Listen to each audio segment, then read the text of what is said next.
Chapter 1. Fate sits on these dark battlements and frowns, and as the portals open to receive me, her voice in sullen echoes through the courts tells of a nameless deed. Volume 1, Chapter 2. Home is the resort of love, of joy, of peace and plenty, where, supporting and supported, polished friends and dear relations mingle into bliss. Thomson, on the pleasant banks of the Garonne in the province of Gascony, stood in the year 1584, the château of Monsieur St. Aubert. From its windows were seen the pastoral landscapes of Guienne and Gascony stretching along the river, gay with luxuriant woods and vine, and plantations of olives. To the south, the view was bounded by the majestic Pyrenees, whose summits, veiled in clouds or exhibiting awful forms seen and lost again as the partial vapours rolled along, were sometimes barren and gleamed through the blue tinge of air, and sometimes frowned with forests of gloomy pine that swept downward to their base. These tremendous precipices were contrasted by the soft green of the pastures and woods that hung upon their skirts, among whose flocks and herds and simple cottages the eye, after having scaled the cliffs above, delighted to repose. To the north and to the east, the plains of Guienne and Languedoc were lost in the mist of distance. On the west, Gascony was bounded by the waters of Biscay. St. Aubert loved to wander, with his wife and daughter, on the margin of the Garonne, and to listen to the music that floated on its waves. He had known life in other forms than those of pastoral simplicity, having mingled in the gay and in the busy scenes of the world. But the flattering portrait of mankind, which his heart had delineated in early youth, his experience had too sorrowfully corrected. Yet amidst the changing visions of life, his principles remained unshaken, his benevolence unchilled, and he retired from the multitude more in pity than in anger, to scenes of simple nature, to the pure delights of literature, and to the exercise of domestic virtues. He was a descendant from the younger branch of an illustrious family, and it was designed that the deficiency of his patrimonial wealth should be supplied either by a splendid alliance in marriage or by success in the intrigues of public affairs. But St. Aubert had too nice a sense of honour to fulfil the latter hope, and too small a portion of ambition to sacrifice what he called happiness to the attainment of wealth. After the death of his father, he married a very amiable woman, his equal in birth and not his superior in fortune. The late Monsieur St. Aubert's liberality or extravagance had so much involved his affairs that his son found it necessary to dispose of a part of the family domain, and some years after his marriage he sold it to Monsieur Quesnel, the brother of his wife, and retired to a small estate in Gascony, where conjugal felicity and parental duties divided his attention with the treasures of knowledge and the illuminations of genius.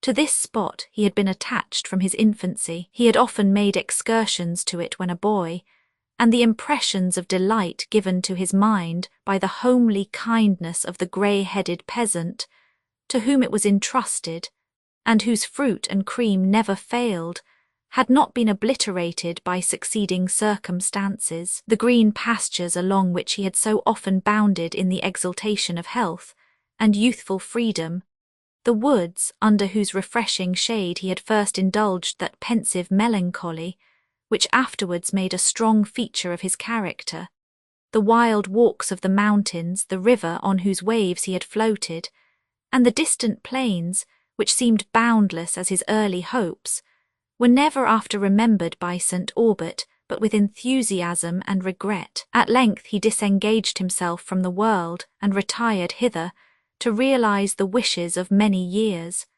The building, as it then stood, was merely a summer cottage, rendered interesting to a stranger by its neat simplicity or the beauty of the surrounding scene, and considerable additions were necessary to make it a comfortable family residence. St. Aubert felt a kind of affection for every part of the fabric, which he remembered in his youth, and would not suffer a stone of it to be removed, so that the new building, adapted to the style of the old one, formed with it only a simple and elegant residence. The taste of Madame St. Aubert was conspicuous in its internal finishing, where the same chaste simplicity was observable in the furniture, and in the few ornaments of the apartments that characterized the manners of its inhabitants. The library occupied the west side of the chateau, and was enriched by a collection of the best books in the ancient and modern languages. This room opened upon a grove, which stood on the brow of a gentle declivity that fell towards the river, and the tall trees gave it a melancholy and pleasing shade, while from the windows the eye caught, beneath the spreading branches, the gay and luxuriant landscape stretching to the west, and overlooked on the left by the bold precipices of the Pyrenees. Adjoining the library was a greenhouse, stored with scarce and beautiful plants, for one of the amusements of St. Aubert was the study of botany, and among the neighbouring mountains, which afforded a luxurious feast to the mind of the naturalist, he often passed the day in the pursuit of his favourite science. He was sometimes accompanied in these little excursions by Madame St. Aubert, and frequently by his daughter, when with a small osier basket to receive plants, and another filled with cold refreshments, such as the cabin of the shepherd did not afford, they wandered away among the most romantic and magnificent scenes, nor suffered the charms of nature's lowly children to abstract them from the observance of her stupendous works. When weary of sauntering among cliffs that seemed scarcely accessible but to the steps of the enthusiast, and where no track appeared on the vegetation but what the foot of the izzard had left, they would seek one of those green recesses which so beautifully adorn the bosom of these mountains, where, under the shade of the lofty larch or cedar, they enjoyed their simple repast, made sweeter by the waters of the cool stream that crept along the turf, and by the breath of wild flowers and aromatic plants that fringed the rocks and inlaid the grass. Adjoining the eastern side of the greenhouse, looking towards the plains of Languedoc, was a room which Emily called hers, and which contained her books, her drawings, her musical instruments, with some favourite birds and plants. Here she usually exercised herself in elegant arts, cultivated only because they were congenial to her taste, and in which native genius, assisted by the instructions of Monsieur and Madame St. Aubert, made her an early proficient. The windows of this room were particularly pleasant. They descended to the floor, and opening upon the little lawn that surrounded the house, the eye was led between groves of almond, palm trees, flowering ash and myrtle, to the distant landscape where the Garonne wandered. The peasants of this gay climate were often seen on an evening, when the day's labour was done, dancing in groups on the margin of the river. Their sprightly melodies, debonair steps, the fanciful figure of their dances, with the tasteful and capricious manner in which the girls adjusted their simple dress, gave a character to the scene entirely French. The front of the chateau, which, having a southern aspect, opened upon the grandeur of the mountains, was occupied on the ground floor by a rustic hall, and two excellent sitting rooms. The first floor for the cottage had no second story, was laid out in bed-chambers, except one apartment that opened to a balcony, and which was generally used for a breakfast room. In the surrounding ground, St. Aubert had made very tasteful improvements, yet such was his attachment to objects he had remembered from his boyish days that he had in some instances sacrificed taste to sentiment. There were two old larches that shaded the building and interrupted the prospect. St. Aubert had sometimes declared that he believed he should have been weak enough to have wept at their fall. In addition to these larches, he planted a little grove of beech, pine, and mountain ash. On a lofty terrace, formed by the swelling bank of the river, rose a plantation of orange, lemon, and palm trees, whose fruit, in the coolness of evening, breathed delicious fragrance. With these were mingled a few trees of other species. Here, under the ample shade of a plane tree that spread its majestic canopy towards the river, St. Aubert loved to sit in the fine evenings of summer, with his wife and children, watching beneath its foliage the setting sun, the mild splendour of its light fading from the distant landscape, till the shadows of twilight melted its various features into one tint of sober grey. Here, too, he loved to read, and to converse with Madame St. Aubert, or to play with his children, resigning himself to the influence of those sweet affections which are ever attendant on simplicity and nature. He has often said, while tears of pleasure trembled in his eyes, that these were moments infinitely more delightful than any passed amid the brilliant and tumultuous scenes that are courted by the world. His heart was occupied. It had, what can be so rarely said, no wish for a happiness beyond what it experienced. The consciousness of acting right diffused a serenity over his manners, which nothing else could impart to a man of moral perceptions like his, and which refined his sense of every surrounding blessing. The deepest shade of twilight did not send him from his favourite plane tree. He loved the soothing hour when the last tints of light die away, when the stars, one by one, tremble through ether and are reflected on the dark mirror of the waters, that hour which, of all others, inspires the mind with pensive tenderness and often elevates it to sublime contemplation. When the moon shed her soft rays among the foliage, he still lingered, and his pastoral supper of cream and fruits was often spread beneath it. Then, on the stillness of night, came the song of the nightingale, breathing sweetness and awakening melancholy.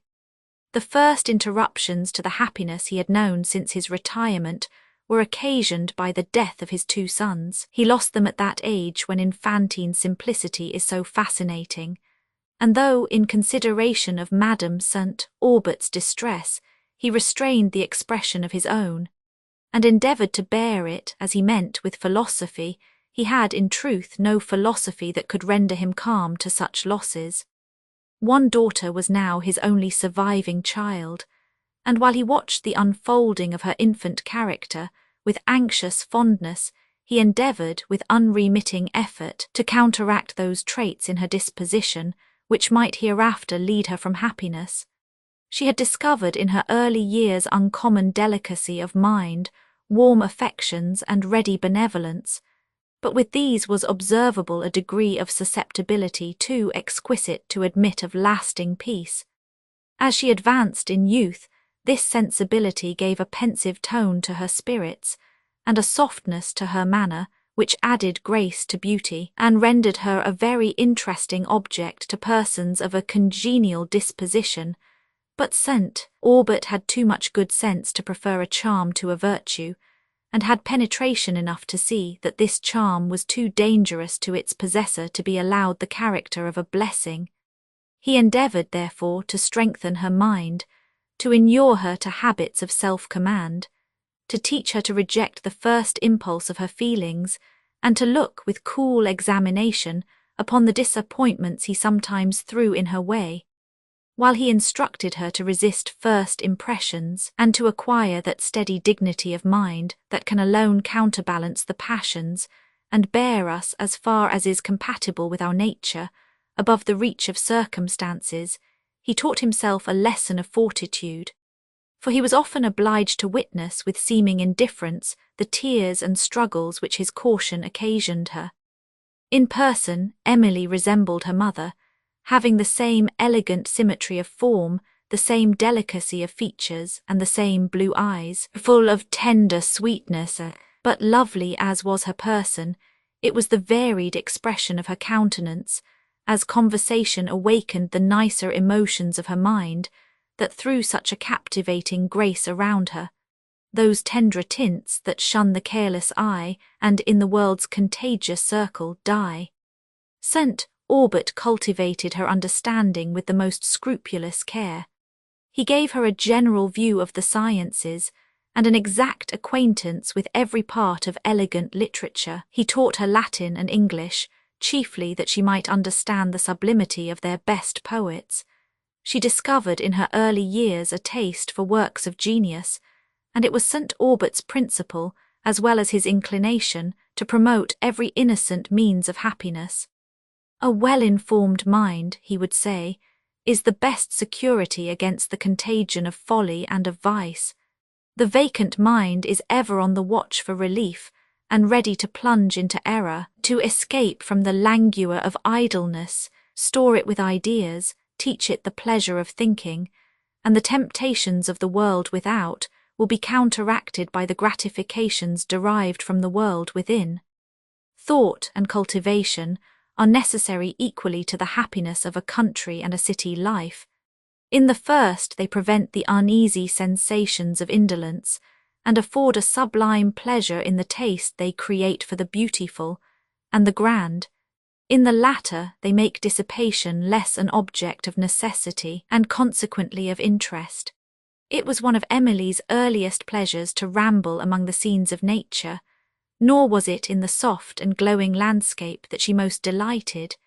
She loved more the wild wood walks that skirted the mountain, and still more the mountain's stupendous recesses, where the silence and grandeur of solitude impressed a sacred awe upon her heart, and lifted her thoughts to the God of heaven and earth. In scenes like these she would often linger along, wrapped in a melancholy charm, till the last gleam of day faded from the west, till the lonely sound of a sheep bell or the distant bark of a watchdog were all that broke on the stillness of the evening.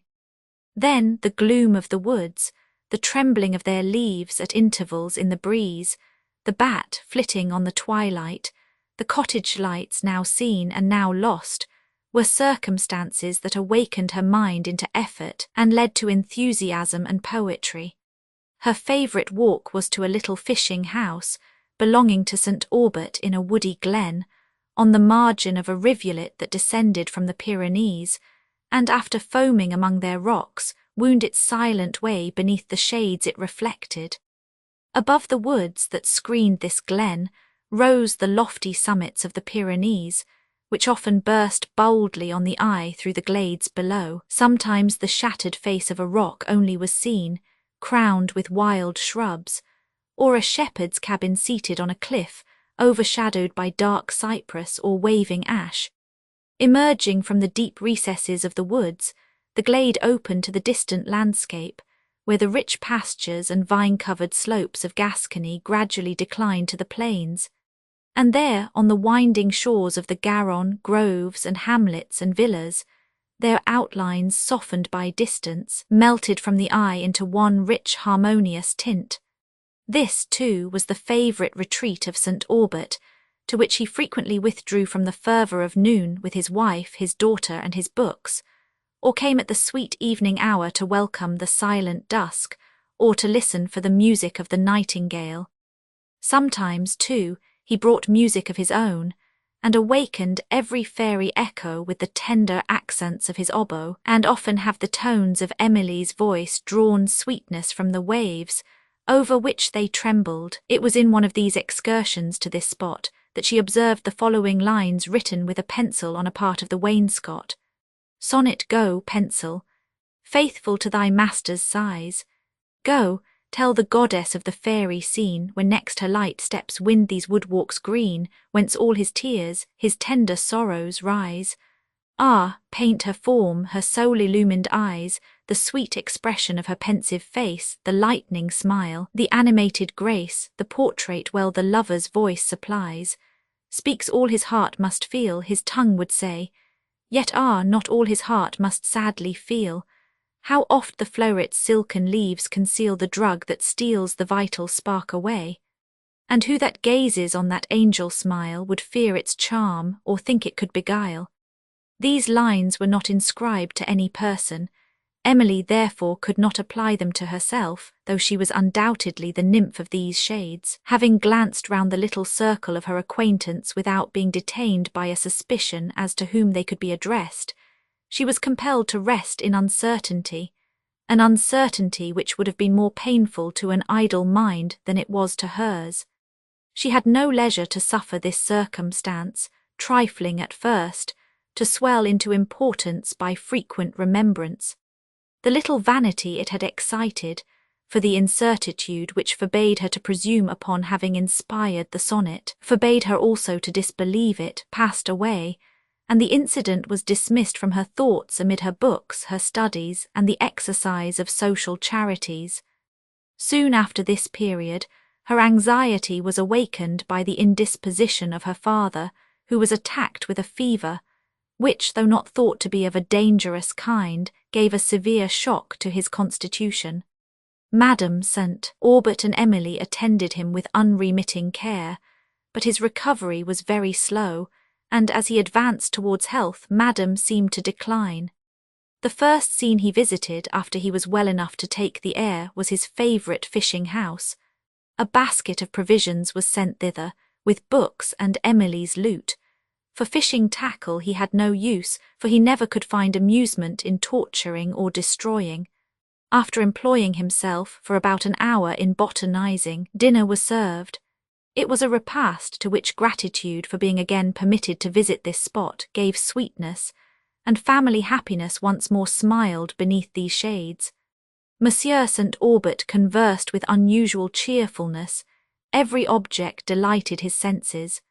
The refreshing pleasure from the first view of nature, after the pain of illness and the confinement of a sick chamber, is above the conceptions, as well as the descriptions, of those in health. The green woods and pastures, the flowery turf, the blue concave of the heavens, the balmy air, the murmur of the limpid stream, and even the hum of every little insect of the shade seem to revivify the soul and make mere existence bliss.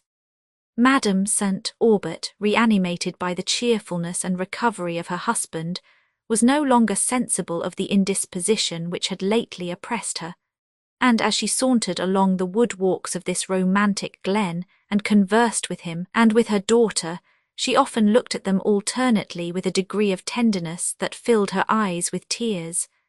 St. Aubert observed this more than once, and gently reproved her for the emotion, but she could only smile, clasp his hand and that of Emily, and weep the more. He felt the tender enthusiasm stealing upon himself in a degree that became almost painful. His features assumed a serious air, and he could not forbear secretly sighing. Perhaps I shall some time look back to these moments as to the summit of my happiness with hopeless regret, but let me not misuse them by useless anticipation. Let me hope I shall not live to mourn the loss of those who are dearer to me than life. To relieve, or perhaps to indulge, the pensive temper of his mind, he bade Emily fetch the lute she knew how to touch with such sweet pathos. As she drew near the fishing house, she was surprised to hear the tones of the instrument, which were awakened by the hand of taste, and uttered a plaintive air, whose exquisite melody engaged all her attention.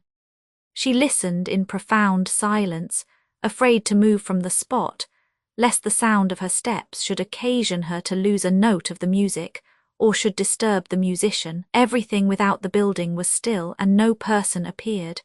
She continued to listen till timidity succeeded to surprise and delight, a timidity increased by a remembrance of the penciled lines she had formerly seen, and she hesitated whether to proceed or to return.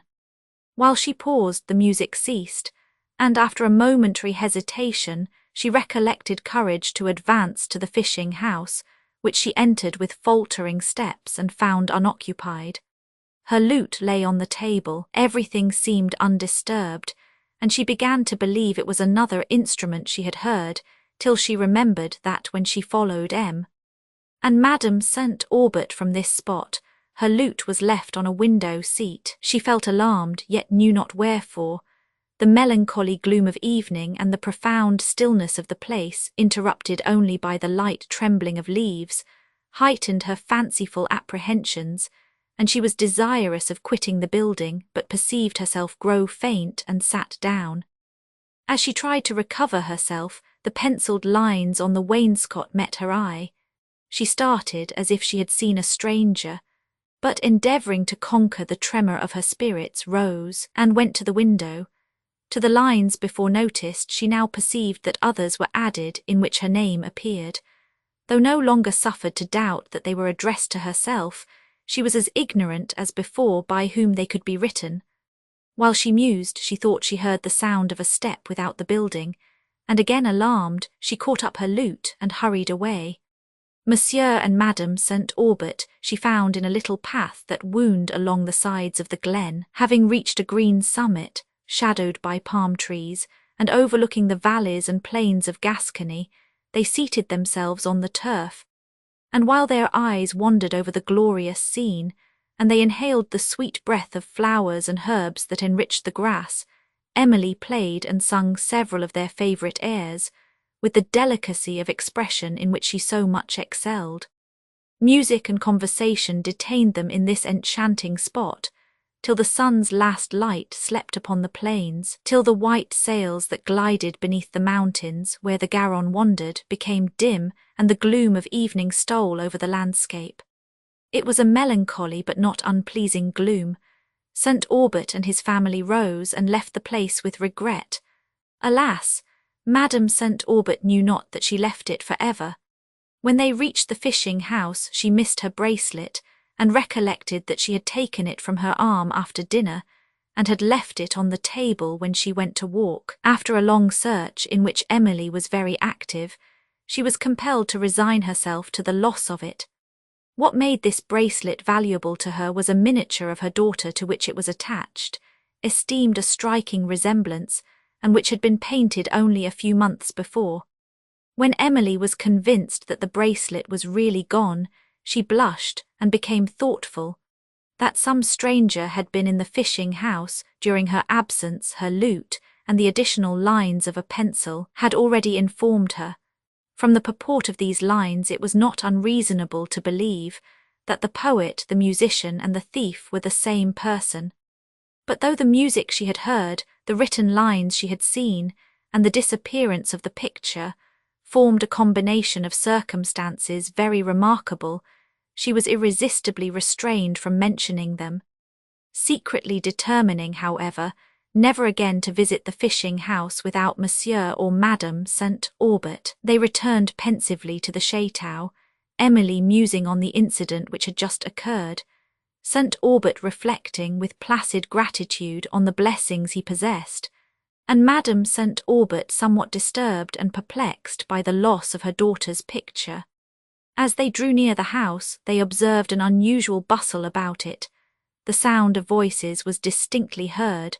Servants and horses were seen passing between the trees, and at length the wheels of a carriage rolled along. Having come within view of the front of the chateau, a landau with smoking horses appeared on the little lawn before it.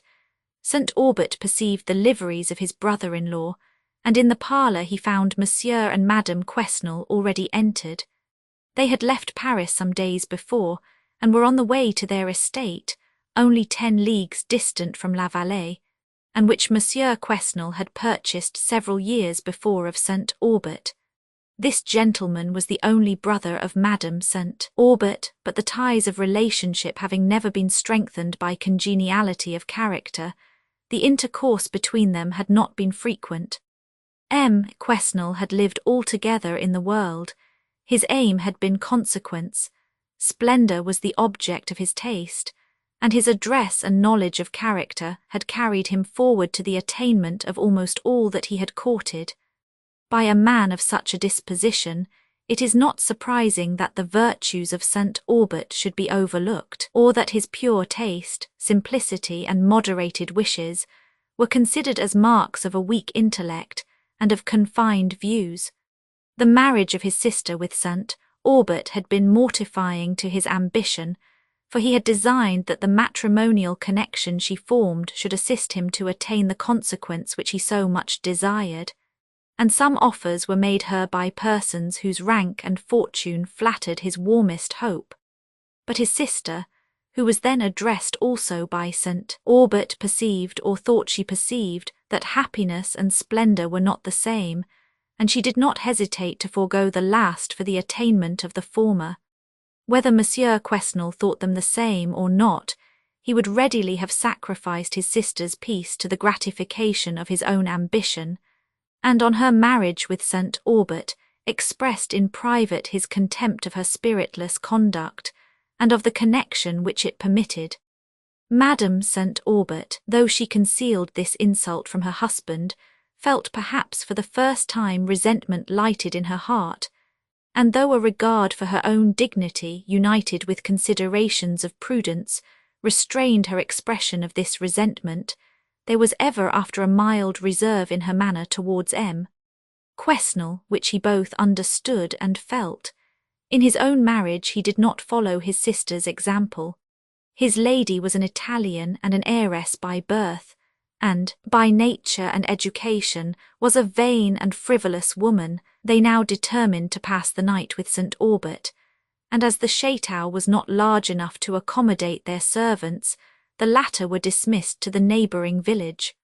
When the first compliments were over, and the arrangements for the night made, Quesnel began the display of his intelligence and his connections, while St. Aubert, who had been long enough in retirement to find these topics recommended by their novelty, listened with a degree of patience and attention which his guest mistook for the humility of wonder. The latter, indeed, described the few festivities which the turbulence of that period permitted to the court of Henry III, with a minuteness that somewhat recompensed for his ostentation. But when he came to speak of the character of the Duc de Joyeuse, of a secret treaty, which he knew to be negotiating with the Porte, and of the light in which Henry of Navarre was received, St. Aubert recollected enough of his former experience to be assured that his guest could be only of an inferior class of politicians, and that from the importance of the subjects upon which he committed himself, he could not be of the rank to which he pretended to belong. The opinions delivered by Quesnel were such as St. Aubert forbore to reply to, for he knew that his guest had neither humanity to feel nor discernment to perceive what is just. Madame Quesnel, meanwhile, was expressing to Madame St. Aubert her astonishment that she could bear to pass her life in this remote corner of the world, as she called it, and describing from a wish, probably, of exciting envy, the splendour of the balls, banquets, and processions which had just been given by the court in honour of the nuptials of the Duc de Joyeuse with Margaretta of Lorraine, the sister of the Queen. She described with equal minuteness the magnificence she had seen, and that from which she had been excluded, while Emily's vivid fancy, as she listened with the ardent curiosity of youth, heightened the scenes she heard of, and Madame St. Aubert, looking on her family, felt, as a tear stole to her eye, that though splendour may grace happiness, virtue only can bestow it. "It is now 12 years, St. Aubert," said Quesnel, "since I purchased your family estate." "Somewhere thereabout," replied St. Aubert, suppressing a sigh. "It is near 5 years since I have been there," resumed Quesnel, "for Paris and its neighbourhood is the only place in the world to live in, and I am so immersed in politics, and have so many affairs of moment on my hands, that I find it difficult to steal away even for a month or two." St. Aubert remaining silent, Quesnel proceeded, "I have sometimes wondered how you who have lived in the capital and have been accustomed to company can exist elsewhere, especially in so remote a country as this, where you can neither hear nor see anything, and can in short be scarcely conscious of life." "I live for my family and myself," said St. Aubert. "I am now contented to know only happiness. Formerly I knew life." "I mean to expend 30 or 40,000 livres on improvements," said Quesnel, without seeming to notice the words of St. Aubert, "for I design next summer to bring here my friends, the Duc de Durefort and the Marquis Ramont, to pass a month or two with me." To St. Aubert's enquiry as to these intended improvements, he replied that he should take down the whole east wing of the chateau, and raise upon the site a set of stables. "Then I shall build," said he, "a salle à manger, a salon, a salle au commune, and a number of rooms for servants, for at present there is not accommodation for a third part of my own people." "It accommodated our father's household," said St. Aubert, grieved that the old mansion was to be thus improved, and that was not a small one. "Our notions are somewhat enlarged since those days," said Quesnel.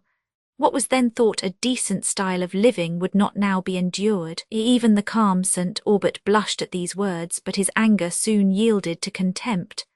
"The ground about the chateau is encumbered with trees. I mean to cut some of them down." "Cut down the trees too," said St. Aubert. "Certainly, why should I not? They interrupt my prospects. There is a chestnut which spreads its branches before the whole south side of the Shatau, and which is so ancient that they tell me the hollow of its trunk will hold 12 men. Your enthusiasm will scarcely contend that there can be either use or beauty in such a sapless old tree as this. Good God!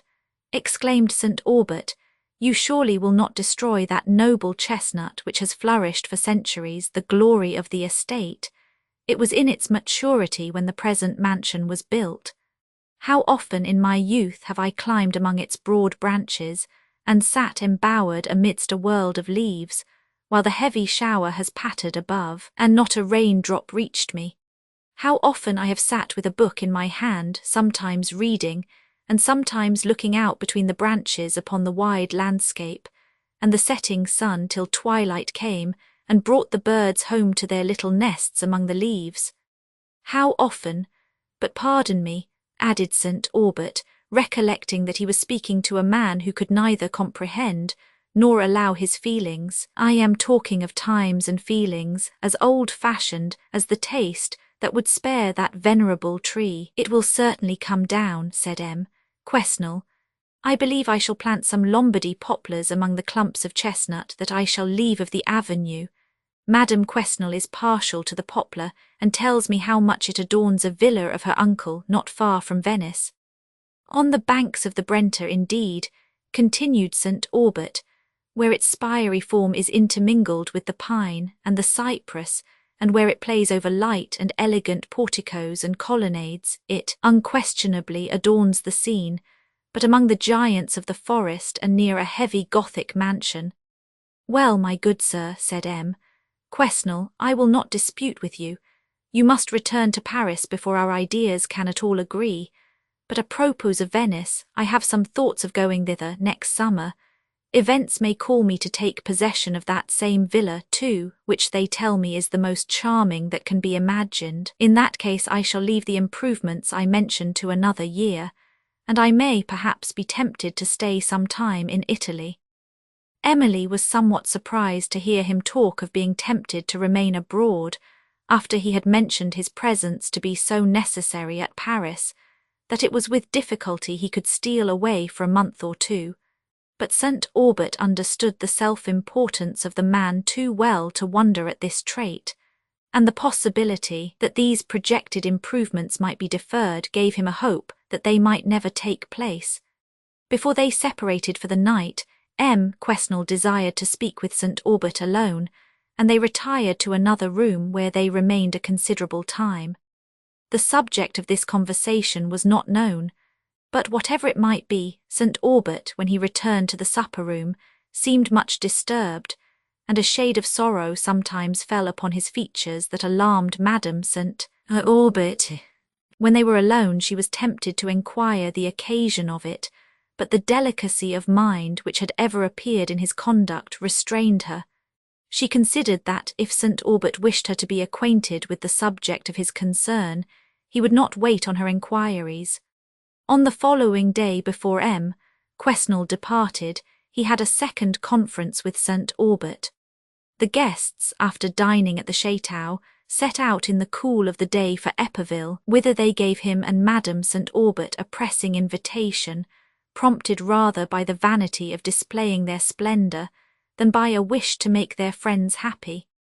Emily returned with delight to the liberty which their presence had restrained to her books, her walks, and the rational conversation of M. and Madame St. Aubert, who seemed to rejoice no less that they were delivered from the shackles which arrogance and frivolity had imposed. Madame St. Aubert excused herself from sharing their usual evening walk, complaining that she was not quite well, and St. Aubert and Emily went out together. They chose a walk towards the mountains, intending to visit some old pensioners of St. Aubert, which from his very moderate income he contrived to support, though it is probable M. Quesnel, with his very large one, could not have afforded this. After distributing to his pensioners their weekly stipends, listening patiently to the complaints of some, redressing the grievances of others, and softening the discontents of all by the look of sympathy, and the smile of benevolence, St. Aubert returned home through the woods, where, at fall of eve, the fairy people throng, in various games and revelry to pass the summer night, as village stories tell. Thomson, the evening gloom of woods was always delightful to me, said St. Aubert, whose mind now experienced the sweet calm, which results from the consciousness of having done a beneficent action, and which disposes it to receive pleasure from every surrounding object. I remember that in my youth this gloom used to call forth to my fancy 1,000 fairy visions and romantic images, and I own I am not yet wholly insensible of that high enthusiasm which wakes the poet's dream. I can linger with solemn steps under the deep shades, send forward a transforming eye into the distant obscurity, and listen with thrilling delight to the mystic murmuring of the woods. "Oh, my dear father," said Emily, while a sudden tear started to her eye, "how exactly you describe what I have felt so often and which I thought nobody had ever felt but myself. But hark, here comes the sweeping sound over the wood-tops. Now it dies away. How solemn the stillness that succeeds! Now the breeze swells again. It is like the voice of some supernatural being, the voice of the spirit of the woods that watches over them by night. Ah, what light is yonder! But it is gone. And now it gleams again near the root of that large chestnut. Look, sir." "Are you such an admirer of nature," said St. Aubert, "and so little acquainted with her appearances as not to know that for the glowworm? But come," added he gaily, "step a little further, and we shall see fairies, perhaps. They are often companions. The glowworm lends his light, and they in return charm him with music and the dance. Do you see nothing tripping yonder?" Emily laughed. "Well, my dear sir," said she, "since you allow of this alliance, I may venture to own I have anticipated you, and almost dare venture to repeat some verses I made one evening in these very woods." "Nay," replied St. Aubert, "dismiss the almost and venture quite. Let us hear what vagaries fancy has been playing in your mind. If she has given you one of her spells, you need not envy those of the fairies." "If it is strong enough to enchant your judgment, sir," said Emily, "while I disclose her images, I need not envy them. The lines go in a sort of tripping measure, which I thought might suit the subject well enough, but I fear they are too irregular. The glowworm. How pleasant is the greenwood's deep-matted shade on a midsummer's eve when the fresh rain is o'er, when the yellow beams slope and sparkle through the glade, and swiftly in the thin air the light swallows soar. But sweeter, sweeter still when the sun sinks to rest, and twilight comes on, with the fairies so gay tripping through the forest walk where flowers unpressed bow not their tall heads beneath their frolic play. To music's softest sounds they dance away the hour, till moonlight steals down among the trembling leaves, and checkers all the ground, and guides them to the bower, the long haunted bower, where the nightingale grieves. Then no more they dance, till her sad song is done, but silent as the night to her mourning attend. And often as her dying notes their pity have won, they vow all her sacred haunts from mortals to defend. When down among the mountains sinks the evening star, and the changing moon forsakes this shadowy sphere, how cheerless would they be, though they fairies are, if I with my pale light came not near. Yet cheerless though they'd be, they're ungrateful to my love.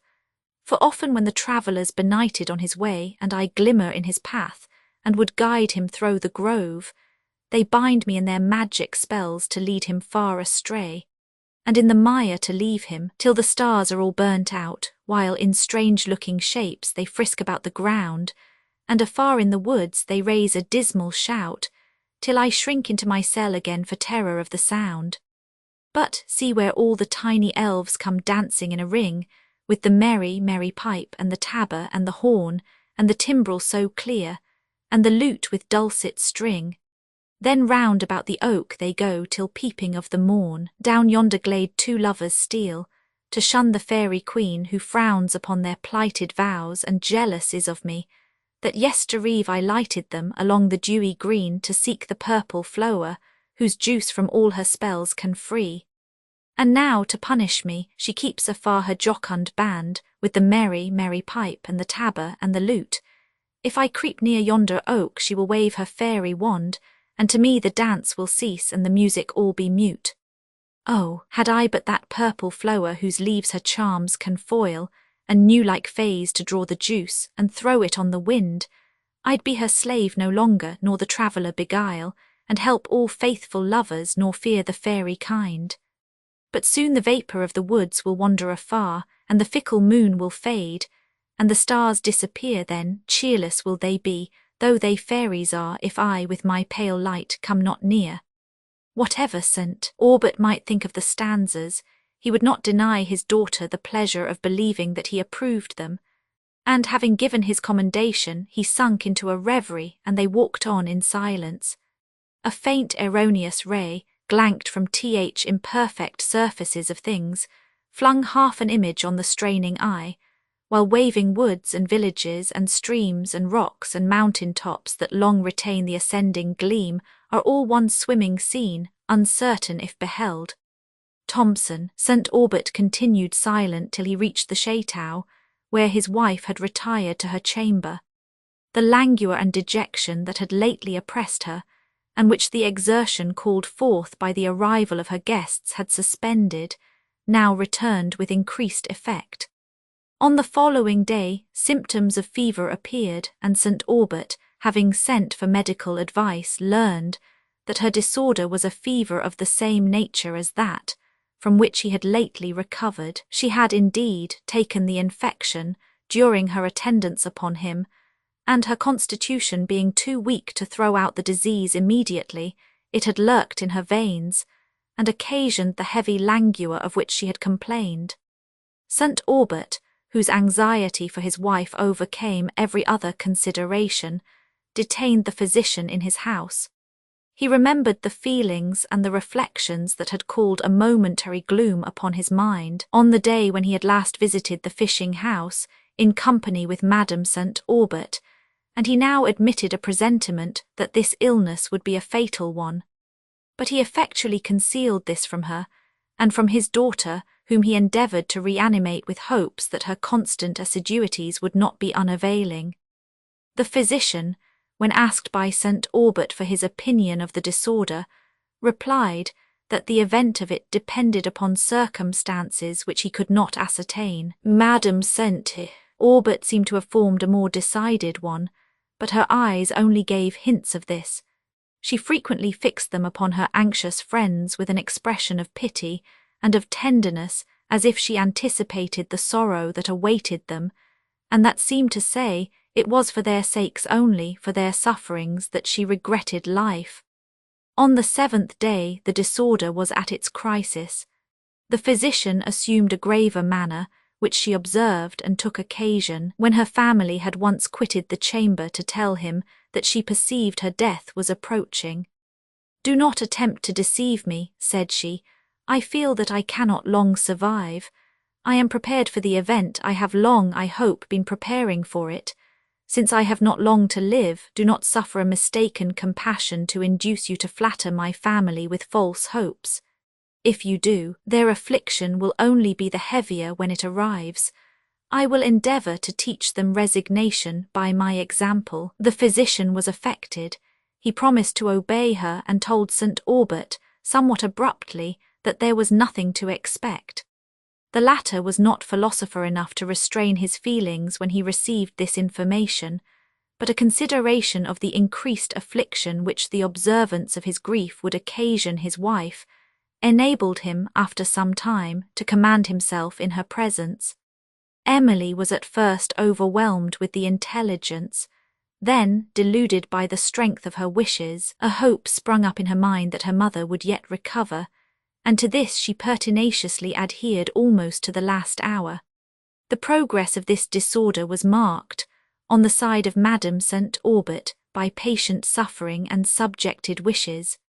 The composure with which she awaited her death could be derived only from the retrospect of a life governed, as far as human frailty permits, by a consciousness of being always in the presence of the Deity, and by the hope of a higher world. But her piety could not entirely subdue the grief of parting from those whom she so dearly loved. During these her last hours, she conversed much with St. Aubert and Emily, on the prospect of futurity, and on other religious topics. The resignation she expressed, with the firm hope of meeting in a future world the friends she left in this, and the effort which sometimes appeared to conceal her sorrow at this temporary separation, frequently affected St. Aubert so much as to oblige him to leave the room. Having indulged his tears a while, he would dry them and return to the chamber with a countenance composed by an endeavour which did but increase his grief. Never had Emily felt the importance of the lessons which had taught her to restrain her sensibility, so much as in these moments, and never had she practised them with a triumph so complete. But when the last was over, she sunk at once under the pressure of her sorrow, and then perceived that it was hope, as well as fortitude, which had hitherto supported her. St. Aubert was for a time too devoid of comfort himself to bestow any on his daughter. Chapter 3. I could a tale unfold, whose lightest word would harrow up thy soul. Shakespeare. Madam St. Aubert was interred in the neighbouring village church. Her husband and daughter attended her to the grave, followed by a long train of the peasantry, who were sincere mourners of this excellent woman. On his return from the funeral, St. Aubert shut himself in his chamber. When he came forth, it was with a serene countenance, though pale in sorrow. He gave orders that his family should attend him. Emily only was absent, who, overcome with the scene she had just witnessed, had retired to her closet to weep alone. St. Aubert followed her thither. He took her hand in silence while she continued to weep, and it was some moments before he could so far command his voice as to speak. It trembled while he said, "My Emily, I am going to prayers with my family. You will join us. We must ask support from above. Where else ought we to seek it? Where else can we find it?" Emily checked her tears and followed her father to the parlour where, the servants being assembled, St. Aubert read, in a low and solemn voice, the evening service, and added a prayer for the soul of the departed. During this his voice often faltered, his tears fell upon the book, and at length he paused. But the sublime emotions of pure devotion gradually elevated his views above this world, and finally brought comfort to his heart. When the service was ended and the servants were withdrawn, he tenderly kissed Emily and said, "I have endeavoured to teach you from your earliest youth the duty of self-command. I have pointed out to you the great importance of it through life, not only as it preserves us in the various and dangerous temptations that call us from rectitude and virtue, but as it limits the indulgences which are termed virtuous, yet which, extended beyond a certain boundary, are vicious, for their consequence is evil. All excess is vicious. Even that sorrow which is amiable in its origin becomes a selfish and unjust passion, if indulged at the expense of our duties. By our duties I mean what we owe to ourselves, as well as to others. The indulgence of excessive grief enervates the mind, and almost incapacitates it for again partaking of those various innocent enjoyments which a benevolent God designed to be the sunshine of our lives. My dear Emily, recollect and practice the precepts I have so often given you, and which your own experience has so often shown you to be wise. Your sorrow is useless. Do not receive this as merely a commonplace remark, but let reason therefore restrain sorrow. I would not annihilate your feelings, my child. I would only teach you to command them, for whatever may be the evils resulting from a too susceptible heart, nothing can be hoped from an insensible one. That, on the other hand, is all vice, vice of which the deformity is not softened, or the effect consoled for, by any semblance or possibility of good. You know my sufferings, and are therefore convinced that mine are not the light words which, on these occasions, are so often repeated to destroy even the sources of honest emotion, or which merely display the selfish ostentation of a false philosophy. I will show my Emily that I can practice what I advise. I have said thus much because I cannot bear to see you wasting in useless sorrow, for want of that resistance which is due from mind, and I have not said it till now because there is a period when all reasoning must yield to nature. That is past, and another when excessive indulgence, having sunk into habit, weighs down the elasticity of the spirits so as to render conquest nearly impossible. This is to come. You, my Emily, will show that you are willing to avoid it. Emily smiled through her tears upon her father. Dear sir, said she, and her voice trembled, she would have added, I will show myself worthy of being your daughter, but a mingled emotion of gratitude, affection, and grief overcame her. St. Aubert suffered her to weep without interruption, and then began to talk on common topics. The first person who came to condole with St. Aubert was a M. Barrow, an austere and seemingly unfeeling man. A taste for botany had introduced them to each other, for they had frequently met in their wanderings among the mountains. M. Barrow had retired from the world and almost from society to live in a pleasant chateau on the skirts of the woods near La Vallée. He also had been disappointed in his opinion of mankind, but he did not, like St. Aubert, pity and mourn for them. He felt more indignation at their vices than compassion for their weaknesses. St. Aubert was somewhat surprised to see him, for though he had often pressed him to come to the chateau, he had never till now accepted the invitation, and now he came without ceremony or reserve, entering the parlour as an old friend. The claims of misfortune appeared to have softened down all the ruggedness and prejudices of his heart. St. Aubert unhappy seemed to be the sole idea that occupied his mind. It was in manners more than in words that he appeared to sympathize with his friends. He spoke little on the subject of their grief, but the minute attention he gave them, and the modulated voice and softened look that accompanied it, came from his heart and spoke to theirs. At this melancholy period, St. Aubert was likewise visited by Madame Cheron, his only surviving sister, who had been some years a widow, and now resided on her own estate near Thulaus. The intercourse between them had not been very frequent. In her condolements words were not wanting. She understood not the magic of the look that speaks at once to the soul, or the voice that sinks like balm to the heart, but she assured St. Aubert that she sincerely sympathized with him, praised the virtues of his late wife, and then offered what she considered to be consolation. Emily wept unceasingly while she spoke. St. Aubert was tranquil, listened to what she said in silence, and then turned the discourse upon another subject. At parting she pressed him and her niece to make her an early visit. Change of place will amuse you, said she, and it is wrong to give way to grief. St. Aubert acknowledged the truth of these words of course, but at the same time felt more reluctant than ever to quit the spot which his past happiness had consecrated. The presence of his wife had sanctified every surrounding scene, and each day, as it gradually softened the acuteness of his suffering, assisted the tender enchantment that bound him to home. But there were calls which must be complied with, and of this kind was the visit he paid to his brother-in-law M. Quesnel. An affair of an interesting nature made it necessary that he should delay this visit no longer, and wishing to rouse Emily from her dejection, he took her with him to Eperville. As the carriage entered upon the forest that adjoined his paternal domain, his eyes once more caught between the chestnut avenue, the turreted corners of the chateau. He sighed to think of what had passed since he was last there, and that it was now the property of a man who neither revered nor valued it.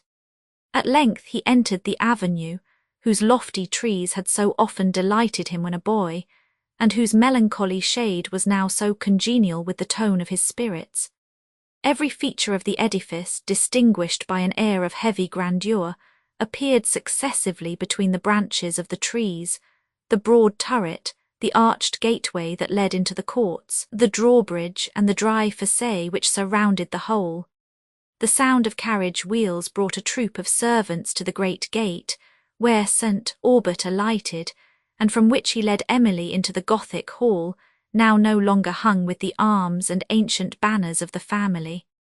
These were displaced, and the oak wainscoting and beams that crossed the roof were painted white. The large table, too, that used to stretch along the upper end of the hall, where the master of the mansion loved to display his hospitality, and whence the peal of laughter and the song of conviviality had so often resounded, was now removed.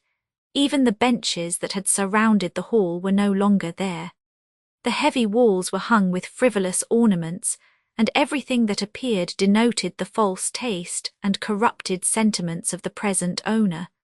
St. Aubert followed a gay Parisian servant to a parlour where sat Mons, and Madame Quesnel, who received him with a stately politeness, and after a few formal words of condolement, seemed to have forgotten that they ever had a sister. Emily felt tears swell into her eyes, and then resentment checked them. St. Aubert, calm and deliberate, preserved his dignity without assuming importance, and Quesnel was depressed by his presence without exactly knowing wherefore. After some general conversation, St.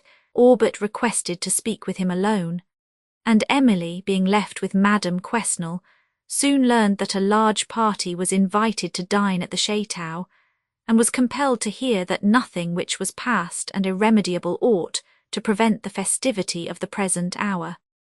St. Aubert, when he was told that company were expected, felt a mixed emotion of disgust and indignation against the insensibility of Quesnel, which prompted him to return home immediately. But he was informed that Madame Cheron had been asked to meet him, and when he looked at Emily, and considered that a time might come when the enmity of her uncle would be prejudicial to her, he determined not to incur it himself by conduct which would be resented as indecorous by the very persons who now showed so little sense of decorum. Among the visitors assembled at dinner were 2 Italian gentlemen, of whom one was named Montoni, a distant relation of Madame Quesnel, a man about 40, of an uncommonly handsome person, with features manly and expressive, but whose countenance exhibited, upon the whole, more of the haughtiness of command, and the quickness of discernment than of any other character. Signor Cavigni, his friend, appeared to be about 30, inferior in dignity, but equal to him in penetration of countenance, and superior in insinuation of manner. Emily was shocked by the salutation with which Madame Cheron met her father. "Dear brother," said she, "I am concerned to see you look so very ill. Do pray have advice."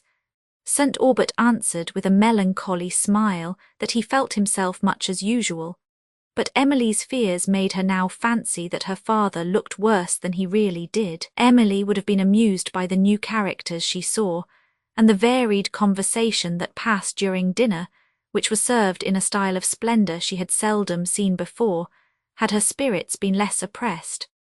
Of the guests, Signor Montoni was lately come from Italy, and he spoke of the commotions which at that period agitated the country, talked of party differences with warmth, and then lamented the probable consequences of the tumults. His friend spoke with equal ardour of the politics of his country, praised the government and prosperity of Venice, and boasted of its decided superiority over all the other Italian states. He then turned to the ladies, and talked with the same eloquence of Parisian fashions, the French opera, and French manners, and on the latter subject he did not fail to mingle what is so particularly agreeable to French taste. The flattery was not detected by those to whom it was addressed, though its effect in producing submissive attention did not escape his observation. When he could disengage himself from the assiduities of the other ladies, he sometimes addressed Emily, but she knew nothing of Parisian fashions or Parisian operas, and her modesty, simplicity, and correct manners formed a decided contrast to those of her female companions. After dinner, St. Aubert stole from the room to view once more the old chestnut which Quesnel talked of cutting down. As he stood under its shade, and looked up among its branches, still luxuriant, and saw here and there the blue sky trembling between them, the pursuits and events of his early days crowded fast to his mind, with the figures and characters of friends, long since gone from the earth, and he now felt himself to be almost an insulated being, with nobody but his Emily for his heart to turn to. He stood lost amid the scenes of years which fancy called up, till the succession closed with the picture of his dying wife, and he started away, to forget it if possible at the social board. St. Aubert ordered his carriage at an early hour, and Emily observed that he was more than usually silent and dejected on the way home, but she considered this to be the effect of his visit to a place which spoke so eloquently of former times, nor suspected that he had a cause of grief which he concealed from her. On entering the chateau she felt more depressed than ever, for she more than ever missed the presence of that dear parent, who, whenever she had been from home, used to welcome her return with smiles and fondness. Now all was silent and forsaken. But what reason and effort may fail to do, time effects. Week after week passed away, and each, as it passed, stole something from the harshness of her affliction, till it was mellowed to that tenderness which the feeling heart cherishes as sacred. St. Aubert, on the contrary, visibly declined in health, though Emily, who had been so constantly with him, was almost the last person who observed it. His constitution had never recovered from the late attack of the fever, and the succeeding shock it received from Madame St. Aubert's death had produced its present infirmity. His physician now ordered him to travel, for it was perceptible that sorrow had seized upon his nerves, weakened as they had been by the preceding illness, and variety of scene, it was probable, would, by amusing his mind, restore them to their proper tone. For some days Emily was occupied in preparations to attend him, and he, by endeavours to diminish his expenses at home during the journey, a purpose which determined him at length to dismiss his domestics. Emily seldom opposed her father's wishes by questions or remonstrances, or she would now have asked why he did not take a servant, and have represented that his infirm health made one almost necessary. But when, on the eve of their departure, she found that he had dismissed Jacques, Francis, and Mary, and detained only Teresa, the old housekeeper, she was extremely surprised, and ventured to ask his reason for having done so. "To save expenses, my dear," he replied. "We are going on an expensive excursion." The physician had prescribed the air of Languedoc and Provence, and St. Aubert determined, therefore, to travel leisurely along the shores of the Mediterranean towards Provence. They retired early to their chamber on the night before their departure, but Emily had a few books and other things to collect, and the clock had struck 12 before she had finished, or had remembered that some of her drawing instruments, which she meant to take with her, were in the parlour below. As she went to fetch these, she passed her father's room, and perceiving the door half open, concluded that he was in his study, for since the death of Madame St. Aubert, it had been frequently his custom to rise from his restless bed and go thither to compose his mind. When she was below stairs, she looked into this room, but without finding him, and as she returned to her chamber, she tapped at his door, and receiving no answer, stepped softly in to be certain whether he was there. The room was dark, but a light glimmered through some panes of glass that were placed in the upper part of a closet door. Emily believed her father to be in the closet, and, surprised that he was up at so late an hour, apprehended he was unwell and was going to enquire. But considering that her sudden appearance at this hour might alarm him, she removed her light to the staircase, and then stepped softly to the closet. On looking through the panes of glass, she saw him seated at a small table, with papers before him, some of which he was reading with deep attention and interest, during which he often wept and sobbed aloud. Emily, who had come to the door to learn whether her father was ill, was now detained there by a mixture of curiosity and tenderness. She could not witness his sorrow without being anxious to know the subject of, and she therefore continued to observe him in silence, concluding that those papers were letters of her late mother.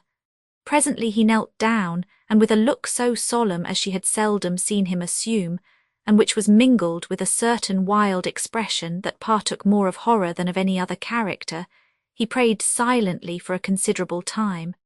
When he rose, a ghastly paleness was on his countenance. Emily was hastily retiring, but she saw him turn again to the papers, and she stopped. He took from among them a small case, and from thence a miniature picture. The rays of light fell strongly upon it, and she perceived it to be that of a lady, but not of her mother. St. Aubert gazed earnestly and tenderly upon his portrait, put it to his lips, and then to his heart, and sighed with a convulsive force. Emily could scarcely believe what she saw to be real. She never knew till now that he had a picture of any other lady than her mother, much less that he had one which he evidently valued so highly.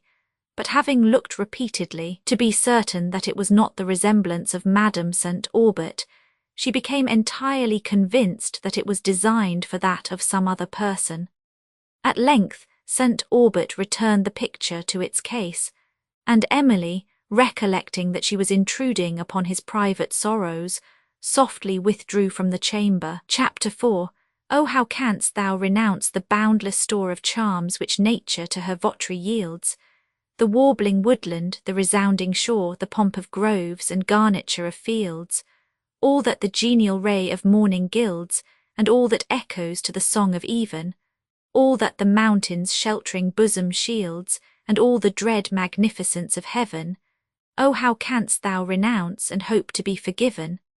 These charms shall work thy soul's eternal health, and love, and gentleness, and joy impart.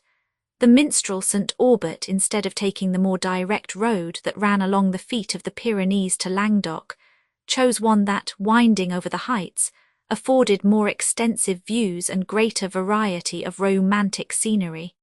He turned a little out of his way to take leave of M. Barrow, whom he found botanizing in the wood near his chateau, and who, when he was told the purpose of St. Aubert's visit, expressed a degree of concern such as his friend had thought it was scarcely possible for him to feel on any similar occasion. They parted with mutual regret.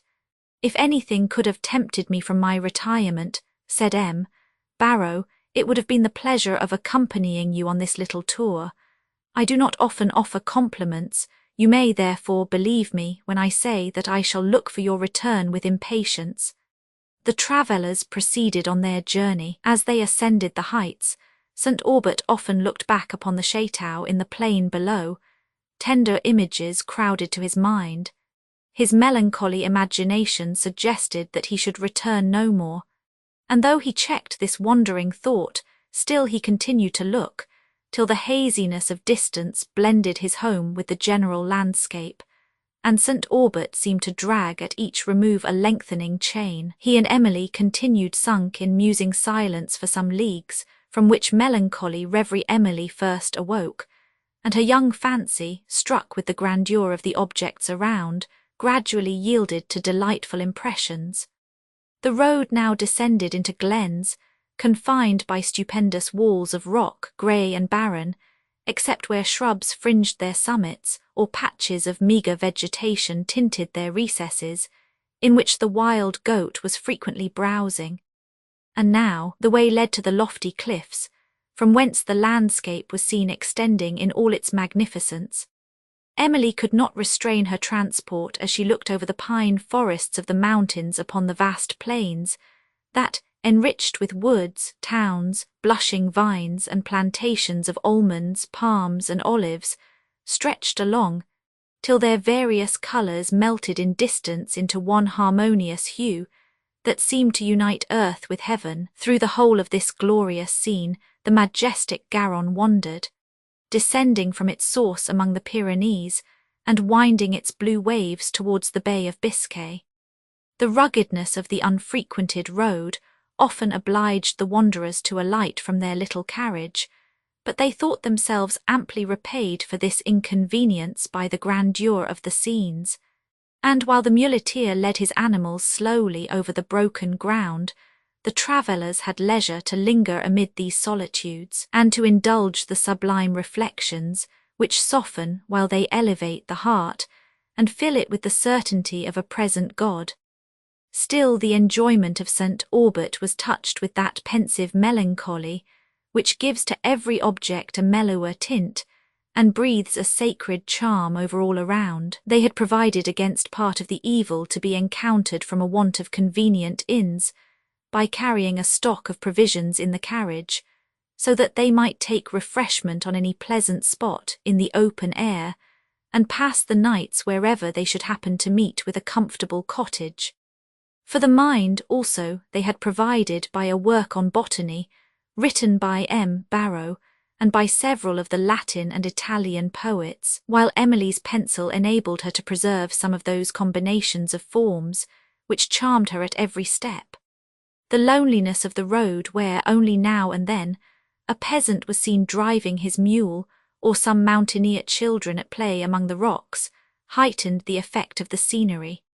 St. Aubert was so much struck with it that he determined, if he could hear of a road, to penetrate further among the mountains, and, bending his way rather more to the south, to emerge into Roussillon, and coast the Mediterranean along part of that country to Languedoc. Soon after midday they reached the summit of one of those cliffs, which, bright with the verdure of palm trees, adorn, like gems, the tremendous walls of the rocks, and which overlooked the greater part of Gascony and part of Languedoc.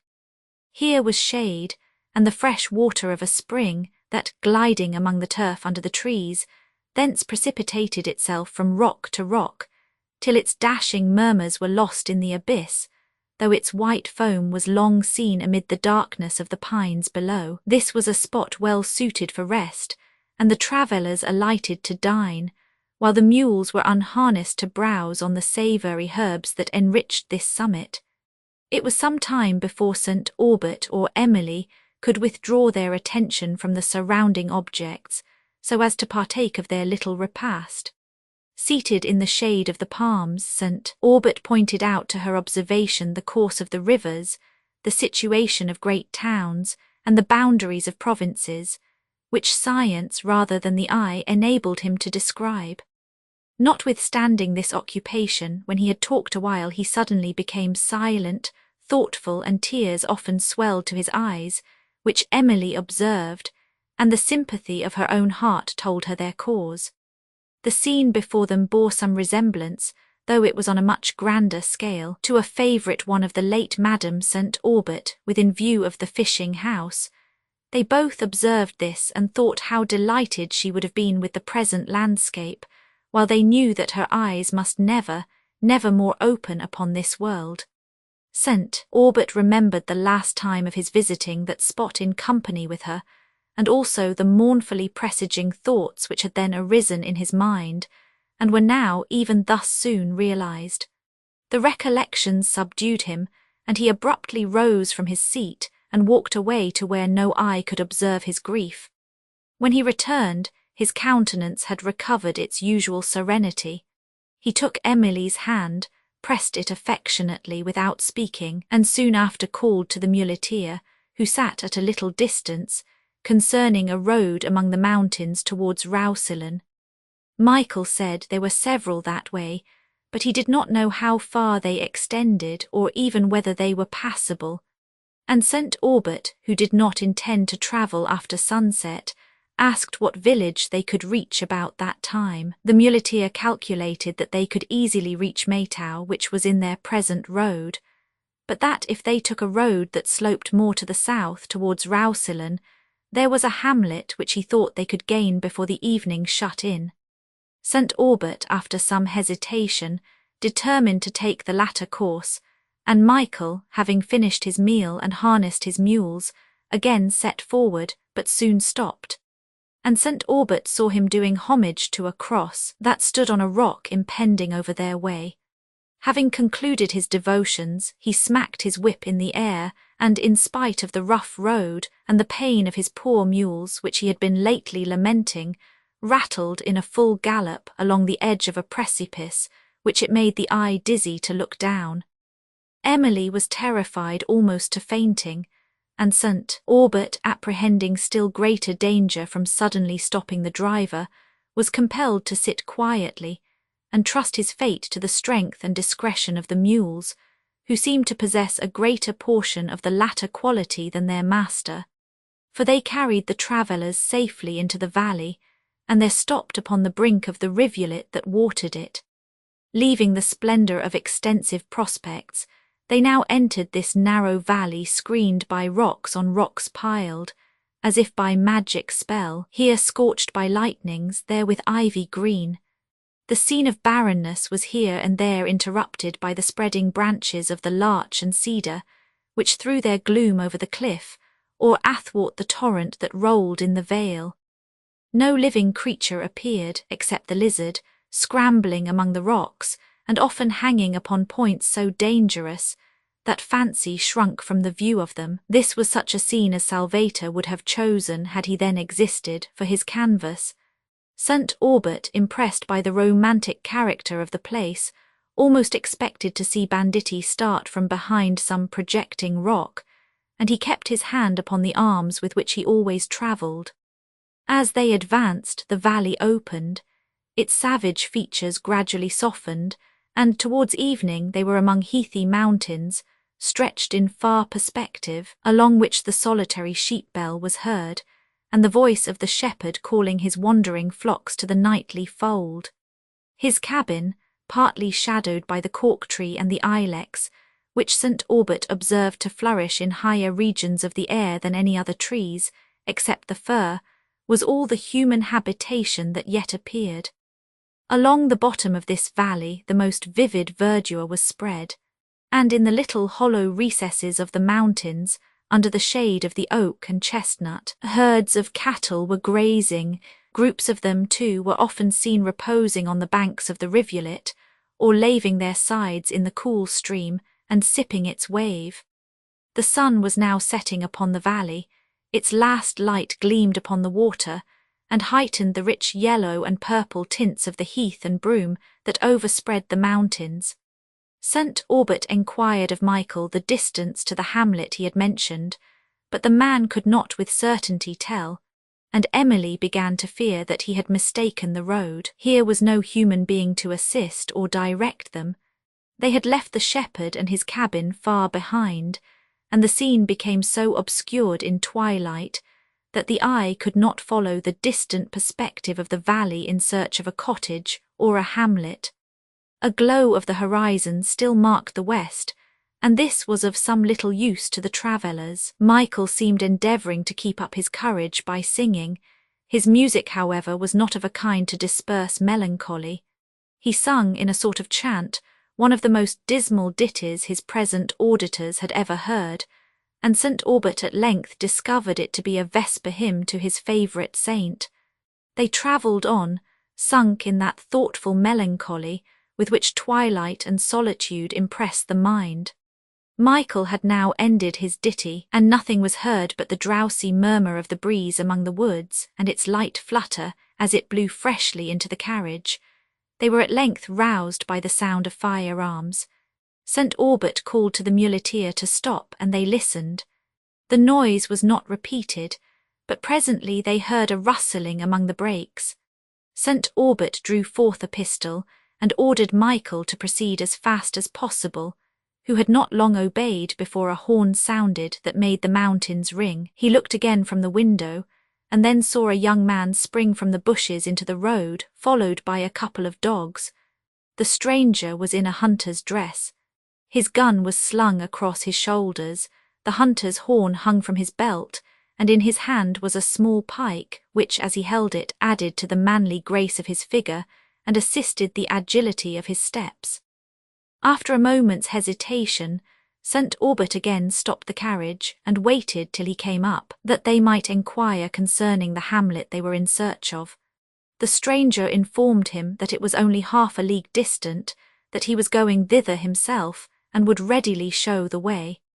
St. Aubert thanked him for the offer, and, pleased with his chevalier-like air and open countenance, asked him to take a seat in the carriage, which the stranger with an acknowledgment declined, adding that he would keep pace with the mules. "But I fear you will be wretchedly accommodated," said he. "The inhabitants of these mountains are a simple people who are not only without the luxuries of life, but almost destitute of what in other places are held to be its necessaries." "I perceive you are not one of its inhabitants, sir," said St. Aubert. "No, sir, I am only a wanderer here." The carriage drove on, and the increasing dusk made the travellers very thankful that they had a guide. The frequent glens, too, that now opened among the mountains would likewise have added to their perplexity. Emily, as she looked up one of these, saw something at a great distance like a bright cloud in the air. "What light is yonder, sir?" said she. St. Aubert looked, and perceived that it was the snowy summit of a mountain, so much higher than any around it that it still reflected the sun's rays, while those below lay in deep shade. At length the village lights were seen to twinkle through the dusk, and soon after some cottages were discovered in the valley, or rather were seen by reflection in the stream, on whose margin they stood, and which still gleamed with the evening light. The stranger now came up, and St. Aubert, on further enquiry, found not only that there was no inn in the place, but not any sort of house of public reception. The stranger, however, offered to walk on, and enquire for a cottage to accommodate them, for which further civility St. Aubert returned his thanks, and said that, as the village was so near, he would alight and walk with him. Emily followed slowly in the carriage. On the way, St. Aubert asked his companion what success he had had in the chase. "Not much, sir," he replied, "nor do I aim at it. I am pleased with the country, and mean to saunter away a few weeks among its scenes. My dogs I take with me more for companionship than for game. This dress, too, gives me an ostensible business, and procures me that respect from the people, which would perhaps be refused to a lonely stranger who had no visible motive for coming among them." "I admire your taste," said St. Aubert, "and if I was a younger man should like to pass a few weeks in your way exceedingly. I too am a wanderer, but neither my plan nor pursuits are exactly like yours. I go in search of health as much as of amusement." St. Aubert sighed and paused, and then, seeming to recollect himself, he resumed, "If I can hear of a tolerable road that shall afford decent accommodation, it is my intention to pass into Roussillon and along the seashore to Languedoc. You, sir, seem to be acquainted with the country, and can, perhaps, give me information on the subject." The stranger said that what information he could give was entirely at his service, and then mentioned a road rather more to the east, which led to a town, whence it would be easy to proceed into Roussillon. They now arrived at the village, and commenced their search for a cottage that would afford a night's lodging. In several, which they entered, ignorance, poverty, and mirth seemed equally to prevail, and the owners eyed St. Aubert with a mixture of curiosity and timidity. Nothing like a bed could be found, and he had ceased to enquire for one, when Emily joined him, who observed the languor of her father's countenance, and lamented that he had taken a road so ill provided with the comforts necessary for an invalid. Other cottages which they examined seemed somewhat less savage than the former, consisting of 2 rooms, if such they could be called, the first of these occupied by mules and pigs, the second by the family, which generally consisted of 6 or 8 children with their parents, who slept on beds of skins and dried beech leaves, spread upon a mud floor. Here light was admitted and smoke discharged through an aperture in the roof, and here the scent of spirits, for the travelling smugglers who haunted the Pyrenees had made this rude people familiar with the use of liquors, was generally perceptible enough. Emily turned from such scenes and looked at her father with anxious tenderness, which the young stranger seemed to observe, for drawing St. Aubert aside, he made him an offer of his own bed. "It is a decent one," said he, "when compared with what we have just seen, yet such as in other circumstances I should be ashamed to offer you." St. Aubert acknowledged how much he felt himself obliged by this kindness, but refused to accept it, till the young stranger would take no denial. "Do not give me the pain of knowing, sir," said he, "that an invalid like you lies on hard skins while I sleep in a bed. Besides, sir, your refusal wounds my pride. I must believe you think my offer unworthy your acceptance. Let me show you the way. I have no doubt my landlady can accommodate this young lady also." St. Aubert at length consented that if this could be done he would accept his kindness, though he felt rather surprised that the stranger had proved himself so deficient in gallantry as to administer to the repose of an infirm man rather than to that of a very lovely young woman, for he had not once offered the room for Emily. But she thought not of herself, and the animated smile she gave him told how much she felt herself obliged for the preference of her father. On their way, the stranger, whose name was Valancourt, stepped on first to speak to his hostess, and she came out to welcome St. Aubert into a cottage, much superior to any he had seen. This good woman seemed very willing to accommodate the strangers, who were soon compelled to accept the only 2 beds in the place. Eggs and milk were the only food the cottage afforded, but against scarcity of provisions St. Aubert had provided, and he requested Valancourt to stay and partake with him of less homely fare, an invitation which was readily accepted, and they passed an hour in intelligent conversation. St. Aubert was much pleased with the manly frankness, simplicity, and keen susceptibility to the grandeur of nature, which his new acquaintance discovered. And indeed he had often been heard to say that, without a certain simplicity of heart, this taste could not exist in any strong degree. The conversation was interrupted by a violent uproar without, in which the voice of the muleteer was heard above every other sound. Valancourt started from his seat and went to enquire the occasion, but the dispute continued so long afterwards that St. Aubert went himself and found Michael quarrelling with the hostess, because she had refused to let his mules lie in a little room where he and 3 of her sons were to pass the night. The place was wretched enough, but there was no other for these people to sleep in, and with somewhat more of delicacy than was usual among the inhabitants of this wild tract of country, she persisted in refusing to let the animals have the same bed-chamber with her children. This was a tender point with the muleteer. His honour was wounded when his mules were treated with disrespect, and he would have received a blow, perhaps, with more meekness. He declared that his beasts were as honest beasts and as good beasts as any in the whole province, and that they had a right to be well treated wherever they went. "They are as harmless as lambs," said he, "if people don't affront them. I never knew them behave themselves amiss above once or twice in my life, and then they had good reason for doing so. Once, indeed, they kicked at a boy's leg that lay asleep in the stable and broke it, but I told them they were out there, and by St. Anthony, I believe they understood me, for they never did so again." He concluded this eloquent harangue with protesting that they should share with him, go where he would. The dispute was at length settled by Valancourt, who drew the hostess aside, and desired she would let the muleteer and his beasts have the place in question to themselves, while her sons should have the bed of skins designed for him, for that he would wrap himself in his cloak, and sleep on the bench by the cottage door. But this she thought it her duty to oppose, and she felt it to be her inclination to disappoint the muleteer. Valancourt, however, was positive, and the tedious affair was at length settled. It was late when St. Aubert and Emily retired to their rooms, and Valancourt to his station at the door, which at this mild season he preferred to a close cabin and a bed of skins.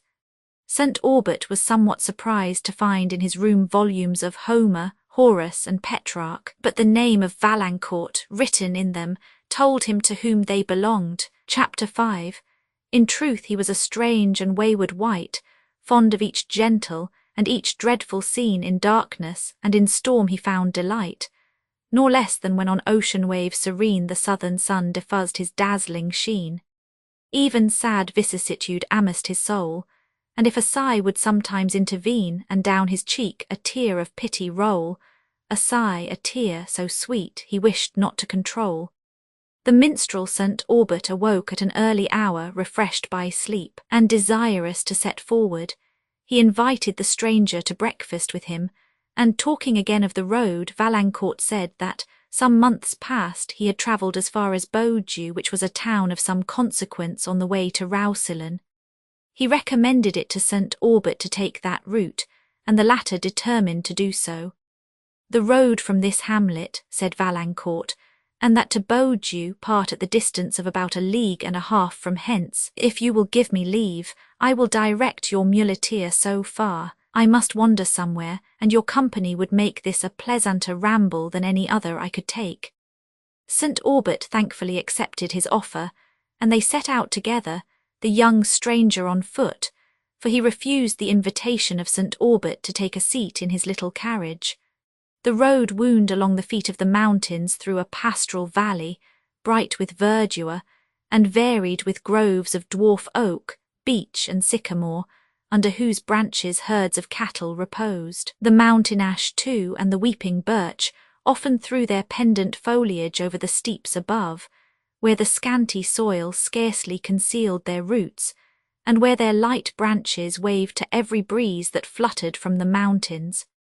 The travellers were frequently met at this early hour, for the sun had not yet risen upon the valley, by shepherds driving immense flocks from their folds to feed upon the hills.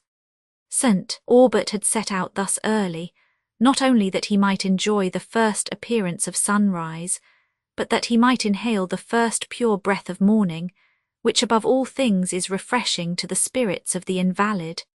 In these regions it was particularly so, where an abundance of wild flowers and aromatic herbs breathed forth their essence on the air. The dawn, which softened the scenery with its peculiar grey tint, now dispersed, and Emily watched the progress of the day, first trembling on the tops of the highest cliffs, then touching them with splendid light, while their sides and the vale below were still wrapped in dewy mist. Meanwhile the sullen grey of the eastern clouds began to blush, then to redden, and then to glow with 1,000 colours, till the golden light darted over all the air, touched the lower points of the mountain's brow, and glanced in long sloping beams upon the valley and its stream. All nature seemed to have awakened from death into life. The spirit of St. Aubert was renovated. His heart was full, he wept, and his thoughts ascended to the great Creator. Emily wished to trip along the turf, so green and bright with dew, and to taste the full delight of that liberty which the Izzard seemed to enjoy as he bounded along the brow of the cliffs, while Valancourt often stopped to speak with the travellers, and with social feeling to point out to them the peculiar objects of his admiration. St. Aubert was pleased with him. Here is the real ingenuousness and ardour of youth, said he to himself. This young man has never been at Paris. He was sorry when they came to the spot where the roads parted, and his heart took a more affectionate leave of him than is usual after so short an acquaintance. Valancourt talked long by the side of the carriage, seemed more than once to be going, but still lingered, and appeared to search anxiously for topics of conversation to account for his delay. At length he took leave. As he went, St. Aubert observed him look with an earnest and pensive eye at Emily, who bowed to him with a countenance full of timid sweetness, while the carriage drove on. St. Aubert, for whatever reason, soon after looked from the window and saw Valancourt standing upon the bank of the road, resting on his pike with folded arms and following the carriage with his eyes. He waved his hand, and Valancourt, seeming to awake from his reverie, returned the salute and started away. The aspect of the country now began to change, and the travellers soon found themselves among mountains covered from their base nearly to their summits with forests of gloomy pine, except where a rock of granite shot up from the vale and lost its snowy top in the clouds. The rivulet which had hitherto accompanied them now expanded into a river, and flowing deeply and silently along, reflected, as in a mirror, the blackness of the impending shades. Sometimes a cliff was seen lifting its bold head above the woods and the vapours that floated midway down the mountains, and sometimes a face of perpendicular marble rose from the water's edge, over which the larch threw his gigantic arms, here scathed with lightning, and there floating in luxuriant foliage. They continued to travel over a rough and unfrequented road, seeing now and then at a distance the solitary shepherd with his dog stalking along the valley, and hearing only the dashing of torrents which the woods concealed from the eye, the long sullen murmur of the breeze as it swept over the pines, or the notes of the eagle and the vulture, which were seen towering round the beetling cliff. Often, as the carriage moved slowly over uneven ground, St. Aubert alighted, and amused himself with examining the curious plants that grew on the banks of the road, and with which these regions abound. while Emily, wrapped in high enthusiasm, wandered away under the shades, listening in deep silence to the lonely murmur of the woods. Neither village nor hamlet was seen for many leagues. The goat herds or the hunter's cabin, perched among the cliffs of the rocks, were the only human habitations that appeared. The travellers again took their dinner in the open air, on a pleasant spot in the valley under the spreading shade of cedars, and then set forward towards Beaujeu. The road now began to descend, and leaving the pine forests behind, wound among rocky precipices. The evening twilight again fell over the scene, and the travellers were ignorant how far they might yet be from Beaujeu. St. Aubert, however, conjectured that the distance could not be very great, and comforted himself with the prospect of travelling on a more frequented road after reaching that town, where he designed to pass the night. Mingled woods and rocks and heathy mountains were now seen obscurely through the dusk, but soon even these imperfect images faded in darkness. Michael proceeded with caution, for he could scarcely distinguish the road. His mules, however, seemed to have more sagacity, and their steps were sure. On turning the angle of a mountain, a light appeared at a distance that illumined the rocks and the horizon to a great extent. It was evidently a large fire, but whether accidental or otherwise, there were no means of knowing. St. Aubert thought it was probably kindled by some of the numerous banditti that infested the Pyrenees, and he became watchful and anxious to know whether the road passed near this fire. He had arms with him, which on an emergency might afford some protection, though certainly a very unequal one against a band of robbers, so desperate too as those usually were who haunted these wild regions. While many reflections rose upon his mind, he heard a voice shouting from the road behind, and ordering the muleteer to stop. St. Aubert bade him proceed as fast as possible, but either Michael or his mules were obstinate, for they did not quit the old pace. Horses' feet were now heard. A man rode up to the carriage, still ordering the driver to stop, and St. Aubert, who could no longer doubt his purpose, was with difficulty able to prepare a pistol for his defence, when his hand was upon the door of the chaise. The man staggered on his horse. The report of the pistol was followed by a groan, and St. Aubert's horror may be imagined, when in the next instant he thought he heard the faint voice of Valancourt. He now himself bade the muleteer stop, and pronouncing the name of Valancourt was answered in a voice that no longer suffered him to doubt. St. Aubert, who instantly alighted and went to his assistance, found him still sitting on his horse but bleeding profusely, and appearing to be in great pain, though he endeavoured to soften the terror of St. Aubert by assurances that he was not materially hurt, the wound being only in his arm. St. Aubert, with the muleteer, assisted him to dismount, and he sat down on the bank of the road, where St. Aubert tried to bind up his arm, but his hands trembled so excessively that he could not accomplish it. And Michael being now gone in pursuit of the horse, which on being disengaged from his rider had galloped off, he called Emily to his assistance.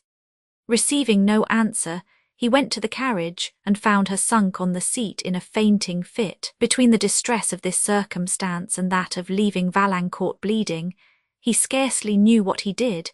He endeavoured, however, to raise her, and called to Michael to fetch water from the rivulet that flowed by the road, but Michael was gone beyond the reach of his voice.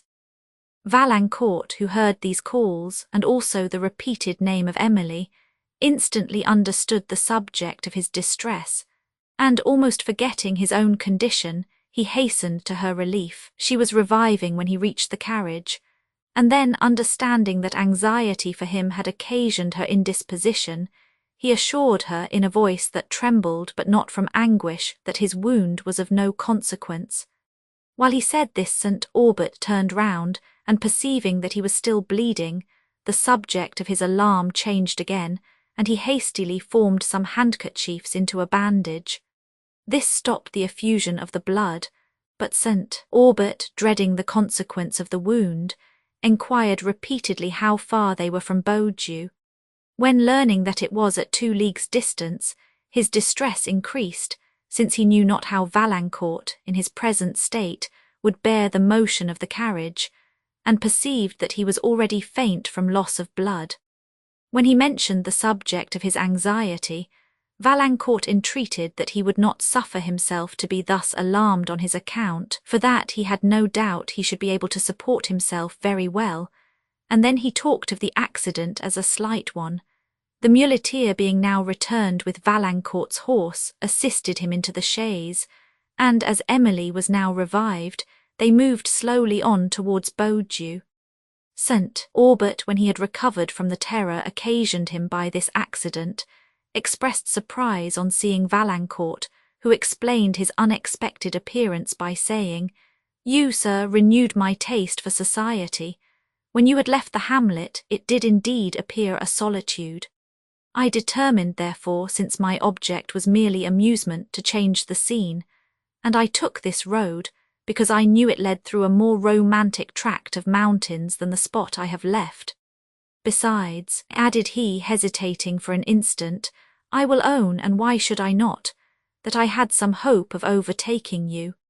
And I have made you a very unexpected return for the compliment," said St. Aubert, who lamented again the rashness which had produced the accident, and explained the cause of his late alarm. But Valancourt seemed anxious only to remove from the minds of his companions every unpleasant feeling relative to himself, and for that purpose still struggled against a sense of pain, and tried to converse with gaiety.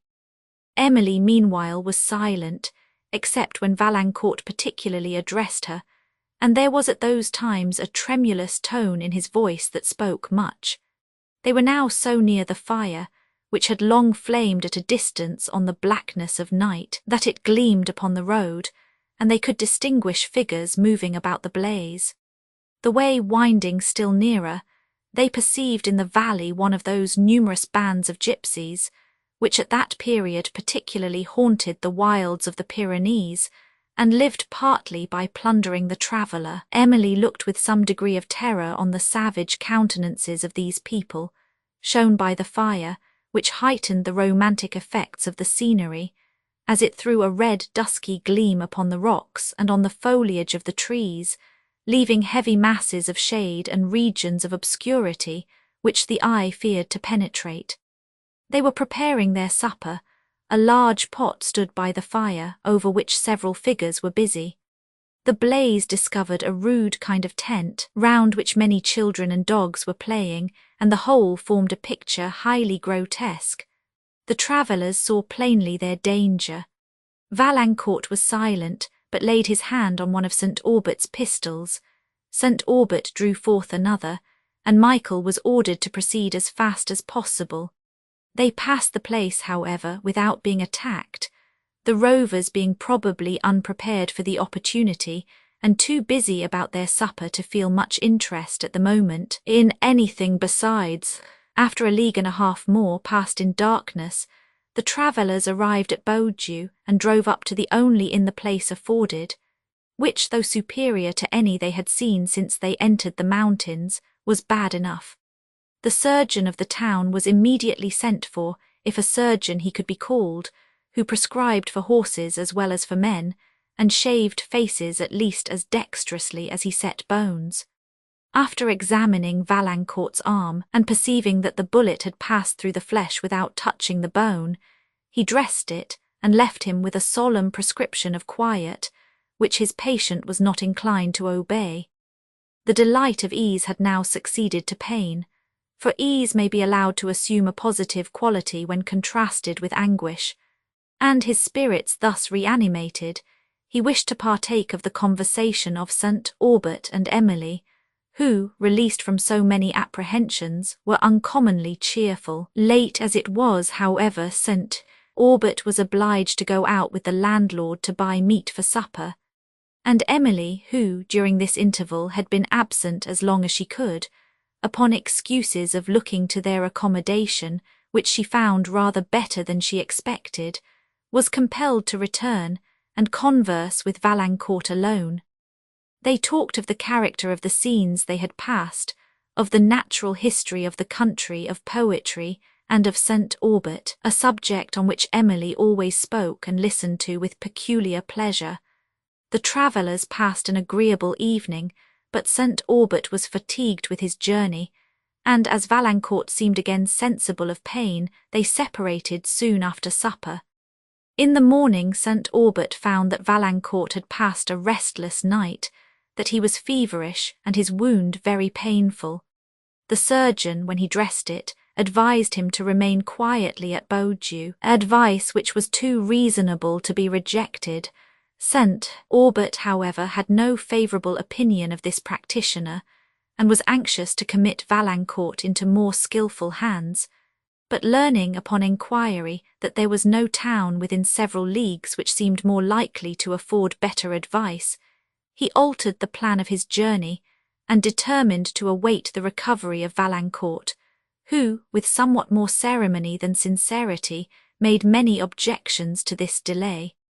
By order of his surgeon, Valancourt did not go out of the house that day, but St. Aubert and Emily surveyed with delight the environs of the town, situated at the feet of the Pyrenean Alps, that rose, some in abrupt precipices, and others swelling with woods of cedar, fir, and cypress, which stretched nearly to their highest summits. The cheerful green of the beech and mountain ash was sometimes seen, like a gleam of light, amidst the dark verdure of the forest, and sometimes a torrent poured its sparkling flood. High among the woods, Valancourt's indisposition detained the travellers at Beaulieu several days, during which interval St. Aubert had observed his disposition, and his talents with the philosophic inquiry so natural to him. He saw a frank and generous nature, full of ardour, highly susceptible of whatever is grand and beautiful, but impetuous, wild, and somewhat romantic. Valancourt had known little of the world. His perceptions were clear and his feelings just, his indignation of an unworthy, or his admiration of a generous action, were expressed in terms of equal vehemence. St. Aubert sometimes smiled at his warmth, but seldom checked it, and often repeated to himself, "This young man has never been at Paris."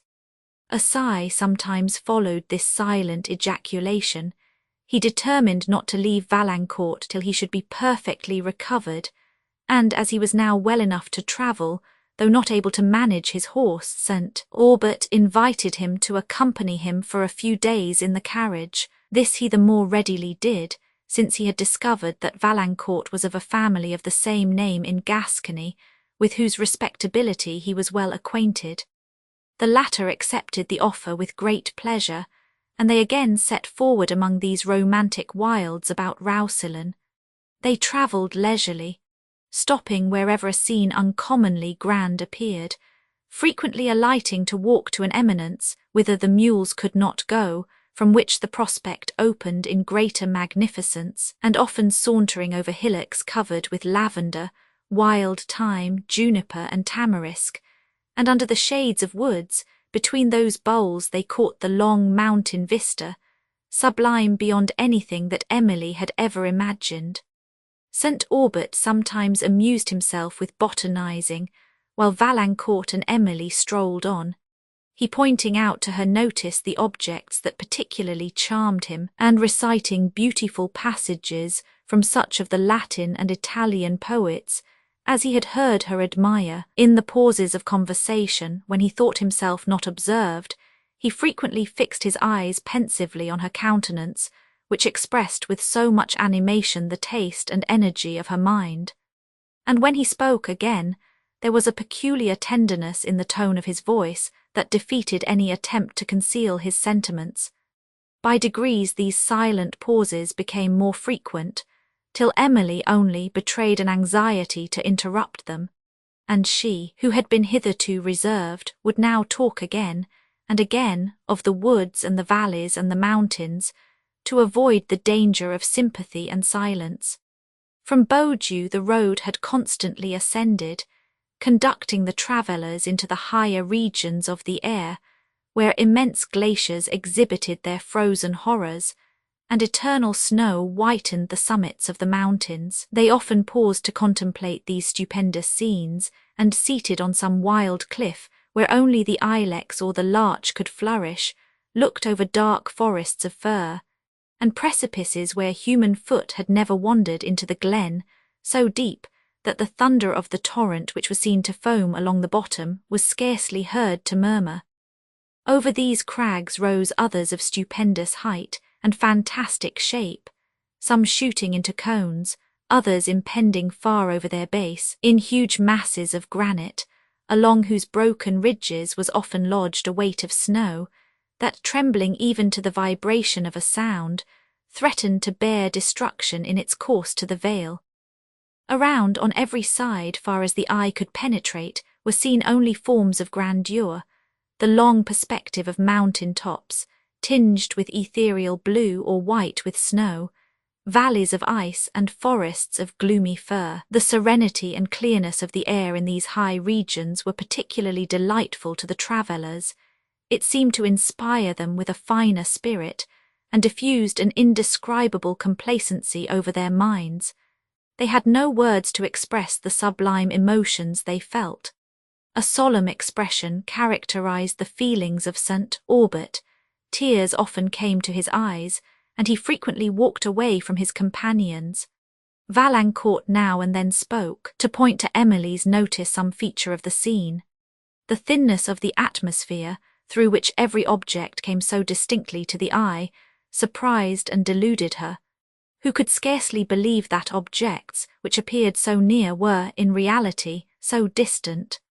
The deep silence of these solitudes was broken only at intervals by the scream of the vultures, seen cowering round some cliff below, or by the cry of the eagle sailing high in the air, except when the travellers listened to the hollow thunder that sometimes muttered at their feet, while above the deep blue of the heavens was unobscured by the lightest cloud. Halfway down the mountains, long billows of vapour were frequently seen rolling, now wholly excluding the country below, and now opening and partially revealing its features. Emily delighted to observe the grandeur of these clouds as they changed in shape and tints, and to watch their various effect on the lower world, whose features, partly veiled, were continually assuming new forms of sublimity. After traversing these regions for many leagues, they began to descend towards Roussillon, and features of beauty then mingled with the scene. Yet the travellers did not look back without some regret to the sublime objects they had quitted, though the eye, fatigued with the extension of its powers, was glad to repose on the verdure of woods and pastures that now hung on the margin of the river below, to view again the humble cottage shaded by cedars, the playful group of mountaineer children, and the flowery nooks that appeared among the hills. As they descended, they saw at a distance on the right one of the grand passes of the Pyrenees into Spain, gleaming with its battlements and towers to the splendour of the setting rays, yellow tops of woods colouring the steeps below, while far above aspired the snowy points of the mountains, still reflecting a rosy hue. St. Aubert began to look out for the little town he had been directed to by the people of Beaujeu, and where he meant to pass the night, but no habitation yet appeared. Of its distance Valancourt could not assist him to judge, for he had never been so far along this chain of Alps before. There was, however, a road to guide them, and there could be little doubt that it was the right one, for since they had left Beaujeu there had been no variety of tracks to perplex or mislead. The sun now gave his last light, and St. Aubert bade the muleteer proceed with all possible dispatch. He found, indeed, the lassitude of illness return upon him, after a day of uncommon fatigue, both of body and mind, and he longed for repose. His anxiety was not soothed by observing a numerous train, consisting of men, horses, and loaded mules, winding down the steeps of an opposite mountain, appearing and disappearing at intervals among the woods, so that its numbers could not be judged of. Something bright, like arms, glanced in the setting ray, and the military dress was distinguishable upon the men who were in the van, and on others scattered among the troop that followed. As these wound into the vale, the rear of the party emerged from the woods, and exhibited a band of soldiers. St. Aubert's apprehensions now subsided. He had no doubt that the train before him consisted of smugglers, who, in conveying prohibited goods over the Pyrenees, had been encountered and conquered by a party of troops. The travellers had lingered so long among the sublimer scenes of these mountains that they found themselves entirely mistaken in their calculation that they could reach Montigny at sunset. But as they wound along the valley, they saw on a rude alpine bridge that united two lofty crags of the glen a group of mountaineer children, amusing themselves with dropping pebbles into a torrent below, and watching the stones plunge into the water that threw up its white spray high in the air as it received them, and returned a sullen sound, which the echoes of the mountains prolonged. Under the bridge was seen a perspective of the valley, with its cataract descending among the rocks and a cottage on a cliff overshadowed with pines. It appeared that they could not be far from some small town. St. Aubert bade the muleteer stop, and then called to the children to enquire if he was near Montigny, but the distance and the roaring of the waters would not suffer his voice to be heard, and the crags adjoining the bridge were of such tremendous height and steepness that to have climbed either would have been scarcely practicable to a person unacquainted with the ascent. St. Aubert, therefore, did not waste more moments in delay. They continued to travel long after twilight had obscured the road, which was so broken that now, thinking it safer to walk than to ride, they all alighted. The moon was rising, but her light was yet too feeble to assist them. While they stepped carefully on, they heard the vesper bell of a convent. The twilight would not permit them to distinguish anything like a building, but the sounds seemed to come from some woods that overhung an acclivity to the right. Valancourt proposed to go in search of this convent. "If they will not accommodate us with a night's lodging," said he, "they may certainly inform us how far we are from Montigny and direct us towards it." He was bounding forward without waiting St. Aubert's reply when the latter stopped him. "I am very weary," said St. Aubert, "and wish for nothing so much as for immediate rest. We will all go to the convent. Your good looks would defeat our purpose, but when they see mine and Emily's exhausted countenances, they will scarcely deny us repose." As he said this, he took Emily's arm within his, and telling Michael to wait a while in the road with the carriage, they began to ascend towards the woods, guided by the bell of the convent. His steps were feeble, and Valancourt offered him his arm, which he accepted. The moon now threw a faint light over their path, and soon after enabled them to distinguish some towers rising above the tops of the woods. Still following the note of the bell, they entered the shade of those woods, lighted only by the moonbeams that glided down between the leaves, and threw a tremulous, uncertain gleam upon the steep track they were winding. The gloom and the silence that prevailed, except when the bell returned upon the air, together with the wildness of the surrounding scene, struck Emily with a degree of fear, which, however, the voice and conversation of Valancourt somewhat repressed. When they had been some time ascending, St. Aubert complained of weariness, and they stopped to rest upon a little green summit where the trees opened and admitted the moonlight. He sat down upon the turf between Emily and Valancourt. The bell had now ceased, and the deep repose of the scene was undisturbed by any sound, for the low dull murmur of some distant torrents might be said to soothe rather than to interrupt the silence. Before them extended the valley they had quitted. Its rocks and woods to the left, just silvered by the rays, formed a contrast to the deep shadow that involved the opposite cliffs, whose fringed summits only were tipped with light, while the distant perspective of the valley was lost in the yellow mist of moonlight. The travellers sat for some time wrapped in the complacency which such scenes inspire. "These scenes," said Valancourt at length, "soften the heart like the notes of sweet music, and inspire that delicious melancholy which no person who had felt it once would resign for the gayest pleasures. They waken our best and purest feelings, disposing us to benevolence, pity, and friendship. Those whom I love, I always seem to love more in such an hour as this." His voice trembled and he paused. St. Aubert was silent. Emily perceived a warm tear fall upon the hand he held. She knew the object of his thoughts. Hers too had for some time been occupied by the remembrance of her mother. He seemed by an effort to rouse himself.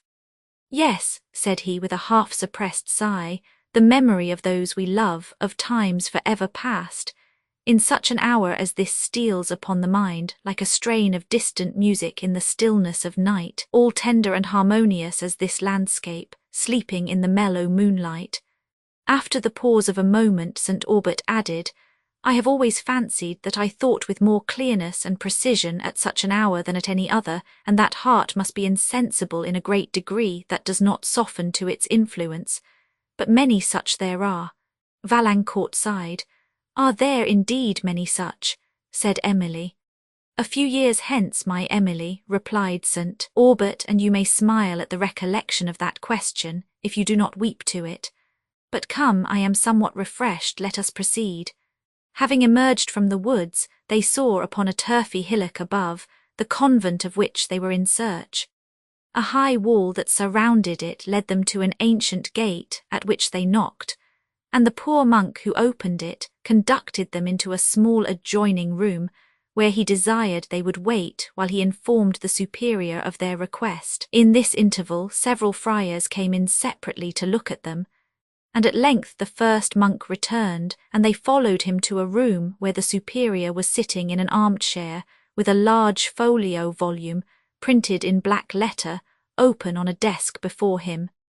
He received them with courtesy, though he did not rise from his seat, and having asked them a few questions, granted their request. After a short conversation, formal and solemn on the part of the superior, they withdrew to the apartment where they were to sup, and Valancourt, whom one of the inferior friars civilly desired to accompany, went to seek Michael and his mules. They had not descended half-way down the cliffs before they heard the voice of the muleteer echoing far and wide.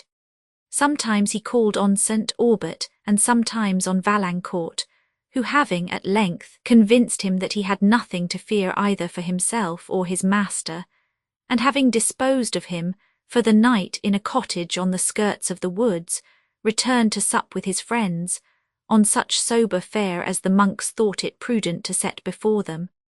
While St. Aubert was too much indisposed to share it, Emily, in her anxiety for her father, forgot herself, and Valancourt, silent and thoughtful, yet never inattentive to them, appeared particularly solicitous to accommodate and relieve St. Aubert, who often observed, while his daughter was pressing him to eat, or adjusting the pillow she had placed in the back of his armchair, that Valancourt fixed on her a look of pensive tenderness, which he was not displeased to understand.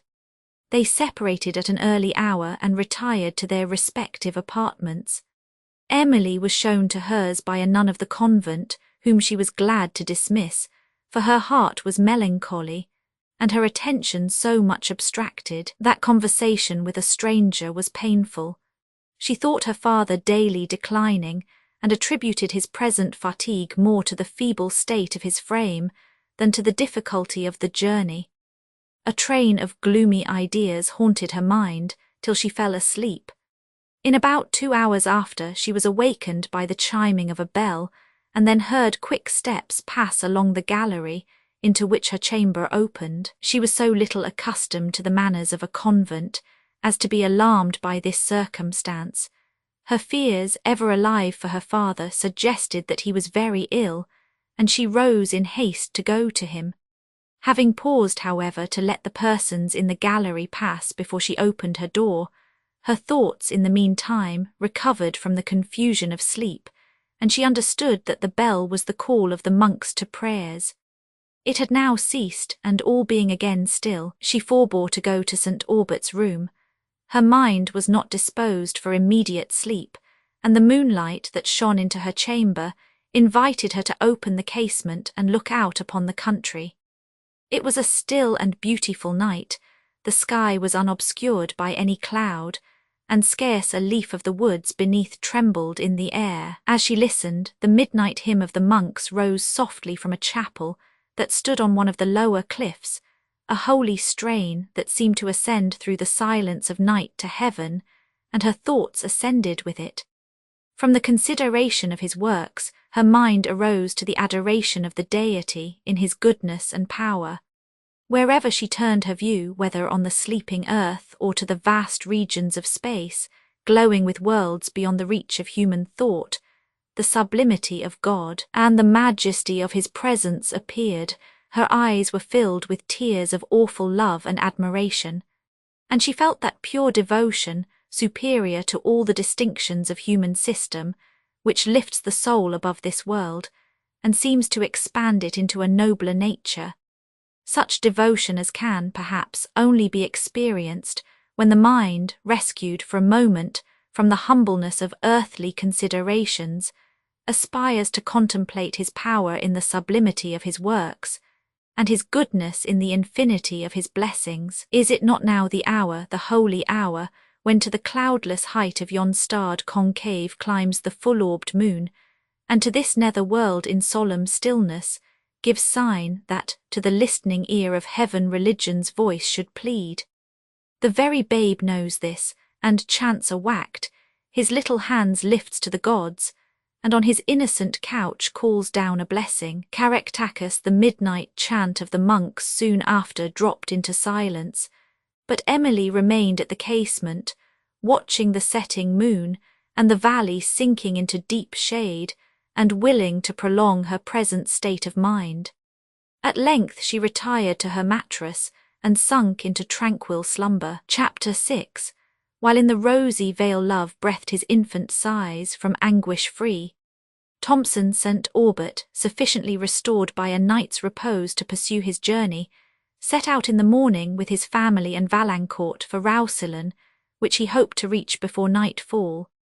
The scenes through which they now passed were as wild and romantic as any they had yet observed, with this difference that beauty, every now and then, softened the landscape into smiles. Little woody recesses appeared among the mountains, covered with bright verdure and flowers, or a pastoral valley opened its grassy bosom in the shade of the cliffs, with flocks and herds loitering along the banks of a rivulet that refreshed it with perpetual green.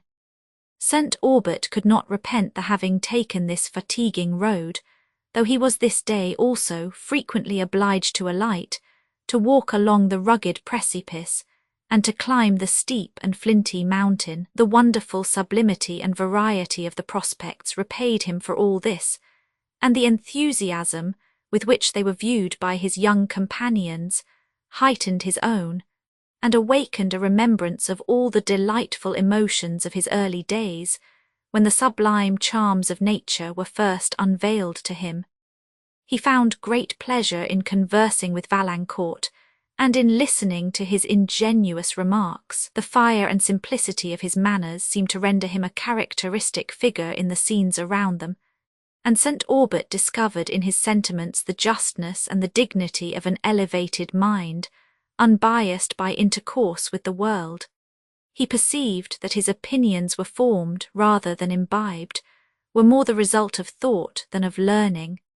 Of the world he seemed to know nothing, for he believed well of all mankind, and this opinion gave him the reflected image of his own heart. St. Aubert, as he sometimes lingered to examine the wild plants in his path, often looked forward with pleasure to Emily and Valancourt as they strolled on together, he, with a countenance of animated delight, pointing to her attention some grand feature of the scene, and she, listening and observing with a look of tender seriousness that spoke the elevation of her mind.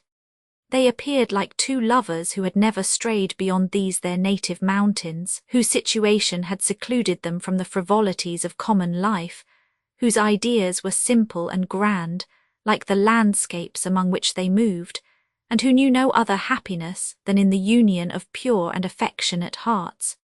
St. Aubert smiled, and sighed at the romantic picture of felicity his fancy drew, and sighed again to think that nature and simplicity were so little known to the world, as that their pleasures were thought romantic. The world, said he, pursuing this train of thought, ridicules a passion which it seldom feels. Its scenes and its interests distract the mind, deprave the taste, corrupt the heart, and love cannot exist in a heart that has lost the meek dignity of innocence. Virtue and taste are nearly the same, for virtue is little more than active taste, and the most delicate affections of each combine in real love. How then are we to look for love in great cities, where selfishness, dissipation, and insincerity supply the place of tenderness, simplicity, and truth?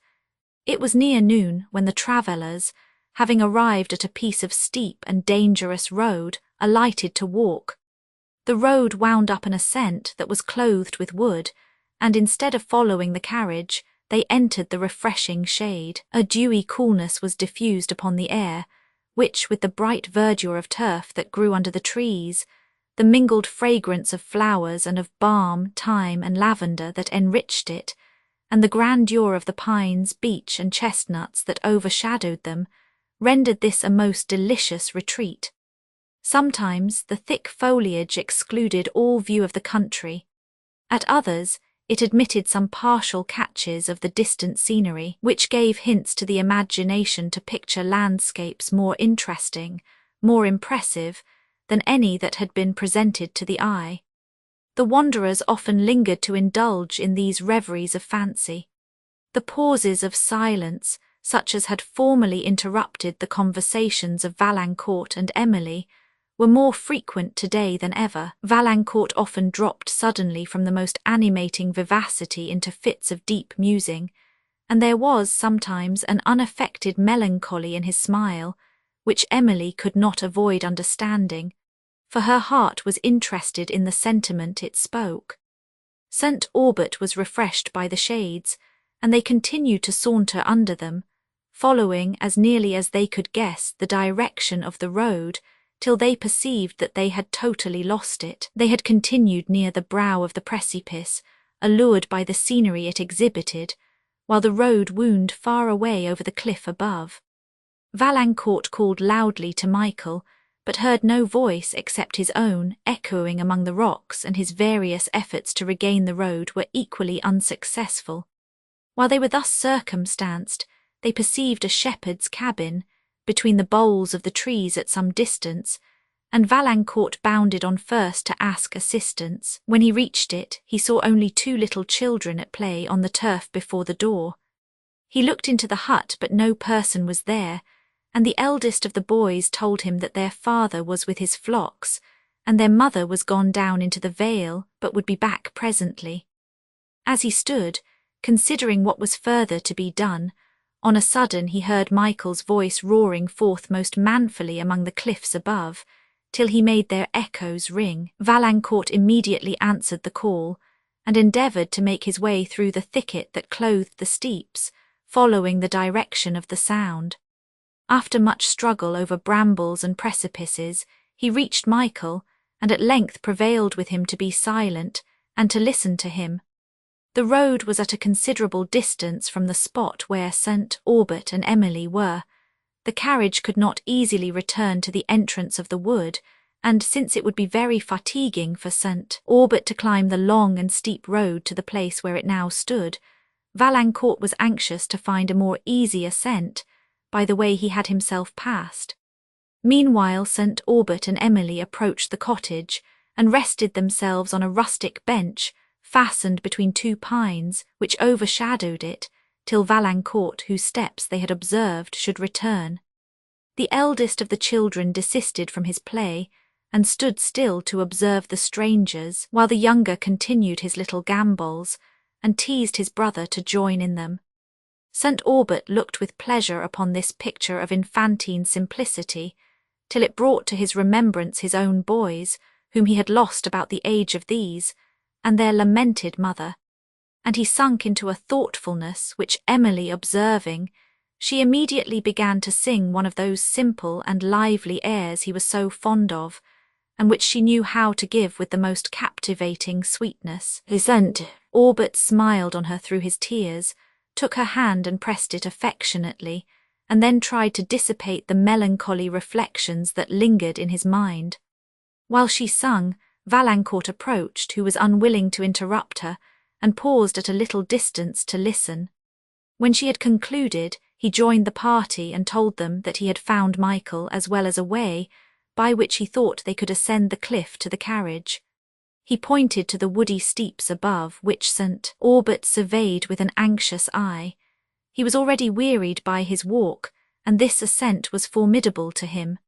He thought, however, it would be less toilsome than the long and broken road, and he determined to attempt it. But Emily, ever watchful of his ease, proposing that he should rest and dine before they proceeded further, Valancourt went to the carriage for the refreshments deposited there. On his return he proposed removing a little higher up the mountain, to where the woods opened upon a grand and extensive prospect, and thither they were preparing to go when they saw a young woman join the children and caress and weep over them. The travellers, interested by her distress, stopped to observe her. She took the youngest of the children in her arms, and perceiving the strangers, hastily dried her tears and proceeded to the cottage. St. Aubert, on inquiring the occasion of her sorrow, learned that her husband, who was a shepherd, and lived here in the summer months to watch over the flocks he led to feed upon these mountains, had lost on the preceding night his little all. A gang of gypsies, who had for some time infested the neighbourhood, had driven away several of his master's sheep. Jacques, added the shepherd's wife, had saved a little money and had bought a few sheep with it, and now they must go to his master for those that are stolen. And what is worse than all, his master, when he comes to know how it is, will trust him no longer with the care of his flocks, for he is a hard man. And then what is to become of our children? The innocent countenance of the woman, and the simplicity of her manner in relating her grievance, inclined St. Aubert to believe her story, and Valancourt, convinced that it was true, asked eagerly what was the value of the stolen sheep, on hearing which he turned away with a look of disappointment. St. Aubert put some money into her hand. Emily too gave something from her little purse, and they walked towards the cliff, but Valancourt lingered behind, and spoke to the shepherd's wife, who was now weeping with gratitude and surprise. He enquired how much money was yet wanting to replace the stolen sheep, and found that it was a sum very little short of all he had about him. He was perplexed and distressed. This sum then, said he to himself, would make this poor family completely happy. It is in my power to give it, to make them completely happy, but what is to become of me? How shall I contrive to reach home with the little money that will remain?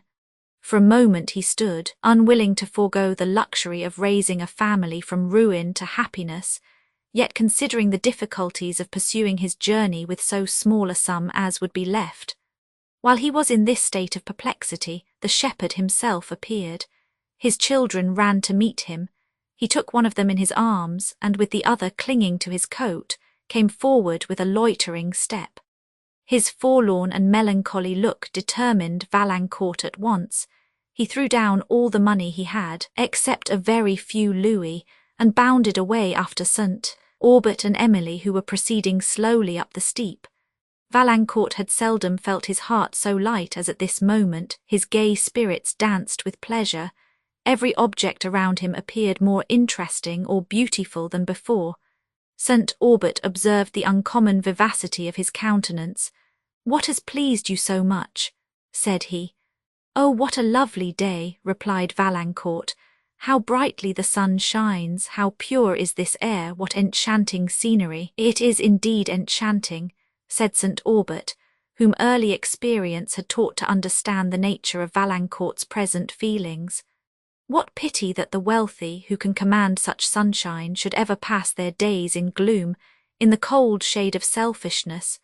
For you, my young friend, may the sun always shine as brightly as at this moment. May your own conduct always give you the sunshine of benevolence and reason united." Valancourt, highly flattered by this compliment, could make no reply but by a smile of gratitude.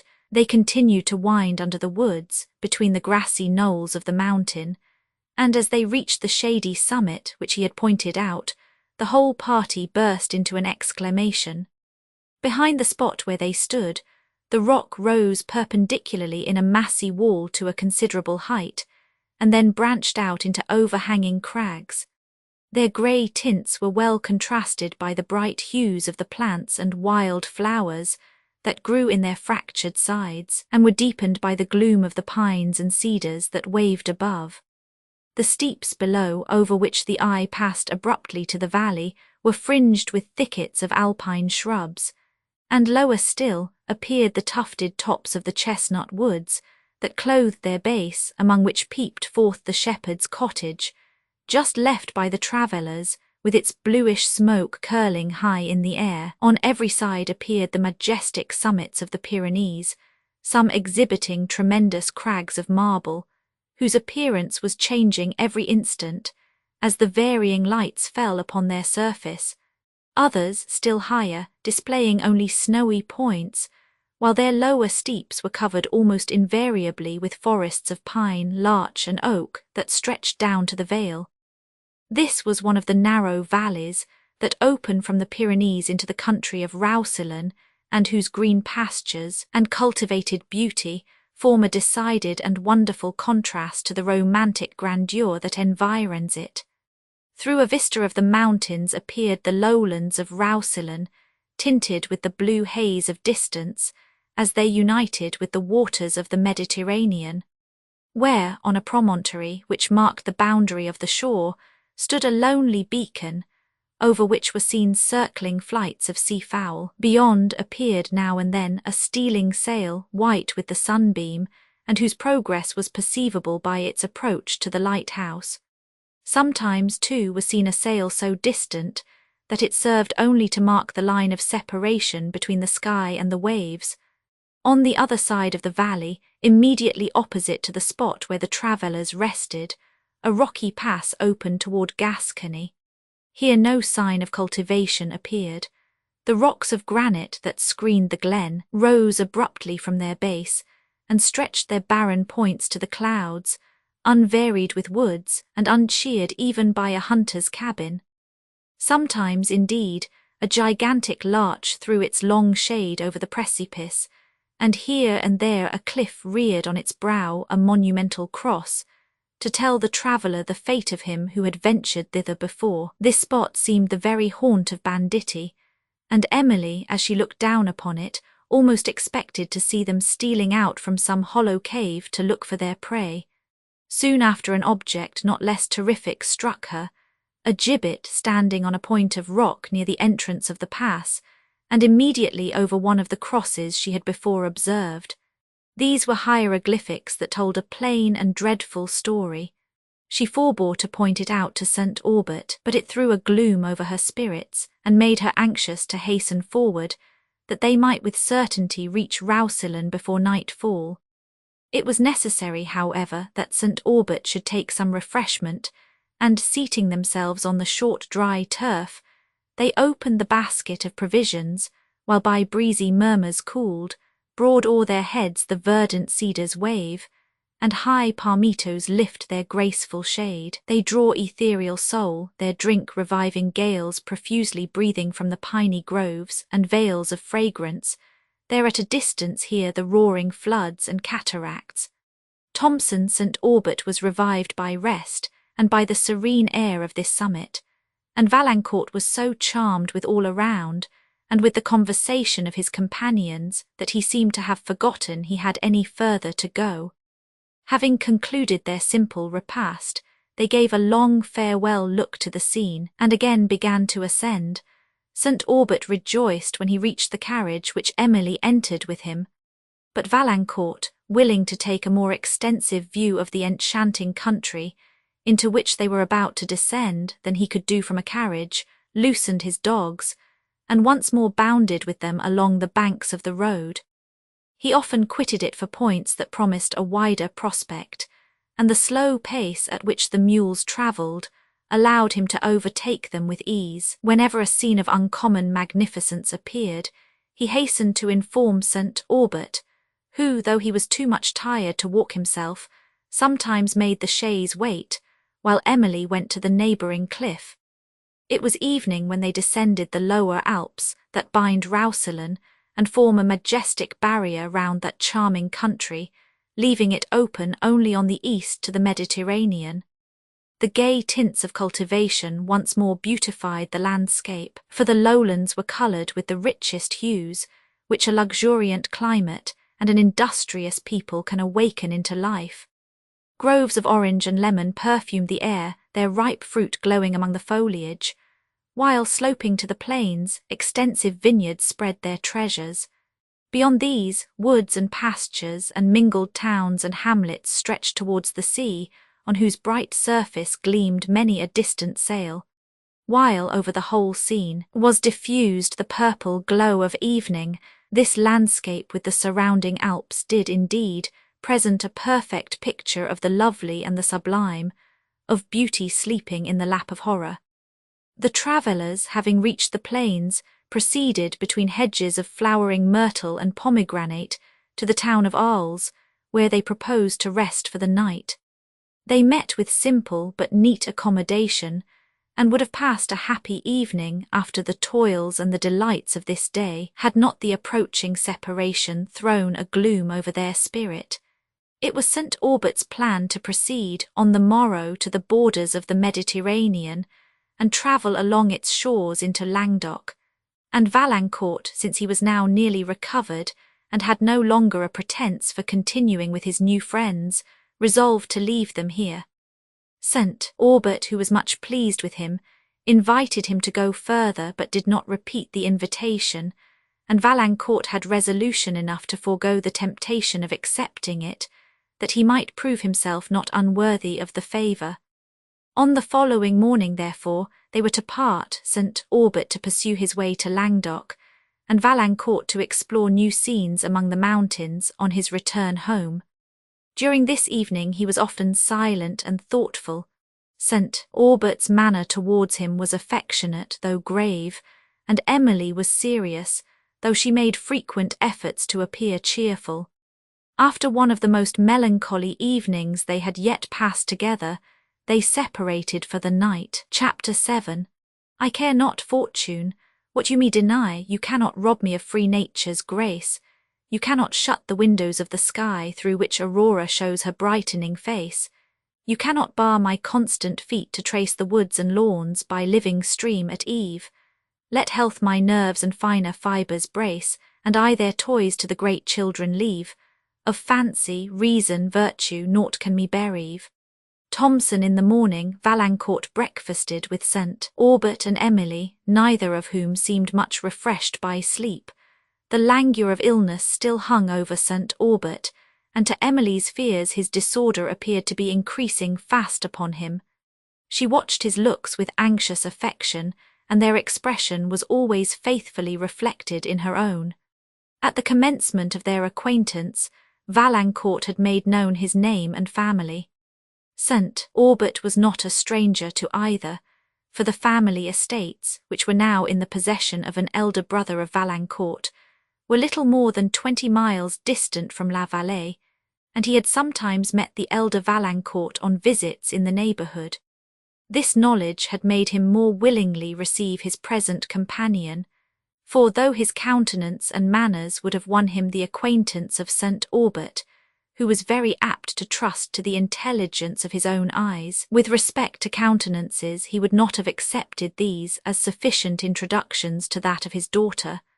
The breakfast was almost as silent as the supper of the preceding night, but their musing was at length interrupted by the sound of the carriage wheels, which were to bear away St. Aubert and Emily. Valancourt started from his chair and went to the window. It was indeed the carriage, and he returned to his seat without speaking. The moment was now come when they must part. St. Aubert told Valancourt that he hoped he would never pass La Vallée without favouring him with a visit, and Valancourt, eagerly thanking him, assured him that he never would. As he said which he looked timidly at Emily, who tried to smile away the seriousness of her spirits. They passed a few minutes in interesting conversation, and St. Aubert then led the way to the carriage, Emily and Valancourt following in silence. The latter lingered at the door several minutes after they were seated, and none of the party seemed to have courage enough to say farewell. At length St. Aubert pronounced the melancholy word which Emily passed to Valancourt, who returned it with a dejected smile, and the carriage drove on. The travellers remained for some time in a state of tranquil pensiveness, which is not unpleasing. St. Aubert interrupted it by observing, "This is a very promising young man. It is many years since I have been so much pleased with any person on so short an acquaintance. He brings back to my memory the days of my youth when every scene was new and delightful."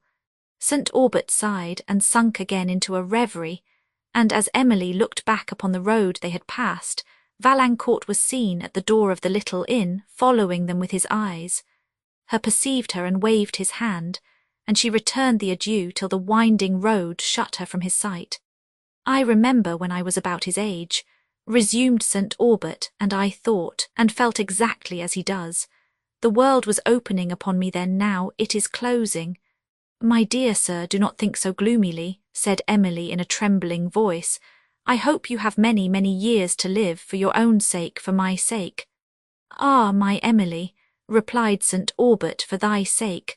Well, I hope it is so." He wiped away a tear that was stealing down his cheek, threw a smile upon his countenance, and said in a cheering voice, "There is something in the ardour and ingenuousness of youth which is particularly pleasing to the contemplation of an old man, if his feelings have not been entirely corroded by the world. It is cheering and reviving, like the view of spring to a sick person. His mind catches somewhat of the spirit of the season, and his eyes are lighted up with a transient sunshine. Valancourt is this spring to me." Emily, who pressed her father's hand affectionately, had never before listened with so much pleasure to the praises he bestowed. No, not even when he had bestowed them on herself. They travelled on among vineyards, woods, and pastures, delighted with the romantic beauty of the landscape, which was bounded on one side by the grandeur of the Pyrenees, and on the other by the ocean. And soon after noon they reached the town of Collioure, situated on the Mediterranean. Here they dined and rested till towards the cool of day, when they pursued their way along the shores, those enchanting shores, which extend to Languedoc. Emily gazed with enthusiasm on the vastness of the sea, its surface varying as the lights and shadows fell, and on its woody banks mellowed with autumnal tints. St. Aubert was impatient to reach Perpignan, where he expected letters from M. Quesnel, and it was the expectation of these letters that had induced him to leave Collioure, for his feeble frame had required immediate rest. After travelling a few miles he fell asleep, and Emily, who had put 2 or 3 books into the carriage on leaving La Vallée, had now the leisure for looking into them. She sought for one, in which Valancourt had been reading the day before, and hoped for the pleasure of retracing a page, over which the eyes of a beloved friend had lately passed, of dwelling on the passages which he had admired, and of permitting them to speak to her in the language of his own mind, and to bring himself to her presence. On searching for the book she could find it nowhere, but in its stead perceived a volume of Petrarch's poems that had belonged to Valancourt, whose name was written in it, and from which he had frequently read passages to her, with all the pathetic expression that characterized the feelings of the author. She hesitated in believing, what would have been sufficiently apparent to almost any other person, that he had purposely left this book instead of the one she had lost, and that love had prompted the exchange. But, having opened it with impatient pleasure, and observed the lines of his pencil drawn along the various passages he had read aloud, and under others more descriptive of delicate tenderness than he had dared to trust his voice with, the conviction came at length to her mind. For some moments she was conscious only of being beloved, then a recollection of all the variations of tone and countenance with which he had recited these sonnets, and of the soul which spoke in their expression, pressed to her memory, and she wept over the memorial of his affection. They arrived at Perpignan soon after sunset, where St. Aubert found, as he had expected, letters from M. Quesnel, the contents of which so evidently and grievously affected him, that Emily was alarmed, and pressed him as far as her delicacy would permit, to disclose the occasion of his concern. But he answered her only by tears, and immediately began to talk on other topics. Emily, though she forbore to press the one most interesting to her, was greatly affected by her father's manner, and passed a night of sleepless solicitude. In the morning they pursued their journey along the coast towards Lucate, another town on the Mediterranean, situated on the borders of Languedoc and Roussillon. On the way, Emily renewed the subject of the preceding night, and appeared so deeply affected by St. Aubert's silence and dejection that he relaxed from his reserve. "I was unwilling, my dear Emily," said he, "to throw a cloud over the pleasure you receive from these scenes, and meant therefore to conceal for the present some circumstances with which, however, you must at length have been made acquainted.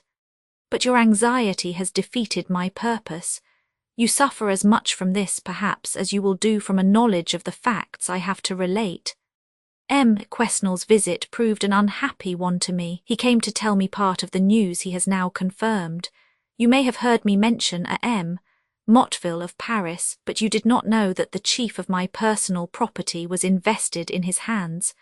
I had great confidence in him, and I am yet willing to believe that he is not wholly unworthy of my esteem. A variety of circumstances have concurred to ruin him, and I am ruined with him." St. Aubert paused to conceal his emotion. "The letters I have just received from M. Quesnel," resumed he, struggling to speak with firmness, "enclosed others from Motteville which confirmed all I dreaded." "Must we then quit La Vallée?" said Emily after a long pause of silence. "That is yet uncertain," replied St. Aubert.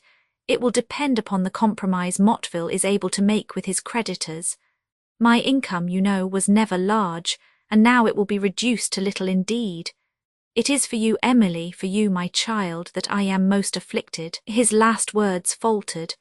Emily smiled tenderly upon him through her tears, and then, endeavouring to overcome her emotion, "My dear father," said she, "do not grieve for me or for yourself. We may yet be happy. If La Vallée remains for us, we must be happy. We will retain only one servant, and you shall scarcely perceive the change in your income. Be comforted, my dear sir. We shall not feel the want of those luxuries which others value so highly, since we never had a taste for them, and poverty cannot deprive us of many consolations. It cannot rob us of the affection we have for each other, or degrade us in our own opinion, or in that of any person whose opinion we ought to value." St. Aubert concealed his face with his handkerchief and was unable to speak, but Emily continued to urge to her father the truths which himself had impressed upon her mind. "Besides, my dear sir, poverty cannot deprive us of intellectual delights. It cannot deprive you of the comfort of affording me examples of fortitude and benevolence, nor me of the delight of consoling a beloved parent. It cannot deaden our taste for the grand and the beautiful, or deny us the means of indulging it.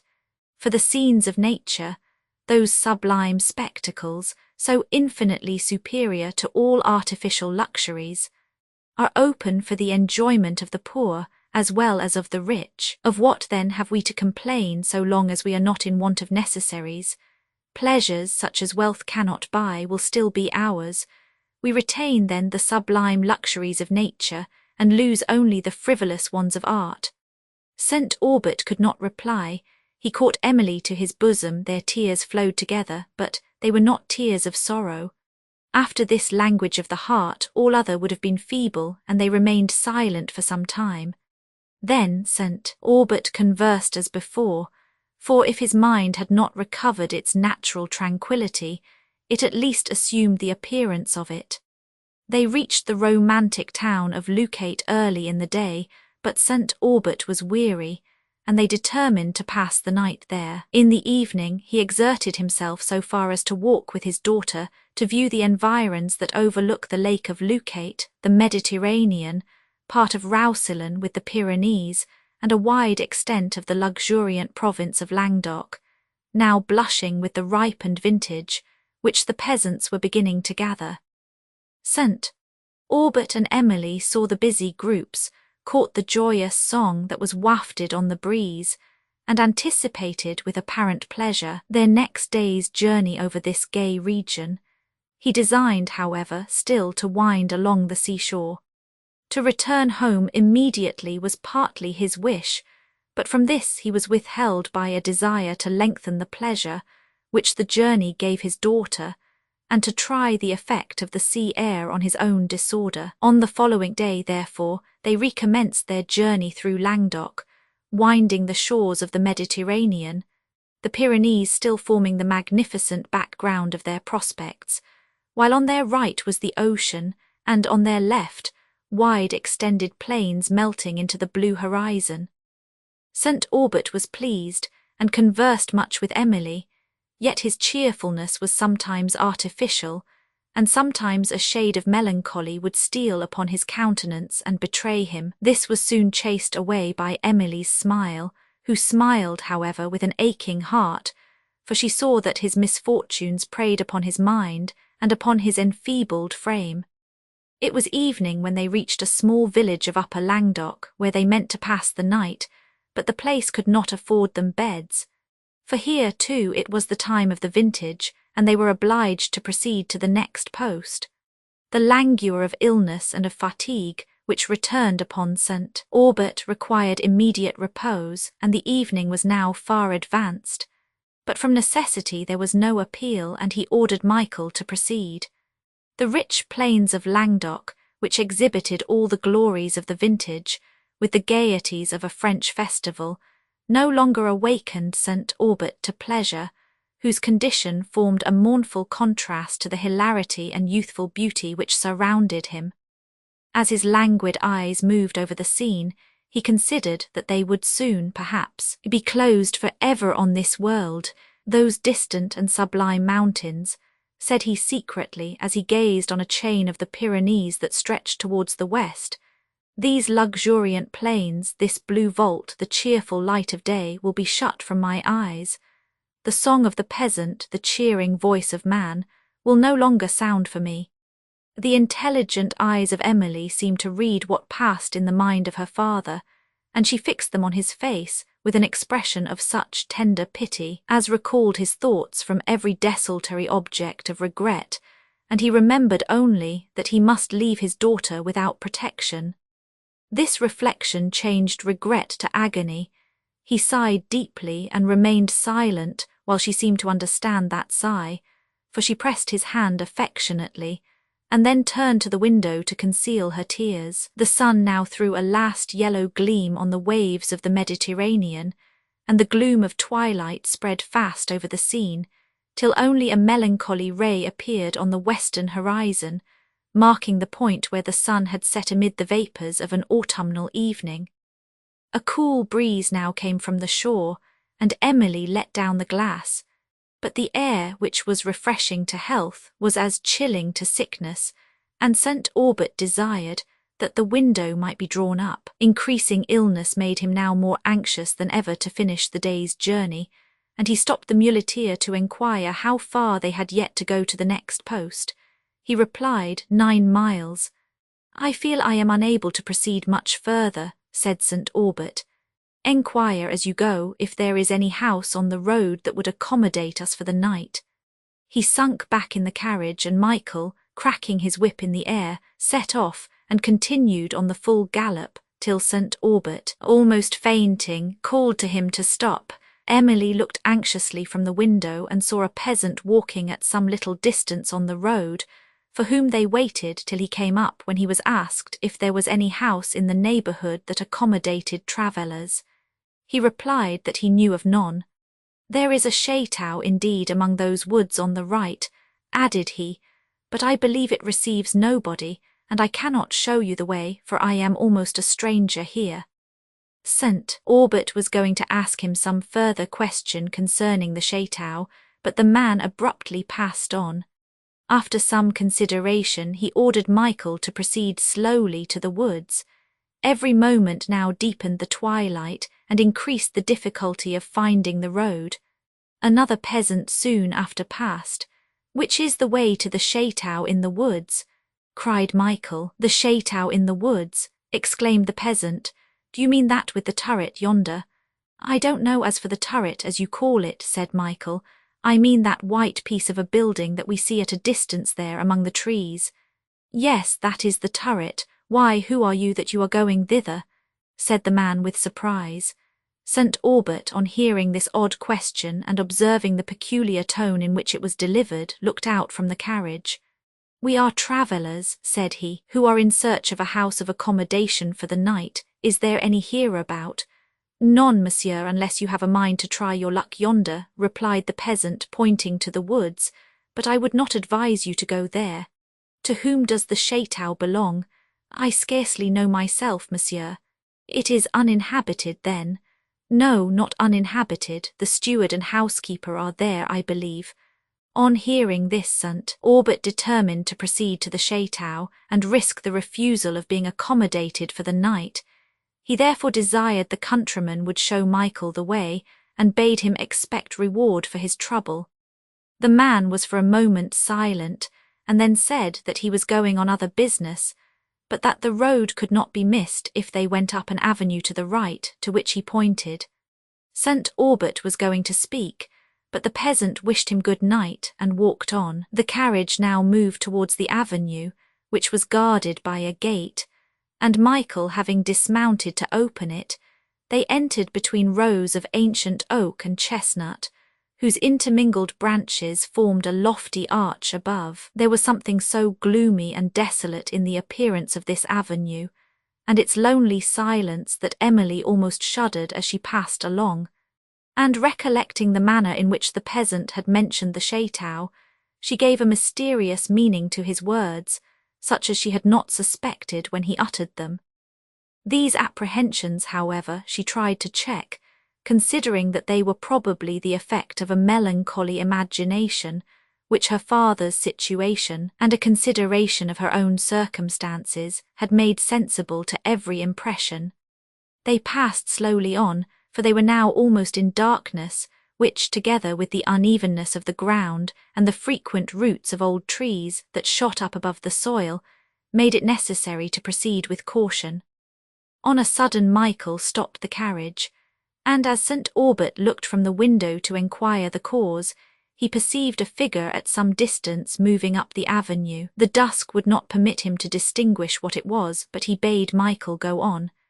This seems a wild place, said Michael.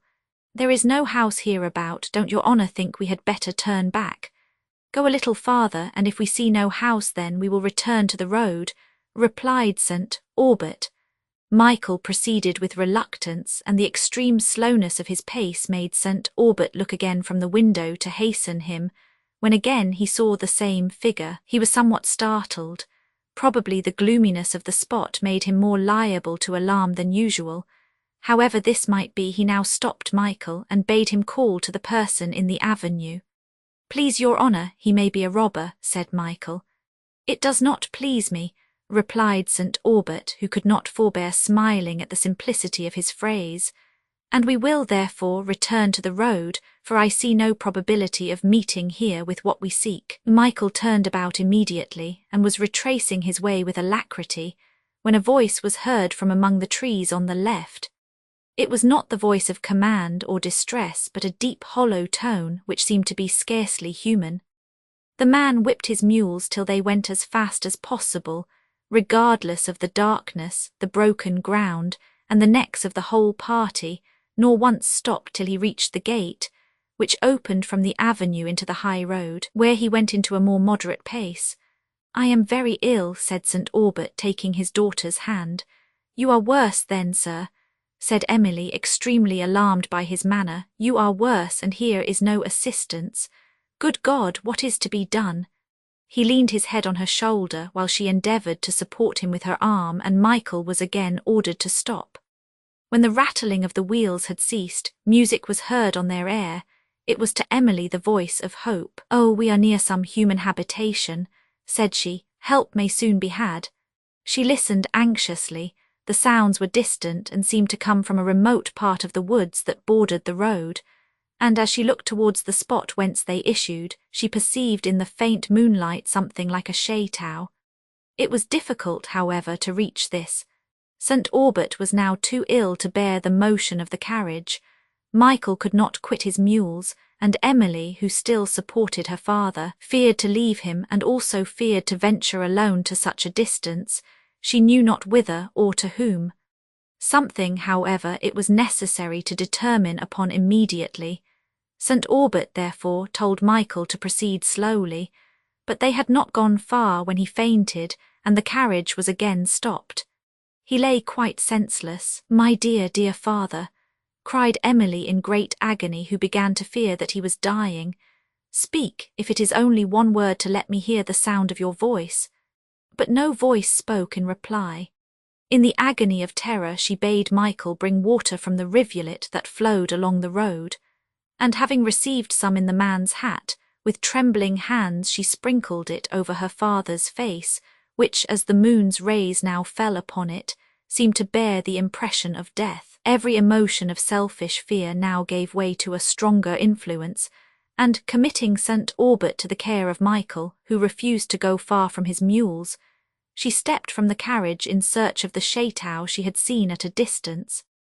It was a still moonlight night, and the music, which yet sounded on the air, directed her steps from the high road, up a shadowy lane that led to the woods. Her mind was for some time so entirely occupied by anxiety and terror for her father, that she felt none for herself, till the deepening gloom of the overhanging foliage, which now wholly excluded the moonlight, and the wildness of the place recalled her to a sense of her adventurous situation. The music had ceased, and she had no guide but chance. For a moment she paused in terrified perplexity, till a sense of her father's condition again overcoming every consideration for herself, she proceeded.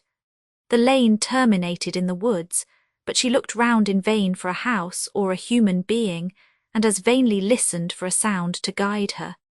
She hurried on, however, not knowing whither, avoiding the recesses of the woods, and endeavouring to keep along their margin, till a rude kind of avenue, which opened upon a moonlight spot, arrested her attention. The wildness of this avenue brought to her recollection the one leading to the turreted chateau, and she was inclined to believe that this was a part of the same domain and probably led to the same point. While she hesitated whether to follow it or not, a sound of many voices in loud merriment burst upon her ear. It seemed not the laugh of cheerfulness but of riot, and she stood appalled. While she paused, she heard a distant voice, calling from the way she had come, and not doubting but it was that of Michael, her first impulse was to hasten back. But a second thought changed her purpose. She believed that nothing less than the last extremity could have prevailed with Michael to quit his mules, and fearing that her father was now dying, she rushed forward, with a feeble hope of obtaining assistance from the people in the woods. Her heart beat with fearful expectation as she drew near the spot whence the voices issued, and she often startled when her steps disturbed the fallen leaves. The sounds led her towards the moonlight glade she had before noticed, at a little distance from which she stopped, and saw between the boles of the trees a small circular level of green turf, surrounded by the woods, on which appeared a group of figures. On drawing nearer, she distinguished these by their dress to be peasants, and perceived several cottages scattered round the edge of the woods, which waved loftily over this spot. While she gazed, and endeavoured to overcome the apprehensions that withheld her steps, several peasant girls came out of a cottage. Music instantly struck up, and the dance began. It was the joyous music of the vintage, the same she had before heard upon the air. Her heart, occupied with terror for her father, could not feel the contrast which this gay scene offered to her own distress. She stepped hastily forward towards a group of elder peasants who were seated at the door of a cottage, and, having explained her situation, entreated their assistance. Several of them rose with alacrity, and offering any service in their power followed Emily, who seemed to move on the wind as fast as they could towards the road. When she reached the carriage, she found St. Aubert restored to animation. On the recovery of his senses, having heard from Michael whither his daughter was gone, anxiety for her overcame every regard for himself, and he had sent him in search of her.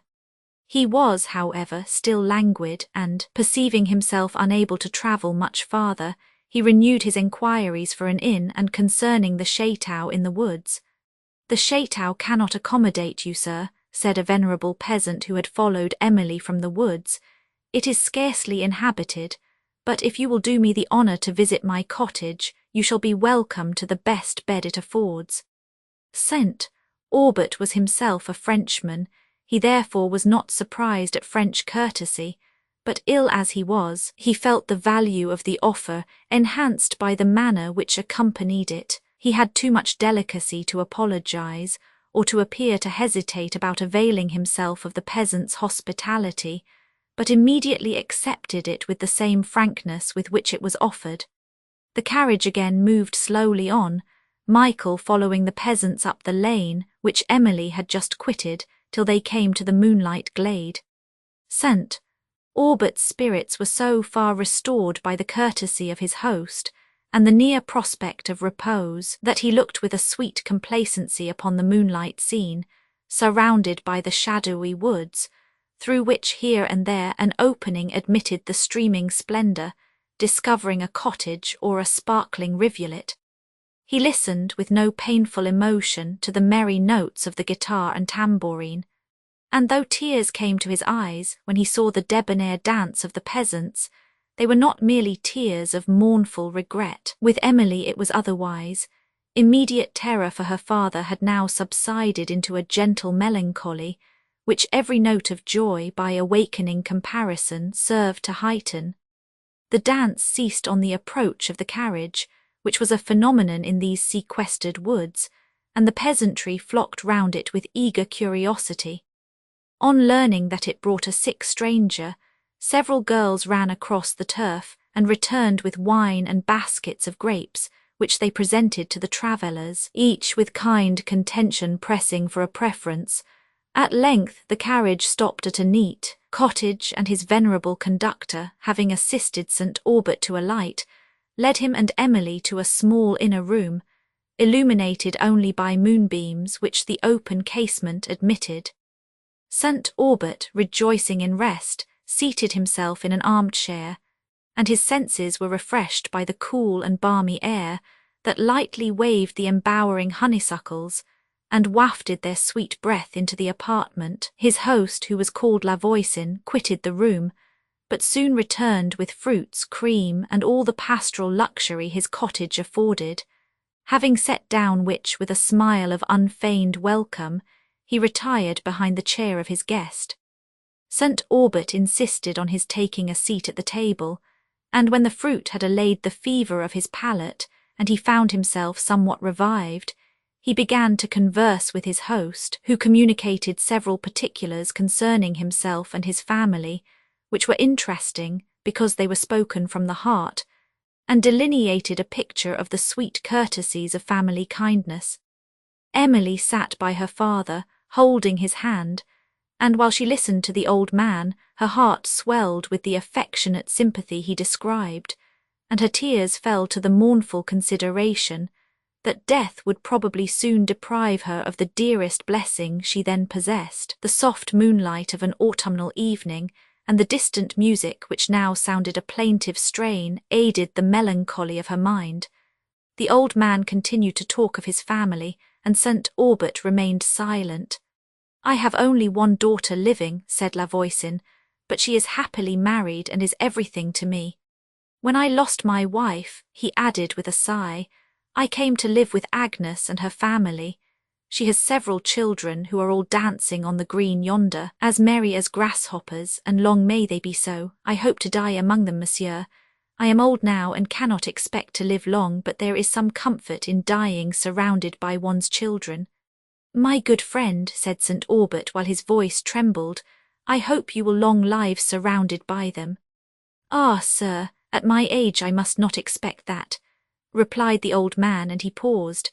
"I can scarcely wish it," he resumed, "for I trust that whenever I die I shall go to heaven, where my poor wife is gone before me. I can sometimes almost fancy I see her of a still moonlight night, walking among these shades she loved so well. Do you believe, monsieur, that we shall be permitted to revisit the earth after we have quitted the body. Emily could no longer stifle the anguish of her heart. Her tears fell fast upon her father's hand, which she yet held. He made an effort to speak, and at length said in a low voice, "I hope we shall be permitted to look down on those we have left on the earth, but I can only hope it. Futurity is much veiled from our eyes, and faith and hope are our only guides concerning it. We are not enjoined to believe that disembodied spirits watch over the friends they have loved, but we may innocently hope it. It is a hope which I will never resign," continued he while he wiped the tears from his daughter's eyes. "It will sweeten the bitter moments of death." Tears fell slowly on his cheeks. La Voisin wept too, and there was a pause of silence.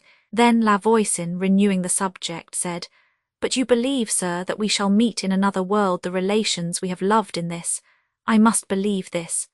"Then do believe it," replied St. Aubert. "Severe indeed would be the pangs of separation if we believed it to be eternal. Look up, my dear Emily, we shall meet again."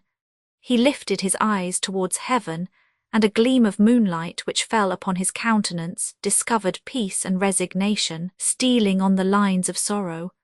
La Voisin felt that he had pursued the subject too far, and he dropped it, saying, "We are in darkness, I forgot to bring a light."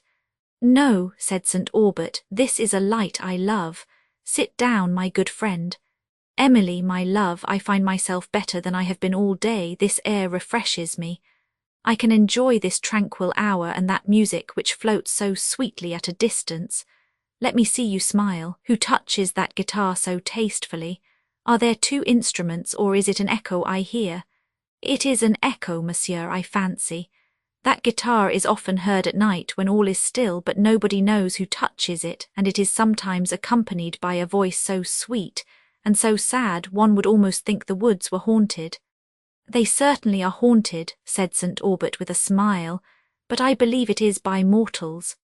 "I have sometimes heard it at midnight, when I could not sleep," rejoined La Voisin, not seeming to notice this remark, "almost under my window, and I never heard any music like it. It has often made me think of my poor wife till I cried.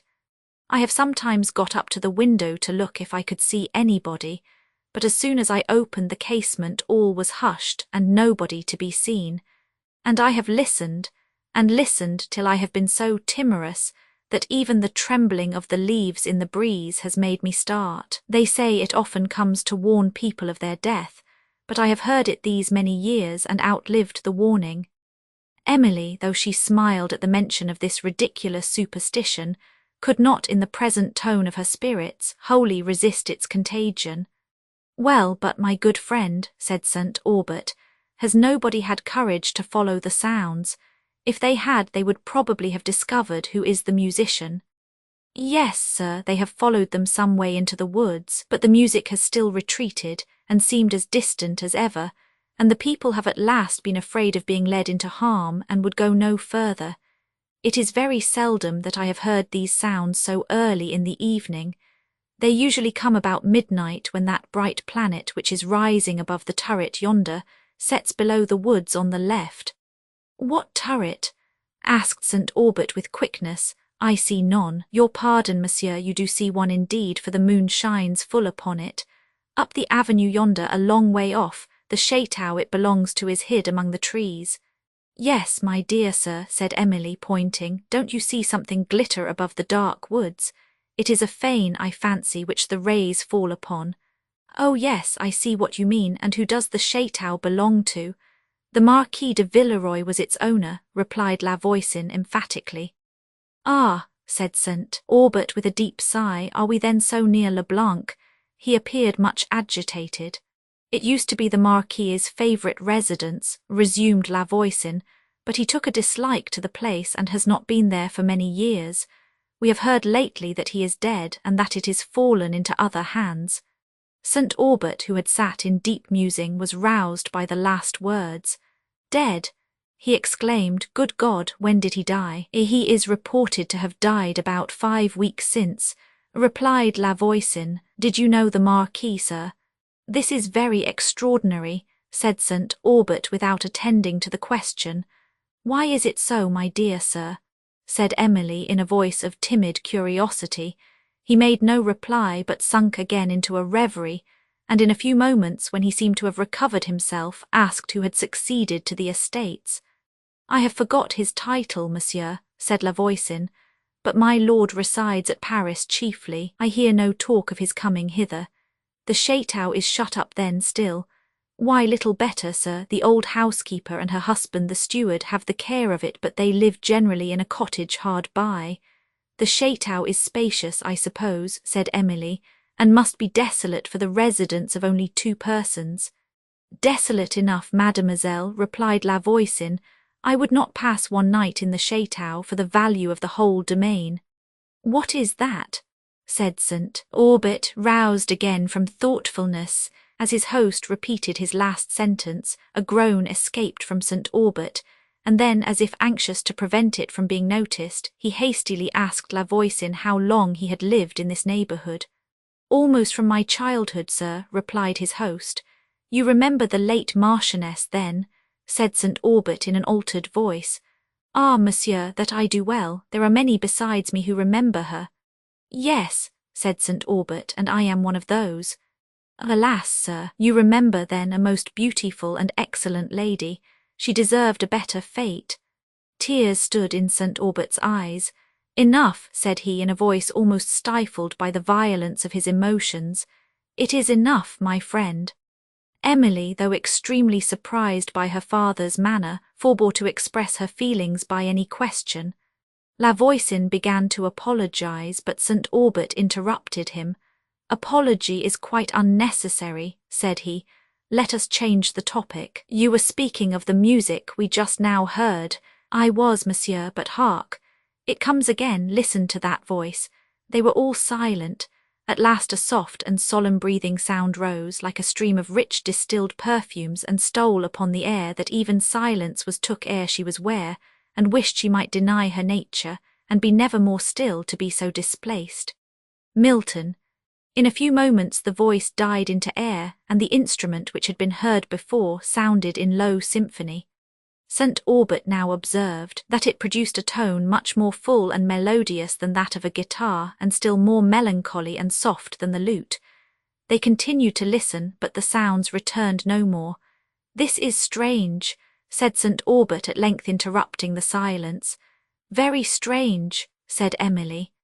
"It is so," rejoined La Voisin, and they were again silent. After a long pause, "It is now about 18 years since I first heard that music," said La Voisin. "I remember it was on a fine summer's night, much like this, but later, that I was walking in the woods and alone. I remember, too, that my spirits were very low, for one of my boys was ill, and we feared we should lose him. I had been watching at his bedside all the evening while his mother slept, for she had sat up with him the night before. I had been watching, and went out for a little fresh air. The day had been very sultry. As I walked under the shades and mused, I heard music at a distance, and thought it was Claude playing upon his flute, as he often did of a fine evening at the cottage door. But when I came to a place where the trees opened, I shall never forget it, and stood looking up at the north lights which shot up the heaven to a great height, I heard all of a sudden such sounds. They came so as I cannot describe. It was like the music of angels, and I looked up again almost expecting to see them in the sky. When I came home, I told what I had heard, but they laughed at me, and said it must be some of the shepherds playing on their pipes, and I could not persuade them to the contrary. A few nights after, however, my wife herself heard the same sounds, and was as much surprised as I was, and Father Denis frightened her sadly by saying that it was music come to warn her of her child's death, and that music often came to houses where there was a dying person. Emily, on hearing this, shrunk with a superstitious dread entirely new to her, and could scarcely conceal her agitation from St. Aubert. But the boy lived, monsieur, in spite of Father Denis. "Father Denis," said St. Aubert, who had listened to narrative old age with patient attention. "Are we near a convent, then?" "Yes, sir. The convent of St. Clare stands at no great distance on the seashore yonder." "Ah," said St. Aubert, as if struck with some sudden remembrance, "the convent of St. Clare." Emily observed the clouds of grief, mingled with a faint expression of horror gathering on his brow. His countenance became fixed, and touched as it now was by the silver whiteness of the moonlight, he resembled one of those marble statues of a monument which seemed to bend in hopeless sorrow over the ashes of the dead, shown by the blunted light that the dim moon through painted casements lends. The emigrants. But my dear sir, said Emily, anxious to dissipate his thoughts, you forget that repose is necessary to you.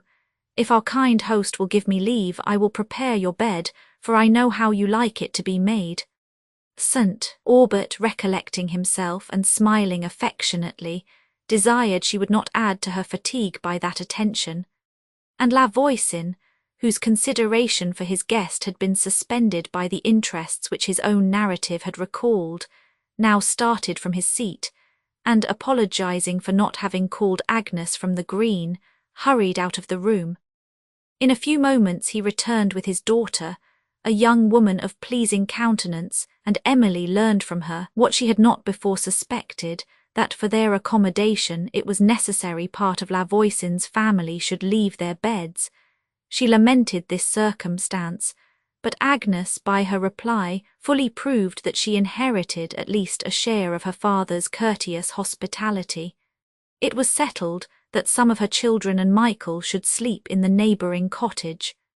If I am better tomorrow, my dear, said St. Aubert when Emily returned to him, I mean to set out at an early hour that we may rest during the heat of the day and will travel towards home.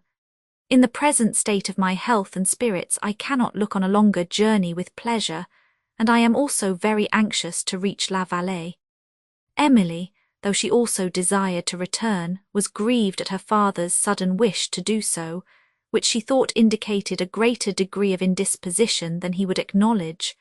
St. Aubert now retired to rest, and Emily to her little chamber, but not to immediate repose.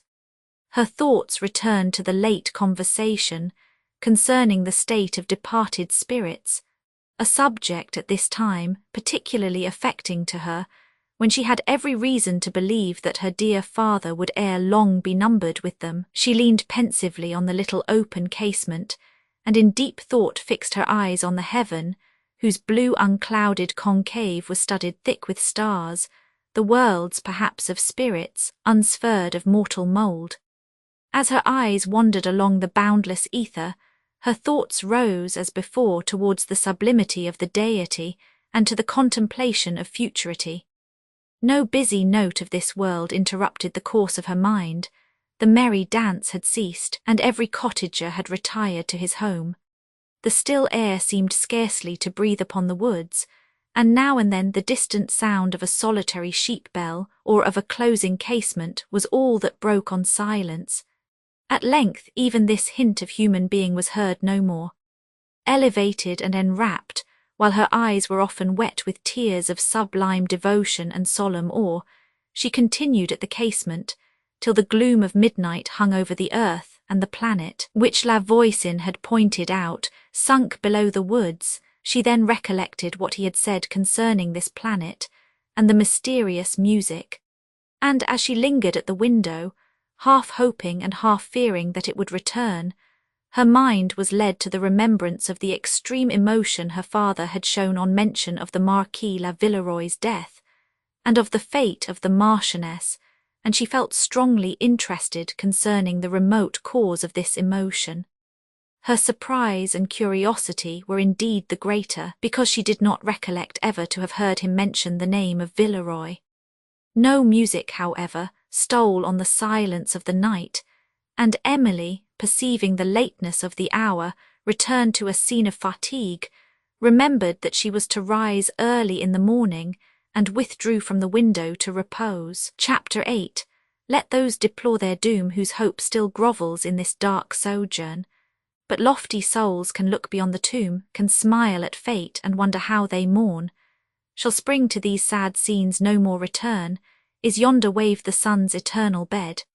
Soon shall the orient with new lustre burn, and spring shall soon her vital influence shed, again attune the grove, again adorn the mead. Beatty Emily, called as she had requested at an early hour, awoke, little refreshed by sleep, for uneasy dreams had pursued her and marred the kindest blessing of the unhappy. But when she opened her casement, looked out upon the woods, bright with the morning sun, and inspired the pure air, her mind was soothed. The scene was filled with that cheering freshness which seems to breathe the very spirit of health, and she heard only sweet and picturesque sounds, if such an expression may be allowed, the matin bell of a distant convent, the faint murmur of the sea waves, the song of birds, and the far-off low of cattle, which she saw coming slowly on between the trunks of trees. Struck with the circumstances of imagery around her, she indulged the pensive tranquillity which they inspired, and while she leaned on her window, waiting till St. Aubert should descend to breakfast, her ideas arranged themselves in the following lines. The first hour of morning, how sweet to wind the forest's tangled shade, when early twilight from the eastern bound dawns on the sleeping landscape in the glade, and fades as morning spreads her blush around. When every infant flower that wept in night lifts its chill head soft glowing with a tear, expands its tender blossom to the light, and gives its incense to the genial air. How fresh the breeze that wafts the rich perfume and swells the melody of waking birds, the hum of bees beneath the verdant gloom, and woodman's song and low of distant herds. Then doubtful gleams the mountain's hoary head, seen through the parting foliage from afar, and farther still the ocean's misty bed with flitting sails that partial sunbeams share. But vain the sylvan shade, the breath of May, the voice of music floating on the gale, and forms that beam through morning's dewy veil, if health no longer bid the heart be gay. O balmy hour! 'Tis thine her wealth to give, here spread her blush and bid the parent live. Emily now heard persons moving below in the cottage, and presently the voice of Michael, who was talking to his mules, as he led them forth from a hut adjoining. As she left her room, St. Aubert, who was now risen, met her at the door, apparently as little restored by sleep as herself. She led him downstairs to the little parlour in which they had supped on the preceding night, where they found a neat breakfast set out, while the host and his daughter waited to bid them good morrow. "I envy you this cottage, my good friends," said St. Aubert as he met them. "It is so pleasant, so quiet, and so neat, and this air that one breathes, if anything could restore lost health, it would surely be this air." La Voisin bowed gratefully, and replied with the gallantry of a Frenchman, "Our cottage may be envied, sir, since you and mademoiselle have honoured it with your presence." St. Aubert gave him a friendly smile for his compliment, and sat down to a table, spread with cream, fruit, new cheese, butter, and coffee. Emily, who had observed her father with attention and thought he looked very ill, endeavoured to persuade him to defer travelling till the afternoon, but he seemed very anxious to be at home, and his anxiety he expressed repeatedly, and with an earnestness that was unusual with him. He now said he found himself as well as he had been of late, and that he could bear travelling better in the cool hour of the morning than at any other time. But while he was talking with his venerable host, and thanking him for his kind attentions, Emily observed his countenance change, and before she could reach him, he fell back in his chair. In a few moments he recovered from the sudden faintness that had come over him, but felt so ill that he perceived himself unable to set out, and having remained a little while, struggling against the pressure of indisposition, he begged he might be helped upstairs to bed. This request renewed all the terror which Emily had suffered on the preceding evening, but though scarcely able to support herself under the sudden shock it gave her, she tried to conceal her apprehensions from St. Aubert, and gave her trembling arm to assist him to the door of his chamber. When he was once more in bed, he desired that Emily, who was then weeping in her own room, might be called, and as she came, he waved his hand for every other person to quit the apartment. When they were alone, he held out his hand to her, and fixed his eyes upon her countenance with an expression so full of tenderness and grief that all her fortitude forsook her, and she burst into an agony of tears, St. Aubert seemed struggling to acquire firmness but was still unable to speak.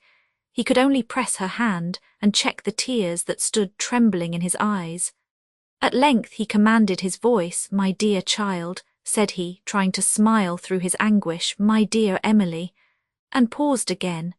He raised his eyes to heaven as if in prayer, and then in a firmer tone, and with a look in which the tenderness of the Father was dignified by the pious solemnity of the saint, he said, "My dear child, I would soften the painful truth I have to tell you, but I find myself quite unequal to the art. Alas, I would at this moment conceal it from you, but that it would be most cruel to deceive you. It cannot be long before we must part. Let us talk of it, that our thoughts and our prayers may prepare us to bear it." His voice faltered, while Emily, still weeping, pressed his hand close to her heart, which swelled with a convulsive sigh, but she could not look up. "Let me not waste these moments," said St. Aubert, recovering himself. "I have much to say. There is a circumstance of solemn consequence which I have to mention, and a solemn promise to obtain from you. When this is done, I shall be easier. You have observed, my dear, how anxious I am to reach home, but know not all my reasons for this. Listen to what I am going to say. Yet stay, before I say more, give me this promise, a promise made to your dying father." St. Aubert was interrupted. Emily, struck by his last words, as if for the first time with a conviction of his immediate danger, raised her head. Her tears stopped, and gazing at him for a moment with an expression of unutterable anguish, a slight convulsion seized her, and she sunk senseless in her chair. St. Aubert's cries brought La Voisin and his daughter to the room, and they administered every means in their power to restore her, but for a considerable time without effect. When she recovered, St. Aubert was so exhausted by the scene he had witnessed that it was many minutes before he had strength to speak.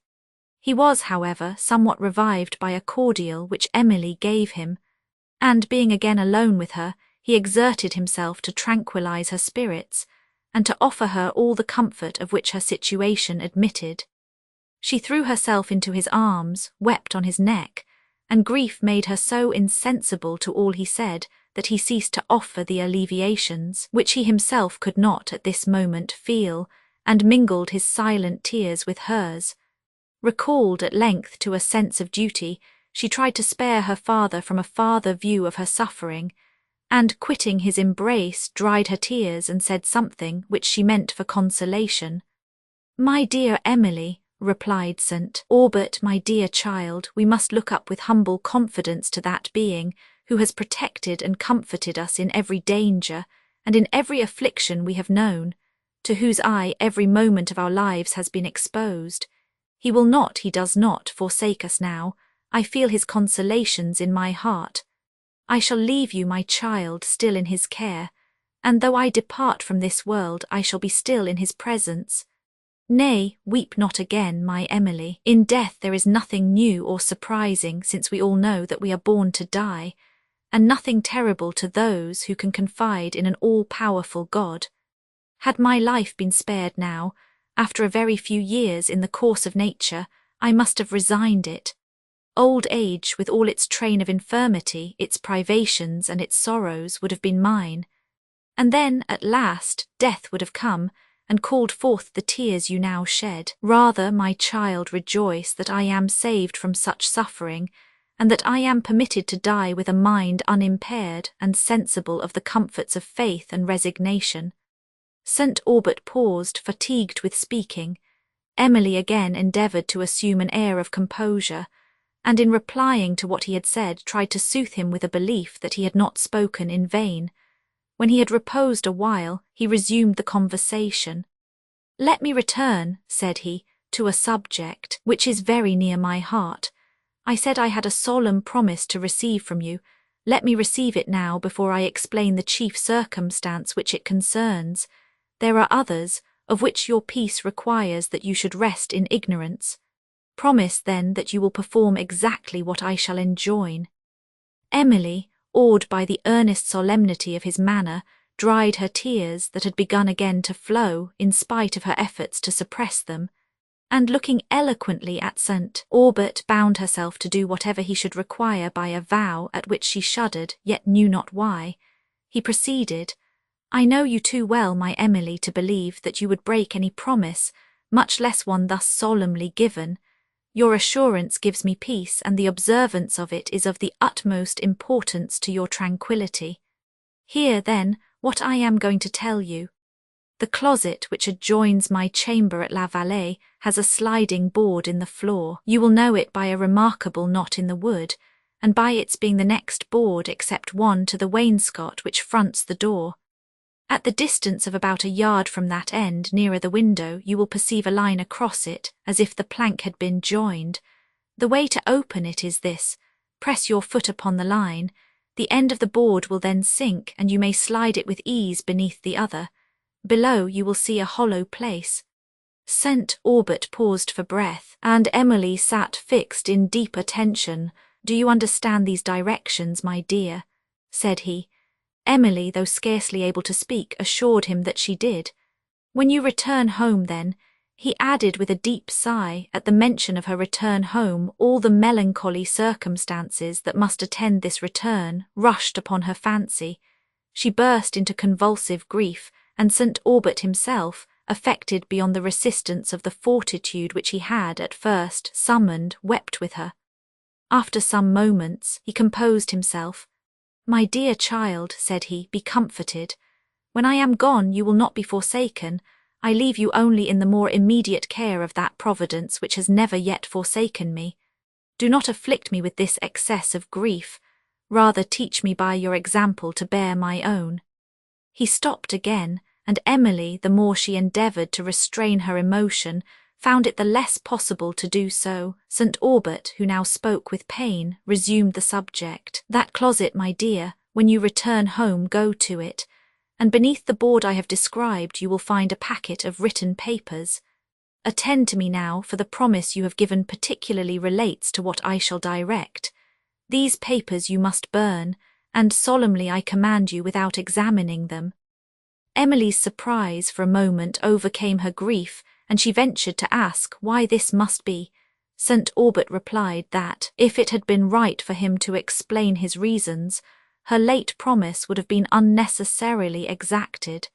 It is sufficient for you, my love, to have a deep sense of the importance of observing me in this instance.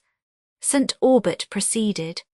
Under that board you will also find about 200 louis d'ors, wrapped in a silk purse. Indeed, it was to secure whatever money might be in the chateau that this secret place was contrived, at a time when the province was overrun by troops of men, who took advantage of the tumults and became plunderers. But I have yet another promise to receive from you, which is, that you will never, whatever may be your future circumstances, sell the chateau. St. Aubert even enjoined her, whenever she might marry, to make it an article in the contract, that the chateau should always be hers. He then gave her a more minute account of his present circumstances than he had yet done, adding, the 200 louis, with what money you will now find in my purse, is all the ready money I have to leave you. I have told you how I am circumstanced with M. Motteville at Paris. Ah, my child, I leave you poor, but not destitute, he added after a long pause. Emily could make no reply to anything he now said, but knelt at the bedside with her face upon the quilt, weeping over the hand she held there. After this conversation, the mind of St. Aubert appeared to be much more at ease, but exhausted by the effort of speaking, he sunk into a kind of doze, and Emily continued to watch and weep beside him, till a gentle tap at the chamber door roused her. It was La Voisin come to say that a confessor from the neighbouring convent was below, ready to attend St. Aubert. Emily would not suffer her father to be disturbed, but desired that the priest might not leave the cottage. When St. Aubert awoke from this doze, his senses were confused, and it was some moments before he recovered them sufficiently to know that it was Emily who sat beside him. He then moved his lips and stretched forth his hand to her, as she received which she sunk back in her chair, overcome by the impression of death on his countenance. In a few minutes he recovered his voice, and Emily then asked if he wished to see the confessor. He replied that he did, and when the Holy Father appeared, she withdrew. They remained alone together above half an hour. When Emily was called in, she found St. Aubert more agitated than when she had left him, and she gazed with a slight degree of resentment at the friar as the cause of this, who, however, looked mildly and mournfully at her and turned away. St. Aubert, in a tremulous voice, said he wished her to join in prayer with him and asked if La Voisin would do so too. The old man and his daughter came. They both wept and knelt with Emily round the bed, while the Holy Father read in a solemn voice the service for the dying. St. Aubert lay with a serene countenance and seemed to join fervently in the devotion, while tears often stole from beneath his closed eyelids, and Emily's sobs more than once interrupted the service. When it was concluded and extreme unction had been administered, the friar withdrew. St. Aubert then made a sign for La Voisin to come nearer. He gave him his hand and was, for a moment, silent. At length he said in a trembling voice, "My good friend, our acquaintance has been short, but long enough to give you an opportunity of showing me much kind attention. I cannot doubt that you will extend this kindness to my daughter when I am gone. She will have need of it. I entrust her to your care during the few days she will remain here. I need say no more. You know the feelings of a father, for you have children. Mine would be indeed severe if I had less confidence in you." He paused. La Voisin assured him, and his tears bore testimony to his sincerity, that he would do all he could to soften her affliction, and that if St. Aubert wished it, he would even attend her into Gascony. An offer so pleasing to St. Aubert that he had scarcely words to acknowledge his sense of the old man's kindness, or to tell him that he accepted it.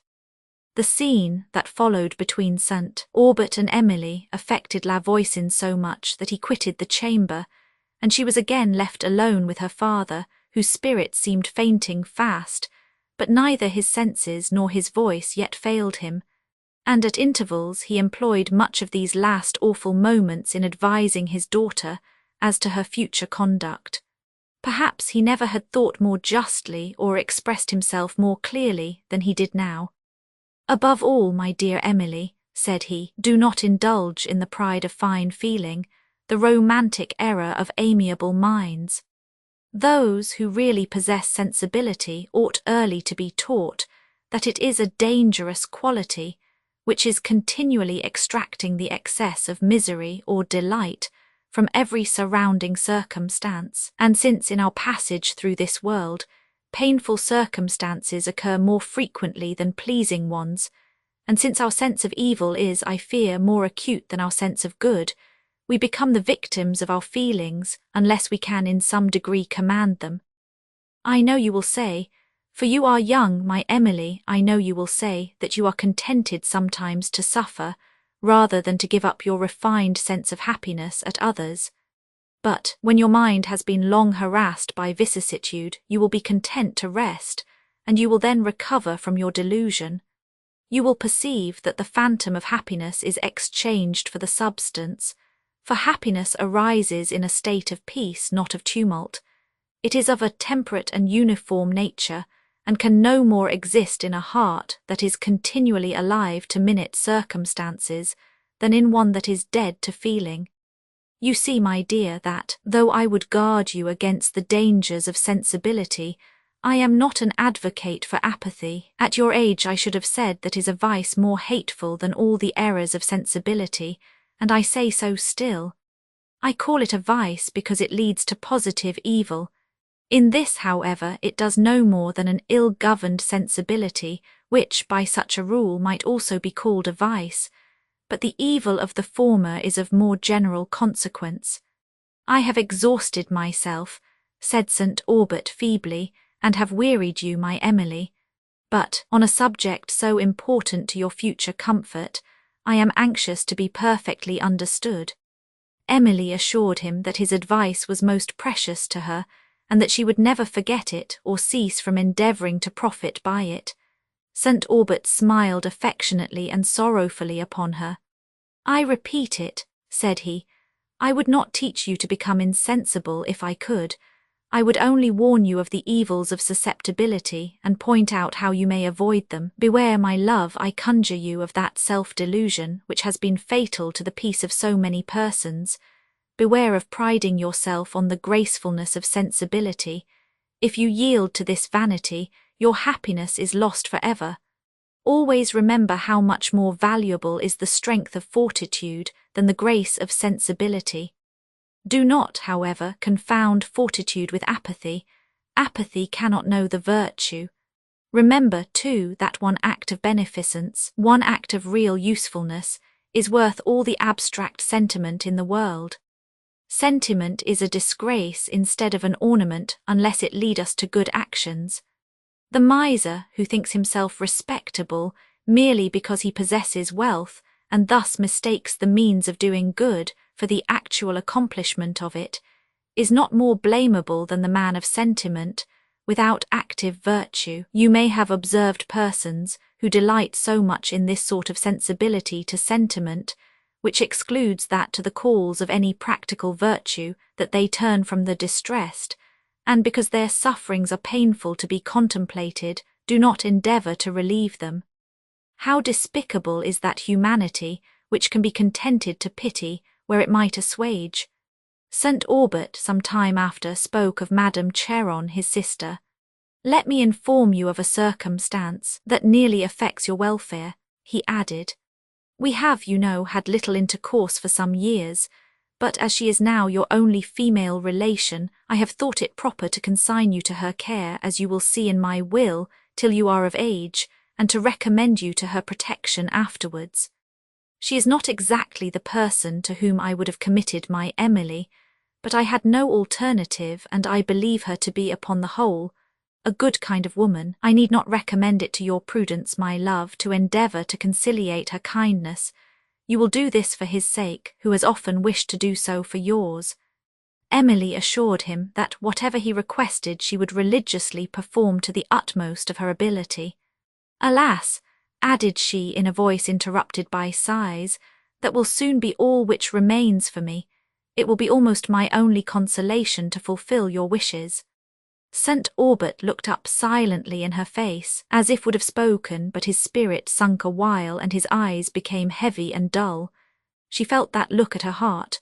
My dear father, she exclaimed, and then checking herself pressed his hand closer and hid her face with her handkerchief. Her tears were concealed, but St. Aubert heard her convulsive sobs. His spirits returned. "Oh, my child," said he faintly, "let my consolations be yours. I die in peace, for I know that I am about to return to the bosom of my father, who will still be your father when I am gone. Always trust in him, my love, and he will support you in these moments as he supports me." Emily could only listen and weep, but the extreme composure of his manner and the faith and hope he expressed somewhat soothed her anguish. Yet whenever she looked upon his emaciated countenance and saw the lines of death beginning to prevail over it, saw his sunk eyes, still bent on her, and their heavy lids pressing to a close, there was a pang in her heart such as defied expression, though it required filial virtue like hers to forbear the attempt. He desired once more to bless her. "Where are you, my dear?" said he as he stretched forth his hands. Emily had turned to the window that he might not perceive her anguish. She now understood that his sight had failed him. When he had given her his blessing, and it seemed to be the last effort of expiring life, he sunk back on his pillow. She kissed his forehead. The damps of death had settled there, and forgetting her fortitude for a moment, her tears mingled with them. St. Aubert lifted up his eyes. The spirit of a father returned to them, but it quickly vanished, and he spoke no more. St. Aubert lingered till about 3 o'clock in the afternoon, and thus gradually, sinking into death, he expired without a struggle or a sigh. Emily was led from the chamber by La Voisin and his daughter, who did what they could to comfort her. The old man sat and wept with her. Agnes was more erroneously officious. Chapter 9. O'er him, whose doom thy virtues grieve, aerial forms shall sit at eve, and bend the pensive head. Collins the monk, who had before appeared, returned in the evening to offer consolation to Emily, and brought a kind message from the Lady Abbess, inviting her to the convent. Emily, though she did not accept the offer, returned an answer expressive of her gratitude. The holy conversation of the friar, whose mild benevolence of manners bore some resemblance to those of St. Aubert, soothed the violence of her grief and lifted her heart to the Being, who, extending through all place and all eternity, looks on the events of this little world as on the shadows of a moment, and beholds equally, and in the same instant, the soul that has passed the gates of death, and that which still lingers in the body. In the sight of God, said Emily, my dear father now exists as truly as he yesterday existed to me. It is to me only that he is dead, to God and to himself he yet lives. The good monk left her more tranquil than she had been since St. Aubert died, and before she retired to her little cabin for the night, she trusted herself so far as to visit the corpse. Silent and without weeping, she stood by its side. The features, placid and serene, told the nature of the last sensations that had lingered in the now deserted frame.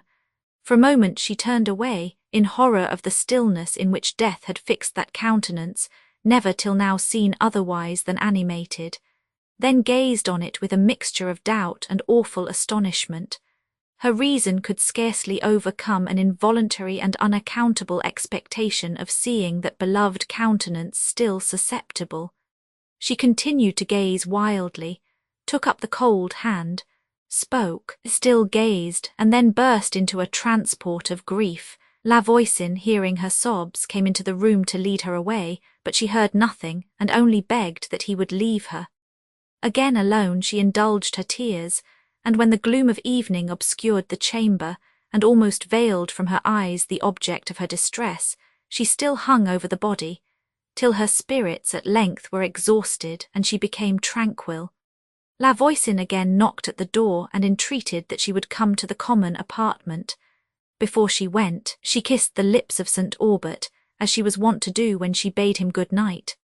Again she kissed them. Her heart felt as if it would break. A few tears of agony started to her eyes. She looked up to heaven, then at St. Aubert, and left the room. Retired to her lonely cabin, her melancholy thoughts still hovered round the body of her deceased parent, and when she sunk into a kind of slumber, the images of her waking mind still haunted her fancy. She thought she saw her father approaching her with a benign countenance. Then, smiling mournfully and pointing upwards, his lips moved, but instead of words she heard sweet music borne on the distant air, and presently saw his features glow with the mild rapture of a superior being. The strain seemed to swell louder, and she awoke. The vision was gone, but music yet came to her ear in strains such as angels might breathe. She doubted, listened, raised herself in the bed, and again listened. It was music and not an illusion of her imagination. After a solemn, steady harmony it paused, then rose again in mournful sweetness, and then died in a cadence that seemed to bear away the listening soul to heaven. She instantly remembered the music of the preceding night, with the strange circumstances related by La Voisin, and the affecting conversation it had led to concerning the state of departed spirits. All that St. Aubert had said on that subject now pressed upon her heart and overwhelmed it. What a change in a few hours! He who then could only conjecture was now made acquainted with truth, was himself become one of the departed. As she listened, she was chilled with superstitious awe. Her tears stopped, and she rose and went to the window. All without was obscured in shade, but Emily, turning her eyes from the massy darkness of the woods, whose waving outline appeared on the horizon, saw, on the left, that effulgent planet which the old man had pointed out, setting over the woods. She remembered what he had said concerning it, and the music now coming at intervals on the air. She unclosed the casement to listen to the strains that soon gradually sunk to a greater distance, and tried to discover whence they came. The obscurity prevented her from distinguishing any object on the green platform below, and the sounds became fainter and fainter till they softened into silence. She listened, but they returned no more. Soon after, she observed the planet trembling between the fringed tops of the woods, and in the next moment sink behind them. Chilled with a melancholy awe, she retired once more to her bed, and at length forgot for a while her sorrows in sleep. On the following morning she was visited by a sister of the convent, who came with kind offices and a second invitation from the Lady Abbess, and Emily, though she could not forsake the cottage while the remains of her father were in it, consented, however painful such a visit must be in the present state of her spirits, to pay her respects to the abbess in the evening. About an hour before sunset, La Voisin showed her the way through the woods to the convent, which stood in a small bay of the Mediterranean, crowned by a woody amphitheatre, and Emily, had she been less unhappy, would have admired the extensive sea view that appeared from the green slope in front of the edifice, and the rich shores, hung with woods and pastures, that extended on either hand. But her thoughts were now occupied by one sad idea, and the features of nature were to her colourless and without form. The bell for vespers struck as she passed the ancient gate of the convent, and seemed the funereal note for St. Aubert. Little incidents affect a mind enervated by sorrow. Emily struggled against the sickening faintness that came over her, and was led into the presence of the abbess, who received her with an air of maternal tenderness, an air of such gentle solicitude and consideration as touched her with an instantaneous gratitude. Her eyes were filled with tears, and the words she would have spoken faltered on her lips. The abbess led her to a seat and sat down beside her, still holding her hand and regarding her in silence as Emily dried her tears and attempted to speak. "Be composed, my daughter," said the abbess in a soothing voice. "Do not speak yet, I know all you would say. Your spirits must be soothed. We are going to prayers. Will you attend our evening service? It is comfortable, my child, to look up in our afflictions to a Father who sees and pities us and who chastens in his mercy." Emily's tears flowed again, but 1,000 sweet emotions mingled with them. The abbess suffered her to weep without interruption, and watched over her with a look of benignity that might have characterized the countenance of a guardian angel. Emily, when she became tranquil, was encouraged to speak without reserve, and to mention the motive that made her unwilling to quit the cottage, which the abbess did not oppose even by a hint, but praised the filial piety of her conduct, and added a hope that she would pass a few days at the convent before she returned to La Vallée.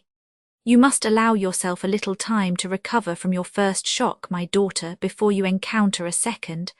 I will not affect to conceal from you how much I know your heart must suffer on returning to the scene of your former happiness.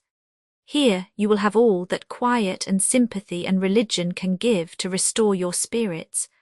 But come," added she, observing the tears swell in Emily's eyes, "we will go to the chapel." Emily followed to the parlour where the nuns were assembled, to whom the abbess committed her, saying, "This is a daughter for whom I have much esteem, be sisters to her." They passed on in a train to the chapel, where the solemn devotion with which the service was performed elevated her mind, and brought to it the comforts of faith and resignation. Twilight came on before the abbess's kindness would suffer Emily to depart, when she left the convent, with a heart much lighter than she had entered it, and was reconducted by La Voisin through the woods, the pensive gloom of which was in unison with the temper of her mind. And she pursued the little wild path in musing silence till her guide suddenly stopped, looked round, and then struck out of the path into the high grass, saying he had mistaken the road. He now walked on quickly, and Emily, proceeding with difficulty over the obscured and uneven ground, was left at some distance, till her voice arrested him, who seemed unwilling to stop and still hurried on. "If you are in doubt about the way," said Emily, "had we not better enquire it at the chateau yonder between the trees?" "No," replied La Voisin, "there is no occasion. When we reach that brook, ma'amselle, you see the light upon the water there. Beyond the woods, when we reach that brook, we shall be at home presently. I don't know how I happened to mistake the path. I seldom come this way after sunset." "It is solitary enough," said Emily, "but you have no banditti here." No, ma'amselle, no banditti. What are you afraid of then, my good friend? You are not superstitious? No, not superstitious, but to tell you the truth, lady, nobody likes to go near that chateau after dusk. By whom is it inhabited? Said Emily, that it is so formidable. Why, ma'amselle, it is scarcely inhabited, for our lord the Marquis, and the lord of all these fine woods, too, is dead. He had not once been in it for these many years, and his people, who have the care of it, live in a cottage close by. Emily now understood this to be the chateau, which La Voisin had formerly pointed out as having belonged to the Marquis Villeroy, on the mention of which her father had appeared so much affected. Ah, it is a desolate place now, continued La Voisin, and such a grand, fine place as I remember it. Emily inquired what had occasioned this lamentable change, but the old man was silent, and Emily, whose interest was awakened by the fear he had expressed, and above all by a recollection of her father's agitation, repeated the question, and added, if you are neither afraid of the inhabitants, my good friend, nor are superstitious, how happens it that you dread to pass near that chateau in the dark? Perhaps then I am a little superstitious, ma'amselle, and if you knew what I do you might be so too. Strange things have happened there. Monsieur, your good father, appeared to have known the late Marchioness. Pray inform me what did happen, said Emily with much emotion. Alas, ma'amselle, answered La Voisin, enquire no further. It is not for me to lay open the domestic secrets of my lord. Emily, surprised by the old man's words and his manner of delivering them, forbore to repeat her question. A nearer interest, the remembrance of St. Aubert, occupied her thoughts, and she was led to recollect the music she heard on the preceding night, which she mentioned to La Voisin. You were not alone, ma'amselle, in this, he replied. I heard it too, but I have so often heard it at the same hour that I was scarcely surprised. You doubtless believe this music to have some connection with the chateau, said Emily suddenly, and are therefore superstitious. It may be so, ma'amselle, but there are other circumstances belonging to that chateau which I remember, and sadly too. A heavy sigh followed, but Emily's delicacy restrained the curiosity these words revived, and she enquired no further. On reaching the cottage, all the violence of her grief returned. It seemed as if she had escaped its heavy pressure, only while she was removed from the object of it. She passed immediately to the chamber, where the remains of her father were laid, and yielded to all the anguish of hopeless grief. La Voisin at length persuaded her to leave the room, and she returned to her own, where, exhausted by the sufferings of the day, she soon fell into deep sleep, and awoke considerably refreshed. When the dreadful hour arrived, in which the remains of St. Aubert were to be taken from her for ever, she went alone to the chamber to look upon his countenance yet once again, and La Voisin, who had waited patiently below stairs, till her despair should subside with the respect due to grief, forbore to interrupt the indulgence of it, till surprise at the length of her stay, and then apprehension overcame his delicacy, and he went to lead her from the chamber. Having tapped gently at the door without receiving an answer, he listened attentively, but all was still. No sigh, no sob of anguish was heard. Yet more alarmed by this silence, he opened the door and found Emily lying senseless across the foot of the bed, near which stood the coffin. His calls procured assistance, and she was carried to her room, where proper applications at length restored her. During her state of insensibility, La Voisin had given directions for the coffin to be closed, and he succeeded in persuading Emily to forbear revisiting the chamber. She indeed felt herself unequal to this, and also perceived the necessity of sparing her spirits, and recollecting fortitude sufficient to bear her through the approaching scene. St. Aubert had given a particular injunction that his remains should be interred in the church of the convent of St.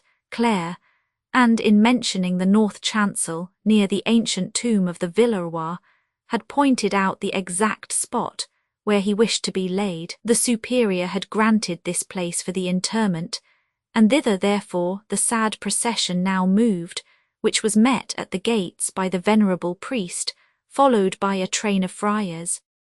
every person who heard the solemn chant of the anthem and the peal of the organ that struck up when the body entered the church, and saw also the feeble steps, and the assumed tranquillity of Emily, gave her involuntary tears.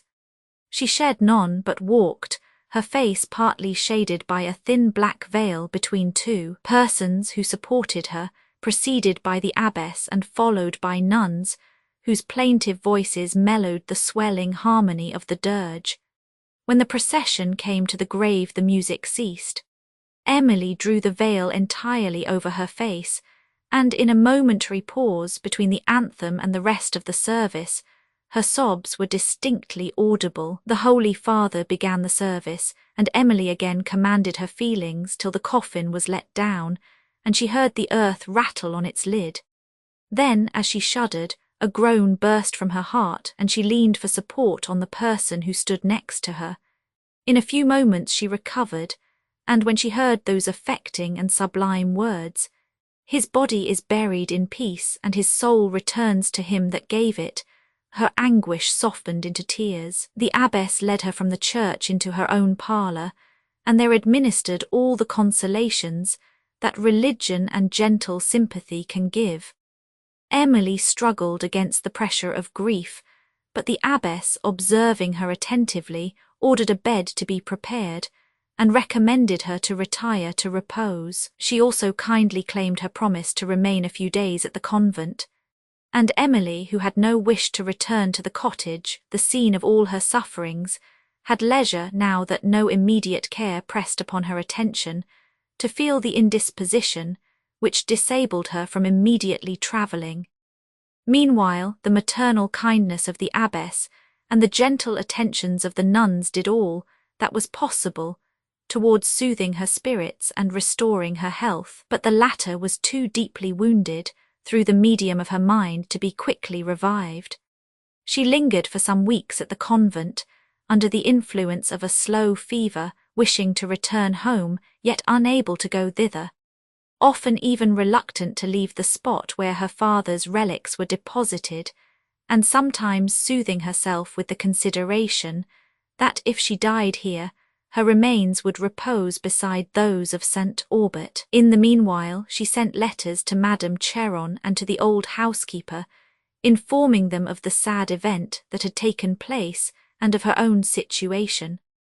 From her aunt she received an answer, abounding more in commonplace condolement than in traits of real sorrow, which assured her that a servant should be sent to conduct her to La Vallée, for that her own time was so much occupied by company that she had no leisure to undertake so long a journey. However Emily might prefer La Vallée to Thoulouse, she could not be insensible to the indecorous and unkind conduct of her aunt in suffering her to return thither, where she had no longer a relation to console and protect her, a conduct which was the more culpable since St. Aubert had appointed Madame Cheron the guardian of his orphan daughter. Madame Cheron's servant made the attendance of the good La Voisin unnecessary, and Emily, who felt sensibly her obligations to him for all his kind attention to her late father as well as to herself, was glad to spare him a long, and what, at his time of life, must have been a troublesome journey.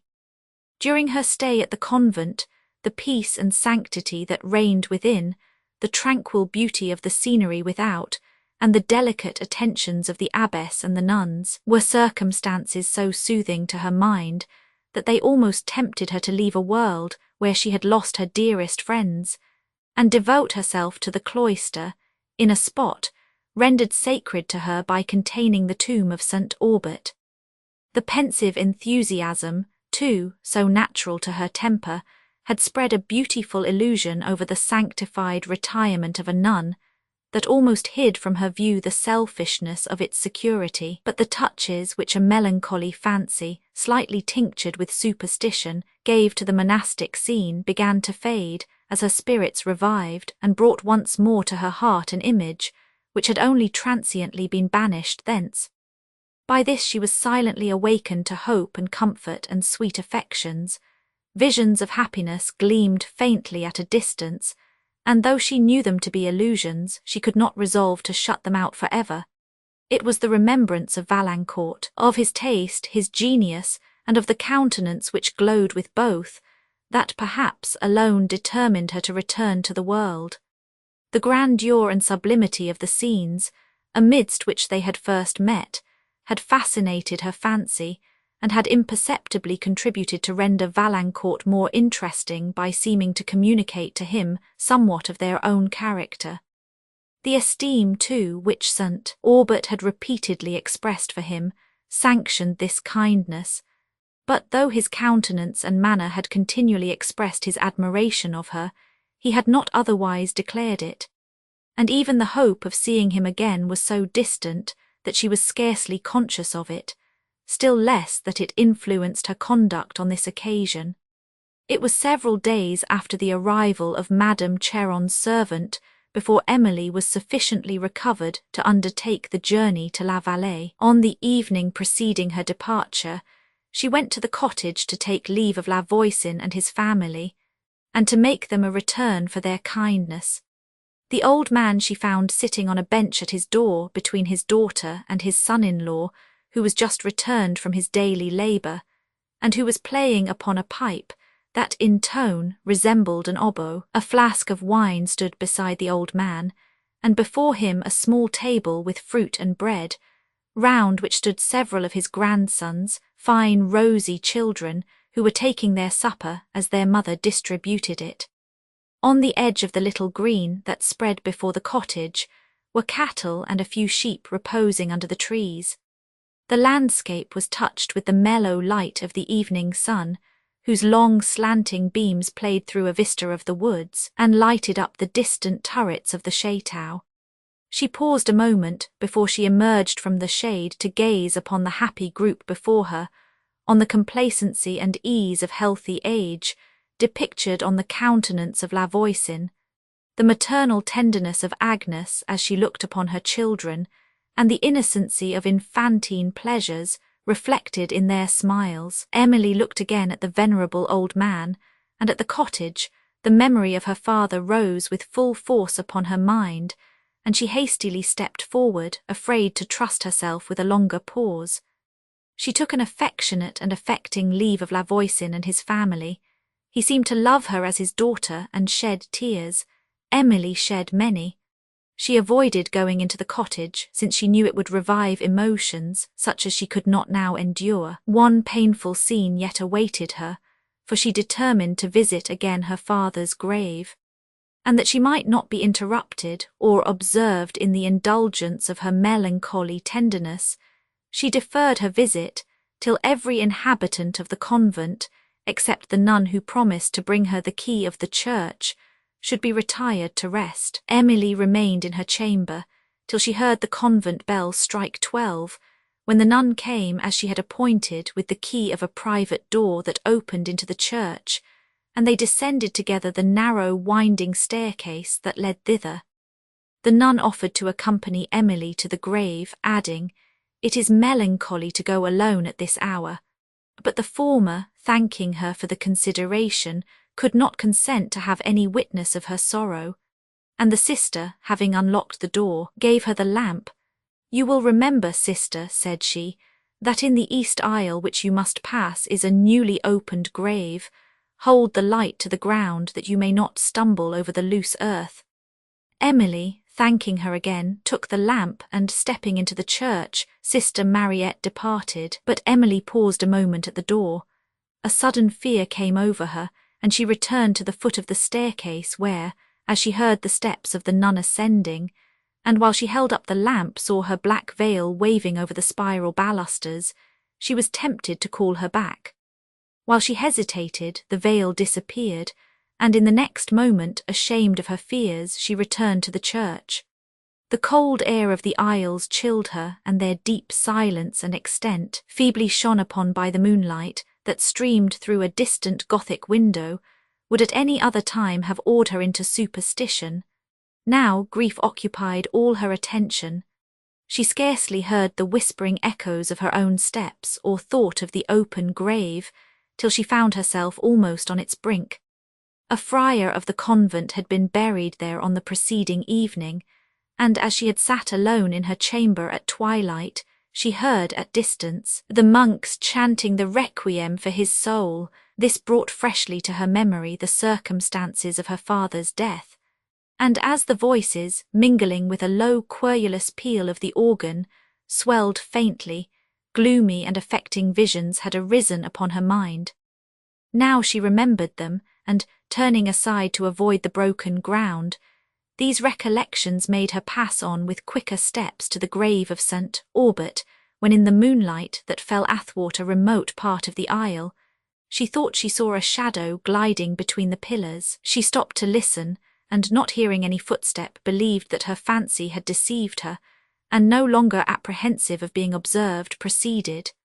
St. Aubert was buried beneath a plain marble, bearing little more than his name and the date of his birth and death, near the foot of the stately monument of the Villeroy. Emily remained at his grave, till a chime that called the monks to early prayers warned her to retire. Then she wept over it a last farewell, and forced herself from the spot. After this hour of melancholy indulgence, she was refreshed by a deeper sleep than she had experienced for a long time, and on awakening her mind was more tranquil and resigned than it had been since St. Aubert's death. But when the moment of her departure from the convent arrived, all her grief returned. The memory of the dead and the kindness of the living attached her to the place, and for the sacred spot where her father's remains were interred, she seemed to feel all those tender affections which we conceive for home. The abbess repeated many kind assurances of regard at their parting, and pressed her to return, if ever she should find her condition elsewhere unpleasant. Many of the nuns also expressed unaffected regret at her departure, and Emily left the convent with many tears, and followed by sincere wishes for her happiness. She had travelled several leagues before the scenes of the country through which she passed had power to rouse her for a moment from the deep melancholy into which she was sunk, and when they did, it was only to remind her that on her last view of them, St. Aubert was at her side, and to call up to her remembrance the remarks he had delivered on similar scenery. Thus, without any particular occurrence, passed the day in languor and dejection. She slept that night in a town on the skirts of Languedoc, and on the following morning entered Gascony.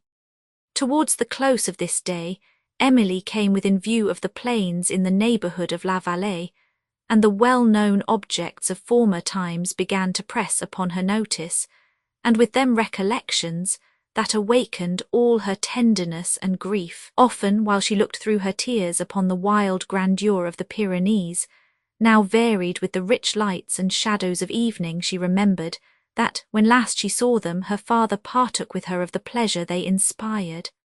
Suddenly some scene which he had particularly pointed out to her would present itself, and the sick languor of despair would steal upon her heart. "There," she would exclaim, "there are the very cliffs, there the wood of pines, which he looked at with such delight, as we passed this road together for the last time. There too, under the crag of that mountain, is the cottage, peeping from among the cedars, which he bade me remember and copy with my pencil. Oh, my father, shall I never see you more?" As she drew near the Château, these melancholy memorials of past times multiplied. At length the Château itself appeared, amid the glowing beauty of St. Aubert's favourite landscape. This was an object which called for fortitude, not for tears. Emily dried hers and prepared to meet with calmness the trying moment of her return to that home where there was no longer a parent to welcome her. "Yes," said she, "let me not forget the lessons he has taught me. How often he has pointed out the necessity of resisting even virtuous sorrow. How often we have admired together the greatness of a mind that can at once suffer and reason. Oh, my father, if you are permitted to look down upon your child, it will please you to see that she remembers, and endeavours to practice, the precepts you have given her." A turn on the road now allowed a nearer view of the Château, the chimneys, tipped with light, rising from behind St. Aubert's favourite oaks, whose foliage partly concealed the lower part of the building. Emily could not suppress a heavy sigh. This, too, was his favourite hour, said she, as she gazed upon the long evening shadows stretched athwart the landscape. How deep the repose, how lovely the scene, lovely and tranquil as in former days. Again she resisted the pressure of sorrow, till her ear caught the gay melody of the dance, which she had so often listened to as she walked with St. Aubert on the margin of the Garonne when all her fortitude forsook her, and she continued to weep till the carriage stopped at the little gate that opened upon what was now her own territory. She raised her eyes on the sudden stopping of the carriage and saw her father's old housekeeper coming to open the gate. Manchon also came running and barking before her, and when his young mistress alighted, fawned and played round her, gasping with joy. "Dear ma'amselle," said Teresa, and paused, and looked as if she would have offered something of condolement to Emily, whose tears now prevented reply. The dog still fawned and ran round her, and then flew towards the carriage with a short, quick bark. "Ah, ma'amselle, my poor master," said Teresa, whose feelings were more awakened than her delicacy. "Manchon's gone to look for him." Emily sobbed aloud, and on looking towards the carriage, which still stood with the door open, saw the animal spring into it and instantly leap out, and then with his nose on the ground run round the horses. "Don't cry so, ma'amselle," said Teresa. "It breaks my heart to see you." The dog now came running to Emily, then returned to the carriage, and then back again to her, whining and discontented. "Poor rogue," said Teresa, "thou hast lost thy master, thou mayst well cry. But come, my dear young lady, be comforted. What shall I get to refresh you?" Emily gave her hand to the old servant and tried to restrain her grief while she made some kind inquiries concerning her health, but she still lingered in the walk which led to the chateau, for within was no person to meet her with the kiss of affection. Her own heart no longer palpitated with impatient joy to meet again the well-known smile, and she dreaded to see objects which would recall the full remembrance of her former happiness. She moved slowly towards the door, paused, went on, and paused again. How silent, how forsaken, how forlorn did the chateau appear! Trembling to enter it, yet blaming herself for delaying what she could not avoid, she at length passed into the hall, crossed it with a hurried step, as if afraid to look round, and opened the door of that room which she was wont to call her own. The gloom of evening gave solemnity to its silent and deserted air. The chairs, the tables, every article of furniture, so familiar to her in happier times, spoke eloquently to her heart. She seated herself without immediately observing it in a window which opened upon the garden, and where St. Aubert had often sat with her, watching the sun retire from the rich and extensive prospect that appeared beyond the groves. Having indulged her tears for some time, she became more composed, and when Teresa, after seeing the baggage deposited in her lady's room, again appeared, she had so far recovered her spirits as to be able to converse with her. "I have made up the green bed for you, ma'amselle," said Teresa, as she set the coffee upon the table. "I thought you would like it better than your own now, but I little thought this day month that you would come back alone. Well a day, the news almost broke my heart when it did come. Who would have believed that my poor master, when he went from home, would never return again?" Emily hid her face with her handkerchief and waved her hand. "Do taste the coffee," said Teresa. "My dear young lady, be comforted, we must all die. My dear master is a saint above." Emily took the handkerchief from her face and raised her eyes full of tears towards heaven. Soon after she dried them, and in a calm but tremulous voice began to inquire concerning some of her late father's pensioners. "Alas a day," said Teresa as she poured out the coffee and handed it to her mistress, "all that could come have been here every day to inquire after you and my master." She then proceeded to tell that some were dead whom they had left well, and others who were ill recovered. "And see, ma'amselle," added Teresa, "there is old Mary coming up the garden now. She has looked every day these 3 years as if she would die, yet she is alive still. She has seen the chaise at the door and knows you are come home." The sight of this poor old woman would have been too much for Emily, and she begged Teresa would go and tell her that she was too ill to see any person that night. "Tomorrow I shall be better, perhaps, but give her this token of my remembrance. Emily sat for some time given up to sorrow. Not an object on which her eye glanced, but awakened some remembrance that led immediately to the subject of her grief. Her favourite plants which St. Aubert had taught her to nurse, the little drawings that adorned the room which his taste had instructed her to execute, the books that he had selected for her use and which they had read together, her musical instruments whose sounds he loved so well and which he sometimes awakened himself, every object gave new force to sorrow.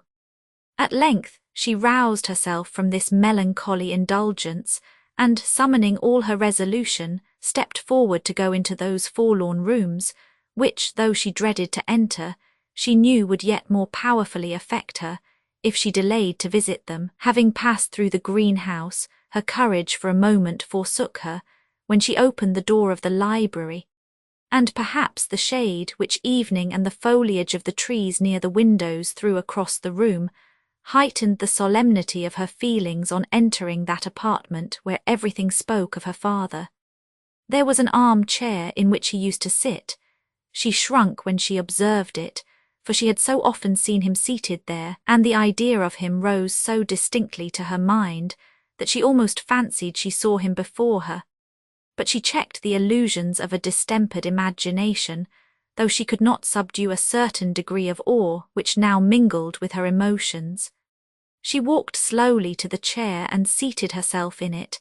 There was a reading desk before it, on which lay a book open, as it had been left by her father. It was some moments before she recovered courage enough to examine it, and when she looked at the open page she immediately recollected that St. Aubert, on the evening before his departure from the Château, had read to her some passages from this his favourite author. The circumstance now affected her extremely. She looked at the page, wept, and looked again. To her the book appeared sacred and invaluable, and she would not have moved it or closed the page which he had left open for the treasures of the Indies.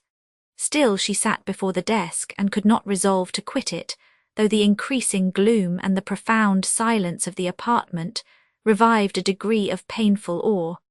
Her thoughts dwelt on the probable state of departed spirits, and she remembered the affecting conversation which had passed between St. Aubert and La Voisin on the night preceding his death.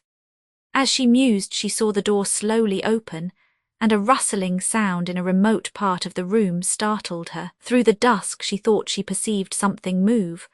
The subject she had been considering and the present tone of her spirits, which made her imagination respond to every impression of her senses, gave her a sudden terror of something supernatural.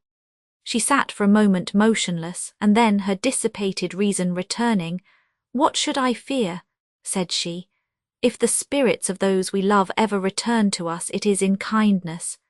The silence which again reigned made her ashamed of her late fears, and she believed that her imagination had deluded her, or that she had heard one of those unaccountable noises which sometimes occur in old houses.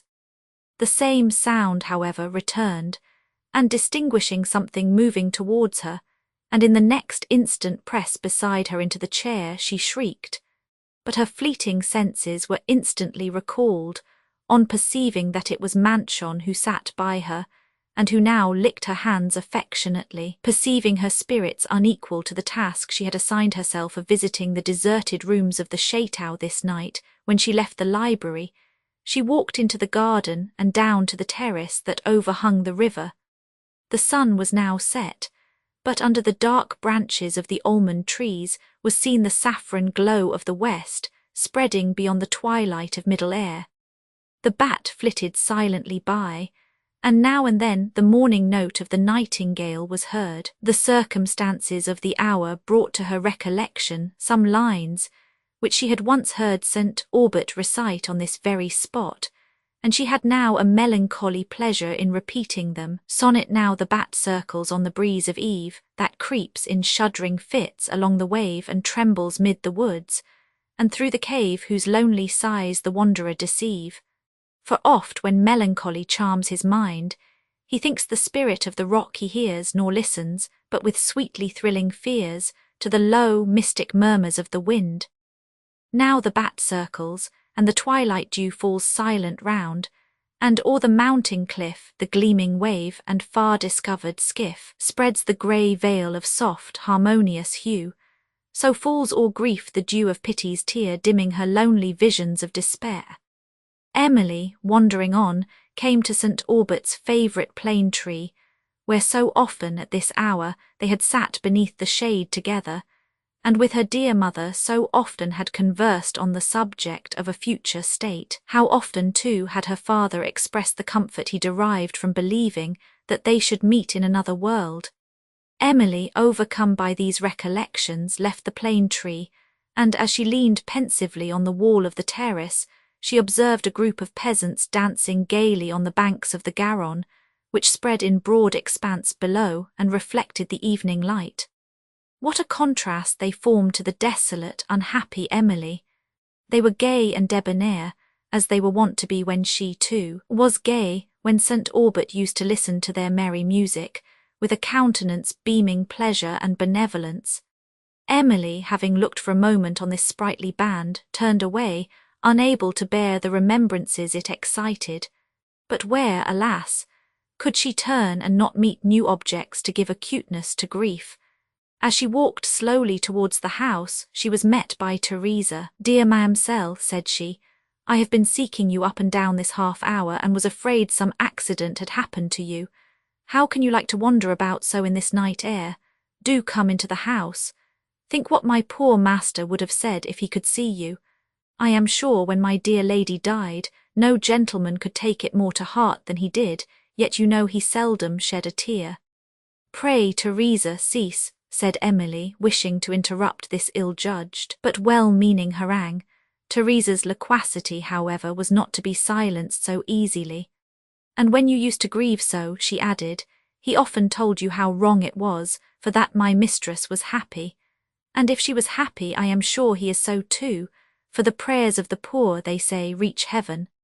During this speech, Emily had walked silently into the chateau, and Teresa lighted her across the hall into the common sitting parlour, where she had laid the cloth. With one solitary knife and fork for supper, Emily was in the room before she perceived that it was not her own apartment, but she checked the emotion which inclined her to leave it, and seated herself quietly by the little supper table.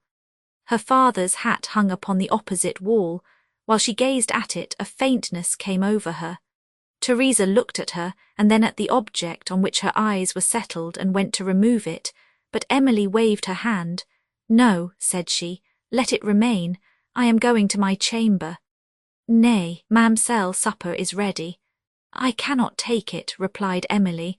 "I will go to my room and try to sleep. Tomorrow I shall be better." "This is poor doings," said Teresa. "Dear lady, do take some food. I have dressed a pheasant, and a fine one it is. Old Monsieur Barrow sent it this morning, for I saw him yesterday and told him you were coming, and I know nobody that seemed more concerned when he heard the sad news than he." "Did he?" said Emily, in a tender voice, while she felt her poor heart warmed for a moment by a ray of sympathy. At length her spirits were entirely overcome, and she retired to her room. Chapter 10. Can music's voice, can beauty's eye, can painting's glowing hand supply a charm so suited to my mind, as blows this hollow gust of wind, as drops this little weeping rill, soft tinkling down the moss-grown hill, while through the west, where sinks the crimson day, meek twilight slowly sails and waves her banners grey?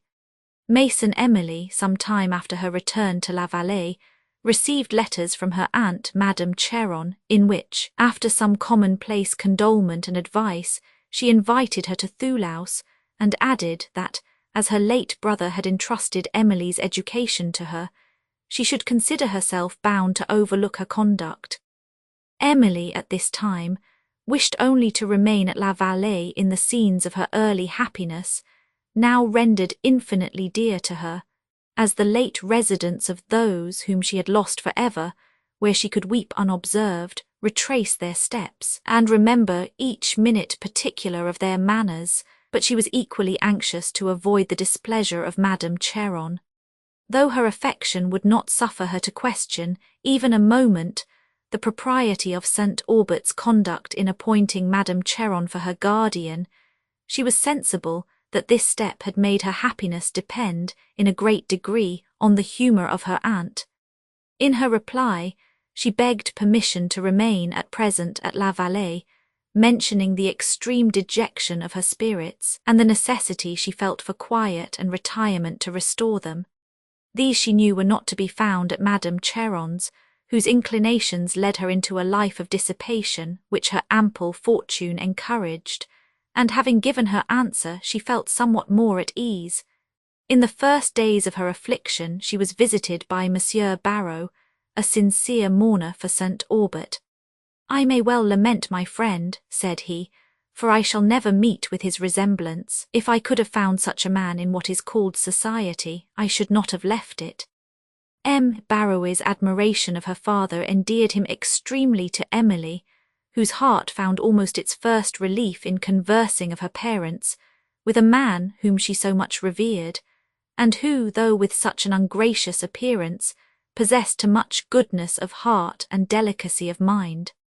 Several weeks passed away in quiet retirement, and Emily's affliction began to soften into melancholy. She could bear to read the books she had before read with her father, to sit in his chair in the library, to watch the flowers his hand had planted, to awaken the tones of that instrument his fingers had pressed, and sometimes even to play his favourite air. When her mind had recovered from the first shock of affliction, perceiving the danger of yielding to indolence, and that activity alone could restore its tone, she scrupulously endeavoured to pass all her hours in employment, and it was now that she understood the full value of the education she had received from St. Aubert, for in cultivating her understanding he had secured her an asylum from indolence, without recourse to dissipation, and rich and varied amusement and information, independent of the society from which her situation secluded her. Nor were the good effects of this education confined to selfish advantages, since St. Aubert, having nourished every amiable quality of her heart, it now expanded in benevolence to all around her, and taught her, when she could not remove the misfortunes of others, at least to soften them by sympathy and tenderness. A benevolence that taught her to feel for all that could suffer. Madame Cheron returned no answer to Emily's letter, who began to hope that she should be permitted to remain some time longer in her retirement, and her mind had now so far recovered its strength that she ventured to view the scenes which most powerfully recalled the images of past times. Among these was the fishing house, and to indulge still more the affectionate melancholy of the visit, she took thither her lute, that she might again hear there the tones to which St. Aubert and her mother had so often delighted to listen. She went alone, and at that still hour of the evening which is so soothing to fancy and to grief. The last time she had been here she was in company with Monsieur and Madame St. Aubert, a few days preceding that, on which the latter was seized with a fatal illness. Now, when Emily again entered the woods that surrounded the building, they awakened so forcibly the memory of former times that her resolution yielded for a moment to excess of grief. She stopped, leaned for support against a tree, and wept for some minutes before she had recovered herself sufficiently to proceed. The little path that led to the building was overgrown with grass, and the flowers which St. Aubert had scattered carelessly along the border were almost choked with weeds, the tall thistle, the foxglove and the nettle. She often paused to look on the desolate spot, now so silent and forsaken, and when, with a trembling hand, she opened the door of the fishing house, "Ah," said she, everything remains as when I left it last, left it with those who never must return." She went to a window that overhung the rivulet, and leaning over it, with her eyes fixed on the current, was soon lost in melancholy reverie. The lute she had brought lay forgotten beside her. The mournful sighing of the breeze as it waved the high pines above, and its softer whispers among the osiers that bowed upon the banks below, was a kind of music more in unison with her feelings. It did not vibrate on the chords of unhappy memory, but was soothing to the heart as the voice of pity. She continued to muse, unconscious of the gloom of evening, and that the sun's last light trembled on the heights above, and would probably have remained so much longer if a sudden footstep without the building had not alarmed her attention and first made her recollect that she was unprotected. In the next moment, a door opened and a stranger appeared, who stopped on perceiving Emily, and then began to apologize for his intrusion. But Emily, at the sound of his voice, lost her fear in a stronger emotion. Its tones were familiar to her ear, and though she could not readily distinguish through the dusk the features of the person who spoke, she felt a remembrance too strong to be distrusted. He repeated his apology, and Emily then said something in reply, when the stranger, eagerly advancing, exclaimed, "Good God! Can it be? Surely I am not mistaken, Mademoiselle St. Aubert. Is it not?" "It is indeed," said Emily, who was confirmed in her first conjecture, for she now distinguished the countenance of Valancourt, lighted up with still more than its usual animation. 1,000 painful recollections crowded to her mind, and the effort which she made to support herself only served to increase her agitation. Valancourt, meanwhile, having enquired anxiously after her health, and expressed his hopes that St. Aubert had found benefit from travelling, learned from the flood of tears which she could no longer repress the fatal truth. He led her to a seat and sat down by her, while Emily continued to weep, and Valancourt to hold the hand, which she was unconscious he had taken, till it was wet with the tears, which grief for St. Aubert and sympathy for herself had called forth. "I feel," said he at length, "I feel how insufficient all attempt at consolation must be on this subject. I can only mourn with you, for I cannot doubt the source of your tears. Would to God I were mistaken." Emily could still answer only by tears, till she rose, and begged they might leave the melancholy spot, when Valancourt, though he saw her feebleness, could not offer to detain her, but took her arm within his, and led her from the fishing-house. They walked silently through the woods, Valancourt anxious to know, yet fearing to ask any particulars concerning St. Aubert, and Emily too much distressed to converse.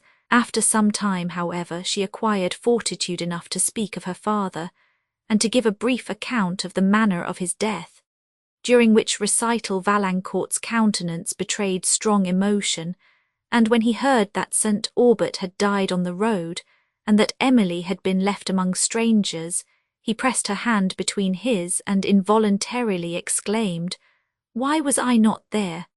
But in the next moment recollected himself, for he immediately returned to the mention of her father, till, perceiving that her spirits were exhausted, he gradually changed the subject and spoke of himself. Emily thus learned that after they had parted, he had wandered for some time along the shores of the Mediterranean, and had then returned through Languedoc into Gascony, which was his native province, and where he usually resided. When he had concluded his little narrative, he sunk into a silence which Emily was not disposed to interrupt, and it continued till they reached the gate of the chateau, when he stopped, as if he had known this to be the limit of his walk. Here, saying that it was his intention to return to Estuvière on the following day, he asked her if she would permit him to take leave of her in the morning, and Emily, perceiving that she could not reject an ordinary civility without expressing by her refusal an expectation of something more, was compelled to answer that she should be at home.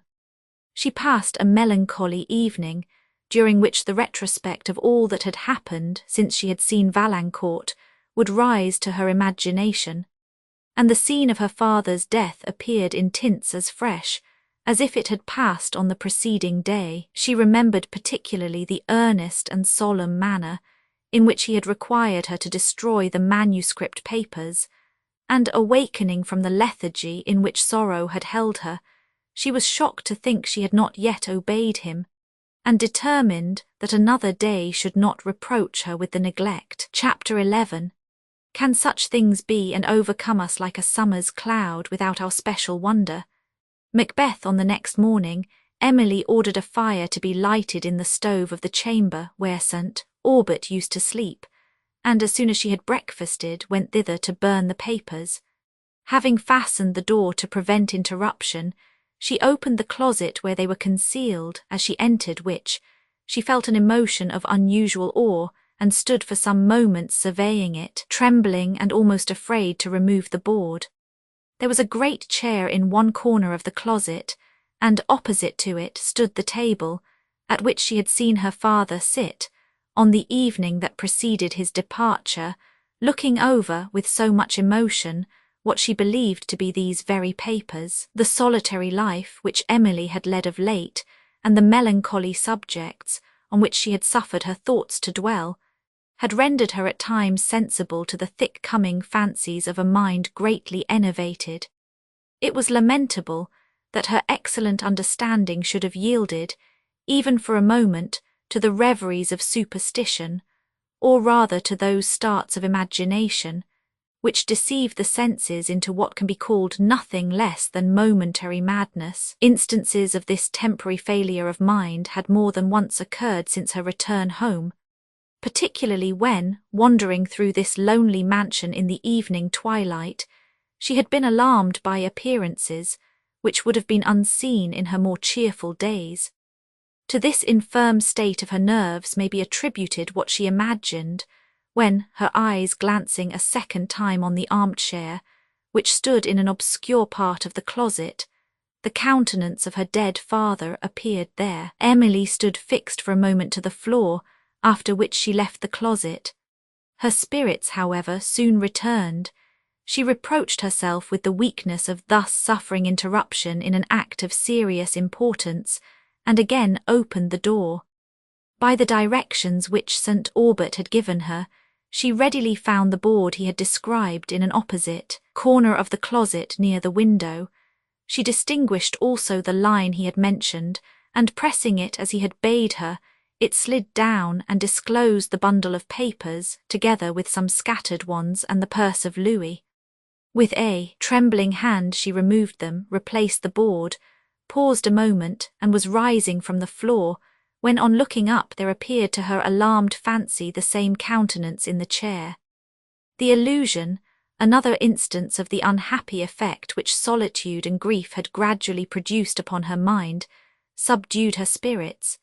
She rushed forward into the chamber, and sunk almost senseless into a chair. Returning reason soon overcame the dreadful but pitiable attack of imagination, and she turned to the papers, though still with so little recollection, that her eyes involuntarily settled on the writing of some loose sheets which lay open, and she was unconscious that she was transgressing her father's strict injunction, till a sentence of dreadful import awakened her attention and her memory together. She hastily put the papers from her, but the words, which had roused equally her curiosity and terror, she could not dismiss from her thoughts. So powerfully had they affected her that she even could not resolve to destroy the papers immediately, and the more she dwelt on the circumstance, the more it inflamed her imagination. Urged by the most forcible, and apparently the most necessary, curiosity to enquire farther, concerning the terrible and mysterious subject, to which she had seen an allusion, she began to lament her promise to destroy the papers. For a moment she even doubted whether it could justly be obeyed in contradiction to such reasons as there appeared to be for further information, but the delusion was momentary. "I have given a solemn promise," said she, "to observe a solemn injunction, and it is not my business to argue but to obey. Let me hasten to remove the temptation that would destroy my innocence and embitter my life with the consciousness of irremediable guilt, while I have strength to reject it." Thus reanimated with a sense of her duty, she completed the triumph of her integrity over temptation, more forcible than any she had ever known, and consigned the papers to the flames. Her eyes watched them as they slowly consumed. She shuddered at the recollection of the sentence she had just seen, and at the certainty that the only opportunity of explaining it was then passing away for ever. It was long after this that she recollected the purse, and as she was depositing it unopened in a cabinet, perceiving that it contained something of a size larger than coin, she examined it. His hand deposited them here, said she, as she kissed some pieces of the coin and wetted them with her tears, his hand, which is now dust. At the bottom of the purse was a small packet, having taken out which and unfolded paper after paper, she found to be an ivory case, containing the miniature of a lady. She started. The same, said she, my father wept over. On examining the countenance she could recollect no person that it resembled. It was of uncommon beauty and was characterized by an expression of sweetness, shaded with sorrow and tempered by resignation. St. Aubert had given no directions concerning this picture, nor had even named it. She therefore thought herself justified in preserving it, more than once remembering his manner, when he had spoken of the Marchioness of Villeroy. She felt inclined to believe that this was her resemblance, yet there appeared no reason why he should have preserved a picture of that lady, or, having preserved it, why he should lament over it in a manner so striking and affecting as she had witnessed on the night preceding his departure. Emily still gazed on the countenance, examining its features, but she knew not where to detect the charm that captivated her attention and inspired sentiments of such love and pity. Dark brown hair played carelessly along the open forehead. The nose was rather inclined to aquiline. The lips spoke in a smile, but it was a melancholy one. The eyes were blue and were directed upwards with an expression of peculiar meekness, while the soft cloud of the brow spoke of the fine sensibility of the temper. Emily was roused from the musing mood into which the picture had thrown her by the closing of the garden gate, and on turning her eyes to the window, she saw Valancourt coming towards the chateau. Her spirits agitated by the subjects that had lately occupied her mind, she felt unprepared to see him, and remained a few moments in the chamber to recover herself. When she met him in the parlour, she was struck with the change that appeared in his air and countenance since they had parted in Roussillon, which twilight and the distress she suffered on the preceding evening had prevented her from observing. But dejection and languor disappeared for a moment in the smile that now enlightened his countenance on perceiving her. "You see," said he, "I have availed myself of the permission with which you honoured me, of bidding you farewell, whom I had the happiness of meeting only yesterday." Emily smiled faintly, and, anxious to say something, asked if he had been long in Gascony. "A few days only," replied Valancourt, while a blush passed over his cheek. "I engaged in a long ramble after I had the misfortune of parting with the friends who had made my wanderings among the Pyrenees so delightful." A tear came to Emily's eye, as Valancourt said this, which he observed, and, anxious to draw off her attention from the remembrance that had occasioned it, as well as shocked at his own thoughtlessness, he began to speak on other subjects, expressing his admiration of the chateau and its prospects. Emily, who felt somewhat embarrassed how to support a conversation, was glad of such an opportunity to continue it on indifferent topics.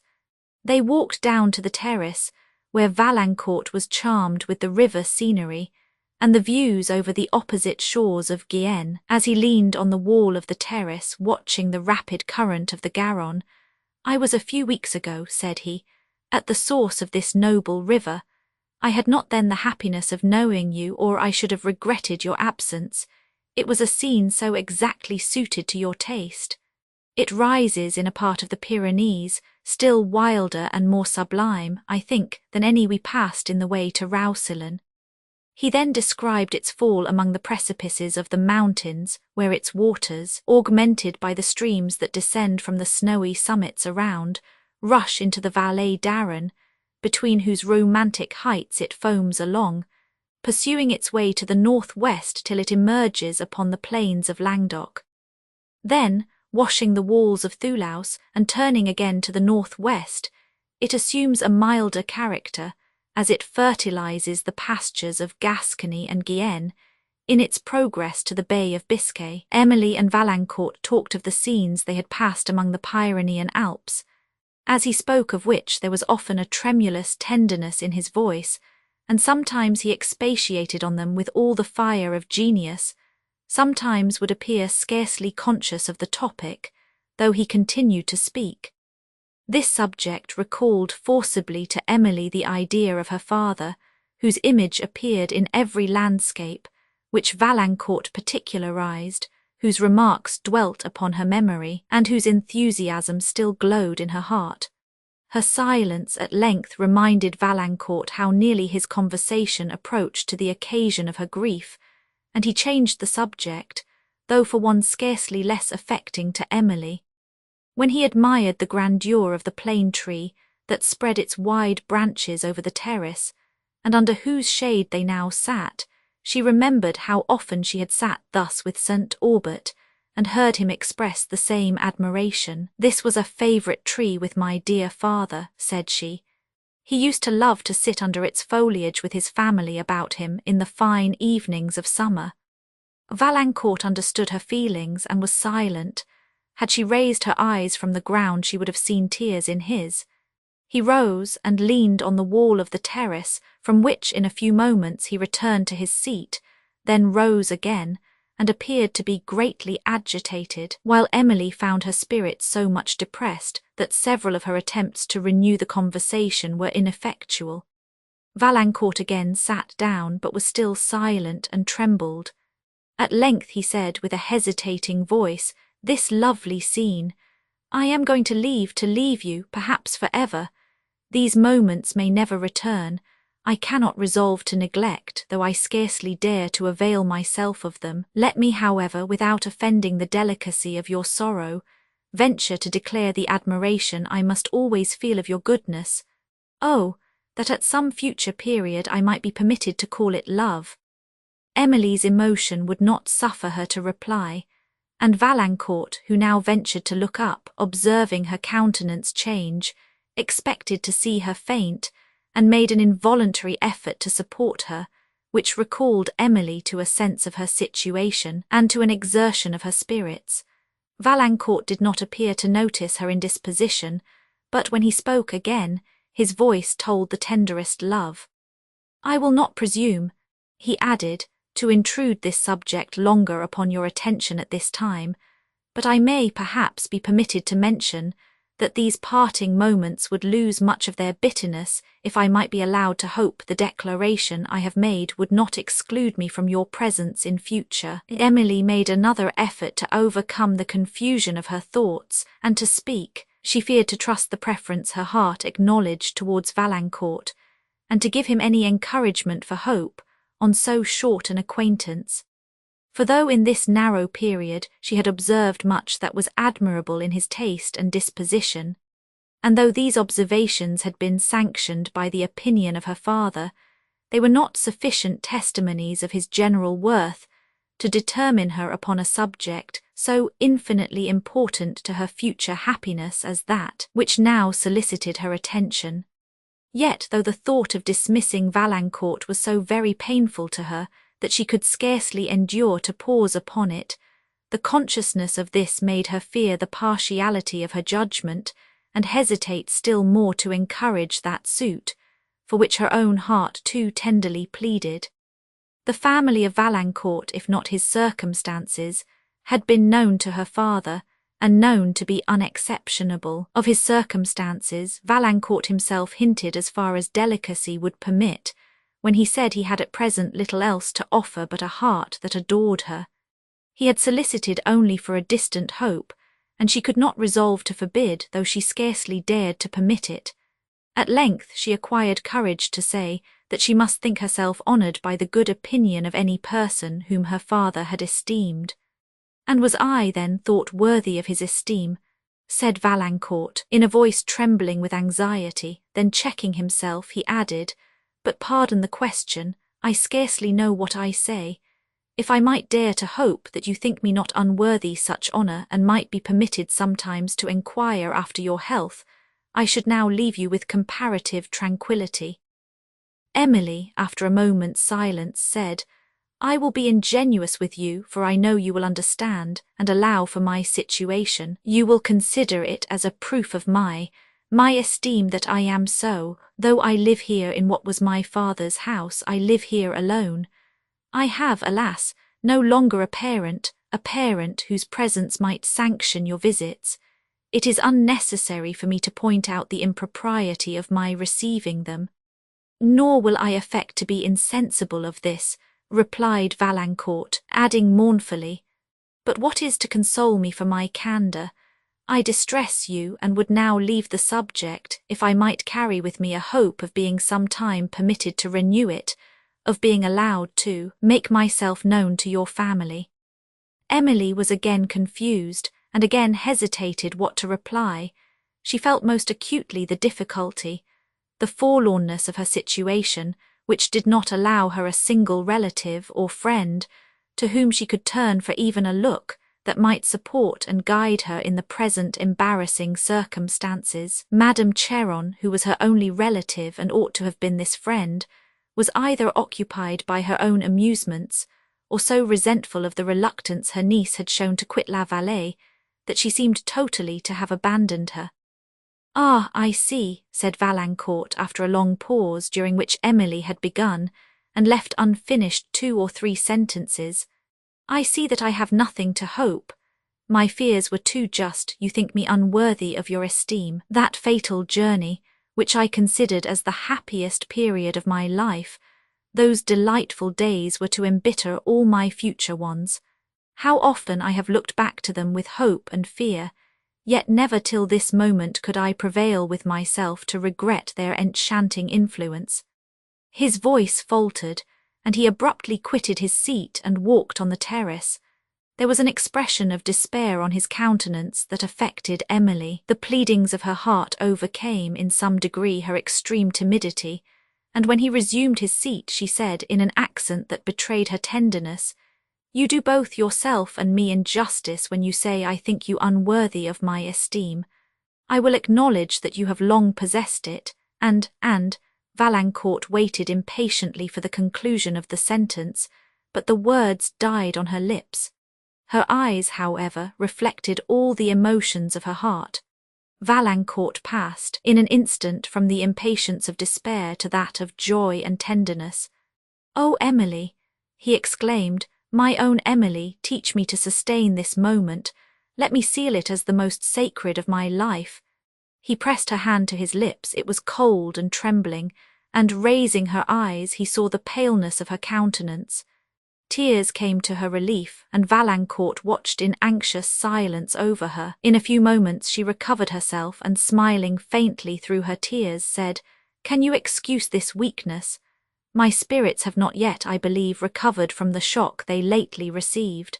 "I cannot excuse myself," said Valancourt, "but I will forbear to renew the subject which may have contributed to agitate them, now that I can leave you with the sweet certainty of possessing your esteem." Then, forgetting his resolution, he again spoke of himself. "You know not," said he, "the many anxious hours I have passed near you lately, when you believed me, if indeed you honoured me with a thought far away. I have wandered near the Château in the still hours of the night, when no eye could observe me. It was delightful to know I was so near you, and there was something particularly soothing in the thought that I watched round your habitation while you slept. These grounds are not entirely new to me. Once I ventured within the fence and spent one of the happiest, and yet most melancholy hours of my life in walking under what I believed to be your window." Emily inquired how long Valancourt had been in the neighbourhood. "Several days," he replied. "It was my design to avail myself of the permission St. Aubert had given me. I scarcely know how to account for it, but though I anxiously wished to do this, my resolution always failed when the moment approached, and I constantly deferred my visit. I lodged in a village at some distance, and wandered with my dogs among the scenes of this charming country, wishing continually to meet you, yet not daring to visit you. Having thus continued to converse without perceiving the flight of time, Valancourt at length seemed to recollect himself. "I must go," said he mournfully, "but it is with the hope of seeing you again, of being permitted to pay my respects to your family. Let me hear this hope confirmed by your voice. My family will be happy to see any friend of my dear father," said Emily. Valancourt kissed her hand and still lingered, unable to depart, while Emily sat silently with her eyes bent on the ground, and Valancourt, as he gazed on her, considered that it would soon be impossible for him to recall, even to his memory, the exact resemblance of the beautiful countenance he then beheld. At this moment, a hasty footstep approached from behind the plane tree, and turning her eyes, Emily saw Madame Cheron. She felt a blush steal upon her cheek, and her frame trembled with the emotion of her mind, but she instantly rose to meet her visitor. "So, niece," said Madame Cheron, casting a look of surprise and enquiry on Valancourt. "So, niece, how do you do? But I need not ask, your looks tell me you have already recovered your loss." "My looks do me injustice then, madam. My loss, I know, can never be recovered." Well, well, I will not argue with you. I see you have exactly your father's disposition, and let me tell you it would have been much happier for him, poor man, if it had been a different one." A look of dignified displeasure with which Emily regarded Madame Cheron while she spoke would have touched almost any other heart. She made no other reply, but introduced Valancourt, who could scarcely stifle the resentment he felt, and whose beau Madame Cheron returned with a slight curtsy and a look of supercilious examination. After a few moments he took leave of Emily in a manner that hastily expressed his pain both at his own departure and at leaving her to the society of Madame Cheron. "Who is that young man?" said her aunt, in an accent which equally implied inquisitiveness and censure. "Some idle admirer of yours, I suppose, but I believed, niece, you had a greater sense of propriety than to have received the visits of any young man in your present unfriended situation. Let me tell you the world will observe those things, and it will talk, aye, and very freely too." Emily, extremely shocked at this coarse speech, attempted to interrupt it, but Madame Cheron would proceed with all the self-importance of a person to whom power is new. "It is very necessary you should be under the eye of some person more able to guide you than yourself. I, indeed, have not much leisure for such a task. However, since your poor father made it his last request that I should overlook your conduct, I must even take you under my care. But this let me tell you, niece, that, unless you will determine to be very conformable to my direction, I shall not trouble myself longer about you." Emily made no attempt to interrupt Madame Cheron a second time. Grief and the pride of conscious innocence kept her silent till her aunt said, "I am now come to take you with me to Thulaus. I am sorry to find that your poor father died after all in such indifferent circumstances. However, I shall take you home with me." "Ah, poor man, he was always more generous than provident, or he would not have left his daughter dependent on his relations." "Nor has he done so, I hope, madam," said Emily calmly, "nor did his pecuniary misfortunes arise from that noble generosity which always distinguished him. The affairs of M. de Motteville may, I trust, yet be settled without deeply injuring his creditors, and in the meantime I should be very happy to remain at La Vallée." "No doubt you would," replied Madame Cheron with a smile of irony, "and I shall no doubt consent to this, since I see how necessary tranquillity and retirement are to restore your spirits. I did not think you capable of so much duplicity, niece. When you pleaded this excuse for remaining here, I foolishly believed it to be a just one, nor expected to have found with you so agreeable a companion as this M. Laval, I forget his name." Emily could no longer endure these cruel indignities. "It was a just one, madam," said she, "and now, indeed, I feel more than ever the value of the retirement I then solicited, and, if the purport of your visit is only to add insult to the sorrows of your brother's child, she could well have spared it."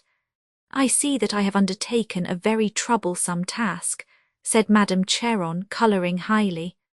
"I am sure, madam," said Emily mildly, and endeavouring to restrain her tears, "I am sure my father did not mean it should be such.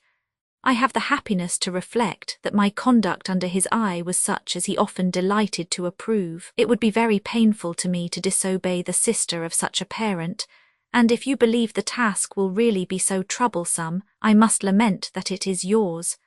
"Well, niece, fine speaking signifies little. I am willing, in consideration of my poor brother, to overlook the impropriety of your late conduct, and to try what your future will be." Emily interrupted her, to beg she would explain what was the impropriety she alluded to.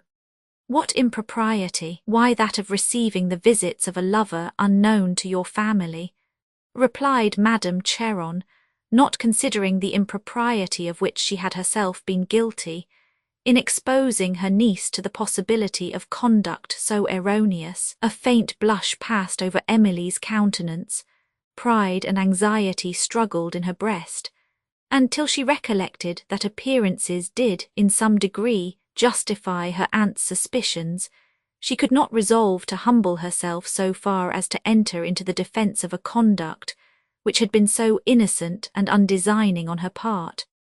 She mentioned the manner of Valancourt's introduction to her father, the circumstances of his receiving the pistol shot, and of their afterwards travelling together, with the accidental way in which she had met him on the preceding evening. She owned he had declared a partiality for her, and that he had asked permission to address her family. "And who is this young adventurer, pray?" said Madame Cheron, "and what are his pretensions?" "These he must himself explain, madam," replied Emily. "Of his family my father was not ignorant, and I believe it is unexceptionable." She then proceeded to mention what she knew concerning it. "Oh, then, this it seems is a younger brother," exclaimed her aunt, "and of course a beggar.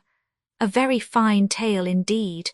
And so my brother took a fancy to this young man after only a few days' acquaintance. But that was so like him.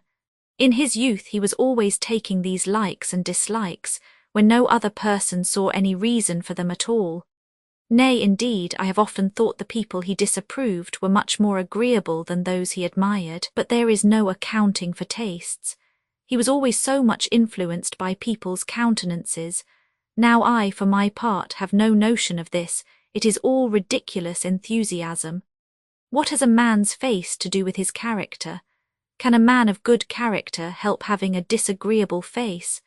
Which last sentence Madame Cheron delivered with the decisive air of a person who congratulates herself on having made a grand discovery, and believes the question to be unanswerably settled. Emily, desirous of concluding the conversation, enquired if her aunt would accept some refreshment, and Madame Cheron accompanied her to the chateau, but without desisting from a topic which she discussed with so much complacency to herself and severity to her niece.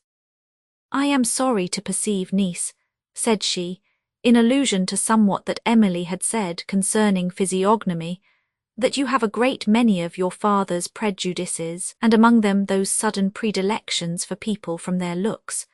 I can perceive that you imagine yourself to be violently in love with this young adventurer after an acquaintance of only a few days. There was something, too, so charmingly romantic in the manner of your meeting." Emily checked the tears that trembled in her eyes while she said, "When my conduct shall deserve this severity, madam, you will do well to exercise it. Till then justice, if not tenderness, should surely restrain it. I have never willingly offended you. Now I have lost my parents, you are the only person to whom I can look for kindness.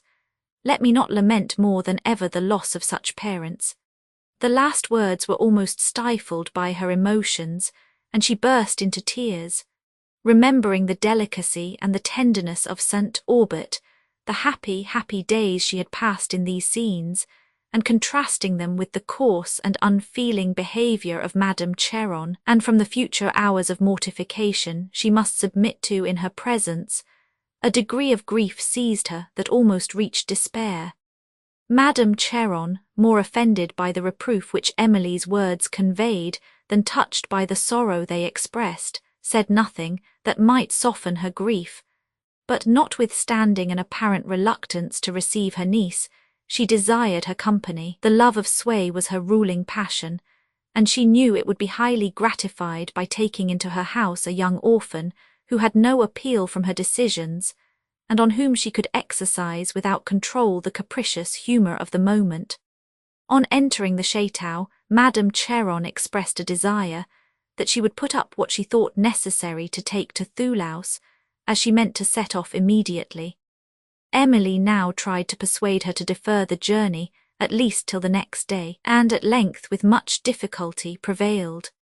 The The day passed in the exercise of petty tyranny on the part of Madame Cheron, and in mournful regret and melancholy anticipation on that of Emily, who, when her aunt retired to her apartment for the night, went to take leave of every other room in this her dear native home, which she was now quitting for she knew not how long, and for a world to which she was wholly a stranger. She could not conquer a presentiment which frequently occurred to her this night, that she should never more return to La Vallée. Having passed a considerable time in what had been her father's study, having selected some of his favourite authors, to put up with her clothes, and shed many tears as she wiped the dust from their covers, she seated herself in his chair before the reading desk, and sat lost in melancholy reflection, till Teresa opened the door to examine, as was her custom before she went to bed, it was all safe. She started on observing her young lady, who bade her come in, and then gave her some directions for keeping the chateau in readiness for her reception at all times. "Alas a day, that you should leave it," said Teresa. "I think you would be happier here than where you are going, if one may judge." Emily made no reply to this remark. The sorrow Teresa proceeded to express at her departure affected her, but she found some comfort in the simple affection of this poor old servant, to whom she gave such directions as might best conduce to her comfort during her own absence.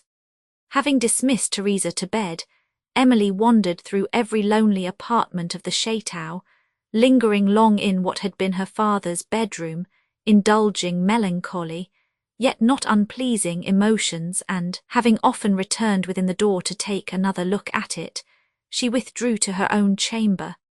From her window she gazed upon the garden below, shown faintly by the moon, rising over the tops of the palm trees, and at length the calm beauty of the night increased a desire of indulging the mournful sweetness of bidding farewell to the beloved shades of her childhood, till she was tempted to descend. Throwing over her the light veil in which she usually walked, she silently passed into the garden, and, hastening towards the distant groves, was glad to breathe once more the air of liberty, and to sigh unobserved.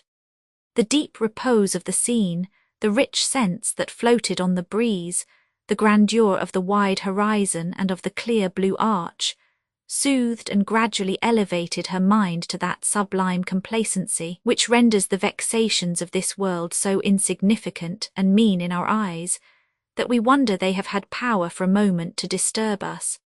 Emily forgot Madame Cheron and all the circumstances of her conduct, while her thoughts ascended to the contemplation of those unnumbered worlds that lie scattered in the depths of ether, thousands of them hid from human eyes, and almost beyond the flight of human fancy. As her imagination soared through the regions of space, and aspired to that great first cause which pervades and governs all being, the idea of her father scarcely ever left her.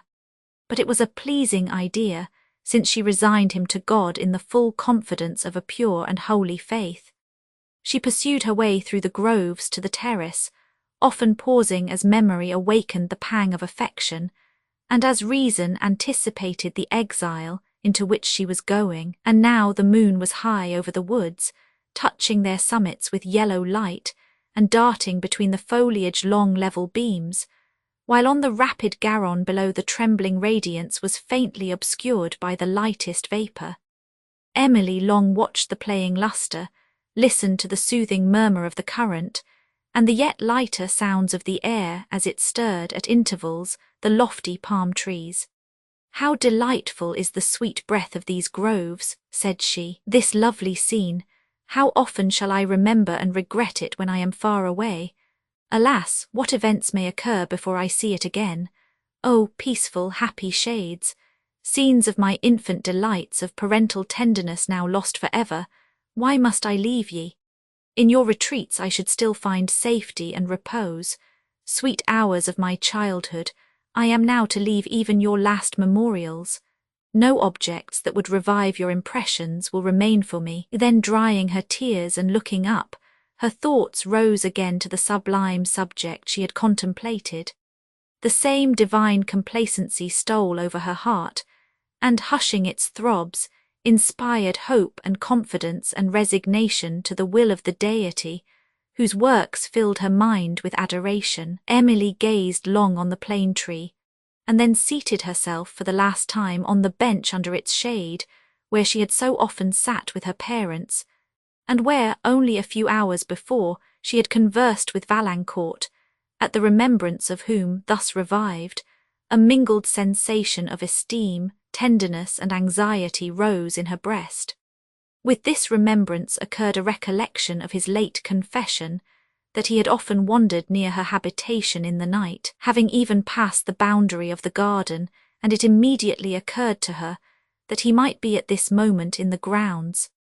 The fear of meeting him, particularly after the declaration he had made, and of incurring a censure which her aunt might so reasonably bestow if it was known that she was met by her lover at this hour, made her instantly leave her beloved plane tree and walk towards the chateau. She cast an anxious eye around, and often stopped for a moment to examine the shadowy scene before she ventured to proceed, but she passed on without perceiving any person, till, having reached a clump of almond trees not far from the house, she rested to take a retrospect of the garden, and to sigh forth another adieu. As her eyes wandered over the landscape, she thought she perceived a person emerge from the groves, and pass slowly along a moonlight alley that led between them, but the distance and the imperfect light would not suffer her to judge with any degree of certainty whether this was fancy or reality.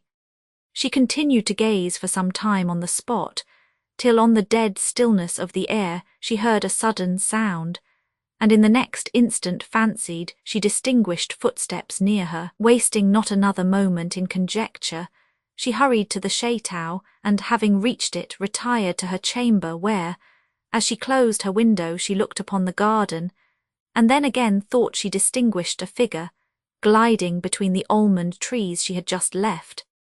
She immediately withdrew from the casement, and though much agitated, sought in sleep the refreshment of a short oblivion. Chapter 12. I leave that flowery path for eye of childhood where I sported many a day, warbling and sauntering carelessly along, where every face was innocent and gay, each veil romantic, tuneful every tongue, sweet, wild, and artless all. The minstrel at an early hour, the carriage which was to take Emily and Madame Cheron to Thoulouse, appeared at the door of the chateau, and Madame was already in the breakfast-room when her niece entered it. The repast was silent and melancholy on the part of Emily, and Madame Cheron, whose vanity was piqued on observing her dejection, reproved her in a manner that did not contribute to remove it. It was with much reluctance that Emily's request to take with her the dog, which had been a favourite of her father, was granted. Her aunt, impatient to be gone, ordered the carriage to draw up, and while she passed to the hall door, Emily gave another look into the library and another farewell glance over the garden, and then followed. Old Teresa stood at the door to take leave of her young lady. "God for ever keep you, ma'amselle," said she, while Emily gave her hand in silence and could answer only with a pressure of her hand and a forced smile. At the gate which led out of the grounds, several of her father's pensioners were assembled to bid her farewell, to whom she would have spoken if her aunt would have suffered the driver to stop, and having distributed to them almost all the money she had about her, she sunk back in the carriage, yielding to the melancholy of her heart. Soon after she caught between the steep banks of the road another view of the chateau, peeping from among the high trees, and surrounded by green slopes and tufted groves, the Garonne winding its way beneath their shades, sometimes lost among the vineyards, and then rising in greater majesty in the distant pastures. The towering precipices of the Pyrenees that rose to the south gave Emily 1,000 interesting recollections of her late journey, and these objects of her former enthusiastic admiration now excited only sorrow and regret. Having gazed on the chateau and its lovely scenery, till the banks again closed upon them, her mind became too much occupied by mournful reflections to permit her to attend to the conversation which Madame Cheron had begun on some trivial topic, so that they soon travelled in profound silence. Valancourt, meanwhile, was returned to Estuvière, his heart occupied with the image of Emily, sometimes indulging in reveries of future happiness, but more frequently shrinking with dread of the opposition he might encounter from her family. He was the younger son of an ancient family of Gascony, and having lost his parents at an early period of his life, the care of his education and of his small portion had devolved to his brother, the Count de Duvarney, his senior by nearly 20 years. Valancourt had been educated in all the accomplishments of his age, and had an ardour of spirit and a certain grandeur of mind that gave him particular excellence in the exercises then thought heroic. His little fortune had been diminished by the necessary expenses of his education, but La Valancourt the elder seemed to think that his genius and accomplishments would amply supply the deficiency of his inheritance. They offered flattering hopes of promotion in the military profession, in those times almost the only one in which a gentleman could engage without incurring a stain on his name, and La Valancourt was of course enrolled in the army. The general genius of his mind was but little understood by his brother. That ardour for whatever is great and good in the moral world, as well as in the natural one, displayed itself in his infant years, and the strong indignation which he felt and expressed at a criminal or a mean action sometimes drew upon him the displeasure of his tutor, who reprobated it under the general term of violence of temper, and who, when haranguing on the virtues of mildness and moderation, seemed to forget the gentleness and compassion which always appeared in his pupil towards objects of misfortune. He had now obtained leave of absence from his regiment when he made the excursion into the Pyrenees, which was the means of introducing him to St. Aubert, and as this permission was nearly expired, he was the more anxious to declare himself to Emily's family, from whom he reasonably apprehended opposition, since his fortune, though with a moderate addition from hers it would be sufficient to support them, would not satisfy the views either of vanity or ambition. Valancourt was not without the latter, but he saw golden visions of promotion in the army, and believed that with Emily he could, in the meantime, be delighted to live within the limits of his humble income. His thoughts were now occupied in considering the means of making himself known to her family, to whom, however, he had yet no address, for he was entirely ignorant of Emily's precipitate departure from La Vallée, of whom he hoped to obtain it. Meanwhile, the travellers pursued their journey, Emily making frequent efforts to appear cheerful, and too often relapsing into silence and dejection. Madame Cheron, attributing her melancholy solely to the circumstance of her being removed to a distance from her lover, and believing that the sorrow which her niece still expressed for the loss of St. Aubert proceeded partly from an affectation of sensibility, endeavoured to make it appear ridiculous to her that such deep regret should continue to be felt so long after the period usually allowed for grief.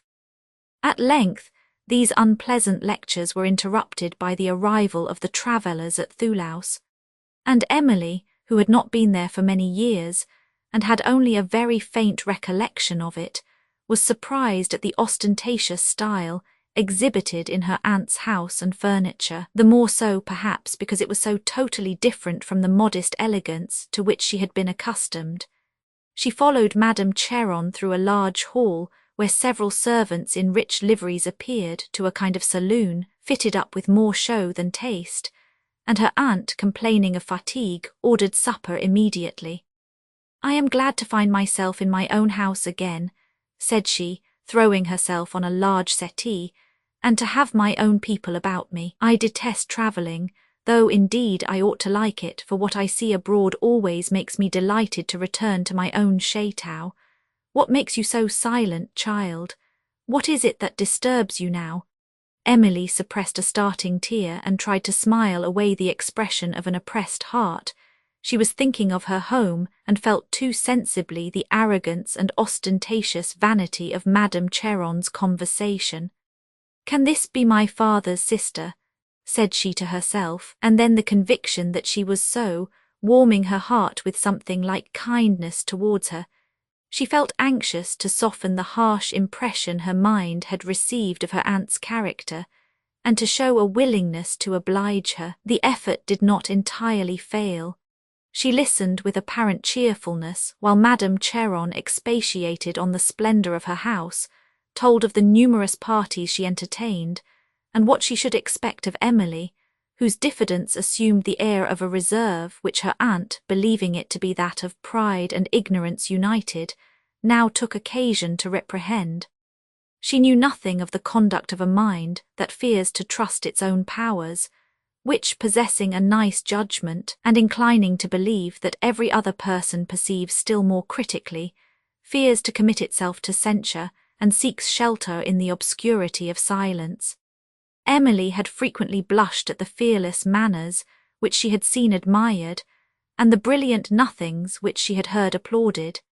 Yet this applause, so far from encouraging her to imitate the conduct that had won it, rather made her shrink into the reserve that would protect her from such absurdity. Madame Cheron looked on her niece's diffidence with a feeling very near to contempt, and endeavoured to overcome it by reproof, rather than to encourage it by gentleness.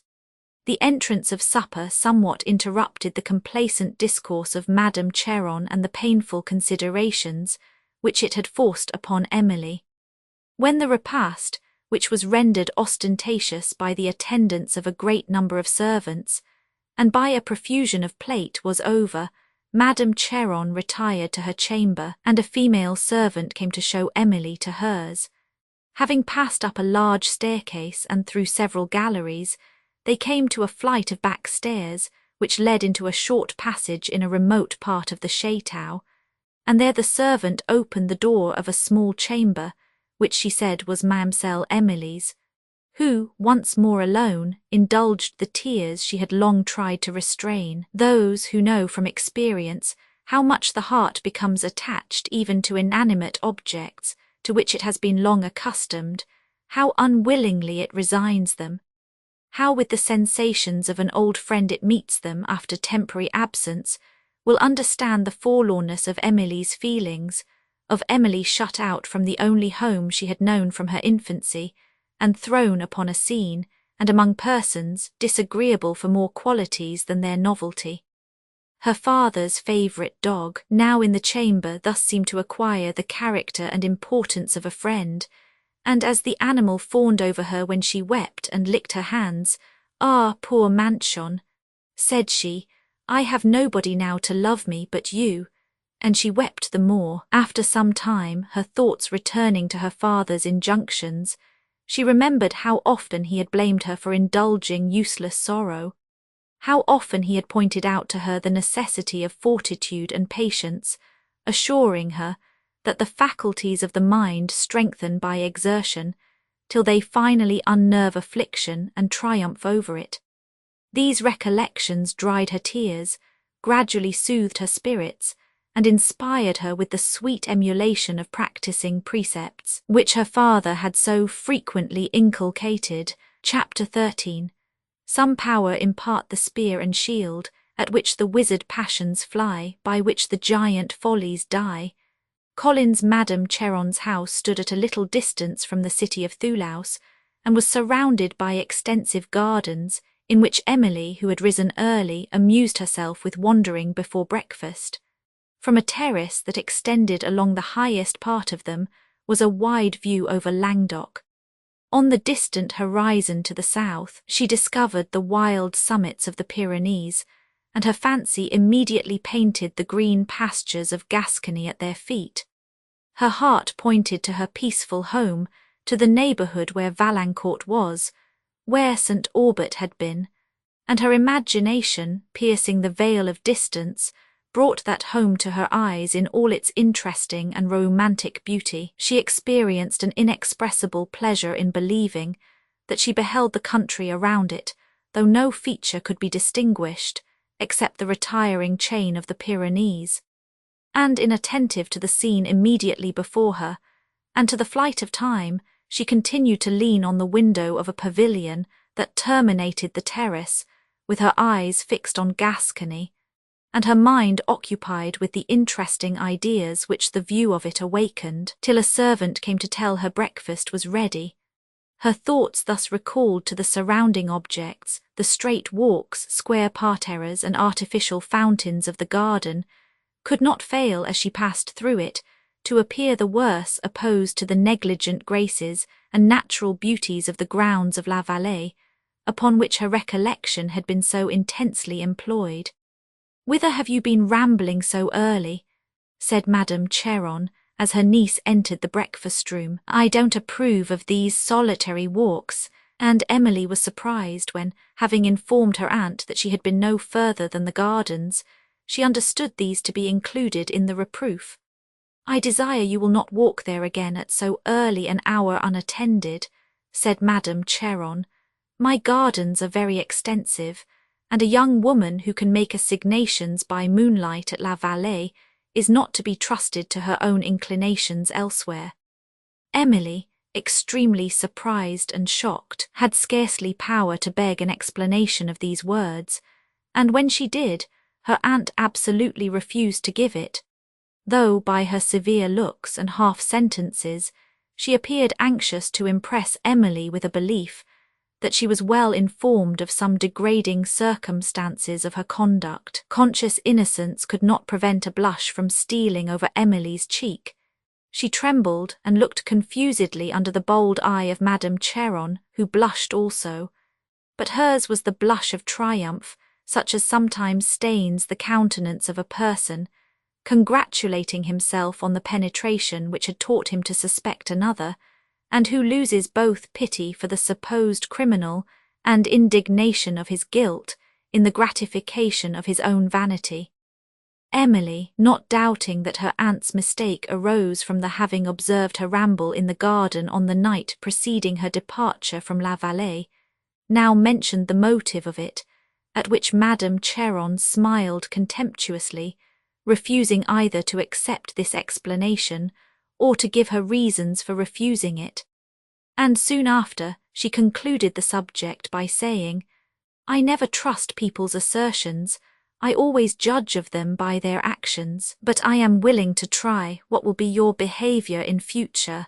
Emily, less surprised by her aunt's moderation and mysterious silence than by the accusation she had received, deeply considered the latter and scarcely doubted that it was Valancourt whom she had seen at night in the gardens of La Vallée, and that he had been observed there by Madame Cheron, who, now passing from one painful topic only to revive another almost equally so, spoke of the situation of her niece's property in the hands of M. Motteville. While she thus talked with ostentatious pity of Emily's misfortunes, she failed not to inculcate the duties of humility and gratitude, or to render Emily fully sensible of every cruel mortification, who soon perceived that she was to be considered as a dependent, not only by her aunt, but by her aunt's servants. She was now informed that a large party were expected to dinner, on which account Madame Cheron repeated the lesson of the preceding night, concerning her conduct in company, and Emily wished that she might have courage enough to practice it. Her aunt then proceeded to examine the simplicity of her dress, adding that she expected to see her attired with gaiety and taste, after which she condescended to show Emily the splendour of her chateau, and to point out the particular beauty or elegance which she thought distinguished each of her numerous suites of apartments. She then withdrew to her toilet, the throne of her homage, and Emily to her chamber, to unpack her books, and to try to charm her mind by reading till the hour of dressing. When the company arrived, Emily entered the saloon with an air of timidity, which all her efforts could not overcome, and which was increased by the consciousness of Madame Cheron's severe observation. Her morning dress, the mild dejection of her beautiful countenance, and the retiring diffidence of her manner, rendered her a very interesting object to many of the company, among whom she distinguished Signor Montoni and his friend Cavigni, the late visitors at M. Quesnel's, who now seemed to converse with Madame Cheron with the familiarity of old acquaintance, and she to attend to them with particular pleasure. This Signor Montoni had an air of conscious superiority, animated by spirit and strengthened by talents, to which every person seemed involuntarily to yield. The quickness of his perceptions was strikingly expressed on his countenance, yet that countenance could submit implicitly to occasion, and more than once in this day the triumph of art over nature might have been discerned in it. His visage was long and rather narrow, yet he was called handsome, and it was, perhaps, the spirit and vigour of his soul, sparkling through his features, that triumphed for him. Emily felt admiration, but not the admiration that leads to esteem, for it was mixed with a degree of fear she knew not exactly wherefore.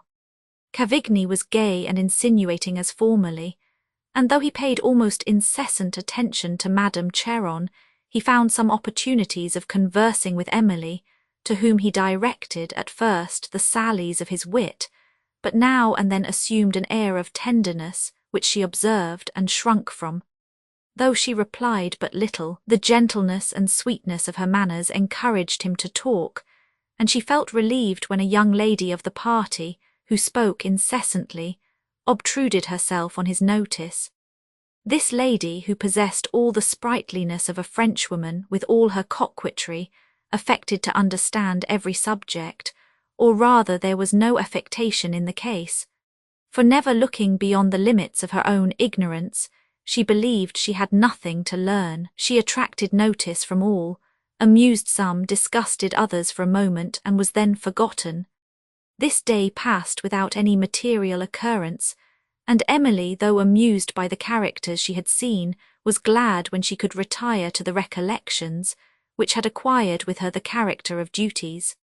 A fortnight passed in a round of dissipation and company, and Emily, who attended Madame Cheron in all her visits, was sometimes entertained, but oftener wearied. She was struck by the apparent talents and knowledge displayed in the various conversations she listened to, and it was long before she discovered that the talents were for the most part those of imposture, and the knowledge nothing more than was necessary to assist them. But what deceived her most was the air of constant gaiety and good spirits, displayed by every visitor, and which she supposed to arise from content as constant, and from benevolence as ready. At length, from the overacting of some, less accomplished than the others, she could perceive that, though contentment and benevolence are the only sure sources of cheerfulness, the immoderate and feverish animation, usually exhibited in large parties, results partly from an insensibility to the cares, which benevolence must sometimes derive from the sufferings of others, and partly from a desire to display the appearance of that prosperity which they know will command submission and attention to themselves. Emily's pleasantest hours were passed in the pavilion of the terrace, to which she retired when she could steal from observation, with a book to overcome or a lute to indulge her melancholy. There, as she sat with her eyes fixed on the far-distant Pyrenees, and her thoughts on Valancourt and the beloved scenes of Gascony, she would play the sweet and melancholy songs of her native province, the popular songs she had listened to from her childhood. One evening, having excused herself from accompanying her aunt abroad, she thus withdrew to the pavilion with books and her lute. It was the mild and beautiful evening of a sultry day, and the windows, which fronted the west, opened upon all the glory of a setting sun. Its rays illuminated with strong splendour the cliffs of the Pyrenees, and touched their snowy tops with a roseate hue that remained long after the sun had sunk below the horizon and the shades of twilight had stolen over the landscape. Emily touched her lute with that fine melancholy expression which came from her heart, the pensive hour and the scene, the evening light on the Garonne that flowed at no great distance, and whose waves, as they passed towards La Vallée, she often viewed with a sigh. These united circumstances disposed her mind to tenderness, and her thoughts were with Valancourt, of whom she had heard nothing since her arrival at Thoulouse, and now that she was removed from him, and in uncertainty, she perceived all the interest he held in her heart. Before she saw Valancourt, she had never met a mind and taste so accordant with her own, And though Madame Cheron told her much of the arts of dissimulation, and that the elegance and propriety of thought which she so much admired in her lover were assumed for the purpose of pleasing her, she could scarcely doubt their truth. This possibility, however, faint as it was sufficient to harass her mind with anxiety, and she found that few conditions are more painful than that of uncertainty as to the merit of a beloved object, an uncertainty which she would not have suffered had her confidence in her own opinions been greater. She was awakened from her musing by the sound of horses' feet along a road that wound under the windows of the pavilion, and a gentleman passed on horseback, whose resemblance to Valancourt in air and figure, for the twilight did not permit a view of his features, immediately struck her. She retired hastily from the lattice, fearing to be seen, yet wishing to observe further, while the stranger passed on without looking up, and when she returned to the lattice, she saw him faintly through the twilight, winding under the high trees that led to Thulaus. This little incident so much disturbed her spirits that the temple and its scenery were no longer interesting to her, and after walking a while on the terrace, she returned to the chateau. Madame Cheron, whether she had seen a rival admired, had lost at play, or had witnessed an entertainment more splendid than her own, was returned from her visit with a temper more than usually discomposed, and Emily was glad when the hour arrived in which she could retire to the solitude of her own apartment. On the following morning she was summoned to Madame Cheron, whose countenance was inflamed with resentment, and as Emily advanced she held out a letter to her. "Do you know this hand?" said she in a severe tone and with a look that was intended to search her heart, while Emily examined the letter attentively and assured her that she did not. "Do not provoke me," said her aunt. "You do know it, confess the truth immediately." "I insist upon your confessing the truth instantly." Emily was silent and turned to leave the room, but Madame called her back. "Oh, you are guilty then," said she. "You do know the hand." "If you were before in doubt of this, Madame," replied Emily calmly, "why did you accuse me of having told a falsehood?" Madame Cheron did not blush, but her niece did a moment after when she heard the name of Valancourt. It was not, however, with the consciousness of deserving reproof, for if she ever had seen his handwriting, the present characters did not bring it to her recollection. "It is useless to deny it," said Madame Cheron. "I see in your countenance that you are no stranger to this letter, and I dare say you have received many such from this impertinent young man, without my knowledge, in my own house." Emily, shocked at the indelicacy of this accusation, still more than by the vulgarity of the former, instantly forgot the pride that had imposed silence, and endeavoured to vindicate herself from the aspersion, but Madame Cheron was not to be convinced. "I cannot suppose," she resumed, "that this young man would have taken the liberty of writing to me if you had not encouraged him to do so, and I must now— You will allow me to remind you, madam," said Emily timidly, "of some particulars of a conversation we had at La Vallée. I then told you truly that I had only not forbade Monsieur Valancourt from addressing my family." "I will not be interrupted," said Madame Cheron, interrupting her niece. "I was going to say— I have forgot what I was going to say. But how happened it that you did not forbid him?" Emily was silent. "How happened it that you encouraged him to trouble me with this letter? A young man that nobody knows, an utter stranger in the place, a young adventurer, no doubt, who is looking out for a good fortune. However, on that point he has mistaken his aim." "His family was known to my father," said Emily modestly, and without appearing to be sensible of the last sentence. "Oh, that is no recommendation at all," replied her aunt, with her usual readiness upon this topic. "He took such strange fancies to people. He was always judging persons by their countenances, and was continually deceived. Yet it was but now, madam, that you judged me guilty by my countenance," said Emily, with a design of reproving Madame Cheron, to which she was induced by this disrespectful mention of her father. "I called you here, resumed her aunt, colouring, to tell you that I will not be disturbed in my own house by any letters or visits from young men who may take a fancy to flatter you. This M. de Valentine, I think you call him, has the impertinence to beg I will permit him to pay his respects to me. I shall send him a proper answer. And for you, Emily, I repeat it once for all, if you are not contented to conform to my directions and to my way of life, I shall give up the task of overlooking your conduct. I shall no longer trouble myself with your education, but shall send you to board in a convent. Dear madam, said Emily, bursting into tears, and overcome by the rude suspicions her aunt had expressed, how have I deserved these reproofs? She could say no more, and so very fearful was she of acting with any degree of impropriety in the affair itself, that, at the present moment, Madame Cheron might perhaps have prevailed with her to bind herself by a promise to renounce Valancourt for ever. Her mind, weakened by her terrors, would no longer suffer her to view him as she had formerly done.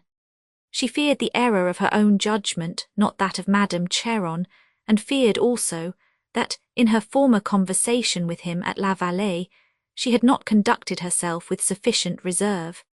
She knew that she did not deserve the coarse suspicions which her aunt had thrown out, but 1,000 scruples rose to torment her, such as would never have disturbed the peace of Madame Cheron. Thus rendered anxious to avoid every opportunity of erring, and willing to submit to any restrictions that her aunt should think proper, she expressed an obedience to which Madame Cheron did not give much confidence, and which she seemed to consider as the consequence of either fear or artifice. Well then, said she, promise me that you will neither see this young man, nor write to him without my consent. Dear madam, replied Emily, can you suppose I would do either unknown to you? I don't know what to suppose, there is no knowing how young women will act. It is difficult to place any confidence in them, for they have seldom sense enough to wish for the respect of the world. Alas, madam, said Emily, I am anxious for my own respect. My father taught me the value of that. He said if I deserved my own esteem that the world would follow of course. My brother was a good kind of a man, replied Madame Cheron, but he did not know the world. I am sure I have always felt a proper respect for myself, yet— She stopped, but she might have added that the world had not always shown respect to her, and this without impeaching its judgment. Well, resumed Madame Cheron, you have not given me the promise, though, that I demand. Emily readily gave it, and being then suffered to withdraw, she walked in the garden, tried to compose her spirits, and at length arrived at her favourite pavilion at the end of the terrace, where, seating herself at one of the embowered windows that opened upon a balcony, the stillness and seclusion of the scene allowed her to recollect her thoughts, and to arrange them so as to form a clearer judgment of her former conduct. She endeavoured to review with exactness all the particulars of her conversation with Valancourt at La Vallée, had the satisfaction to observe nothing that could alarm her delicate pride, and thus to be confirmed in the self-esteem which was so necessary to her peace. Her mind then became tranquil, and she saw Valancourt amiable and intelligent as he had formerly appeared, and Madame Cheron neither the one nor the other. The remembrance of her lover, however, brought with it many very painful emotions, for it by no means reconciled her to the thought of resigning him, and Madame Cheron having already shown how highly she disapproved of the attachment, she foresaw much suffering from the opposition of interests, yet with all this was mingled a degree of delight, which, in spite of reason, partook of hope.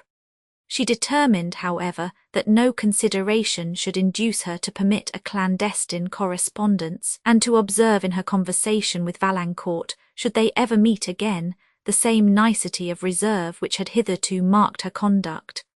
As she repeated the words, "Should we ever meet again?" she shrunk as if this was a circumstance which had never before occurred to her, and tears came to her eyes which she hastily dried, for she heard footsteps approaching, and then the door of the pavilion open, and on turning she saw Valancourt. An emotion of mingled pleasure, Surprise and apprehension pressed so suddenly upon her heart as almost to overcome her spirits.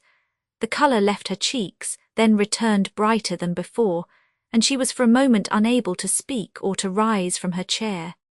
His countenance was the mirror in which she saw her own emotions reflected, and it roused her to self-command. The joy which had animated his features when he entered the pavilion was suddenly repressed, as approaching, he perceived her agitation, and in a tremulous voice enquired after her health. Recovered from her first surprise, she answered him with a tempered smile, but a variety of opposite emotions still assailed her heart, and struggled to subdue the mild dignity of her manner. It was difficult to tell which predominated, the joy of seeing Valancourt or the terror of her aunt's displeasure when she should hear of this meeting. After some short and embarrassed conversation, she led him into the gardens and enquired if he had seen Madame Cheron. "No," said he, "I have not yet seen her, for they told me she was engaged, and as soon as I learned that you were in the gardens I came hither." He paused a moment in great agitation, and then added, "May I venture to tell you the purport of my visit without incurring your displeasure, and to hope that you will not accuse me of precipitation in now availing myself of the permission you once gave me of addressing your family?" Emily, who knew not what to reply, was spared from further perplexity, and was sensible only of fear when, on raising her eyes, she saw Madame Cheron turn into the avenue. As the consciousness of innocence returned, this fear was so far dissipated as to permit her to appear tranquil, and instead of avoiding her aunt, she advanced with Valancourt to meet her. The look of haughty and impatient displeasure with which Madame Cheron regarded them made Emily shrink, who understood from a single glance that this meeting was believed to have been more than accidental. Having mentioned Valancourt's name, she became again too much agitated to remain with them, and returned into the chateau, where she awaited long in a state of trembling anxiety the conclusion of the conference. She knew not how to account for Valancourt's visit to her aunt before he had received the permission he solicited, since she was ignorant of a circumstance which would have rendered the request useless, even if Madame Cheron had been inclined to grant it. Valancourt, in the agitation of his spirits, had forgotten to date his letter, so that it was impossible for Madame Cheron to return an answer, and when he recollected this circumstance, he was, perhaps, not so sorry for the omission as glad of the excuse it allowed him for waiting on her before she could send a refusal. Madame Cheron had a long conversation with Valancourt, and when she returned to the chateau, her countenance expressed ill humour, but not the degree of severity which Emily had apprehended. "I have dismissed this young man at last," said she, "and I hope my house will never again be disturbed with similar visits. He assures me that your interview was not preconcerted." "Dear madam," said Emily in extreme emotion, "you surely did not ask him the question." "Most certainly I did. You could not suppose I should be so imprudent as to neglect it." "Good God!" exclaimed Emily, "what an opinion must he form of me, since you, madam, could express a suspicion of such ill conduct?" "It is of very little consequence what opinion he may form of you," replied her aunt, "for I have put an end to the affair, but I believe he will not form a worse opinion of me for my prudent conduct. I let him see that I was not to be trifled with, and that I had more delicacy than to permit any clandestine correspondence to be carried on in my house." Emily had frequently heard Madame Cheron use the word delicacy, but she was now more than usually perplexed to understand how she meant to apply it in this instance, in which her whole conduct appeared to merit the very reverse of the term. "It was very inconsiderate of my brother," resumed Madame Cheron, "to leave the trouble of overlooking your conduct to me. I wish you were well settled in life, but if I find that I am to be further troubled with such visitors as this Valancourt, I shall place you in a convent at once, so remember the alternative. This young man has the impertinence to own to me, he owns it, that his fortune is very small, and that he is chiefly dependent on an elder brother, and on the profession he has chosen. He should have concealed these circumstances, at least, if he expected to succeed with me. Had he the presumption to suppose I would marry my niece to a person such as he describes himself? Emily dried her tears when she heard of the candid confession of Valancourt, and though the circumstances it discovered were afflicting to her hopes, his artless conduct gave her a degree of pleasure that overcame every other emotion. But she was compelled, even thus early in life, to observe that good sense and noble integrity are not always sufficient to cope with folly and narrow cunning, and her heart was pure enough to allow her, even at this trying moment, to look with more pride on the defeat of the former than with mortification on the conquests of the latter. Madame Cheron pursued her triumph. He has also thought proper to tell me that he will receive his dismission from no person but yourself. This favour, however, I have absolutely refused him. He shall learn that it is quite sufficient that I disapprove him, and I take this opportunity of repeating that if you concert any means of interview unknown to me, you shall leave my house immediately. How little do you know me, madam, that you should think such an injunction necessary, said Emily, trying to suppress her emotion. How little of the dear parents who educated me.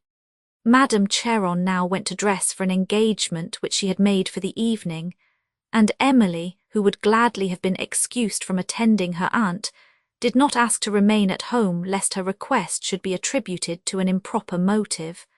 When she retired to her own room, the little fortitude which had supported her in the presence of her relation forsook her. She remembered only that Valancourt, whose character appeared more amiable from every circumstance that unfolded it, was banished from her presence perhaps for ever, and she passed the time in weeping, which, according to her aunt's direction, she ought to have employed in dressing. This important duty was, however, quickly dispatched, though when she joined Madame Cheron at table, her eyes betrayed that she had been in tears, and drew upon her a severe reproof. Her efforts to appear cheerful did not entirely fail when she joined the company at the house of Madame Clairville, an elderly widow lady, who had lately come to reside at Thoulouse on an estate of her late husband. She had lived many years at Paris in a splendid style, had naturally a gay temper, and, since her residence at Thoulouse, had given some of the most magnificent entertainments that had been seen in that neighbourhood. These excited not only the envy, but the trifling ambition of Madame Cheron, who, since she could not rival the splendour of her festivities, was desirous of being ranked in the number of her most intimate friends. For this purpose she paid her the most obsequious attention, and made a point of being disengaged whenever she received an invitation from Madame Clairville, of whom she talked wherever she went, and derived much self-consequence from impressing a belief on her general acquaintance that they were on the most familiar footing.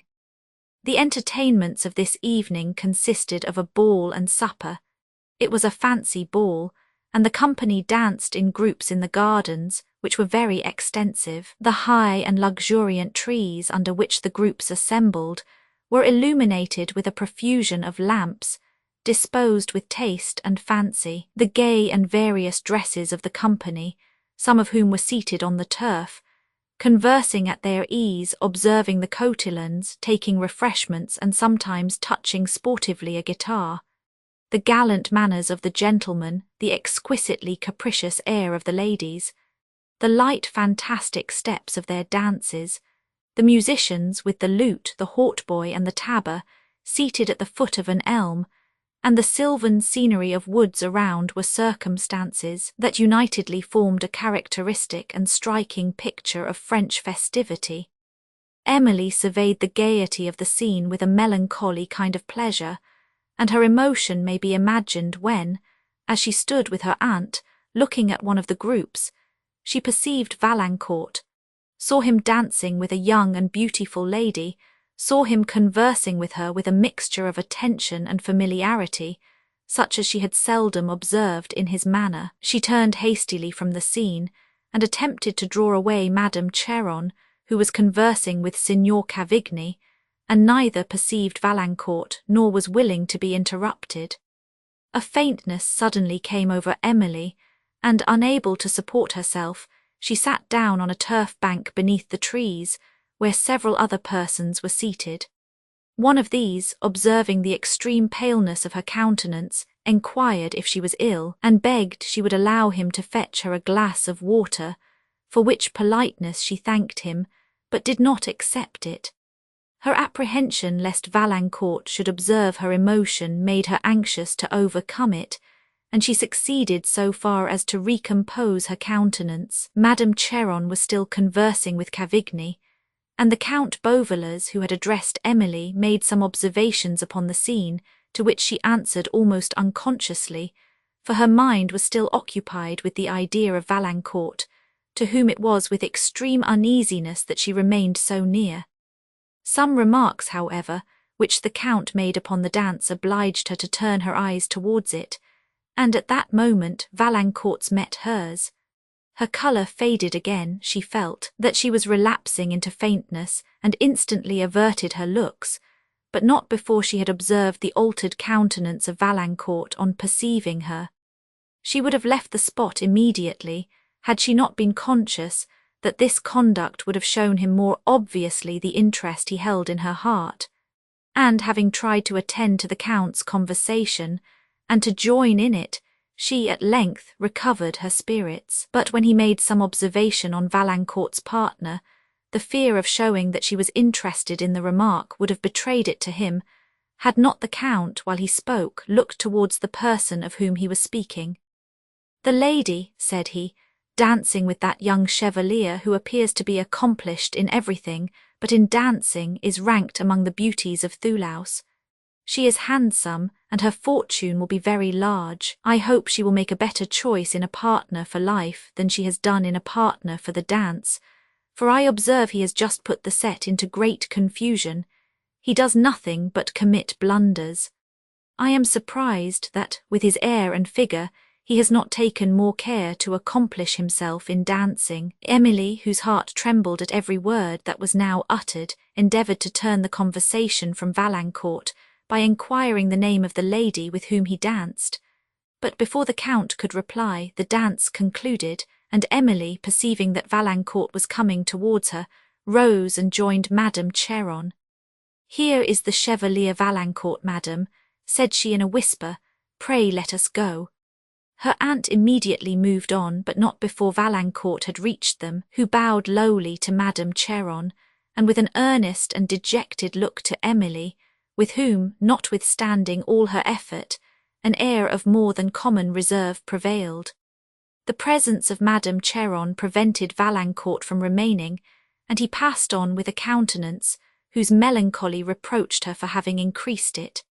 Emily was called from the musing fit into which she had fallen by the Count Beauvilliers, who was known to her aunt. "I have your pardon to beg, ma'amselle," said he, "for a rudeness which you will readily believe was quite unintentional. I did not know that the Chevalier was your acquaintance when I so freely criticised his dancing." Emily blushed and smiled, and Madame Cheron spared her the difficulty of replying.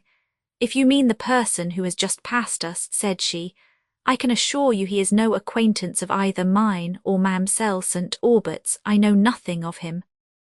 "Oh, that is the Chevalier Valancourt," said Cavigni carelessly and looking back. "You know him then?" said Madame Cheron. "I am not acquainted with him," replied Cavigni. "You don't know then the reason I have to call him impertinent. He has had the presumption to admire my niece." "If every man deserves the title of impertinent who admires Mademoiselle St. Aubert," replied Cavigni, "I fear there are a great many impertinents, and I am willing to acknowledge myself one of the number." "Oh, signor," said Madame Cheron with an affected smile, "I perceive you have learnt the art of complimenting since you came into France, but it is cruel to compliment children, since they mistake flattery for truth." Cavigni turned away his face for a moment, and then said with a studied air, "Whom then are we to compliment, madam? For it would be absurd to compliment a woman of refined understanding. She is above all praise." As he finished the sentence he gave Emily a sly look, and the smile that had lurked in his eye stole forth. She perfectly understood it, and blushed for Madame Cheron, who replied, "You are perfectly right, Signor. No woman of understanding can endure compliment." "I have heard Signor Montoni say," rejoined Cavigni, "that he never knew but one woman who deserved it." "Well," exclaimed Madame Cheron with a short laugh and a smile of unutterable complacency, "and who could she be?" "Oh," replied Cavigni, "it is impossible to mistake her, for certainly there is not more than one woman in the world who has both the merit to deserve compliment and the wit to refuse it. Most women reverse the case entirely." He looked again at Emily, who blushed deeper than before for her aunt, and turned from him with displeasure. "Well, Signor," said Madame Cheron, "I protest you are a Frenchman. I never heard a foreigner say anything half so gallant as that."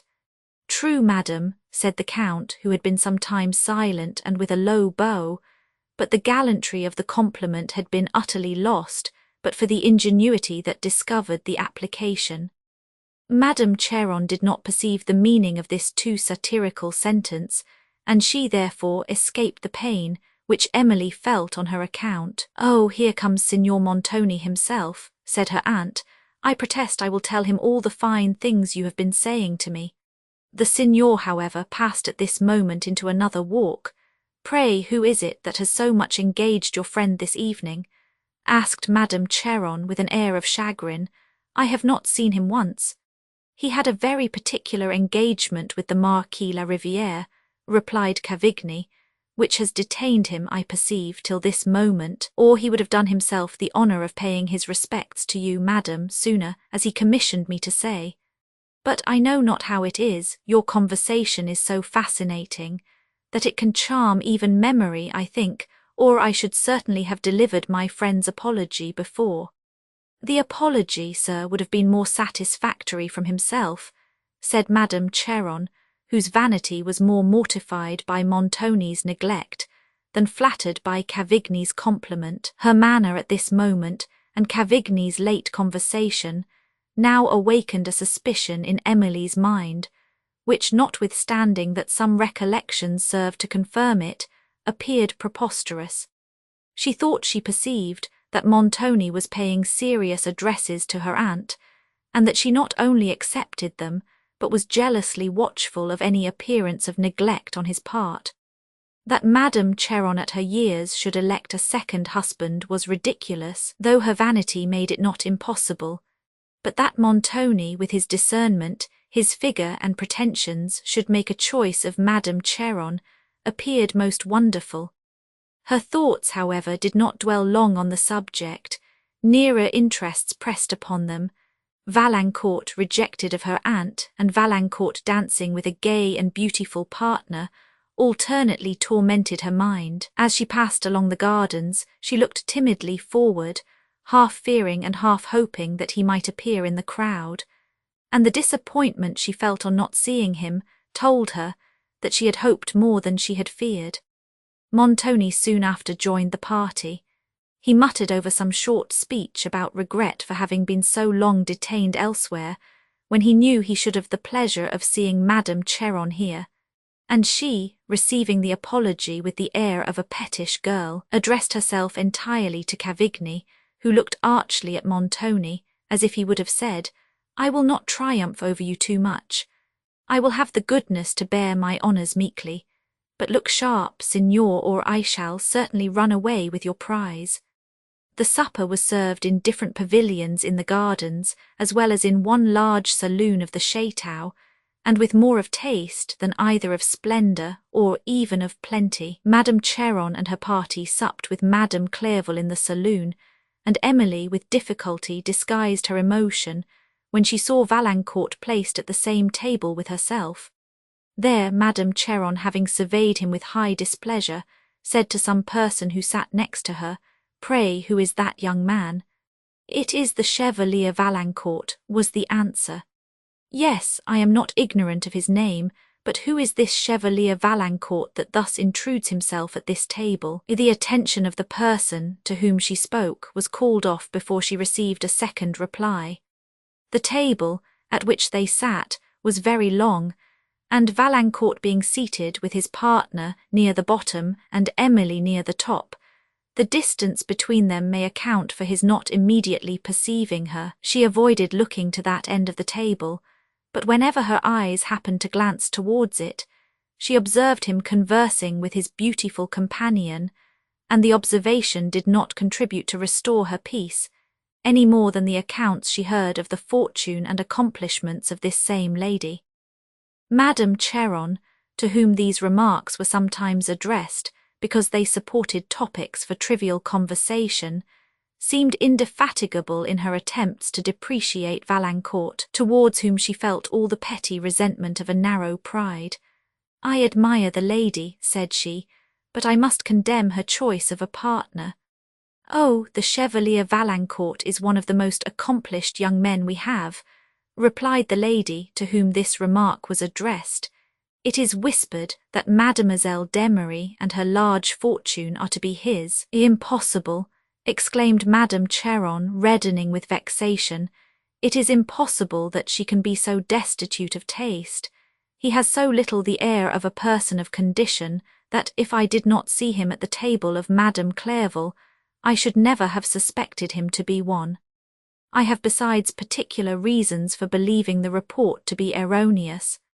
"I cannot doubt the truth of it," replied the lady gravely, disgusted by the abrupt contradiction she had received concerning her opinion of Valancourt's merit. "You will perhaps doubt it," said Madame Cheron, "when I assure you that it was only this morning that I rejected his suit." This was said without any intention of imposing the meaning it conveyed, but simply from a habit of considering herself to be the most important person in every affair that concerned her niece, and because literally she had rejected Valancourt. "Your reasons are indeed such as cannot be doubted," replied the lady with an ironical smile, "any more than the discernment of the Chevalier Valancourt," added Cavigni, who stood by the chair of Madame Cheron, and had heard her arrogate to herself, as he thought, a distinction which had been paid to her niece. "His discernment may be justly questioned, Signor," said Madame Cheron, who was not flattered by what she understood to be an encomium on Emily. "Alas!" exclaimed Cavigni, surveying Madame Cheron with affected ecstasy, "how vain is that assertion, while that face, that shape, that air combine to refute it. Unhappy Valancourt! His discernment has been his destruction." Emily looked surprised and embarrassed. The lady who had lately spoken astonished, and Madame Cheron, who, though she did not perfectly understand this speech, was very ready to believe herself complimented by it, said smilingly, "Oh, Signor, you are very gallant, but those who hear you vindicate the Chevalier's discernment will suppose that I am the object of it." "They cannot doubt it," replied Cavigni, bowing low.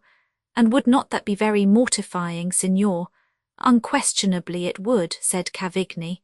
"I cannot endure the thought," said Madame Cheron. "It is not to be endured," replied Cavigni. "What can be done to prevent so humiliating a mistake?" rejoined Madame Cheron. "Alas, I cannot assist you," replied Cavigni with a deliberating air. "Your only chance of refuting the calumny, and of making people understand what you wish them to believe, is to persist in your first assertion. For when they are told of the Chevalier's want of discernment, it is possible they may suppose he never presumed to distress you with his admiration. But then again, that diffidence which renders you so insensible to your own perfections, they will consider this, and Valancourt's taste will not be doubted, though you arraign it. In short, they will, in spite of your endeavours, continue to believe, what might very naturally have occurred to them without any hint of mine, that the Chevalier has taste enough to admire a beautiful woman." "All this is very distressing," said Madame Cheron with a profound sigh. "May I be allowed to ask what is so distressing?" said Madame Clairville, who was struck with the rueful countenance and doleful accent with which this was delivered. "It is a delicate subject," replied Madame Cheron, "a very mortifying one to me." "I am concerned to hear it," said Madame Clairville. "I hope nothing has occurred this evening particularly to distress you." Alas, yes, within this half-hour, and I know not where the report may end. My pride was never so shocked before, but I assure you the report is totally void of foundation. Good God, exclaimed Madame Clerval, what can be done? Can you point out any way by which I can assist or console you? The only way by which you can do either, replied Madame Cheron, is to contradict the report wherever you go. Well, but pray inform me what I am to contradict. It is so very humiliating that I know not how to mention it, continued Madame Cheron, but you shall judge. Do you observe that young man seated near the bottom of the table, who is conversing with Mademoiselle d'Emery? Yes, I perceive whom you mean. You observe how little he has the air of a person of condition. I was saying just now that I should not have thought him a gentleman if I had not seen him at this table. Well, but the report, said Madame Clerval. Let me understand the subject of your distress. Ah, the subject of my distress, replied Madame Cheron. This person whom nobody knows. I beg pardon, madam, I did not consider what I said. This impertinent young man, having had the presumption to address my niece, has, I fear, given rise to a report that he had declared himself my admirer. Now only consider how very mortifying such a report must be. You, I know, will feel for my situation. A woman of my condition, think how degrading even the rumour of such an alliance must be. Degrading indeed, my poor friend, said Madame Clerval. You may rely upon it I will contradict the report wherever I go. As she said which, she turned her attention upon another part of the company, and Cavigni, who had hitherto appeared a grave spectator of the scene, now fearing he should be unable to smother the laugh that convulsed him, walked abruptly away. I perceive you do not know, said the lady who sat near Madame Cheron, that the gentleman you have been speaking of is Madame Clerval's nephew.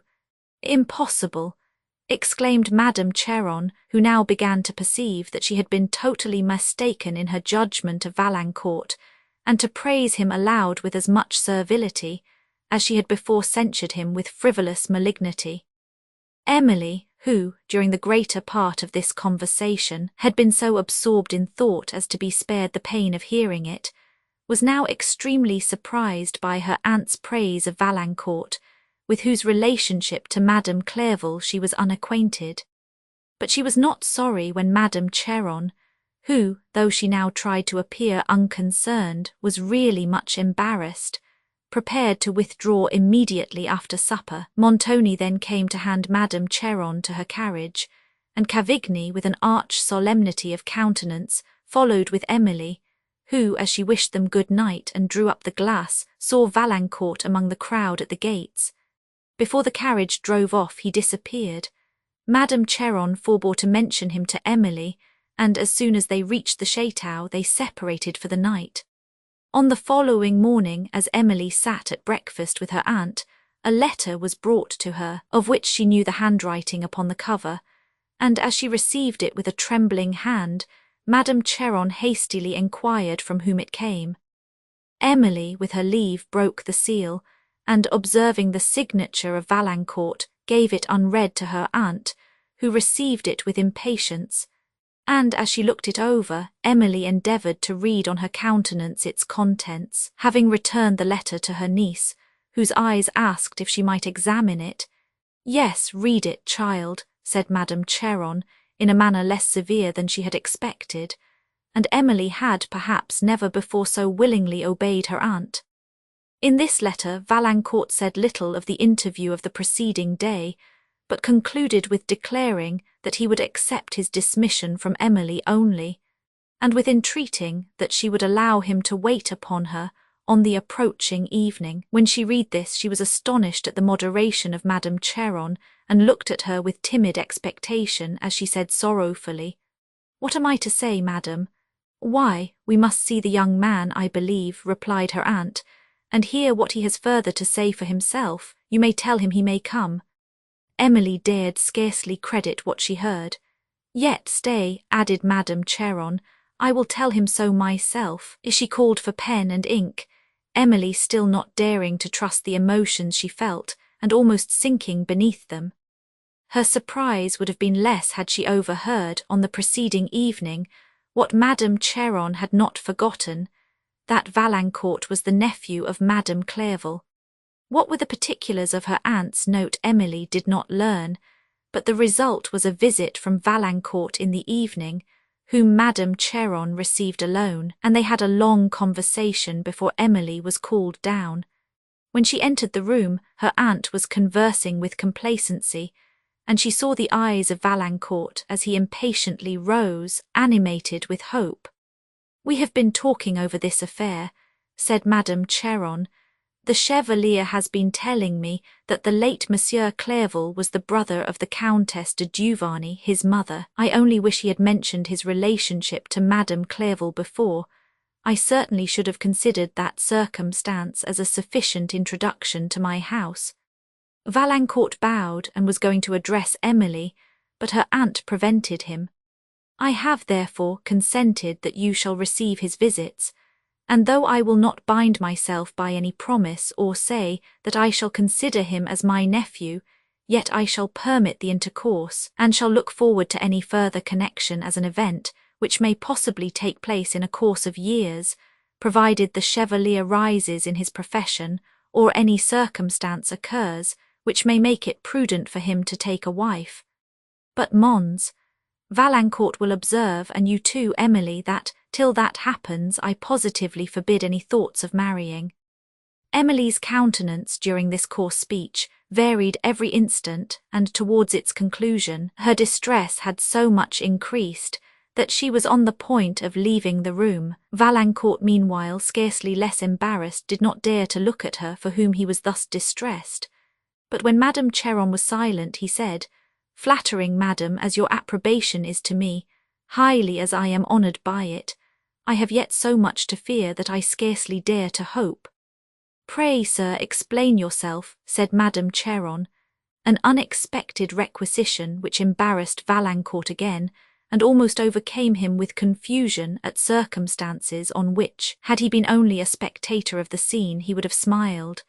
"Till I receive Mademoiselle St. Aubert's permission to accept your indulgence," said he falteringly, "till she allows me to hope—" "Oh, is that all?"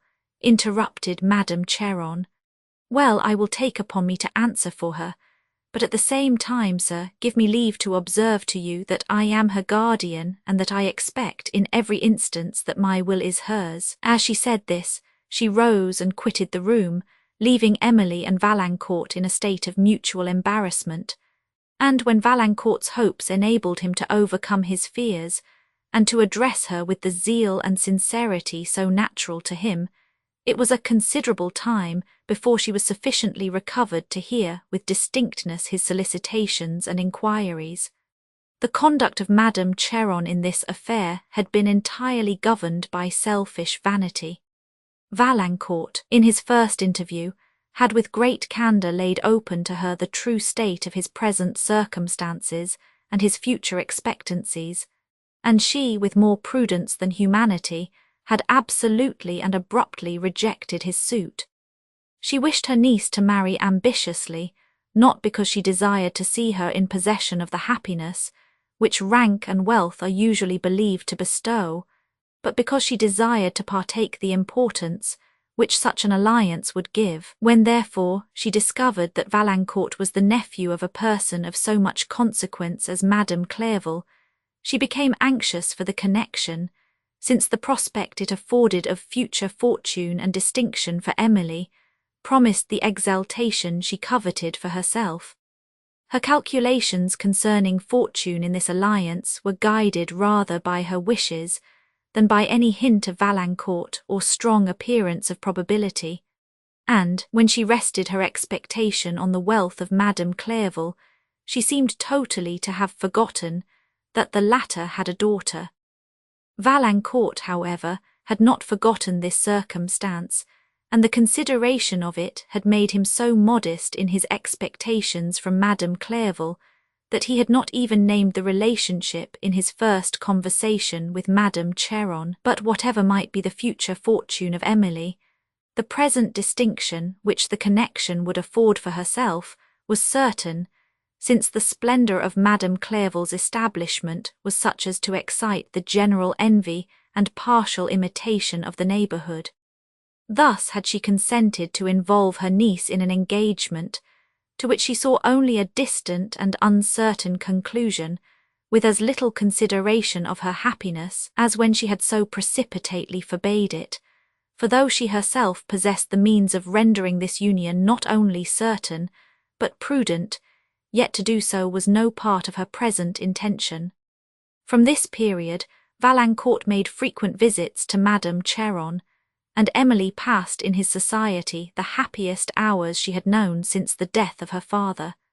They were both too much engaged by the present moments to give serious consideration to the future. They loved and were beloved, and saw not that the very attachment which formed the delight of their present days might possibly occasion the sufferings of years.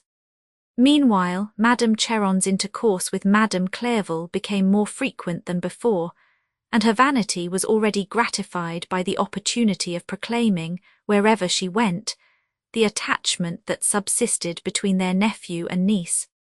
Montoni was now also become a daily guest at the Château, and Emily was compelled to observe that he really was a suitor and a favoured suitor to her aunt. Thus passed the winter months, not only in peace but in happiness to Valancourt and Emily, the station of his regiment being so near Thoulouse as to allow this frequent intercourse. The pavilion on the terrace was the favourite scene of their interviews, and there Emily with Madame Cheron would work, while Valancourt read aloud works of genius and taste, listened to her enthusiasm, expressed his own, and caught new opportunities of observing that their minds were formed to constitute the happiness of each other, the same taste, the same noble and benevolent sentiments animating each. Chapter 14. As when a shepherd of the Hebrides, placed far amid the melancholy main, whether it be lone fancy him beguiles, or that aerial beings sometimes deign to stand embodied to our senses plain, sees on the naked hill, or valley low, the whilst in ocean Phoebus dips his wane, a vast assembly moving to and fro, then all at once in air dissolves the wondrous show. Castle of indolence, Madame Cheron's avarice at length yielded to her vanity some very splendid entertainments which Madame Clerval had given, and the general adulation which was paid her, made the former more anxious than before to secure an alliance that would so much exalt her in her own opinion and in that of the world. She proposed terms for the immediate marriage of her niece, and offered to give Emily a dower, provided Madame Clerval observed equal terms on the part of her nephew. Madame Clerval listened to the proposal, and considering that Emily was the apparent heiress of her aunt's wealth, accepted it. Meanwhile, Emily knew nothing of the transaction, till Madame Cheron informed her that she must make preparation for the nuptials, which would be celebrated without further delay. Then, astonished and wholly unable to account for this sudden conclusion, which Valancourt had not solicited, for he was ignorant of what had passed between the elder ladies, and had not dared to hope such good fortune, she decisively objected to it. Madame Cheron, however, quite as jealous of contradiction now as she had been formerly, contended for a speedy marriage with as much vehemence as she had formerly opposed whatever had the most remote possibility of leading to it.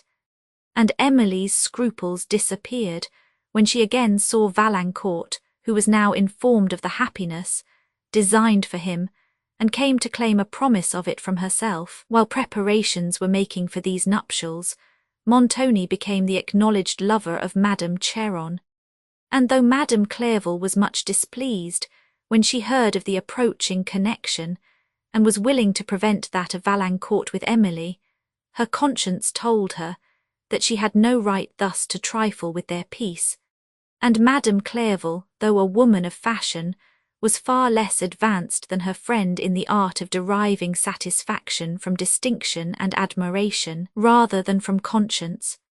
Emily observed with concern the ascendancy which Montoni had acquired over Madame Cheron, as well as the increasing frequency of his visits, and her own opinion of this Italian was confirmed by that of Valancourt, who had always expressed a dislike of him, as she was one morning sitting at work in the pavilion, enjoying the pleasant freshness of spring, whose colours were now spread upon the landscape, and listening to Valancourt, who was reading, but who often laid aside the book to converse. She received a summons to attend Madame Cheron immediately, and had scarcely entered the dressing-room, when she observed with surprise the dejection of her aunt's countenance and the contrasted gaiety of her dress. "So, niece," said Madame, and she stopped under some degree of embarrassment. "I sent for you. I wish to see you. I have news to tell you. From this hour you must consider the Signor Montoni as your uncle. We were married this morning." Astonished, not so much at the marriage as at the secrecy with which it had been concluded, and the agitation with which it was announced, Emily at length attributed the privacy to the wish of Montoni, rather than of her aunt. His wife, however, intended that the contrary should be believed, and therefore added, "You see I wish to avoid a bustle, but now the ceremony is over I shall do so no longer, and I wish to announce to my servants that they must receive the Signor Montoni for their master." Emily made a feeble attempt to congratulate her on these apparently imprudent nuptials. "I shall now celebrate my marriage with some splendour," continued Madame Montoni, "and to save time I shall avail myself of the preparation that has been made for yours, which will, of course, be delayed a little while. Such of your wedding clothes as are ready I shall expect you will appear in, to do honour to this festival. I also wish you to inform Monsieur Valancourt that I have changed my name, and he will acquaint Madame Clerval. In a few days I shall give a grand entertainment, at which I shall request their presence." Emily was so lost in surprise and various thought that she made Madame Montoni scarcely any reply, but at her desire she returned to inform Valancourt of what had passed. Surprise was not his predominant emotion on hearing of these hasty nuptials, and when he learned that they were to be the means of delaying his own, and that the very ornaments of the chateau, which had been prepared to grace the nuptial day of his Emily, were to be degraded to the celebration of Madame Montoni's, grief and indignation agitated him alternately. He could conceal neither from the observation of Emily, whose efforts to abstract him from these serious emotions, and to laugh at the apprehensive considerations that assailed him, were ineffectual, and when at length he took leave, there was an earnest tenderness in his manner that extremely affected her. She even shed tears when he disappeared at the end of the terrace, yet knew not exactly why she should do so. Montoni now took possession of the chateau, and the command of its inhabitants with the ease of a man who had long considered it to be his own. His friend Cavigni, who had been extremely serviceable in having paid Madame Cheron the attention and flattery which she required, but from which Montoni too often revolted, had apartments assigned to him, and received from the domestics an equal degree of obedience with the master of the mansion. Within a few days Madame Montoni, as she had promised, gave a magnificent entertainment to a very numerous company, among whom was Valancourt, but at which Madame Clerval excused herself from attending. There was a concert, ball and supper. Valancourt was, of course, Emily's partner, and though when he gave a look to the decorations of the apartments, he could not but remember that they were designed for other festivities than those they now contributed to celebrate, he endeavoured to check his concern by considering that a little while only would elapse before they would be given to their original destination. During this evening Madame Montoni danced, laughed and talked incessantly, while Montoni, silent, reserved and somewhat haughty, seemed weary of the parade and of the frivolous company it had drawn together. This was the first and the last entertainment given in celebration of their nuptials. Montoni, though the severity of his temper and the gloominess of his pride prevented him from enjoying such festivities, was extremely willing to promote them. It was seldom that he could meet in any company a man of more address, and still seldomer one of more understanding than himself. The balance of advantage in such parties, or in the connections which might arise from them, must therefore be on his side.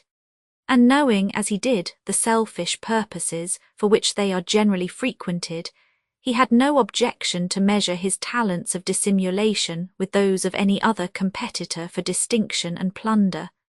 But his wife, who, when her own interest was immediately concerned, had sometimes more discernment than vanity, acquired a consciousness of her inferiority to other women, in personal attractions, which, uniting with the jealousy natural to the discovery, counteracted his readiness for mingling with all the parties Thulaus could afford. Till she had, as she supposed, the affections of a husband to lose, she had no motive for discovering the unwelcome truth, and it had never obtruded itself upon her.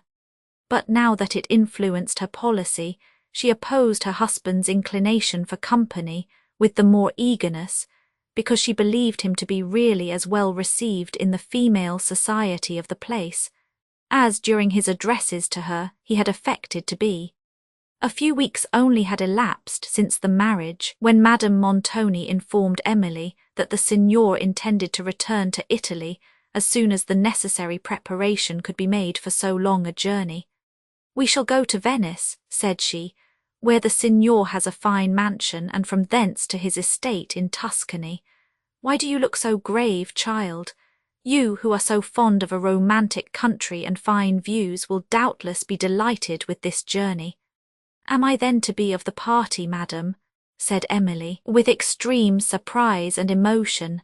"Most certainly," replied her aunt. "How could you imagine we should leave you behind? But I see you are thinking of the Chevalier. He is not yet, I believe, informed of the journey, but he very soon will be so.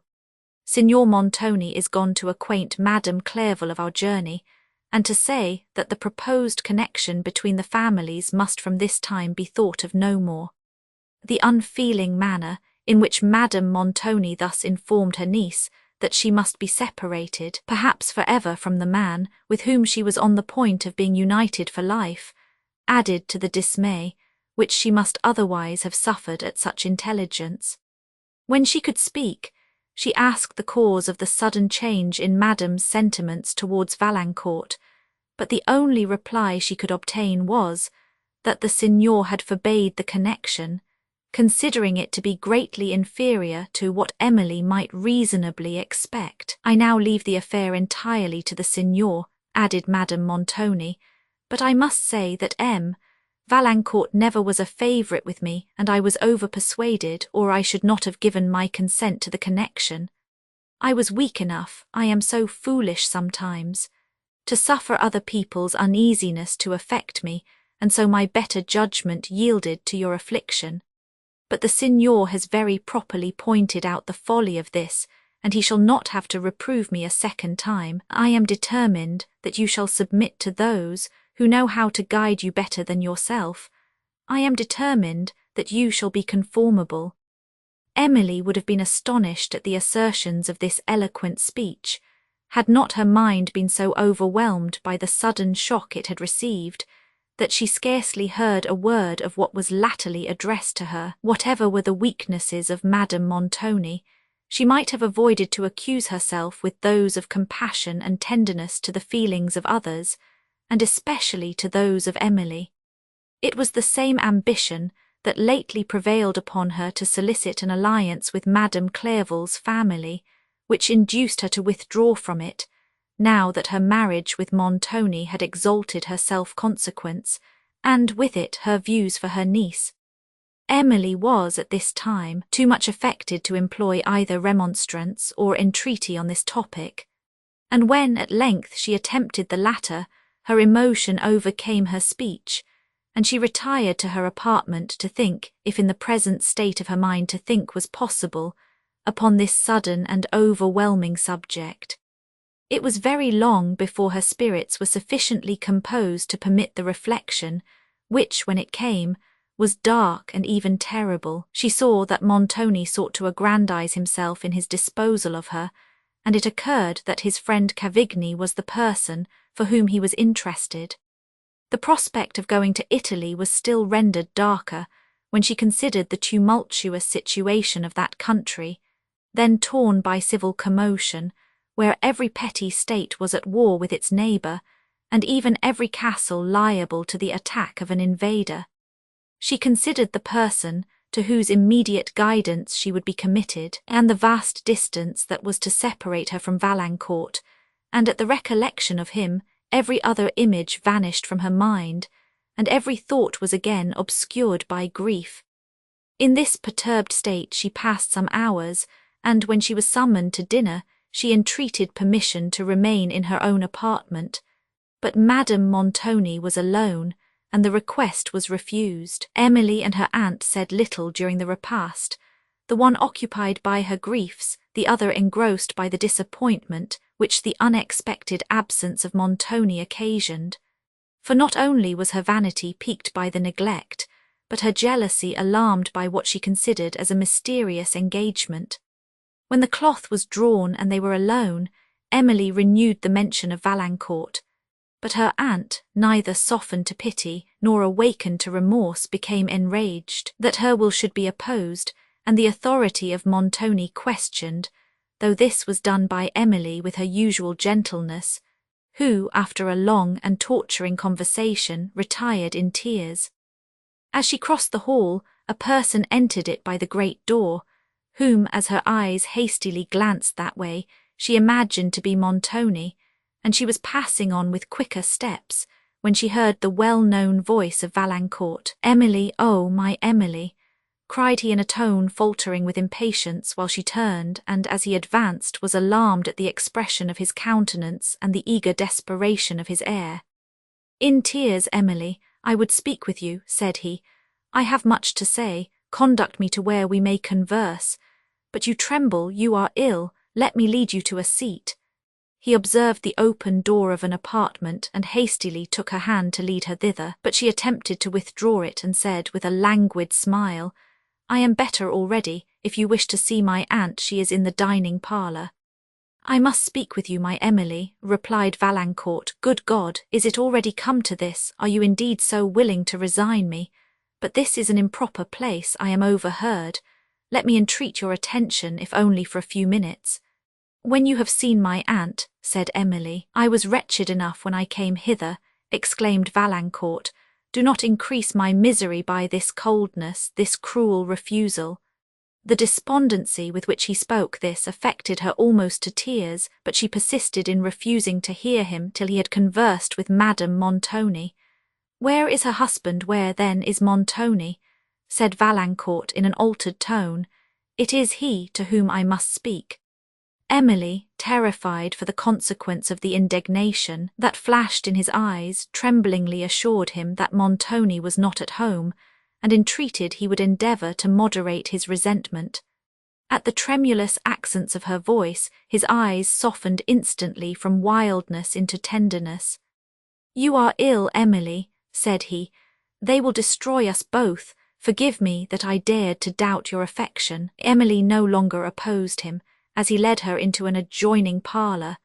The manner in which he had named Montoni had so much alarmed her for his own safety, that she was now only anxious to prevent the consequences of his just resentment.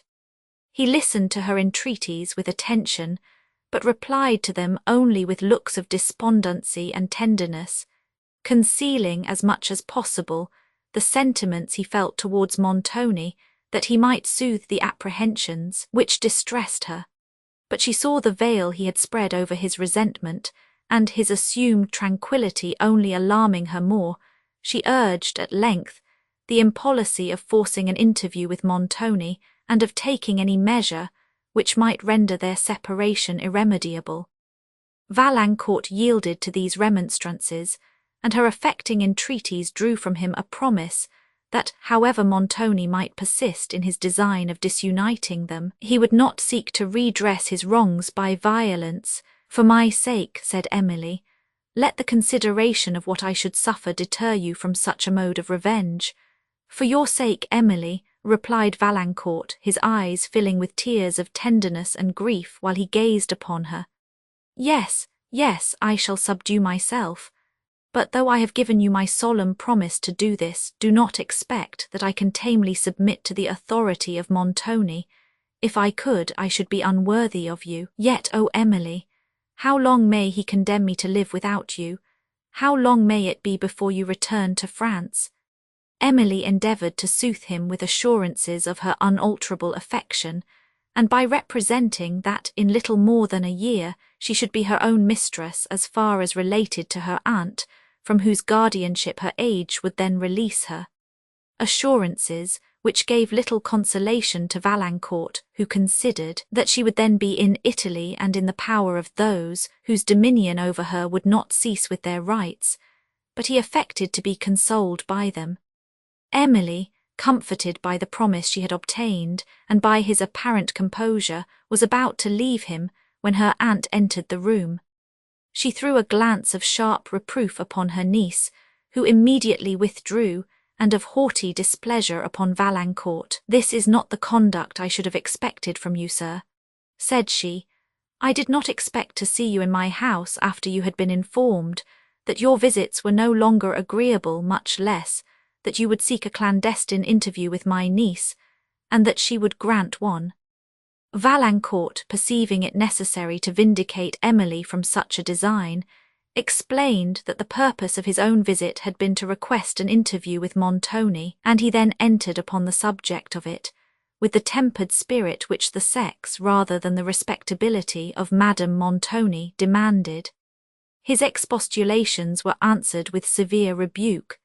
She lamented again that her prudence had ever yielded to what she termed compassion, and added that she was so sensible of the folly of her former consent, that, to prevent the possibility of a repetition, she had committed the affair entirely to the conduct of Signor Montoni. The feeling eloquence of Valancourt, however, at length made her sensible in some measure of her unworthy conduct, and she became susceptible to shame but not remorse. She hated Valancourt, who awakened her to this painful sensation, and in proportion as she grew dissatisfied with herself, her abhorrence of him increased. This was also the more inveterate because his tempered words and manner were such as, without accusing her, compelled her to accuse herself, and neither left her a hope that the odious portrait was the caricature of his prejudice, or afforded her an excuse for expressing the violent resentment with which she contemplated it. At length her anger rose to such a height that Valancourt was compelled to leave the house abruptly, lest he should forfeit his own esteem by an intemperate reply. He was then convinced that from Madame Montoni he had nothing to hope, for what of either pity or justice could be expected from a person who could feel the pain of guilt without the humility of repentance? To Montoni he looked with equal despondency, since it was nearly evident that this plan of separation originated with him, and it was not probable that he would relinquish his own views to entreaties or remonstrances, which he must have foreseen and have been prepared to resist. Yet, remembering his promise to Emily, and more solicitous concerning his love than jealous of his consequence, Valancourt was careful to do nothing that might unnecessarily irritate Montoni. He wrote to him, therefore, not to demand an interview, but to solicit one, and having done this, he endeavoured to wait with calmness his reply. Madame Clerval was passive in the affair. When she gave her approbation to Valancourt's marriage, it was in the belief that Emily would be the heiress of Madame Montoni's fortune, and though, upon the nuptials of the latter, when she perceived the fallacy of this expectation, her conscience had withheld her from adopting any measure to prevent the union, her benevolence was not sufficiently active to impel her towards any step that might now promote it. She was, on the contrary, secretly pleased that Valancourt was released from an engagement which she considered to be as inferior, in point of fortune, to his merit, as his alliance was thought by Montoni to be humiliating to the beauty of Emily. And though her pride was wounded by this rejection of a member of her family, she disdained to show resentment otherwise than by silence. Montoni, in his reply to Valancourt, said that as an interview could neither remove the objections of the one nor overcome the wishes of the other, it would serve only to produce useless altercation between them. He, therefore, thought proper to refuse it.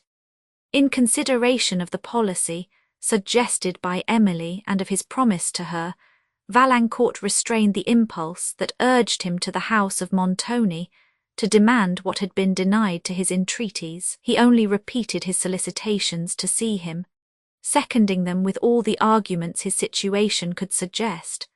Thus several days passed in remonstrance on one side and inflexible denial on the other, for whether it was fear or shame or the hatred which results from both that made Montoni shun the man he had injured, he was peremptory in his refusal, and was neither softened to pity by the agony which Valancourt's letters portrayed, nor awakened to a repentance of his own injustice by the strong remonstrances he employed. At length Valancourt's letters were returned unopened, and then in the first moments of passionate despair he forgot every promise to Emily except the solemn one which bound him to avoid violence, and hastened to Montoni's chateau, determined to see him by whatever other means might be necessary.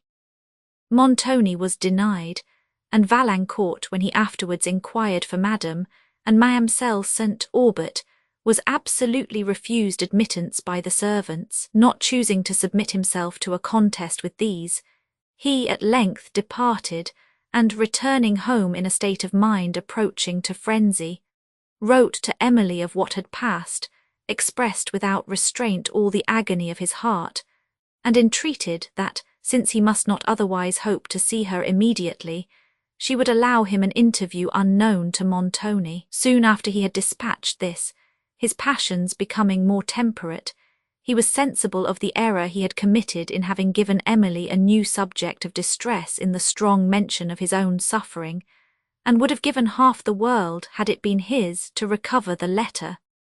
Emily, however, was spared the pain she must have received from it by the suspicious policy of Madame Montoni, who had ordered that all letters addressed to her niece should be delivered to herself, and who, after having perused this and indulged the expressions of resentment which Valancourt's mention of Montoni provoked, had consigned it to the flames.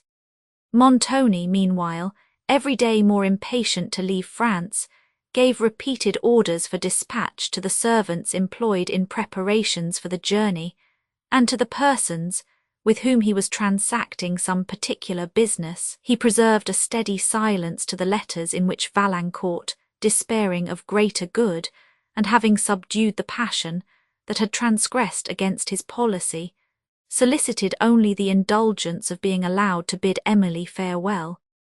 But when Valancourt learned that she was really to set out in a very few days, and that it was designed he should see her no more, forgetting every consideration of prudence, he dared, in a second letter to Emily, to propose a clandestine marriage. This also was transmitted to Madame Montoni, and the last day of Emily's stay at Thoulouse arrived, without affording Valancourt even a line to soothe his sufferings, or a hope that he should be allowed a parting interview.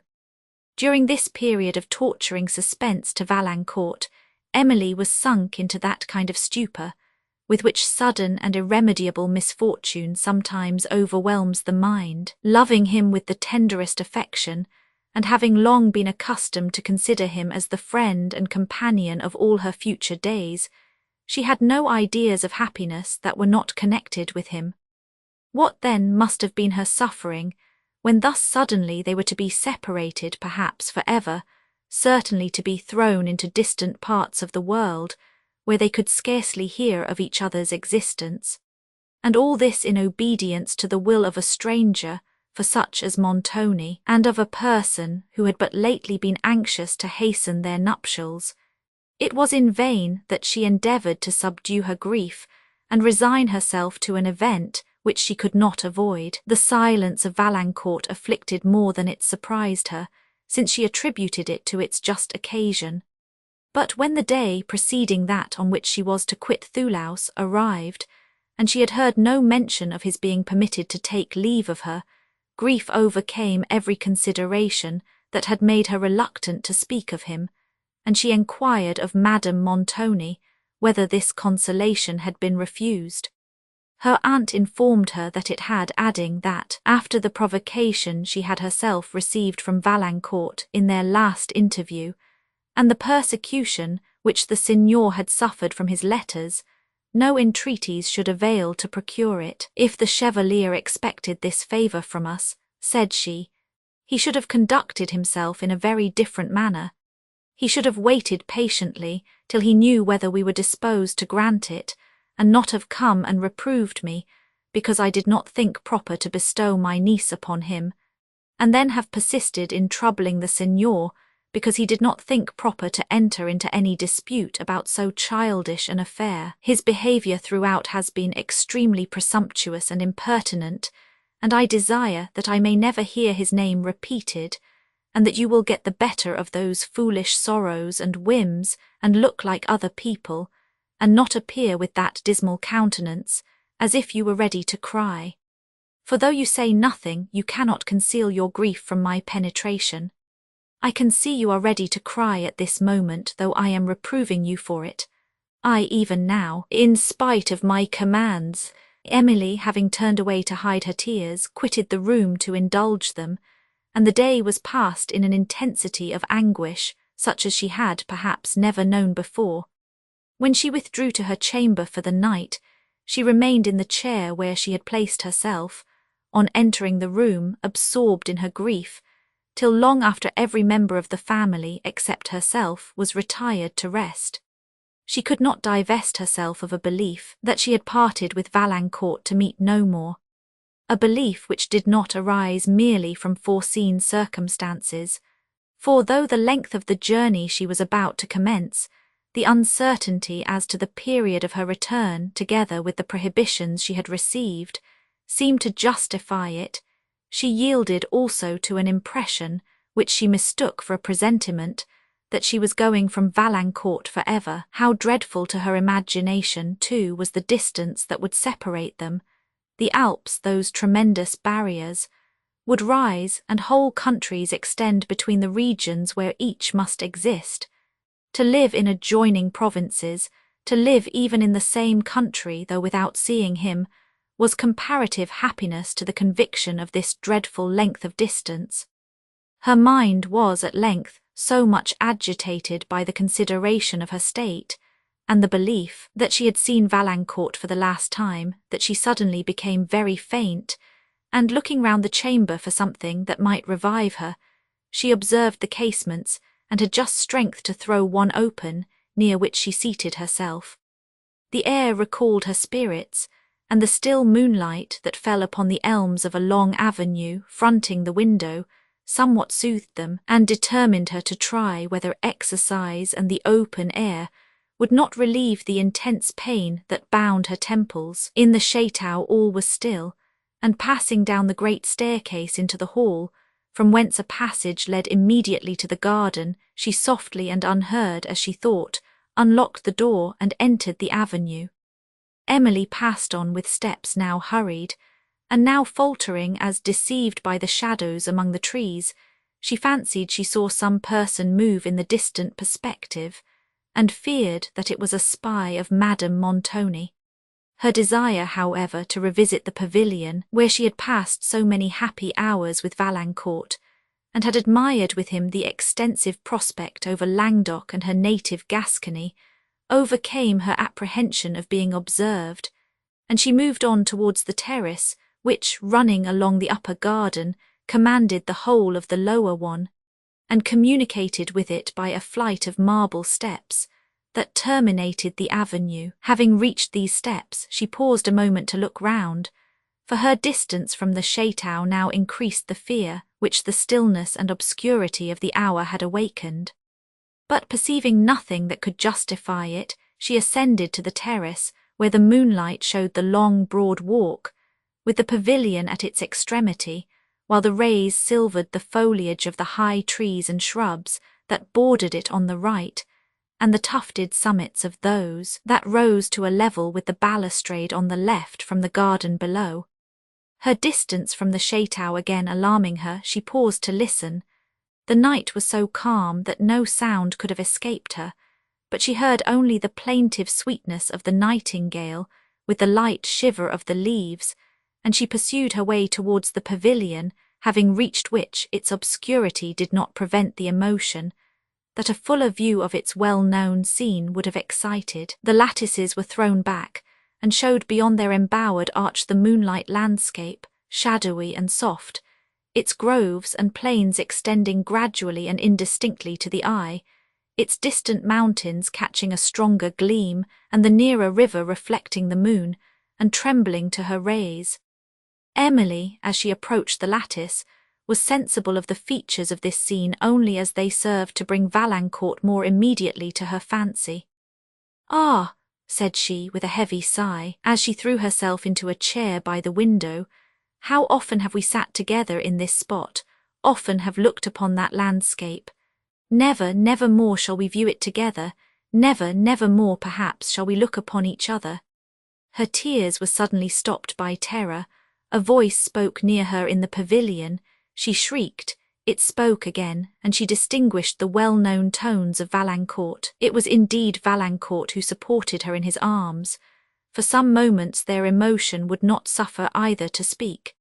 "Emily," said Valancourt at length as he pressed her hand in his. "Emily," and he was again silent, but the accent in which he had pronounced her name expressed all his tenderness and sorrow.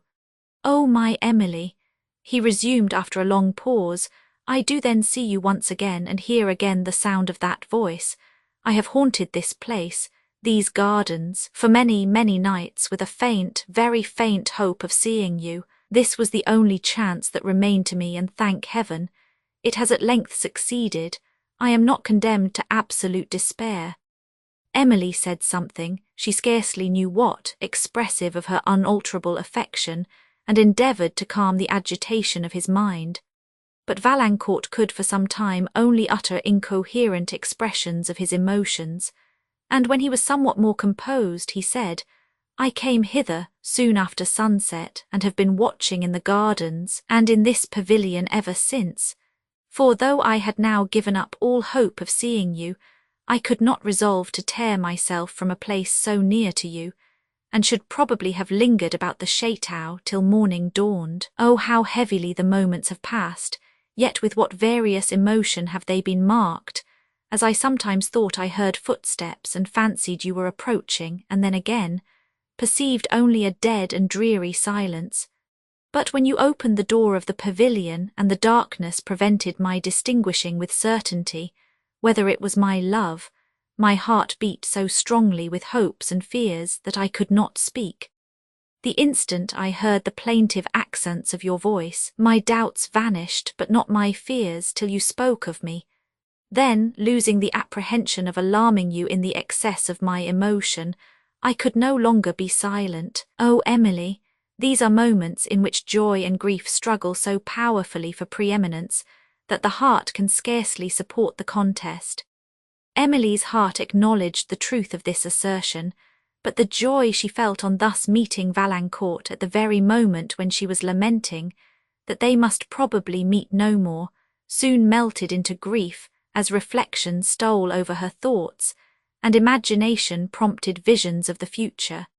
She struggled to recover the calm dignity of mind which was necessary to support her through this last interview, and which Valancourt found it utterly impossible to attain, for the transports of his joy changed abruptly into those of suffering, and he expressed in the most impassioned language his horror of this separation, and his despair of their ever meeting again. Emily wept silently as she listened to him, and then, trying to command her own distress, and to soothe his, she suggested every circumstance that could lead to hope, but the energy of his fears led him instantly to detect the friendly fallacies which she endeavoured to impose on herself and him, and also to conjure up illusions too powerful for his reason. "You are going from me," said he, "to a distant country, oh how distant, to new society, new friends, new admirers, with people too, who will try to make you forget me, and to promote new connections. How can I know this and not know that you will never return for me, never can be mine?" His voice was stifled by sighs. "You believe then," said Emily, That the pangs I suffer proceed from a trivial and temporary interest, you believe. Suffer, interrupted Valancourt, suffer for me, oh Emily, how sweet, how bitter are those words, what comfort, what anguish do they give! I ought not to doubt the steadiness of your affection, yet such is the inconsistency of real love that it is always awake to suspicion, however unreasonable, always requiring new assurances from the object of its interest, and thus it is that I always feel revived, as by a new conviction, when your words tell me I am dear to you. And wanting these, I relapse into doubt, and too often into despondency. Then seeming to recollect himself, he exclaimed, "But what a wretch am I thus to torture you, and in these moments too? I who ought to support and comfort you." This reflection overcame Valancourt with tenderness, but relapsing into despondency, he again felt only for himself, and lamented again this cruel separation in a voice and words so impassioned, that Emily could no longer struggle to repress her own grief or to soothe his. Valancourt, between these emotions of love and pity, lost the power and almost the wish of repressing his agitation, and in the intervals of convulsive sobs, he at one moment kissed away her tears, then told her cruelly that possibly she might never again weep for him, and then tried to speak more calmly, but only exclaimed, "Oh, Emily, my heart will break. I cannot leave you. Now I gaze upon that countenance, now I hold you in my arms. A little while, and all this will appear a dream. I shall look and cannot see you, shall try to recollect your features, and the impression will be fled from my imagination. To hear the tones of your voice, and even memory will be silent. I cannot leave you. Why should we confide the happiness of our whole lives to the will of people who have no right to interrupt, and except in giving you to me have no power to promote it? Oh, Emily, venture to trust your own heart, venture to be mine for ever." His voice trembled, and he was silent.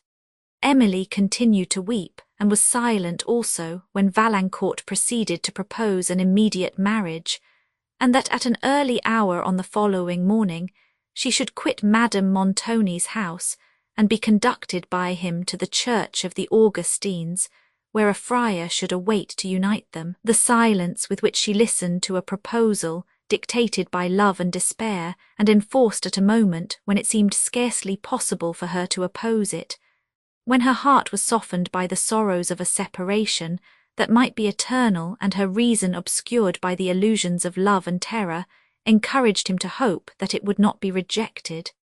"Speak, my Emily," said Valancourt eagerly. "Let me hear your voice, let me hear you confirm my fate."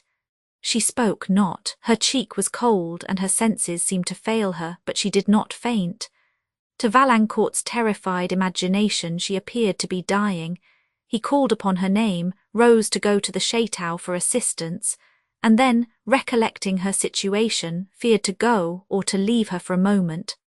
After a few minutes she drew a deep sigh and began to revive. The conflict she had suffered, between love and the duty she at present owed to her father's sister, her repugnance to a clandestine marriage, her fear of emerging on the world with embarrassments, such as might ultimately involve the object of her affection in misery and repentance.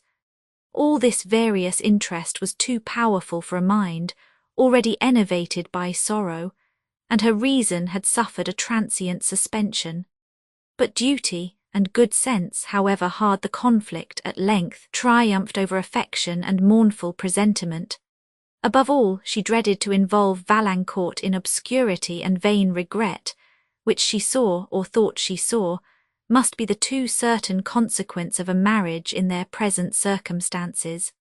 And she acted, perhaps, with somewhat more than female fortitude, when she resolved to endure a present, rather than provoke a distant misfortune, with a candour that proved how truly she esteemed and loved him, and which endeared her to him, if possible, more than ever.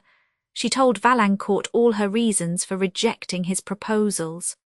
Those which influenced her concerning his future welfare, he instantly refuted, or rather contradicted. But they awakened tender considerations for her, which the frenzy of passion and despair had concealed before, and love, which had but lately prompted him to propose a clandestine and immediate marriage, now induced him to renounce it. The triumph was almost too much for his heart. For Emily's sake he endeavoured to stifle his grief, but the swelling anguish would not be restrained. "Oh, Emily," said he, I must leave you, and I know it is for ever." Convulsive sobs again interrupted his words, and they wept together in silence, till Emily, recollecting the danger of being discovered and the impropriety of prolonging an interview which might subject her to censure, summoned all her fortitude to utter a last farewell. "Stay," said Valancourt, "I conjure you stay, for I have much to tell you. The agitation of my mind has hitherto suffered me to speak only on the subject that occupied it. I have forborne to mention a doubt of much importance, partly, lest it should appear as if I told it with an ungenerous view of alarming you into a compliance with my late proposal." Emily, much agitated, did not leave Valancourt, but she led him from the pavilion, and, as they walked upon the terrace, he proceeded as follows: "This Montoni, I have heard some strange hints concerning him. Are you certain he is of Madame Quesnel's family, and that his fortune is what it appears to be?" "I have no reason to doubt either," replied Emily in a voice of alarm. "Of the first, indeed, I cannot doubt, but I have no certain means of judging of the latter, and I entreat you will tell me all you have heard." "That I certainly will, but it is very imperfect and unsatisfactory information. I gathered it by accident from an Italian who was speaking to another person of this Montoni. They were talking of his marriage. The Italian said that if he was the person he meant, he was not likely to make Madame Cheron happy. He proceeded to speak of him in general terms of dislike, and then gave some particular hints concerning his character that excited my curiosity, and I ventured to ask him a few questions. He was reserved in his replies, but after hesitating for some time he owned that he had understood abroad that Montoni was a man of desperate fortune and character. He said something of a castle of Montoni's, situated among the Apennines, and of some strange circumstances that might be mentioned as to his former mode of life. I pressed him to inform me further, but I believe the strong interest I felt was visible in my manner, and alarmed him, for no entreaties could prevail with him to give any explanation of the circumstances he had alluded to, or to mention anything further concerning Montoni. I observed to him that, if Montoni was possessed of a castle in the Apennines, it appeared from such a circumstance that he was of some family, and also seemed to contradict the report that he was a man of entirely broken fortunes. He shook his head, and looked as if he could have said a great deal, but made no reply. A hope of learning something more satisfactory or more positive detained me in his company a considerable time, and I renewed the subject repeatedly, but the Italian wrapped himself up in reserve, said that what he had mentioned he had caught only from a floating report, and that reports frequently arose from personal malice, and were very little to be depended upon. I forbore to press the subject farther, since it was obvious that he was alarmed for the consequence of what he had already said, and I was compelled to remain in uncertainty on a point where suspense is almost intolerable. Think, Emily, what I must suffer to see you depart for a foreign country, committed to the power of a man of such doubtful character as is this Montoni. But I will not alarm you unnecessarily. It is possible, as the Italian said at first, that this is not the Montoni he alluded to. Yet, Emily, consider well before you resolve to commit yourself to him. Oh, I must not trust myself to speak, or I shall renounce all the motives which so lately influenced me to resign the hope of your becoming mine immediately. Valancourt walked upon the terrace with hurried steps, while Emily remained leaning on the balustrade in deep thought. The information she had just received excited, perhaps, more alarm than it could justify, and raised once more the conflict of contrasted interests.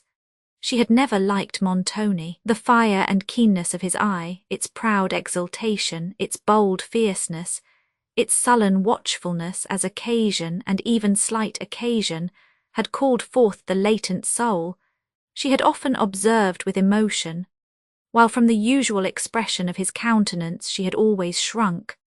From such observations she was the more inclined to believe that it was this Montoni of whom the Italian had uttered his suspicious hints. The thought of being solely in his power in a foreign land was terrifying to her, but it was not by terror alone that she was urged to an immediate marriage with Valancourt. The tenderest love had already pleaded his cause, but had been unable to overcome her opinion as to her duty, her disinterested considerations for Valancourt, and the delicacy which made her revolt from a clandestine union. It was not to be expected that a vague terror would be more powerful than the united influence of love and grief, but it recalled all their energy and rendered a second conquest necessary. With Valancourt, whose imagination was now awake to the suggestion of every passion, whose apprehensions for Emily had acquired strength by the mere mention of them, and became every instant more powerful as his mind brooded over them, with Valancourt no second conquest was attainable. He thought he saw in the clearest light, and love assisted the fear that this journey to Italy would involve Emily in misery. He determined, therefore, to persevere in opposing it, and in conjuring her to bestow upon him the title of her lawful protector. "Emily," said he with solemn earnestness, "this is no time for scrupulous distinctions, for weighing the dubious and comparatively trifling circumstances that may affect our future comfort. I now see, much more clearly than before, the train of serious dangers you are going to encounter with a man of Montoni's character. Those dark hints of the Italian spoke much, but not more than the idea I have of Montoni's disposition, as exhibited even in his countenance. I think I see at this moment all that could have been hinted, written there. He is the Italian whom I fear, and I conjure you for your own sake as well as for mine, to prevent the evils I shudder to foresee. Oh, Emily, let my tenderness, my arms withhold you from them, give me the right to defend you." Emily only sighed, while Valancourt proceeded to remonstrate and to entreat with all the energy that love and apprehension could inspire. But as his imagination magnified to her the possible evils she was going to meet, the mists of her own fancy began to dissipate, and allowed her to distinguish the exaggerated images which imposed on his reason. She considered that there was no proof of Montoni being the person whom the stranger had meant, that even if he was so, the Italian had noticed his character and broken fortunes merely from report, and that, though the countenance of Montoni seemed to give probability to a part of the rumour, it was not by such circumstances that an implicit belief of it could be justified. These considerations would probably not have arisen so distinctly to her mind at this time, had not the terrors of Valancourt presented to her such obvious exaggerations of her danger as incited her to distrust the fallacies of passion. But while she endeavoured in the gentlest manner to convince him of his error, she plunged him into a new one. His voice and countenance changed to an expression of dark despair. "Emily," said he, this moment is the bitterest that is yet come to me. You cannot love me. It would be impossible for you to reason thus coolly, thus deliberately, if you did. I am torn with anguish at the prospect of our separation, and of the evils that may await you in consequence of it. I would encounter any hazards to prevent it, to save you. No, Emily, no, you cannot love me. We have now little time to waste in exclamation or assertion," said Emily, endeavouring to conceal her emotion. "If you are yet to learn how dear you are and ever must be to my heart, no assurances of mine can give you conviction." The last words faltered on her lips and her tears flowed fast. These words and tears brought once more and with instantaneous force conviction of her love to Valancourt. He could only exclaim, "Emily, Emily," and weep over the hand he pressed to his lips, but she after some moments again roused herself from the indulgence of sorrow and said, I must leave you, it is late, and my absence from the Chateau may be discovered. Think of me, love me when I am far away, the belief of this will be my comfort. Think of you, love you, exclaimed Valancourt. Try to moderate these transports, said Emily, for my sake try. For your sake. Yes, for my sake, replied Emily in a tremulous voice, I cannot leave you thus. Then do not leave me, said Valancourt with quickness. Why should we part or part for longer than till tomorrow? I am, indeed I am, unequal to these moments, replied Emily. You tear my heart, but I never can consent to this hasty, imprudent proposal. If we could command our time, my Emily, it should not be thus hasty. We must submit to circumstances. Oh, we must indeed. I have already told you all my heart, my spirits are gone. You allowed the force of my objections, till your tenderness called up vague terrors which have given us both unnecessary anguish. Spare me. Do not oblige me to repeat the reasons I have already urged. Spare you, cried Valancourt. I am a wretch, a very wretch that have felt only for myself. I, who ought to have shown the fortitude of a man, who ought to have supported you, I have increased your sufferings by the conduct of a child. Forgive me, Emily. Think of the distraction of my mind now that I am about to part with all that is dear to me, and forgive me. When you are gone, I shall recollect with bitter remorse what I have made you suffer, and shall wish in vain that I could see you, if only for a moment, that I might soothe your grief. Tears again interrupted his voice, and Emily wept with him. I will show myself more worthy of your love, said Valancourt at length. I will not prolong these moments, my Emily, my own Emily, never forget me. God knows when we shall meet again, I resign you to his care. O God, protect and bless her. He pressed her hand to his heart. Emily sunk almost lifeless on his bosom, and neither wept nor spoke. Valancourt, now commanding his own distress, tried to comfort and reassure her, but she appeared totally unaffected by what he said, and a sigh which she uttered now and then was all that proved she had not fainted. He supported her slowly towards the Chateau, weeping and speaking to her, but she answered only in sighs, till, having reached the gate that terminated the avenue, she seemed to have recovered her consciousness, and looking round, perceived how near they were to the Chateau. We must part here, said she, stopping. Why prolong these moments? Teach me the fortitude I have forgot. Valancourt struggled to assume a composed air. Farewell, my love, said he in a voice of solemn tenderness. Trust me, we shall meet again, meet for each other, meet to part no more. His voice faltered, but recovering it, he proceeded in a firmer tone. You know not what I shall suffer till I hear from you. I shall omit no opportunity of conveying to you my letters, yet I tremble to think how few may occur. And trust me, love, for your dear sake, I will try to bear this absence with fortitude. Oh, how little I have shown tonight. Farewell, said Emily faintly. When you are gone, I shall think of many things I would have said to you. And I of many, many, said Valancourt. I never left you yet, that I did not immediately remember some question, or some entreaty, or some circumstance, concerning my love, that I earnestly wished to mention, and feel wretched because I could not. Oh, Emily, this countenance on which I now gaze will in a moment be gone from my eyes, and not all the efforts of fancy will be able to recall it with exactness. Oh, what an infinite difference between this moment and the next! Now I am in your presence, can behold you, then all will be a dreary blank, and I shall be a wanderer exiled from my only home. Valancourt again pressed her to his heart and held her there in silence, weeping.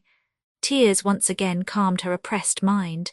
They again bade each other farewell, lingered a moment, and then parted. Valancourt seemed to force himself from the spot. He passed hastily up the avenue, and Emily, as she moved slowly towards the Chateau, heard his distant steps. She listened to the sounds as they sunk fainter and fainter, till the melancholy stillness of night alone remained, and then hurried to her chamber to seek repose which, alas, was fled from her wretchedness. Volume 2, Chapter 15. Where'er I roam, whatever realms I see, my heart untravelled still shall turn to thee. Goldsmith, the carriages were at the gates at an early hour. The bustle of the domestics, passing to and fro in the galleries, awakened Emily from harassing slumbers. Her unquiet mind had, during the night, presented her with terrific images and obscure circumstances concerning her affection and her future life. She now endeavoured to chase away the impressions they had left on her fancy, but from imaginary evils she awoke to the consciousness of real ones. Recollecting that she had parted with Valancourt perhaps for ever, her heart sickened as memory revived, but she tried to dismiss the dismal forebodings that crowded on her mind, and to restrain the sorrow which she could not subdue. Efforts which diffused over the settled melancholy of her countenance an expression of tempered resignation, as a thin veil, thrown over the features of beauty, renders them more interesting by a partial concealment. But Madame Montoni observed nothing in this countenance except its usual paleness, which attracted her censure. She told her niece that she had been indulging in fanciful sorrows, and begged she would have more regard for decorum than to let the world see that she could not renounce an improper attachment, at which Emily's pale cheek became flushed with crimson, but it was the blush of pride, and she made no answer. Soon after, Montoni entered the breakfast-room, spoke little, and seemed impatient to be gone. The windows of this room opened upon the garden. As Emily passed them, she saw the spot where she had parted with Valancourt on the preceding night. The remembrance pressed heavily on her heart, and she turned hastily away from the object that had awakened it. The baggage being at length adjusted, the travellers entered their carriages, and Emily would have left the chateau without one sigh of regret had it not been situated in the neighbourhood of Valancourt's residence. From a little eminence she looked back upon Thoulouse and the far-seen plains of Gascony, beyond which the broken summits of the Pyrenees appeared on the distant horizon, lighted up by a morning sun. "Dear pleasant mountains," said she to herself, "how long may it be ere I see ye again, and how much may happen to make me miserable in the interval?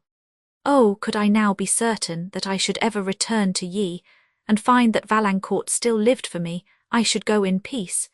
He will still gaze on ye, gaze when I am far away."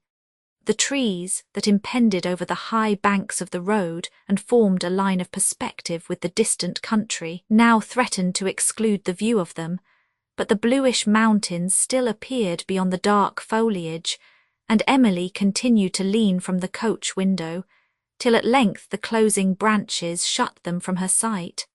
Another object soon caught her attention. She had scarcely looked at a person who walked along the bank, with his hat, in which was the military feather, drawn over his eyes, before, at the sound of wheels, he suddenly turned, and she perceived that it was Valancourt himself who waved his hand, sprung into the road, and through the window of the carriage put a letter into her hand.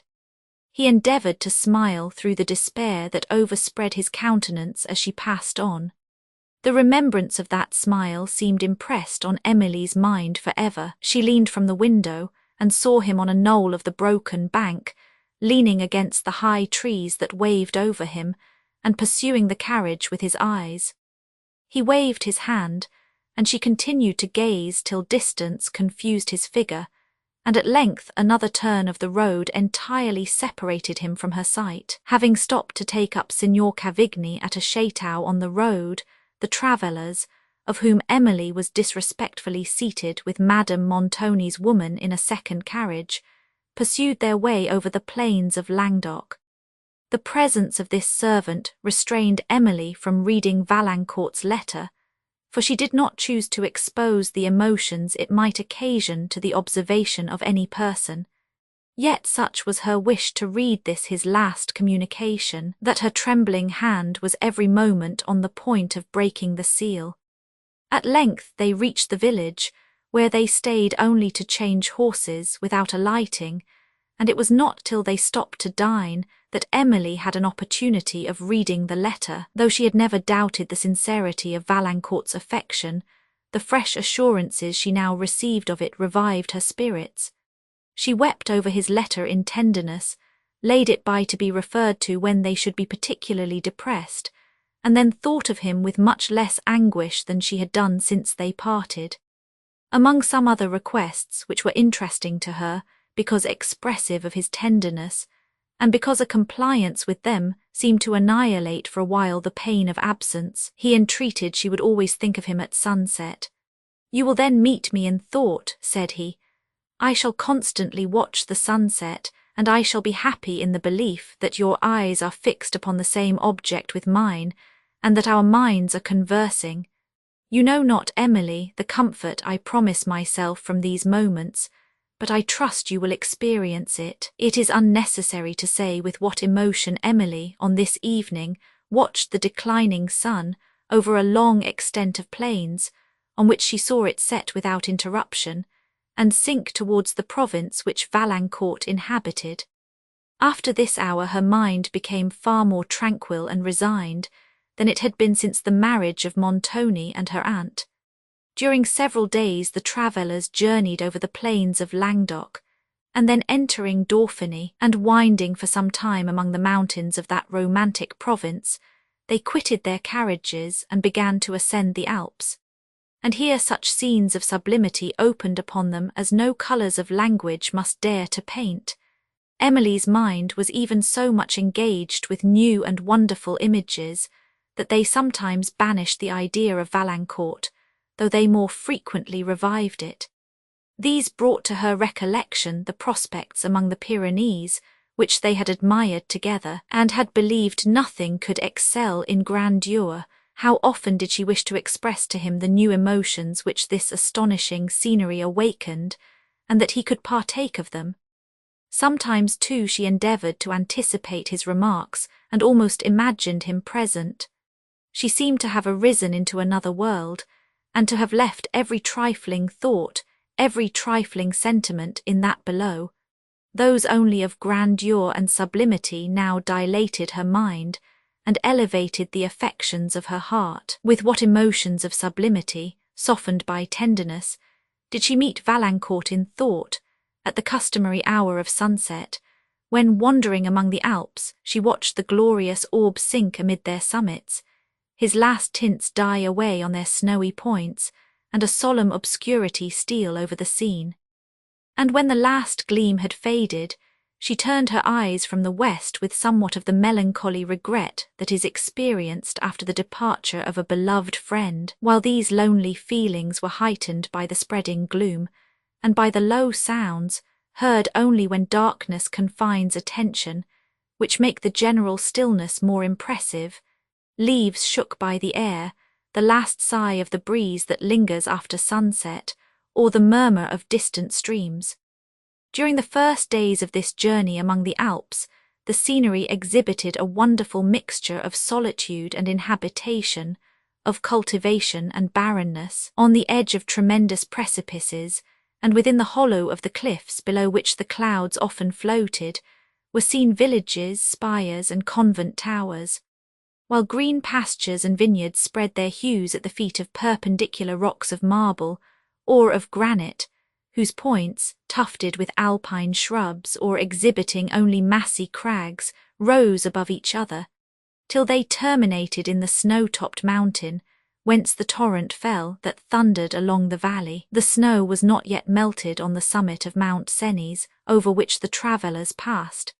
But Emily, as she looked upon its clear lake and extended plain, surrounded by broken cliffs, saw in imagination the verdant beauty it would exhibit when the snows should be gone, and the shepherds, leading up the midsummer flocks from Piedmont to pasture on its flowery summit, should add Arcadian figures to Arcadian landscape. As she descended on the Italian side, the precipices became still more tremendous, and the prospect still more wild and majestic, over which the shifting lights threw all the pomp of colouring.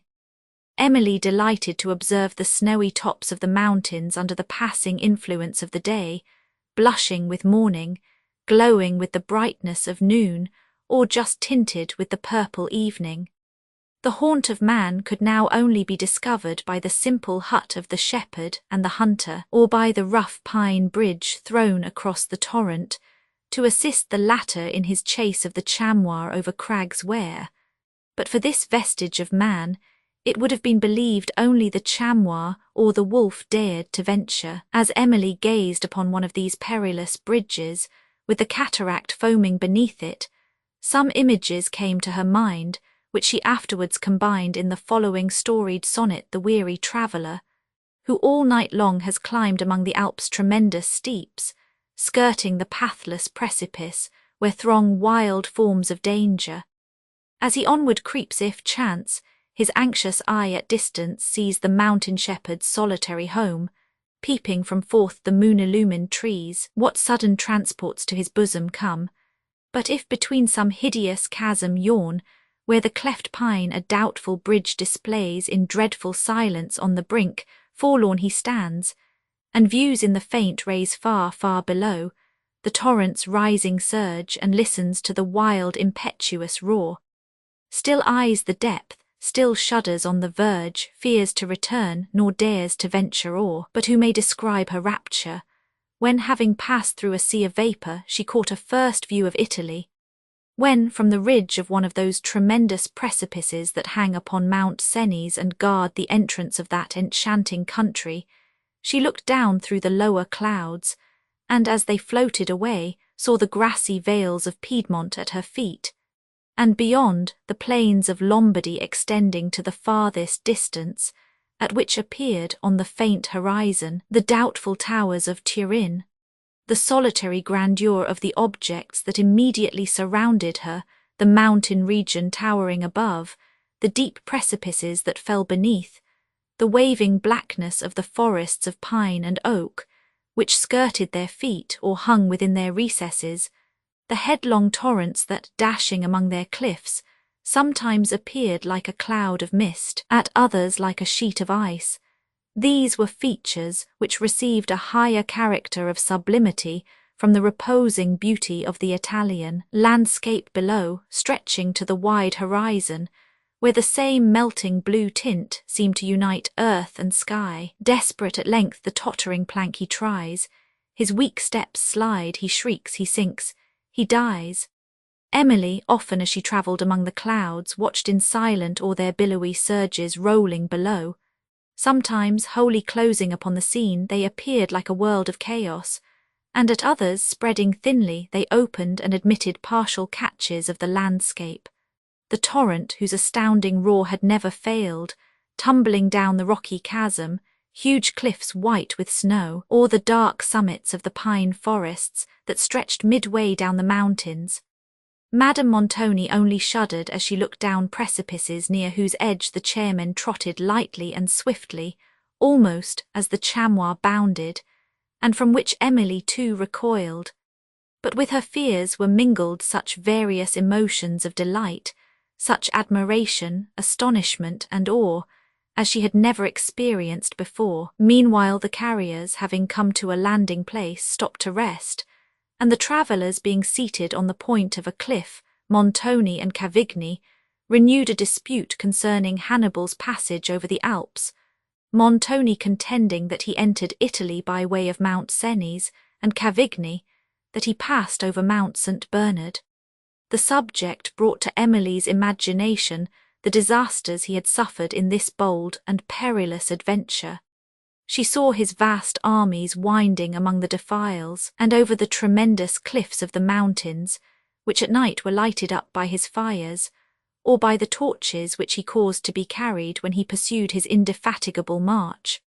In the eye of fancy, she perceived the gleam of arms through the duskiness of night, the glitter of spears and helmets, and the banners floating dimly on the twilight, while now and then the blast of a distant trumpet echoed along the defile, and the signal was answered by a momentary clash of arms. She looked with horror upon the mountaineers, perched on the higher cliffs, assailing the troops below with broken fragments of the mountain, on soldiers and elephants tumbling headlong down the lower precipices, and as she listened to the rebounding rocks that followed their fall, the terrors of fancy yielded to those of reality, and she shuddered to behold herself on the dizzy height whence she had pictured the descent of others.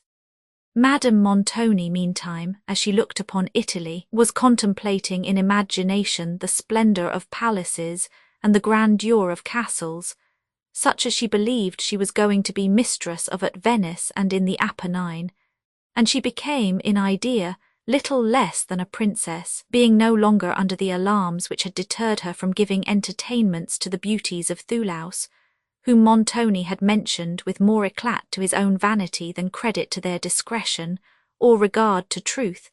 She determined to give concerts, though she had neither ear nor taste for music, conversazione, though she had no talents for conversation, and to outvie, if possible, in the gaieties of her parties and the magnificence of her liveries, all the noblesse of Venice. This blissful reverie was somewhat obscured when she recollected the signor her husband, who, though he was not averse to the profit which sometimes results from such parties, had always shown a contempt of the frivolous parade that sometimes attends them, till she considered that his pride might be gratified by displaying, among his own friends in his native city, the wealth which he had neglected in France, and she courted again the splendid illusions that had charmed her before. The travellers, as they descended gradually, exchanged the region of winter for the genial warmth and beauty of spring. The sky began to assume that serene and beautiful tint peculiar to the climate of Italy. Patches of young verdure, fragrant shrubs and flowers looked gaily among the rocks, often fringing their rugged brows, or hanging in tufts from their broken sides, and the buds of the oak and mountain ash were expanding into foliage. Descending lower, the orange and the myrtle every now and then appeared in some sunny nook, with their yellow blossoms peeping from among the dark green of their leaves, and mingling with the scarlet flowers of the pomegranate and the paler ones of the arbutus that ran mantling to the crags above, while, lower still, spread the pastures of Piedmont, where early flocks were cropping the luxuriant herbage of spring. The river Doria, which, rising on the summit of Mount Cenis, had dashed for many leagues over the precipices that bordered the road, now began to assume a less impetuous, though scarcely less romantic character, as it approached the green valleys of Piedmont, into which the travellers descended with the evening sun, and Emily found herself once more amid the tranquil beauty of pastoral scenery, among flocks and herds and slopes tufted with woods of lively verdure and with beautiful shrubs, such as she had often seen waving luxuriantly over the Alps above. The verdure of the pasturage now varied with the hues of early flowers, among which were yellow ranunculuses and pansy violets of delicious fragrance. She had never seen excelled. Emily almost wished to become a peasant of Piedmont, to inhabit one of the pleasant embowered cottages which she saw peeping beneath the cliffs, and to pass her careless hours among these romantic landscapes. To the hours, the months she was to pass under the dominion of Montoni, she looked with apprehension, while those which were departed she remembered with regret and sorrow. In the present scenes her fancy often gave her the figure of Valancourt, whom she saw on a point of the cliffs, gazing with awe and admiration on the imagery around him, or wandering pensively along the vale below, frequently pausing to look back upon the scenery, and then, his countenance glowing with the poet's fire, pursuing his way to some overhanging heights. When she again considered the time and the distance that were to separate them, that every step she now took lengthened this distance, her heart sunk, and the surrounding landscape charmed her no more.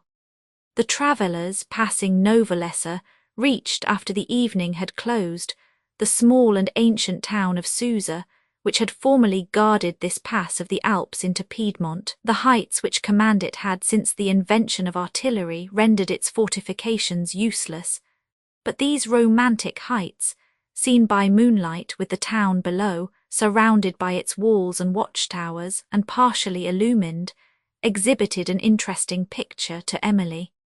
Here they rested for the night at an inn, which had little accommodation to boast of, but the travellers brought with them the hunger that gives delicious flavour to the coarsest viands, and the weariness that ensures repose. And here Emily first caught a strain of Italian music, on Italian ground, as she sat after supper at a little window that opened upon the country, observing an effect of the moonlight on the broken surface of the mountains, and remembering that on such a night as this she once had sat with her father and Valancourt, resting upon a cliff of the Pyrenees, she heard from below the long-drawn notes of a violin, of such tone and delicacy of expression as harmonized exactly with the tender emotions she was indulging, and both charmed and surprised her.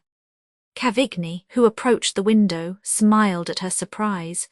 "This is nothing extraordinary," said he. "You will hear the same, perhaps, at every inn on our way. It is one of our landlord's family who plays. I doubt not." Emily, as she listened, thought he could be scarcely less than a professor of music whom she heard, and the sweet and plaintive strains soon lulled her into a reverie, from which she was very unwillingly roused by the raillery of Cavigni, and by the voice of Montoni, who gave orders to a servant to have the carriages ready at an early hour on the following morning, and added that he meant to dine at Turin. Madame Montoni was exceedingly rejoiced to be once more on level ground, and after giving a long detail of the various terrors she had suffered, which she forgot that she was describing to the companions of her dangers, she added a hope that she should soon be beyond the view of these horrid mountains, which all the world, said she, should not tempt me to cross again. Complaining of fatigue, she soon retired to rest, and Emily withdrew to her own room when she understood from Annette, her aunt's woman, that Cavigni was nearly right in his conjecture concerning the musician who had awakened the violin with so much taste, for that he was the son of a peasant inhabiting the neighbouring valley. "He is going to the carnival at Venice," added Annette, "for they say he has a fine hand at playing and will get a world of money, and the carnival is just going to begin. But for my part I should like to live among these pleasant woods and hills better than in a town. And they say, ma'amselle, we shall see no woods or hills or fields at Venice, for that it is built in the very middle of the sea." Emily agreed with the talkative Annette that this young man was making a change for the worse, and could not forbear silently lamenting that he should be drawn from the innocence and beauty of these scenes to the corrupt ones of that voluptuous city. When she was alone, unable to sleep, the landscapes of her native home, with Valancourt and the circumstances of her departure, haunted her fancy. She drew pictures of social happiness amidst the grand simplicity of nature, such as she feared she had bade farewell to for ever.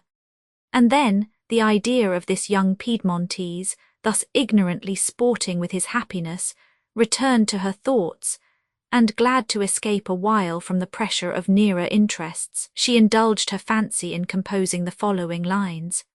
"The Piedmontese are merry swain who laughed along the vales, and with your gay pipe made the mountains ring.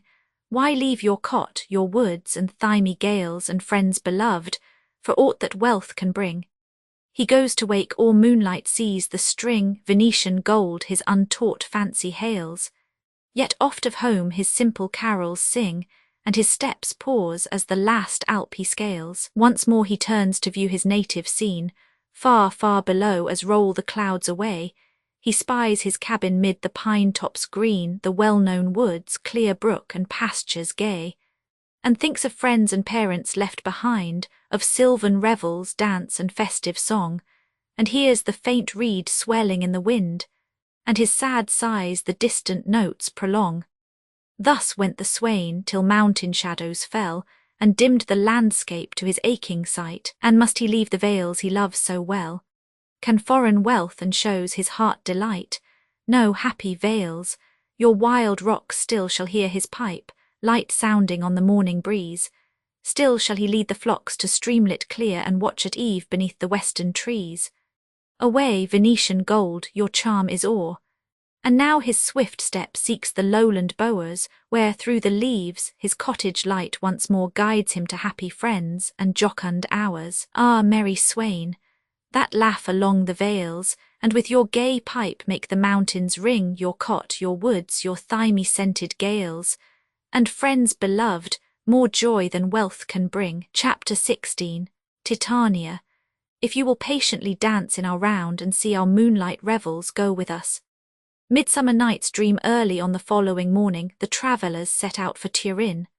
The luxuriant plain that extends from the feet of the Alps to that magnificent city was not then, as now, shaded by an avenue of trees 9 miles in length, but plantations of olives, mulberry, and palms, festooned with vines, mingled with the pastoral scenery, through with the rapid after its descent from the mountains, wandered to meet the humble Doria at Turin. As they advanced towards this city, the Alps, seen at some distance, began to appear in all their awful sublimity, chain rising over chain in long succession, their higher points darkened by the hovering clouds, sometimes hid and at others seen shooting up far above them, while their lower steeps, broken into fantastic forms, were touched with blue and purplish tints, which, as they changed in light and shade, seemed to open new scenes to the eye. To the east stretched the plains of Lombardy, with the towers of Turin rising at a distance, and beyond the Apennines bounding the horizon. The general magnificence of that city, with its vistas of churches and palaces, branching from the grand square, each opening to a landscape of the distant Alps or Apennines, was not only such as Emily had never seen in France, but such as she had never imagined. Montoni, who had been often at Turin and cared little about views of any kind, did not comply with his wife's request that they might survey some of the palaces, but staying only till the necessary refreshments could be obtained, they set forward for Venice with all possible rapidity. Montoni's manner during this journey was grave and even haughty, and towards Madame Montoni he was more especially reserved, but it was not the reserve of respect so much as of pride and discontent. Of Emily he took little notice. With Cavigni his conversations were commonly on political or military topics, such as the convulsed state of their country rendered at this time particularly interesting. Emily observed that, at the mention of any daring exploit, Montoni's eyes lost their sullenness, and seemed instantaneously to gleam with fire. Yet they still retained somewhat of a lurking cunning, and she sometimes thought that their fire partook more of the glare of malice than the brightness of valour, though the latter would well have harmonized with the high chivalric air of his figure, in which Cavigni, with all his gay and gallant manners, was his inferior. On entering the Milanese, the gentlemen exchanged their French hats for the Italian cap of scarlet cloth, embroidered, and Emily was somewhat surprised to observe that Montoni added to his the military plume, while Cavigni retained only the feather, which was usually worn with such caps, but she at length concluded that Montoni assumed this ensign of a soldier for convenience, as a means of passing with more safety through a country overrun with parties of the military. Over the beautiful plains of this country the devastations of war were frequently visible. Where the lands had not been suffered to lie uncultivated, they were often tracked with the steps of the spoiler. The vines were torn down from the branches that had supported them, the olives trampled upon the ground, and even the groves of mulberry trees had been hewn by the enemy to light fires that destroyed the hamlets and villages of their owners. Emily turned her eyes with a sigh from these painful vestiges of contention to the Alps of the Grisons that overlooked them to the north, whose awful solitude seemed to offer to persecuted man a secure asylum. The travellers frequently distinguished troops of soldiers moving at a distance, and they experienced at the little inns on the road the scarcity of provision and other inconveniences which are a part of the consequence of intestine war. But they had never reason to be much alarmed for their immediate safety, and they passed on to Milan with little interruption of any kind, where they stayed not to survey the grandeur of the city, or even to view its vast cathedral which was then building. Beyond Milan, the country wore the aspect of a ruder devastation, and though everything seemed now quiet, the repose was like that of death, spread over features which retain the impression of the last convulsions. It was not till they had passed the eastern limits of the Milanese that the travellers saw any troops since they had left Milan, when, as the evening was drawing to a close, they descried what appeared to be an army winding onward along the distant plains, whose spears and other arms caught the last rays of the sun. As the column advanced through a part of the road, contracted between two hillocks, some of the commanders on horseback were distinguished on a small eminence, pointing and making signals for the march, while several of the officers were riding along the line directing its progress, according to the signs communicated by those above, and others, separating from the vanguard which had emerged from the pass, were riding carelessly along the plains at some distance to the right of the army. As they drew nearer, Montoni, distinguishing the feathers that waved in their caps, and the banners and liveries of the bands that followed them, thought he knew this to be the small army commanded by the famous Captain Utaldo, with whom, as well as with some of the other chiefs, he was personally acquainted. He therefore gave orders that the carriages should draw up by the side of the road, to await their arrival and give them the pass.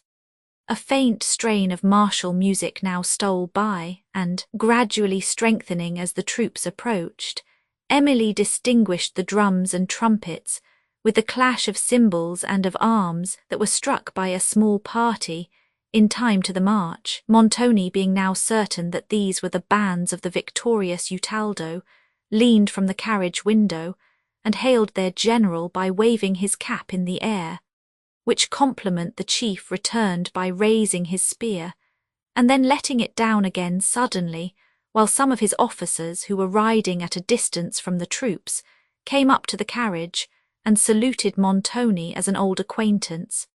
The captain himself soon after arriving, his bands halted while he conversed with Montoni, whom he appeared much rejoiced to see, and from what he said, Emily understood that this was a victorious army returning into their own principality, while the numerous wagons that accompanied them contained the rich spoils of the enemy, their own wounded soldiers, and the prisoners they had taken in battle, who were to be ransomed when the peace, then negotiating between the neighbouring states, should be ratified. The chiefs on the following day were to separate, and each, taking his share of the spoil, was to return with his own band to his castle. This was therefore to be an evening of uncommon and general festivity, in commemoration of the victory they had accomplished together, and of the farewell which the commanders were about to take of each other. Emily, as these officers conversed with Montoni, observed with admiration, tinctured with awe, their high martial air, mingled with the haughtiness of the noblesse of those days, and heightened by the gallantry of their dress, by the plumes towering on their caps, the armorial coat, Persian sash, and ancient Spanish cloak. Utaldo, telling Montoni that his army were going to encamp for the night near a village at only a few miles' distance, invited him to turn back and partake of their festivity, assuring the ladies also that they should be pleasantly accommodated. But Montoni excused himself, adding that it was his design to reach Verona that evening, and after some conversation concerning the state of the country towards that city, they parted. The travellers proceeded without any interruption, but it was some hours after sunset before they arrived at Verona, whose beautiful environs were therefore not seen by Emily till the following morning, when, leaving that pleasant town at an early hour, they set off for Padua, where they embarked on the Brenta for Venice. Here the scene was entirely changed. No vestiges of war, such as had deformed the plains of the Milanese, appeared. On the contrary, all was peace and elegance. The verdant banks of the Brenta exhibited a continued landscape of beauty, gaiety, and splendour. Emily gazed with admiration on the villas of the Venetian noblesse, with their cool porticos and colonnades, overhung with poplars and cypresses of majestic height and lively verdure, on their rich orangeries, whose blossoms perfumed the air, and on the luxuriant willows that dipped their light leaves in the wave, and sheltered from the sun the gay parties whose music came at intervals on the breeze. The carnival did indeed appear to extend from Venice along the whole line of these enchanting shores. The river was gay with boats passing to that city, exhibiting the fantastic diversity of a masquerade in the dresses of the people within them. And towards evening, groups of dancers frequently were seen beneath the trees. Cavigni, meanwhile, informed her of the names of the noblemen to whom the several villas they passed belonged, adding light sketches of their characters, such as served to amuse rather than to inform, exhibiting his own wit instead of the delineation of truth. Emily was sometimes diverted by his conversation, but his gaiety did not entertain Madame Montoni as it had formerly done.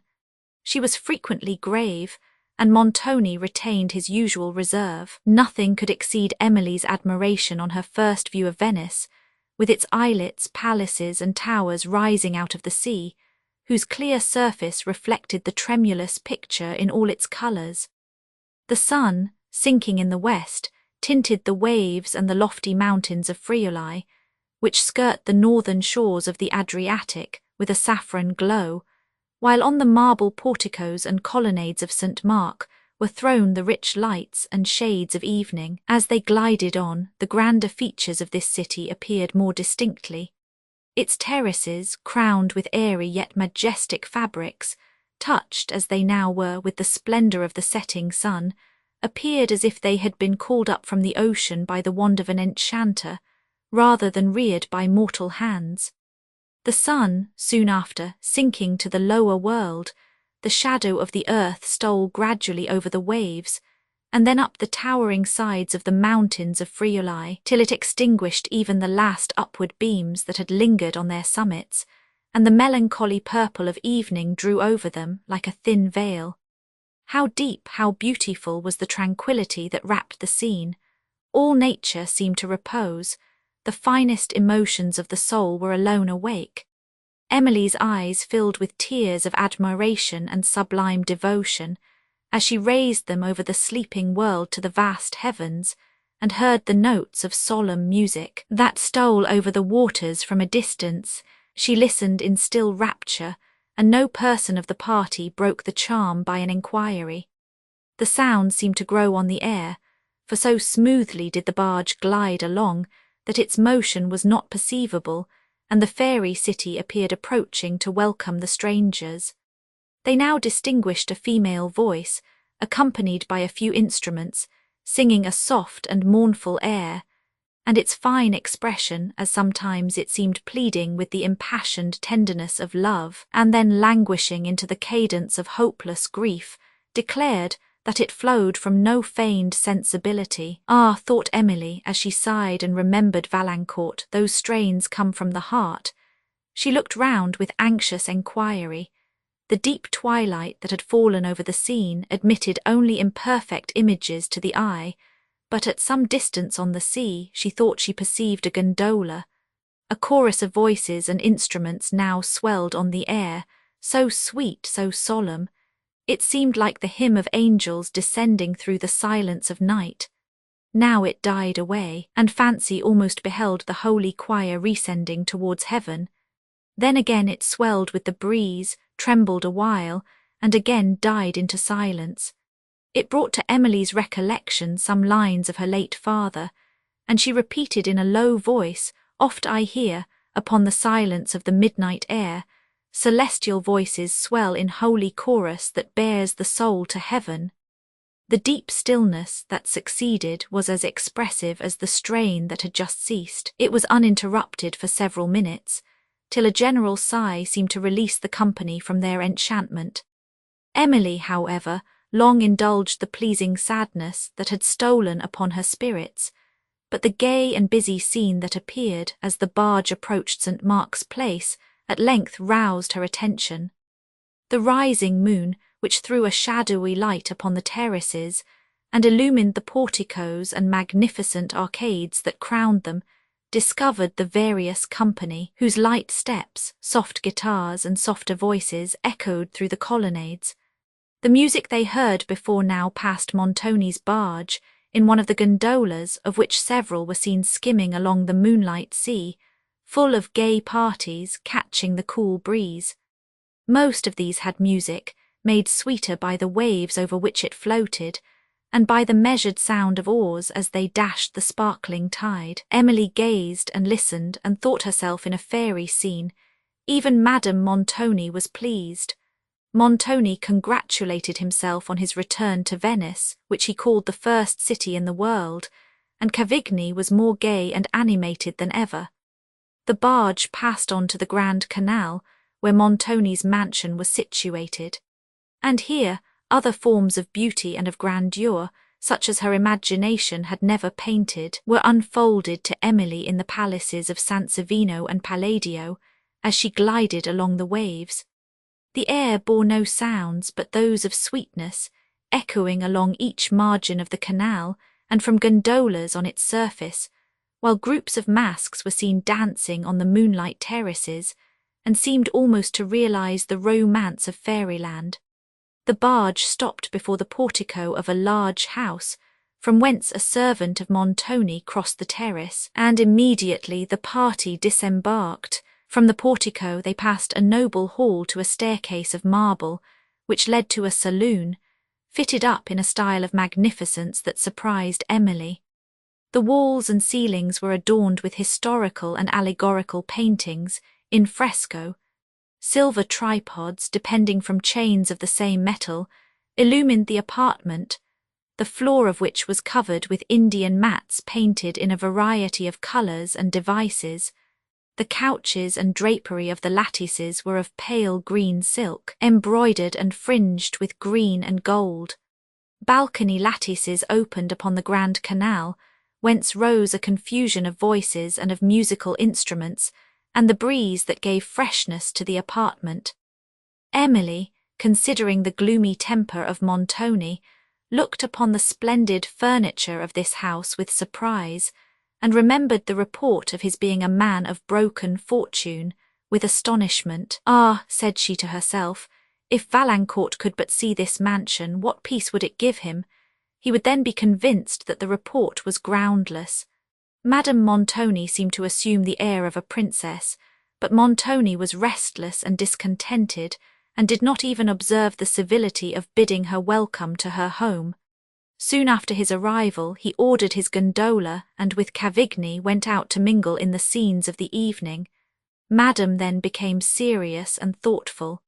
Emily, who was charmed with everything she saw, endeavoured to enliven her, but reflection had not, with Madame Montoni, subdued caprice and ill humour, and her answers discovered so much of both, that Emily gave up the attempt of diverting her, and withdrew to a lattice, to amuse herself with the scene without, so new and so enchanting.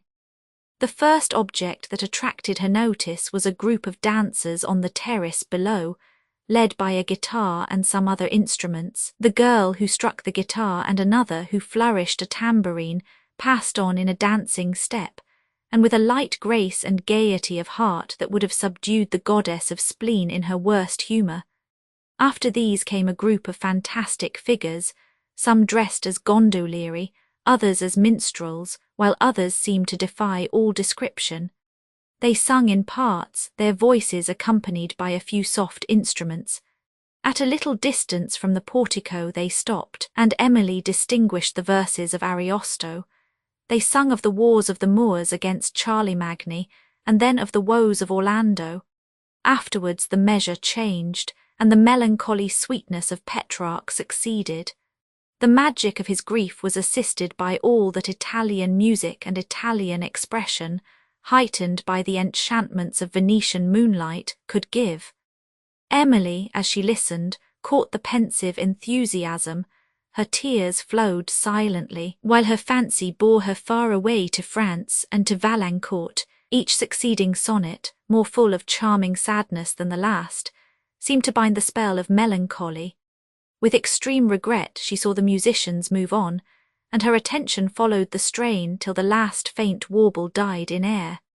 She then remained sunk in that pensive tranquillity which soft music leaves on the mind, a state like that produced by the view of a beautiful landscape by moonlight, or by the recollection of scenes marked with the tenderness of friends lost for ever, and with sorrows which time has mellowed into mild regret.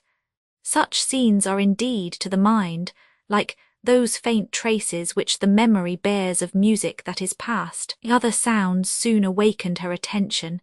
It was the solemn harmony of horns that swelled from a distance, and observing the gondolas arrange themselves along the margin of the terraces, she threw on her veil and, stepping into the balcony, discerned in the distant perspective of the canal something like a procession floating on the light surface of the water. As it approached, the horns and other instruments mingled sweetly, and soon after the fabled deities of the city seemed to have arisen from the ocean. For Neptune, with Venice personified as his queen, came on the undulating waves, surrounded by tritons and sea nymphs. The fantastic splendor of this spectacle, together with the grandeur of the surrounding palaces, appeared like the vision of a poet suddenly embodied, and the fanciful images which it awakened in Emily's mind lingered there long after the procession had passed away. She indulged herself in imagining what might be the manners and delights of a sea nymph, till she almost wished to throw off the habit of mortality and plunge into the green wave to participate them. "How delightful," said she, "to live amidst the coral bowers and crystal caverns of the ocean with my sister nymphs, and listen to the sounding waters above, and to the soft shells of the tritons. And then, after sunset, to skim on the surface of the waves round wild rocks and along sequestered shores, where perhaps some pensive wanderer comes to weep. Then would I soothe his sorrows with my sweet music, and offer him from a shell some of the delicious fruit that hangs round Neptune's palace." She was recalled from her reverie to a mere mortal supper, and could not forbear smiling at the fancies she had been indulging, and at her conviction of the serious displeasure which Madame Montoni would have expressed, could she have been made acquainted with them. After supper her aunt sat late, but Montoni did not return, and she at length retired to rest. If Emily had admired the magnificence of the saloon, she was not less surprised. On observing the half-furnished and forlorn appearance of the apartments she passed in the way to her chamber, whither she went through long suites of noble rooms, that seemed from their desolate aspect to have been unoccupied for many years. On the walls of some were the faded remains of tapestry, from others, painted in fresco, the damps had almost withdrawn both colours and design. At length she reached her own chamber, spacious, desolate and lofty, like the rest, with high lattices that opened towards the Adriatic. It brought gloomy images to her mind, but the view of the Adriatic soon gave her others more airy, among which was that of the sea nymph, whose delights she had before amused herself with picturing. And, anxious to escape from serious reflections, she now endeavoured to throw her fanciful ideas into a train, and concluded the hour with composing the following lines: "The sea nymph down, down 1,000 fathom deep, among the sounding seas I go, play round the foot of every steep whose cliffs above the ocean grow.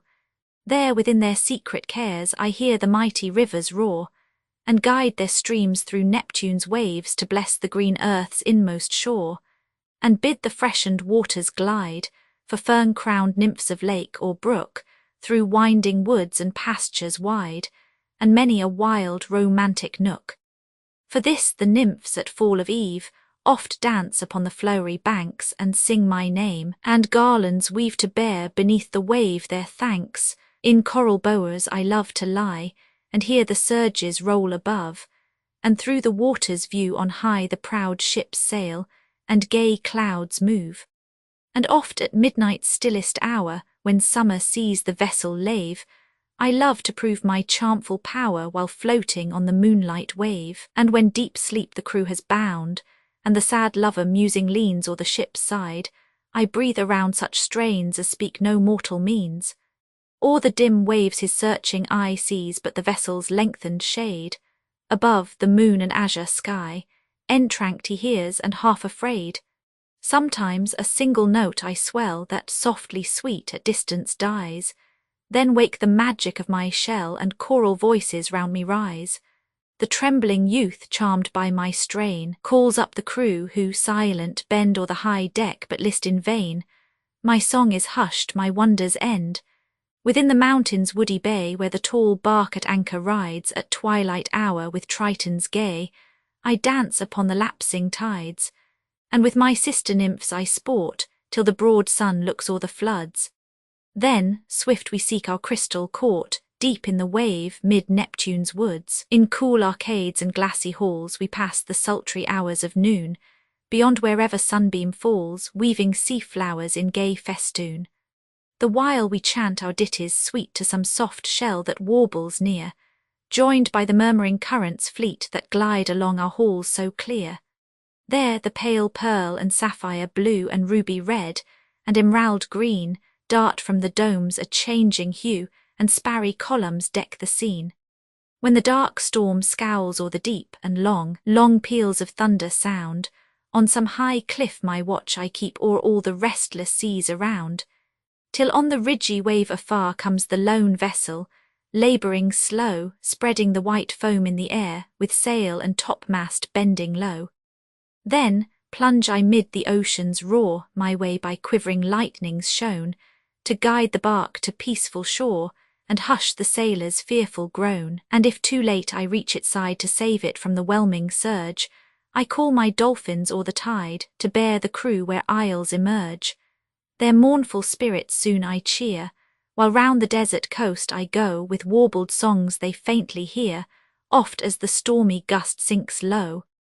My music leads to lofty groves, that wild upon the sea-bank wave, where sweet fruits bloom and fresh spring roves, and closing boughs the tempest brave. Then, from the air spirits obey my potent voice they love so well, and on the clouds paint visions gay, while strains more sweet at distance swell. And thus the lonely hours I cheat, soothing the shipwrecked sailor's heart, till from the waves the storms retreat, and o'er the east the daybeams dart. Neptune for this oft binds me fast to rocks below, with coral chain, till all the tempests overpast, and drowning seamen cry in vain, "Woe ye are that love my lay, come, when red sunset tints the wave to the still sands where fairies play. There in cool seas I love to lave." Chapter 17. He is a great observer, and he looks quite through the deeds of men. He loves no plays, he hears no music. Seldom he smiles, and smiles in such a sort as if he mocked himself and scorned his spirit that could be moved to smile at anything. Such men as he be never at heart's ease, while they behold a greater than themselves. Julius Caesar Montoni and his companion did not return home, till many hours after the dawn had blushed upon the Adriatic. The airy groups which had danced all night along the colonnade of St. Mark dispersed before the morning like so many spirits. Montoni had been otherwise engaged. His soul was little susceptible of light pleasures. He delighted in the energies of the passions, the difficulties and tempests of life which wreck the happiness of others, roused and strengthened all the powers of his mind, and afforded him the highest enjoyments of which his nature was capable. Without some object of strong interest, life was to him little more than a sleep, and when pursuits of real interest failed, he substituted artificial ones, till habit changed their nature and they ceased to be unreal. Of this kind was the habit of gaming, which he had adopted first for the purpose of relieving him from the languor of inaction, but had since pursued with the ardour of passion. In this occupation he had passed the night with Cavigni and a party of young men who had more money than rank, and more vice than either. Montoni despised the greater part of these for the inferiority of their talents, rather than for their vicious inclinations, and associated with them only to make them the instruments of his purposes. Among these, however, were some of superior abilities, and a few whom Montoni admitted to his intimacy, but even towards these he still preserved a decisive and haughty air, which, while it imposed submission on weak and timid minds, roused the fierce hatred of strong ones. He had, of course, many and bitter enemies, but the rancour of their hatred proved the degree of his power, and as power was his chief aim, he gloried more in such hatred than it was possible he could in being esteemed. A feeling so tempered as that of esteem he despised, and would have despised himself also had he thought himself capable of being flattered by it. Among the few whom he distinguished were the Signors Bertolini, Orsino, and Verezzi. The first was a man of gay temper, strong passions, dissipated, and of unbounded extravagance, but generous, brave, and unsuspicious. Orsino was reserved and haughty, loving power more than ostentation, of a cruel and suspicious temper, quick to feel an injury and relentless in avenging it, cunning and unsearchable in contrivance, patient and indefatigable in the execution of his schemes. He had a perfect command of feature and of his passions, of which he had scarcely any but pride, revenge, and avarice, and in the gratification of these, few considerations had power to restrain him, few obstacles to withstand the depth of his stratagems. This man was the chief favourite of Montoni. Verezzi was a man of some talent, of fiery imagination, and the slave of alternate passions. He was gay, voluptuous, and daring, yet had neither perseverance nor true courage, and was meanly selfish in all his aims. Quick to form schemes and sanguine in his hope of success, he was the first to undertake and to abandon not only his own plans, but those adopted from other persons. Proud and impetuous, he revolted against all subordination, yet those who were acquainted with his character and watched the turn of his passions could lead him like a child. Such were the friends whom Montoni introduced to his family and his table on the day after his arrival at Venice. There were also of the party a Venetian nobleman, Count Morano, and a Signora Livona, whom Montoni had introduced to his wife as a lady of distinguished merit, and who, having called in the morning to welcome her to Venice, had been requested to be of the dinner party. Madame Montoni received with a very ill grace the compliments of the signors. She disliked them because they were the friends of her husband, hated them because she believed they had contributed to detain him abroad till so late an hour of the preceding morning, and envied them since, conscious of her own want of influence, she was convinced that he preferred their society to her own. The rank of Count Morano procured him that distinction which she refused to the rest of the company. The haughty sullenness of her countenance and manner, and the ostentatious extravagance of her dress, for she had not yet adopted the Venetian habit, were strikingly contrasted by the beauty, modesty, sweetness, and simplicity of Emily, who observed with more attention than pleasure the party around her. The beauty and fascinating manners of Signora Livona, however, won her involuntary regard, while the sweetness of her accents and her air of gentle kindness awakened with Emily those pleasing affections which so long had slumbered. In the cool of the evening the party embarked in Montoni's gondola and rowed out upon the sea. The red glow of sunset still touched the waves and lingered in the west, where the melancholy gleam seemed slowly expiring, while the dark blue of the upper ether began to twinkle with stars. Emily sat, given up to pensive and sweet emotions, the smoothness of the water over which she glided, its reflected images, a new heaven and trembling stars below the waves, with shadowy outlines of towers and porticos, conspired with the stillness of the hour, interrupted only by the passing wave or the notes of distant music, to raise those emotions to enthusiasm. As she listened to the measured sound of the oars, and to the remote warblings that came in the breeze, her softened mind returned to the memory of St. Aubert and to Valancourt, and tears stole to her eyes.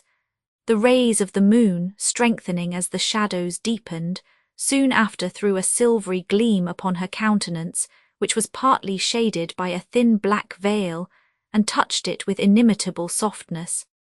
Hers was the contour of a Madonna, with the sensibility of a Magdalen, and the pensive uplifted eye, with the tear that glittered on her cheek, confirmed the expression of the character. The last strain of distant music now died in air, for the gondola was far upon the waves, and the party determined to have music of their own.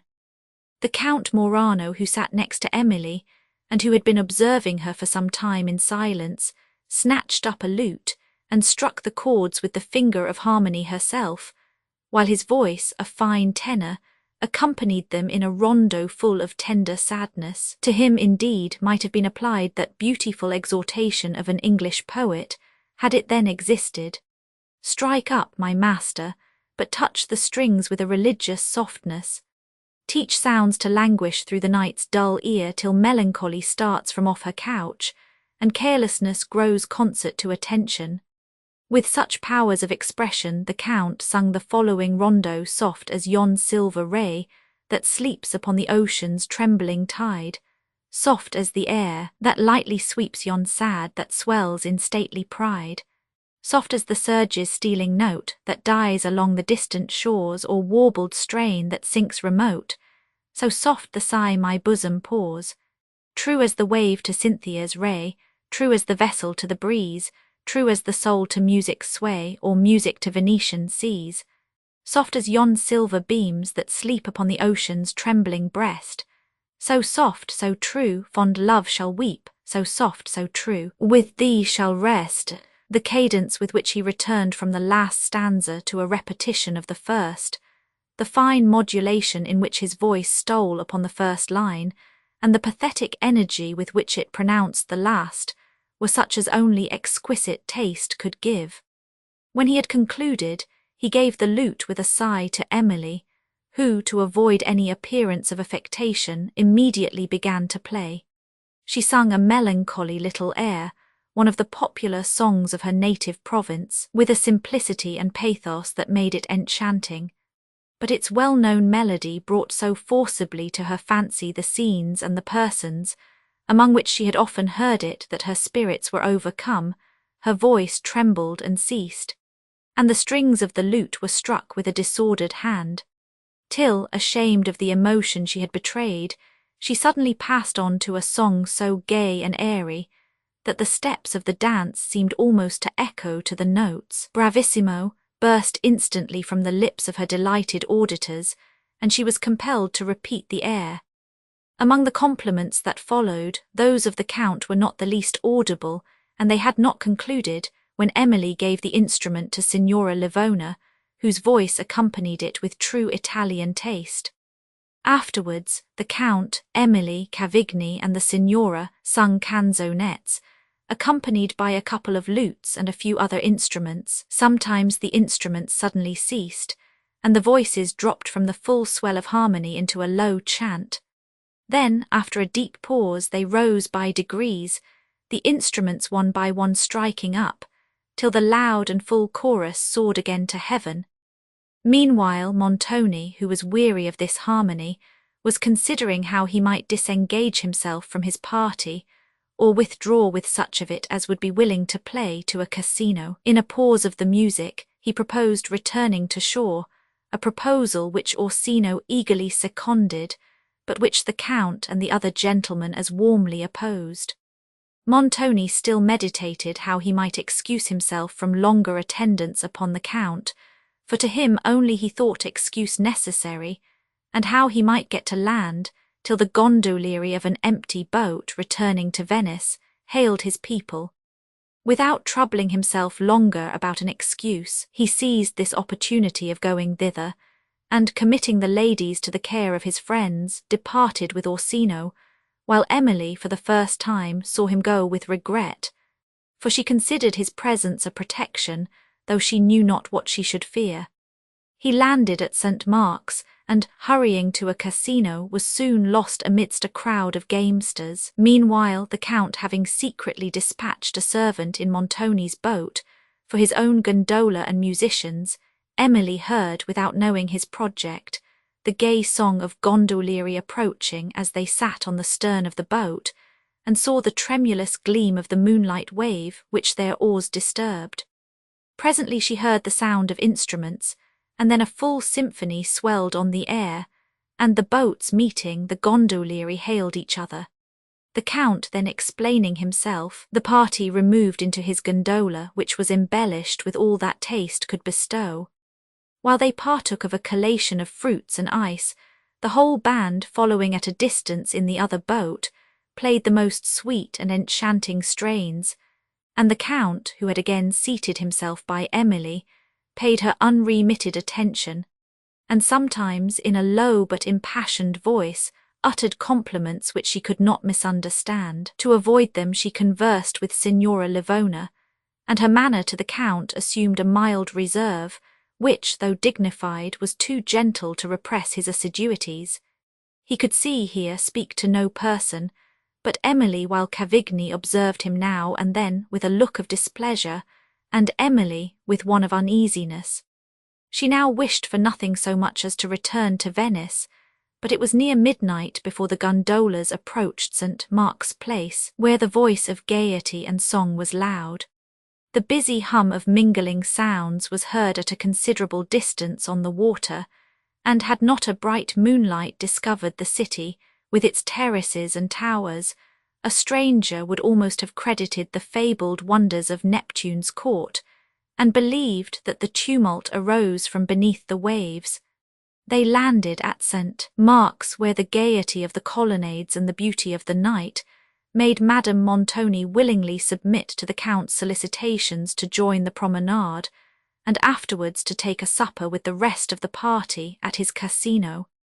If anything could have dissipated Emily's uneasiness, it would have been the grandeur, gaiety, and novelty of the surrounding scene, adorned with Palladio's palaces, and busy with parties of masqueraders.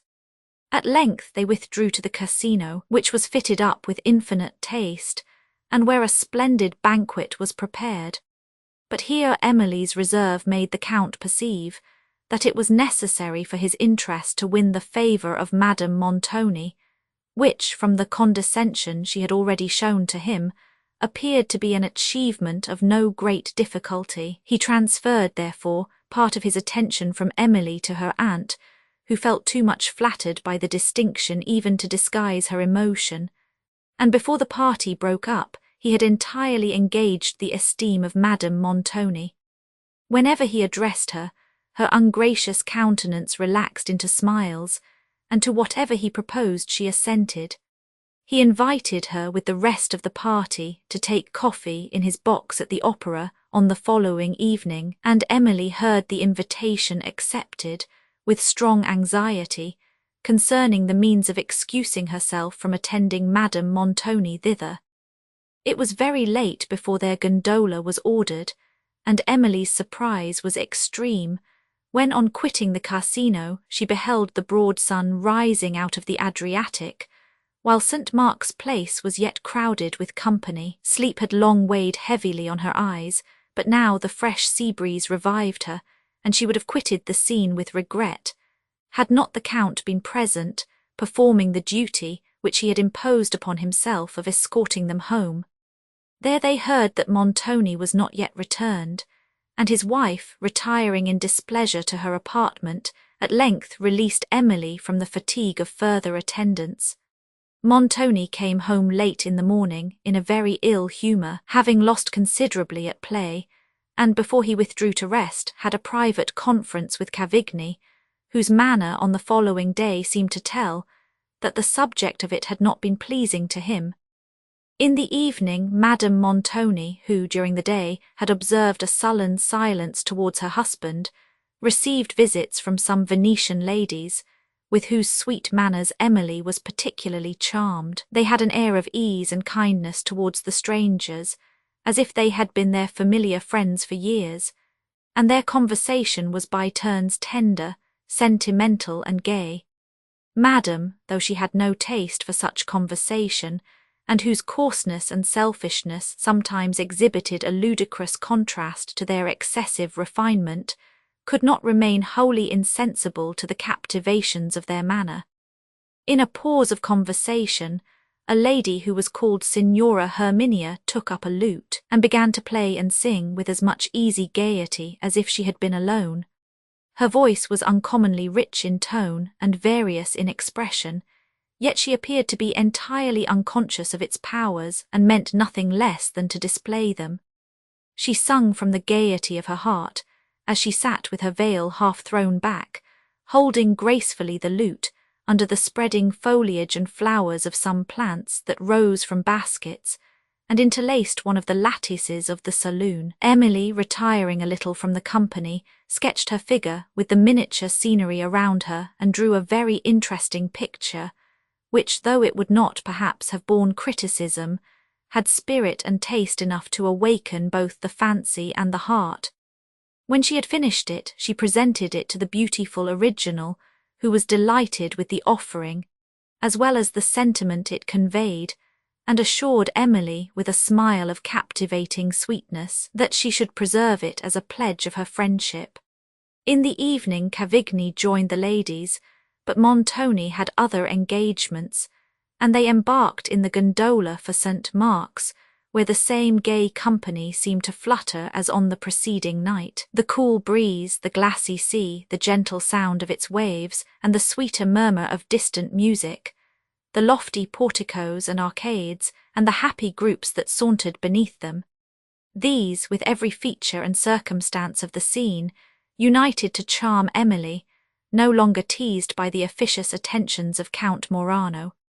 But as she looked upon the moonlight sea, undulating along the walls of St. Mark, and lingering for a moment over those walls, caught the sweet and melancholy song of some gondolier as he sat in his boat below, waiting for his master, her softened mind returned to the memory of her home, of her friends, and of all that was dear in her native country. After walking some time, they sat down at the door of a casino, and while Cavigni was accommodating them with coffee and ice, were joined by Count Morano. He sought Emily with a look of impatient delight, who, remembering all the attention he had shown her on the preceding evening, was compelled, as before, to shrink from his assiduities into a timid reserve, except when she conversed with Signora Herminia and the other ladies of her party. It was near midnight before they withdrew to the opera, where Emily was not so charmed but that, when she remembered the scene she had just quitted, she felt how infinitely inferior all the splendour of art is to the sublimity of nature.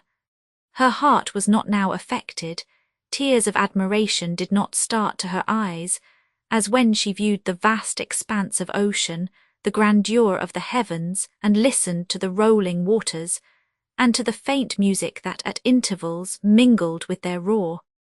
Remembering these, the scene before her faded into insignificance. Of the evening, which passed on without any particular incident, she wished the conclusion that she might escape from the attentions of the Count, and as opposite qualities frequently attract each other in our thoughts, thus Emily, when she looked on Count Morano, remembered Valancourt, and a sigh sometimes followed the recollection.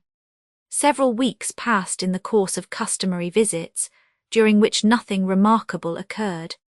Emily was amused by the manners and scenes that surrounded her, so different from those of France, but where Count Morano, too frequently for her comfort, contrived to introduce himself. His manner, figure, and accomplishments, which were generally admired, Emily would, perhaps, have admired also, had her heart been disengaged from Valancourt, and had the Count forborne to persecute her with officious attentions, during which she observed some traits in his character that prejudiced her against whatever might otherwise be good in it. Soon after his arrival at Venice, Montoni received a packet from M.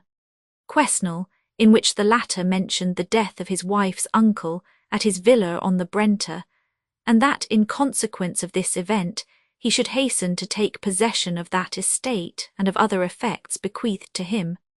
This uncle was the brother of Madame Quesnel's late mother. Montoni was related to her by the father's side, and though he could have had neither claim nor expectation concerning these possessions, he could scarcely conceal the envy which M. Quesnel's letter excited. Emily had observed with concern that, since they left France, Montoni had not even affected kindness towards her aunt, and that after treating her at first with neglect, he now met her with uniform ill-humour and reserve. She had never supposed that her aunt's foibles could have escaped the discernment of Montoni, or that her mind or figure were of a kind to deserve his attention. Her surprise, therefore, at this match had been extreme, but since he had made the choice, she did not suspect that he would so openly have discovered his contempt of it. But Montoni, who had been allured by the seeming wealth of Madame Cheron, was now severely disappointed by her comparative poverty, and highly exasperated by the deceit she had employed to conceal it, till concealment was no longer necessary. He had been deceived in an affair wherein he meant to be the deceiver, outwitted by the superior cunning of a woman whose understanding he despised, and to whom he had sacrificed his pride and his liberty, without saving himself from the ruin which had impended over his head. Madame Montoni had contrived to have the greatest part of what she really did possess settled upon herself. What remained, though it was totally inadequate both to her husband's expectations and to his necessities, he had converted into money and brought with him to Venice, that he might a little longer delude society, and make a last effort to regain the fortunes he had lost. The hints which had been thrown out to Valancourt concerning Montoni's character and condition were too true, but it was now left to time and occasion to unfold the circumstances, both of what had, and of what had not been hinted, and to time and occasion we commit them. Madame Montoni was not of a nature to bear injuries with meekness, or to resent them with dignity. Her exasperated pride displayed itself in all the violence and acrimony of a little, or at least of an ill-regulated mind. She would not acknowledge, even to herself, that she had in any degree provoked contempt by her duplicity, but weakly persisted in believing that she alone was to be pitied, and Montoni alone to be censured. For, as her mind had naturally little perception of moral obligation, she seldom understood its force but when it happened to be violated towards herself. Her vanity had already been severely shocked by a discovery of Montoni's contempt. It remained to be farther reproved by a discovery of his circumstances. His mansion at Venice, though its furniture discovered a part of the truth to unprejudiced persons, told nothing to those who were blinded by a resolution to believe whatever they wished. Madame Montoni still thought herself little less than a princess, possessing a palace at Venice and a castle among the Apennines. To the Castle di Udolpho, indeed, Montoni sometimes talked of going for a few weeks to examine into its condition, and to receive some rents, for it appeared that he had not been there for 2 years, and that during this period it had been inhabited only by an old servant whom he called his steward. Emily listened to the mention of this journey with pleasure, for she not only expected from it new ideas, but a release from the persevering assiduities of Count Morano. In the country, too, she would have leisure to think of Valancourt, and to indulge the melancholy which his image and a recollection of the scenes of La Vallée, always blessed with the memory of her parents, awakened. The ideal scenes were dearer and more soothing to her heart than all the splendour of gay assemblies. They were a kind of talisman that expelled the poison of temporary evils and supported her hopes of happy days. They appeared like a beautiful landscape, lighted up by a gleam of sunshine, and seen through a perspective of dark and rugged rocks. But Count Morano did not long confine himself to silent assiduities. He declared his passion to Emily, and made proposals to Montoni, who encouraged, though Emily rejected him. With Montoni for his friend, and an abundance of vanity to delude him, he did not despair of success. Emily was astonished and highly disgusted at his perseverance, after she had explained her sentiments with a frankness that would not allow him to misunderstand them. He now passed the greater part of his time at Montoni's, dining there almost daily, and attending Madame and Emily wherever they went. And all this, notwithstanding the uniform reserve of Emily, whose aunt seemed as anxious as Montoni to promote this marriage, and would never dispense with her attendance at any assembly where the Count proposed to be present. Montoni now said nothing of his intended journey, of which Emily waited impatiently to hear, and he was seldom at home, but when the Count or Signor Orsino was there, for between himself and Cavigni a coolness seemed to subsist, though the latter remained in his house. With Orsino, Montoni was frequently closeted for hours together, and whatever might be the business upon which they consulted, it appeared to be of consequence, since Montoni often sacrificed to it his favourite passion for play, and remained at home the whole night. There was somewhat of privacy, too, in the manner of Orsino's visits, which had never before occurred, and which excited not only surprise, but some degree of alarm in Emily's mind, who had unwillingly discovered much of his character when he had most endeavoured to disguise it. After these visits, Montoni was often more thoughtful than usual. Sometimes the deep workings of his mind entirely abstracted him from surrounding objects and threw a gloom over his visage that rendered it terrible. At others, his eyes seemed almost to flash fire, and all the energies of his soul appeared to be roused for some great enterprise. Emily observed these written characters of his thoughts with deep interest, and not without some degree of awe when she considered that she was entirely in his power, but forbore even to hint her fears or her observations to Madame Montoni, who discerned nothing in her husband at these times but his usual sternness. A second letter from M. Quesnel announced the arrival of himself and his lady at the Villa Maiorenti, stated several circumstances of his good fortune respecting the affair that had brought him into Italy, and concluded with an earnest request to see Montoni, his wife and niece, at his new estate. Emily received about the same period a much more interesting letter, and which soothed for a while every anxiety of her heart. Valancourt, hoping she might be still at Venice, had trusted a letter to the ordinary post that told her of his health, and of his unceasing and anxious affection. He had lingered at Thoulouse for some time after her departure, that he might indulge the melancholy pleasure of wandering through the scenes where he had been accustomed to behold her, and had thence gone to his brother's chateau, which was in the neighbourhood of La Vallée. Having mentioned this, he added, "If the duty of attending my regiment did not require my departure, I know not when I should have resolution enough to quit the neighbourhood of a place which is endeared by the remembrance of you. The vicinity to La Vallée has alone detained me thus long at Estuvière. I frequently ride thither early in the morning, that I may wander at leisure through the day among scenes which were once your home, where I have been accustomed to see you, and to hear you converse. I have renewed my acquaintance with the good old Teresa, who rejoiced to see me, that she might talk of you. I need not say how much this circumstance attached me to her, or how eagerly I listened to her upon her favourite subject. You will guess the motive that first induced me to make myself known to Teresa. It was, indeed, no other than that of gaining admittance into the chateau and gardens which my Emily had so lately inhabited. Here, then, I wander and meet your image under every shade, but chiefly I love to sit beneath the spreading branches of your favourite plane, where once, Emily, we sat together, where I first ventured to tell you that I loved.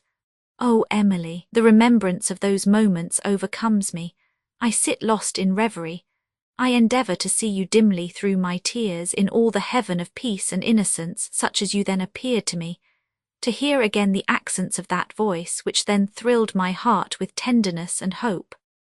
I lean on the wall of the terrace where we together watched the rapid current of the Garonne below, while I described the wild scenery about its source, but thought only of you. Oh, Emily, are these moments past for ever? Will they never more return?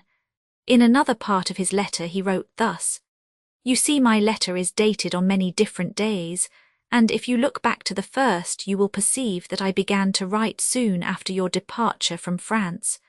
To write was, indeed, the only employment that withdrew me from my own melancholy, and rendered your absence supportable, or rather, it seemed to destroy absence, for, when I was conversing with you on paper, and telling you every sentiment and affection of my heart, you almost appeared to be present.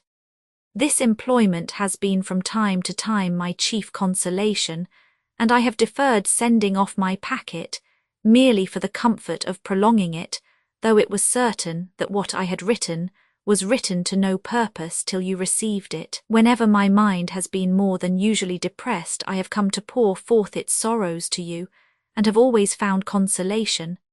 And when any little occurrence has interested my heart, and given a gleam of joy to my spirits, I have hastened to communicate it to you, and have received reflected satisfaction. Thus my letter is a kind of picture of my life and of my thoughts for the last month, And thus, though it has been deeply interesting to me while I wrote it, and I dare hope will, for the same reason, be not indifferent to you, yet to other readers it would seem to abound only in frivolities. Thus it is always when we attempt to describe the finer movements of the heart, for they are too fine to be discerned, they can only be experienced, and are therefore passed over by the indifferent observer, while the interested one feels that all description is imperfect and unnecessary, except as it may prove the sincerity of the writer and soothe his own sufferings. You will pardon all this egotism, for I am a lover. I have just heard of a circumstance which entirely destroys all my fairy paradise of ideal delight, and which will reconcile me to the necessity of returning to my regiment, for I must no longer wander beneath the beloved shades, where I have been accustomed to meet you in thought. La Vallée is let. I have reason to believe this is without your knowledge, from what Teresa told me this morning, and therefore I mention the circumstance. She shed tears while she related that she was going to leave the service of her dear mistress, and the château where she had lived so many happy years. And all this, added she, without even a letter from Mademoiselle to soften the news. But it is all Mons, Quesnel's doings, and I dare say she does not even know what is going forward. Teresa added that she had received a letter from him informing her the château was let, and that as her services would no longer be required, she must quit the place on that day week when the new tenant would arrive. Teresa had been surprised by a visit from M. Quesnel some time before the receipt of this letter, who was accompanied by a stranger that viewed the premises with much curiosity. Towards the conclusion of his letter, which is dated a week after this sentence, Valancourt adds, I have received a summons from my regiment, and I join it without regret, since I am shut out from the scenes that are so interesting to my heart.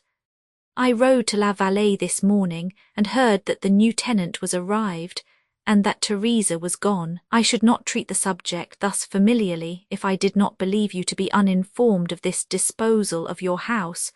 For your satisfaction I have endeavoured to learn something of the character and fortune of your tenant, but without success.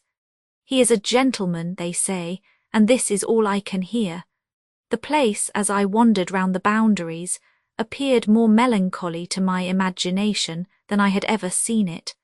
I wished earnestly to have got admittance, that I might have taken another leave of your favourite plane tree, and thought of you once more beneath its shade.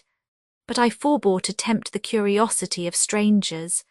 The fishing house in the woods, however, was still open to me. Thither I went, and passed an hour which I cannot even look back upon without emotion. Oh, Emily, surely we are not separated for ever. Surely we shall live for each other. This letter brought many tears to Emily's eyes, tears of tenderness and satisfaction on learning that Valancourt was well, and that time and absence had in no degree effaced her image from his heart. There were passages in this letter which particularly affected her, such as those describing his visits to La Vallée, and the sentiments of delicate affection that its scenes had awakened. It was a considerable time before her mind was sufficiently abstracted from Valancourt to feel the force of his intelligence concerning La Vallée. That Mons, Quesnel should let it without even consulting her on the measure, both surprised and shocked her, particularly as it proved the absolute authority he thought himself entitled to exercise in her affairs. It is true, he had proposed before she left France that the château should be let during her absence, and to the economical prudence of this she had nothing to object. But the committing what had been her father's villa to the power and caprice of strangers, and the depriving herself of a sure home, should any unhappy circumstances make her look back to her home as an asylum, were considerations that made her, even then, strongly oppose the measure. Her father, too, in his last hour, had received from her a solemn promise never to dispose of La Vallée, and this she considered as in some degree violated if she suffered the place to be let. But it was now evident with how little respect M. Quesnel had regarded these objections, and how insignificant he considered every obstacle to pecuniary advantage. It appeared also that he had not even condescended to inform Montoni of the step he had taken, since no motive was evident for Montoni's concealing the circumstance from her, if it had been made known to him. This both displeased and surprised her, but the chief subjects of her uneasiness were the temporary disposal of La Vallée and the dismission of her father's old and faithful servant. "Poor Teresa," said Emily, "thou hadst not saved much in thy servitude, for thou wast always tender towards the poor, and believedst thou shouldst die in the family, where thy best years had been spent. Poor Teresa, now thou art turned out in thy old age to seek thy bread." Emily wept bitterly as these thoughts passed over her mind, and she determined to consider what could be done for Teresa, and to talk very explicitly to Quesnel on the subject, but she much feared that his cold heart could feel only for itself. She determined also to enquire whether he had made any mention of her affairs in his letter to Montoni, who soon gave her the opportunity she sought, by desiring that she would attend him in his study. She had little doubt that the interview was intended for the purpose of communicating to her a part of Quesnel's letter concerning the transactions at La Vallée, and she obeyed him immediately. Montoni was alone. "I have just been writing to Mons," Quesnel said he when Emily appeared, "in reply to the letter I received from him a few days ago, and I wish to talk to you upon a subject that occupied part of it." "I also wish to speak with you on this topic, sir," said Emily. "It is a subject of some interest to you, undoubtedly," rejoined Montoni, "and I think you must see it in the light that I do. Indeed, it will not bear any other. I trust you will agree with me that any objection founded on sentiment, as they call it, ought to yield to circumstances of solid advantage." "Granting this, sir," replied Emily modestly, "those of humanity ought surely to be attended to. But I fear it is now too late to deliberate upon this plan, and I must regret that it is no longer in my power to reject it." "It is too late," said Montoni, "but since it is so, I am pleased to observe that you submit to reason and necessity without indulging useless complaint. I applaud this conduct exceedingly, the more perhaps, since it discovers a strength of mind seldom observable in your sex. When you are older, you will look back with gratitude to the friends who assisted in rescuing you from the romantic illusions of sentiment, and will perceive that they are only the snares of childhood, and should be vanquished the moment you escape from the nursery. I have not closed my letter, and you may add a few lines to inform your uncle of your acquiescence. You will soon see him, for it is my intention to take you with Madame Montoni in a few days to Mayorenti, and you can then talk over the affair." Emily wrote on the opposite page of the paper as follows: "It is now useless, sir, for me to remonstrate upon the circumstances of which Signor Montoni informs me that he has written. I could have wished, at least, that the affair had been concluded with less precipitation, that I might have taught myself to subdue some prejudices, as the Signor calls them, which still linger in my heart. As it is, I submit. In point of prudence, nothing certainly can be objected, but though I submit, I have yet much to say on some other points of the subject when I shall have the honour of seeing you. In the meantime, I entreat you will take care of Teresa, for the sake of, sir, your affectionate niece, Emily St. Aubert." Montoni smiled satirically at what Emily had written, but did not object to it, and she withdrew to her own apartment, where she sat down to begin a letter to Valancourt, in which she related the particulars of her journey and her arrival at Venice, described some of the most striking scenes in the passage over the Alps, her emotions on her first view of Italy, the manners and characters of the people around her, and some few circumstances of Montoni's conduct, but she avoided even naming Count Morano, much more the declaration he had made, since she well knew how tremblingly alive to fear is real love, how jealously watchful of every circumstance that may affect its interest, and she scrupulously avoided to give Valancourt even the slightest reason for believing he had a rival. On the following day, Count Morano dined again at Montoni's. He was in an uncommon flow of spirits, and Emily thought there was somewhat of exultation in his manner of addressing her, which she had never observed before. She endeavoured to repress this by more than her usual reserve, but the cold civility of her air now seemed rather to encourage than to depress him. He appeared watchful of an opportunity of speaking with her alone, and more than once solicited this, but Emily always replied that she could hear nothing from him which he would be unwilling to repeat before the whole company.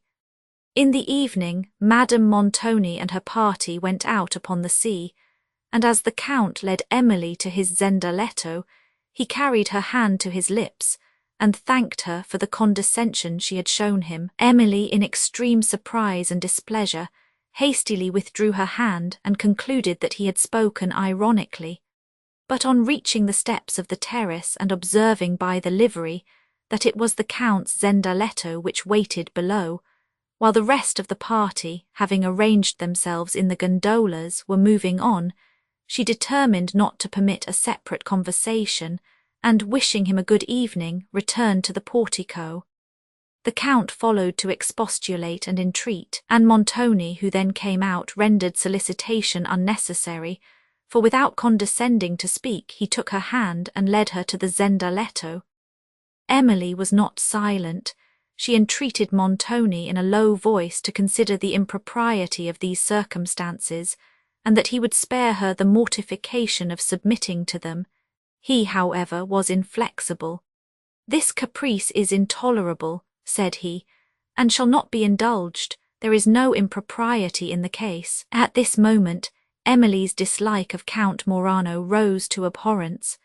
That he should, with undaunted assurance, thus pursue her, notwithstanding all she had expressed on the subject of his addresses, and think, as it was evident he did, that her opinion of him was of no consequence, so long as his pretensions were sanctioned by Montoni, added indignation to the disgust which she had felt towards him. She was somewhat relieved by observing that Montoni was to be of the party, who seated himself on one side of her, while Morano placed himself on the other. There was a pause for some moments as the gondolieri prepared their oars, and Emily trembled from apprehension of the discourse that might follow this silence. At length she collected courage to break it herself, in the hope of preventing fine speeches from Morano and reproof from Montoni. To some trivial remark which she made, the latter returned a short and disobliging reply, but Morano immediately followed with a general observation, which he contrived to end with a particular compliment, and though Emily passed it without even the notice of a smile, he was not discouraged. "I have been impatient," said he, addressing Emily, "to express my gratitude, to thank you for your goodness, but I must also thank Signor Montoni, who has allowed me this opportunity of doing so." Emily regarded the Count with a look of mingled astonishment and displeasure. "Why," continued he, "should you wish to diminish the delight of this moment by that air of cruel reserve? Why seek to throw me again into the perplexities of doubt, by teaching your eyes to contradict the kindness of your late declaration? You cannot doubt the sincerity, the ardour of my passion. It is therefore unnecessary, charming Emily, surely unnecessary, any longer to attempt a disguise of your sentiments." "If I ever had disguised them, sir," said Emily with recollected spirit, "it would certainly be unnecessary any longer to do so. I had hoped, sir, that you would have spared me any farther necessity of alluding to them, but since you do not grant this, hear me declare, and for the last time, that your perseverance has deprived you even of the esteem which I was inclined to believe you merited." "Astonishing!" exclaimed Montoni. "This is beyond even my expectation, though I have hitherto done justice to the caprice of the sex. But you will observe, Mademoiselle Emily, that I am no lover though Count Morano is, and that I will not be made the amusement of your capricious moments. Here is the offer of an alliance which would do honour to any family. Yours, you will recollect, is not noble. You long resisted my remonstrances, but my honour is now engaged, and it shall not be trifled with. You shall adhere to the declaration, which you have made me an agent to convey to the Count. I must certainly mistake you, sir, said Emily. My answers on the subject have been uniform. It is unworthy of you to accuse me of caprice. If you have condescended to be my agent, it is an honour I did not solicit. I myself have constantly assured Count Morano, and you also, sir, that I never can accept the honour he offers me, and I now repeat the declaration. The Count looked with an air of surprise and enquiry at Montoni, whose countenance also was marked with surprise, but it was surprise mingled with indignation. Here is confidence as well as caprice, said the latter. Will you deny your own words, madam? Such a question is unworthy of an answer, sir, said Emily, blushing. You will recollect yourself and be sorry that you have asked it. Speak to the point, rejoined Montoni in a voice of increasing vehemence. Will you deny your own words? Will you deny that you acknowledged only a few hours ago that it was too late to recede from your engagements and that you accepted the Count's hand? I will deny all this, for no words of mine ever imported it. Astonishing! Will you deny what you wrote to Mons? Quesnel, your uncle, if you do, your own hand will bear testimony against you. What have you now to say? Continued Montoni, observing the silence and confusion of Emily. I now perceive, sir, that you are under a very great error, and that I have been equally mistaken. No more duplicity, I entreat. Be open and candid, if it be possible. I have always been so, sir, and can claim no merit in such conduct, for I have had nothing to conceal. How is this, signor? Cried Morano with trembling emotion. Suspend your judgment, Count, replied Montoni. The wiles of a female heart are unsearchable. Now, madam, your explanation— Excuse me, sir, if I withhold my explanation till you appear willing to give me your confidence. Assertion as present can only subject me to insult. Your explanation, I entreat you, said Morano. Well, well, rejoined Montoni, I give you my confidence, let us hear this explanation. Let me lead to it then by asking a question. As many as you please, said Montoni contemptuously. What then was the subject of your letter to Mons? Quesnel, the same that was the subject of your note to him, certainly. You did well to stipulate for my confidence before you demanded that question. I must beg you will be more explicit, sir. What was that subject? What could it be but the noble offer of Count Morano, said Montoni. Then, sir, we entirely misunderstood each other, replied Emily. We entirely misunderstood each other too, I suppose, rejoined Montoni, in the conversation which preceded the writing of that note. I must do you the justice to own that you are very ingenious at this same art of misunderstanding. Emily tried to restrain the tears that came to her eyes and to answer with becoming firmness. Allow me, sir, to explain myself fully or to be wholly silent. The explanation may now be dispensed with. It is anticipated. If Count Morano still thinks one necessary, I will give him an honest one. You have changed your intention since our last conversation, and if he can have patience and humility enough to wait till tomorrow, he will probably find it changed again. But as I have neither the patience nor the humility which you expect from a lover, I warn you of the effect of my displeasure. Montoni, you are too precipitate, said the Count, who had listened to this conversation in extreme agitation and impatience. Signora, I entreat your own explanation of this affair. Signor Montoni has said justly, replied Emily, that all explanation may now be dispensed with. After what has passed, I cannot suffer myself to give one. It is sufficient for me, and for you, sir, that I repeat my late declaration. Let me hope this is the last time it will be necessary for me to repeat it. I never can accept the honour of your alliance. Charming Emily, exclaimed the Count in an impassioned tone, let not resentment make you unjust, let me not suffer for the offence of Montoni. Revoke! Offence! Interrupted Montoni. Count, this language is ridiculous, this submission is childish. Speak as becomes a man, not as the slave of a pretty tyrant. You distract me, signor, suffer me to plead my own cause, you have already proved insufficient to it. All conversation on this subject, sir, said Emily, is worse than useless, since it can bring only pain to each of us. If you would oblige me, pursue it no farther. It is impossible, madam, that I can thus easily resign the object of a passion which is the delight and torment of my life. I must still love, still pursue you with unremitting ardour. When you shall be convinced of the strength and constancy of my passion, your heart must soften into pity and repentance. Is this generous, sir? Is this manly? Can it either deserve or obtain the esteem you solicit, thus to continue a persecution from which I have no present means of escaping? A gleam of moonlight that fell upon Morano's countenance revealed the strong emotions of his soul, and glancing on Montoni discovered the dark resentment which contrasted his features. "By heaven, this is too much!" suddenly exclaimed the Count. "Signor Montoni, you treat me ill. It is from you that I shall look for explanation." "From me, sir, you shall have it," muttered Montoni, "if your discernment is indeed so far obscured by passion as to make explanation necessary. And for you, madam, you should learn that a man of honour is not to be trifled with, though you may, perhaps with impunity, treat a boy like a puppet." This sarcasm roused the pride of Morano, and the resentment which he had felt at the indifference of Emily, being lost in indignation of the insolence of Montoni, he determined to mortify him by defending her. "This also," said he, replying to Montoni's last words, "this also shall not pass unnoticed. I bid you learn, sir, that you have a stronger enemy than a woman to contend with.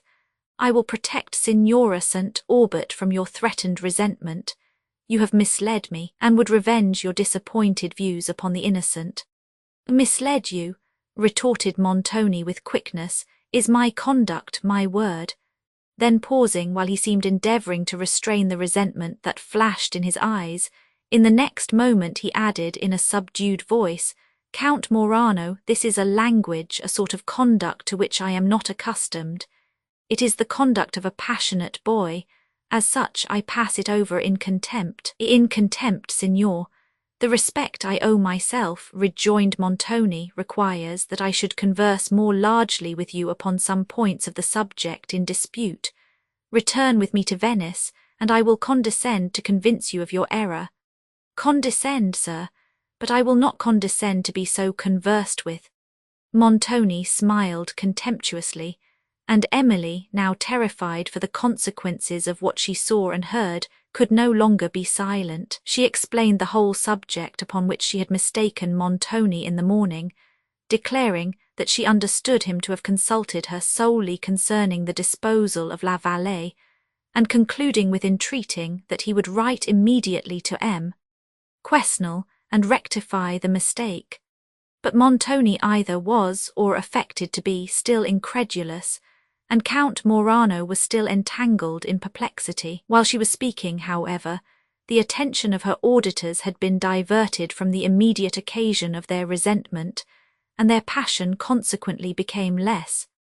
Montoni desired the Count would order his servants to row back to Venice, that he might have some private conversation with him, and Morano, somewhat soothed by his softened voice and manner, and eager to examine into the full extent of his difficulties, complied.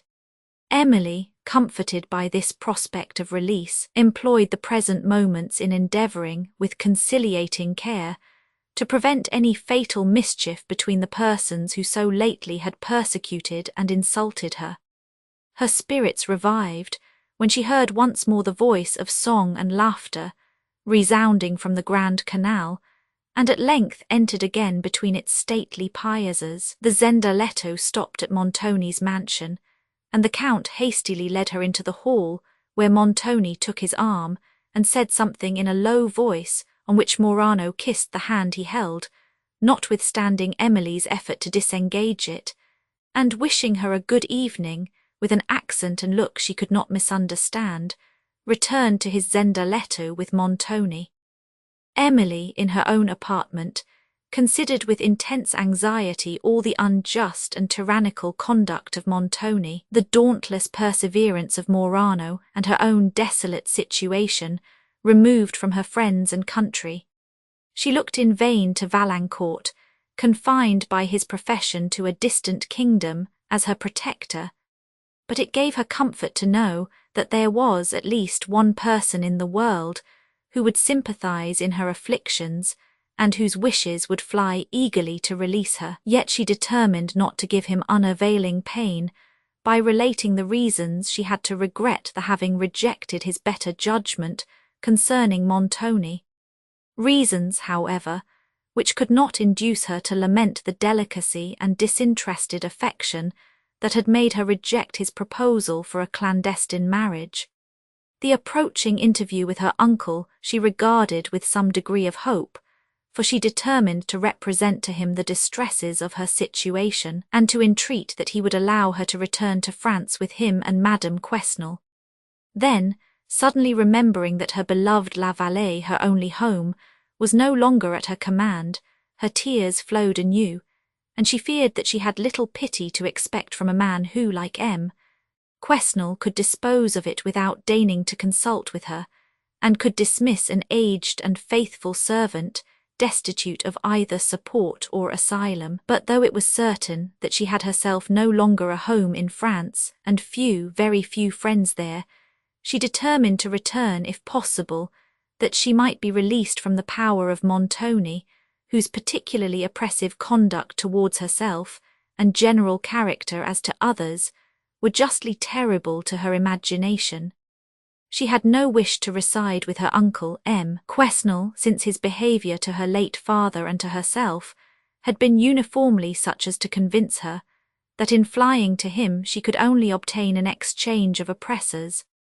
Neither had she the slightest intention of consenting to the proposal of Valancourt for an immediate marriage, though this would give her a lawful and a generous protector, for the chief reasons which had formerly influenced her conduct still existed against it, while others which seemed to justify the step would not be done away, and his interest, his fame were at all times too dear to her to suffer her to consent to a union which at this early period of their lives would probably defeat both. One sure and proper asylum, however, would still be open to her in France. She knew that she could board in the convent, where she had formerly experienced so much kindness, and which had an affecting and solemn claim upon her heart, since it contained the remains of her late father. Here she could remain in safety and tranquillity till the term for which La Vallée might be let should expire, or till the arrangement of M. Motteville's affairs enabled her so far to estimate the remains of her fortune as to judge whether it would be prudent for her to reside there. Concerning Montoni's conduct with respect to his letters to M. Quesnel, she had many doubts. However he might be at first mistaken on the subject, she much suspected that he wilfully persevered in his error, as a means of intimidating her into a compliance with his wishes of uniting her to Count Morano. Whether this was or was not the fact, she was extremely anxious to explain the affair to M. Quesnel, and looked forward with a mixture of impatience, hope, and fear to her approaching visit. On the following day, Madame Montoni, being alone with Emily, introduced the mention of Count Morano by expressing her surprise that she had not joined the party on the water the preceding evening, and at her abrupt departure to Venice. Emily then related what had passed, expressed her concern for the mutual mistake that had occurred between Montoni and herself, and solicited her aunt's kind offices in urging him to give a decisive denial to the Count's further addresses. But she soon perceived that Madame Montoni had not been ignorant of the late conversation when she introduced the present. "You have no encouragement to expect from me," said her aunt, "in these notions. I have already given my opinion on the subject, and think Signor Montoni right in enforcing by any means your consent. If young persons will be blind to their interest and obstinately oppose it, why, the greatest blessings they can have are friends who will oppose their folly. Pray, what pretensions of any kind do you think you have to such a match as is now offered you?" "Not any whatever, madam," replied Emily, "and therefore at least suffer me to be happy in my humility. Nay, niece, it cannot be denied that you have pride enough. My poor brother, your father, had his share of pride too, though, let me add, his fortune did not justify it. Emily, somewhat embarrassed by the indignation which this malevolent allusion to her father excited, and by the difficulty of rendering her answer as temperate as it should be reprehensive, hesitated for some moments in a confusion which highly gratified her aunt.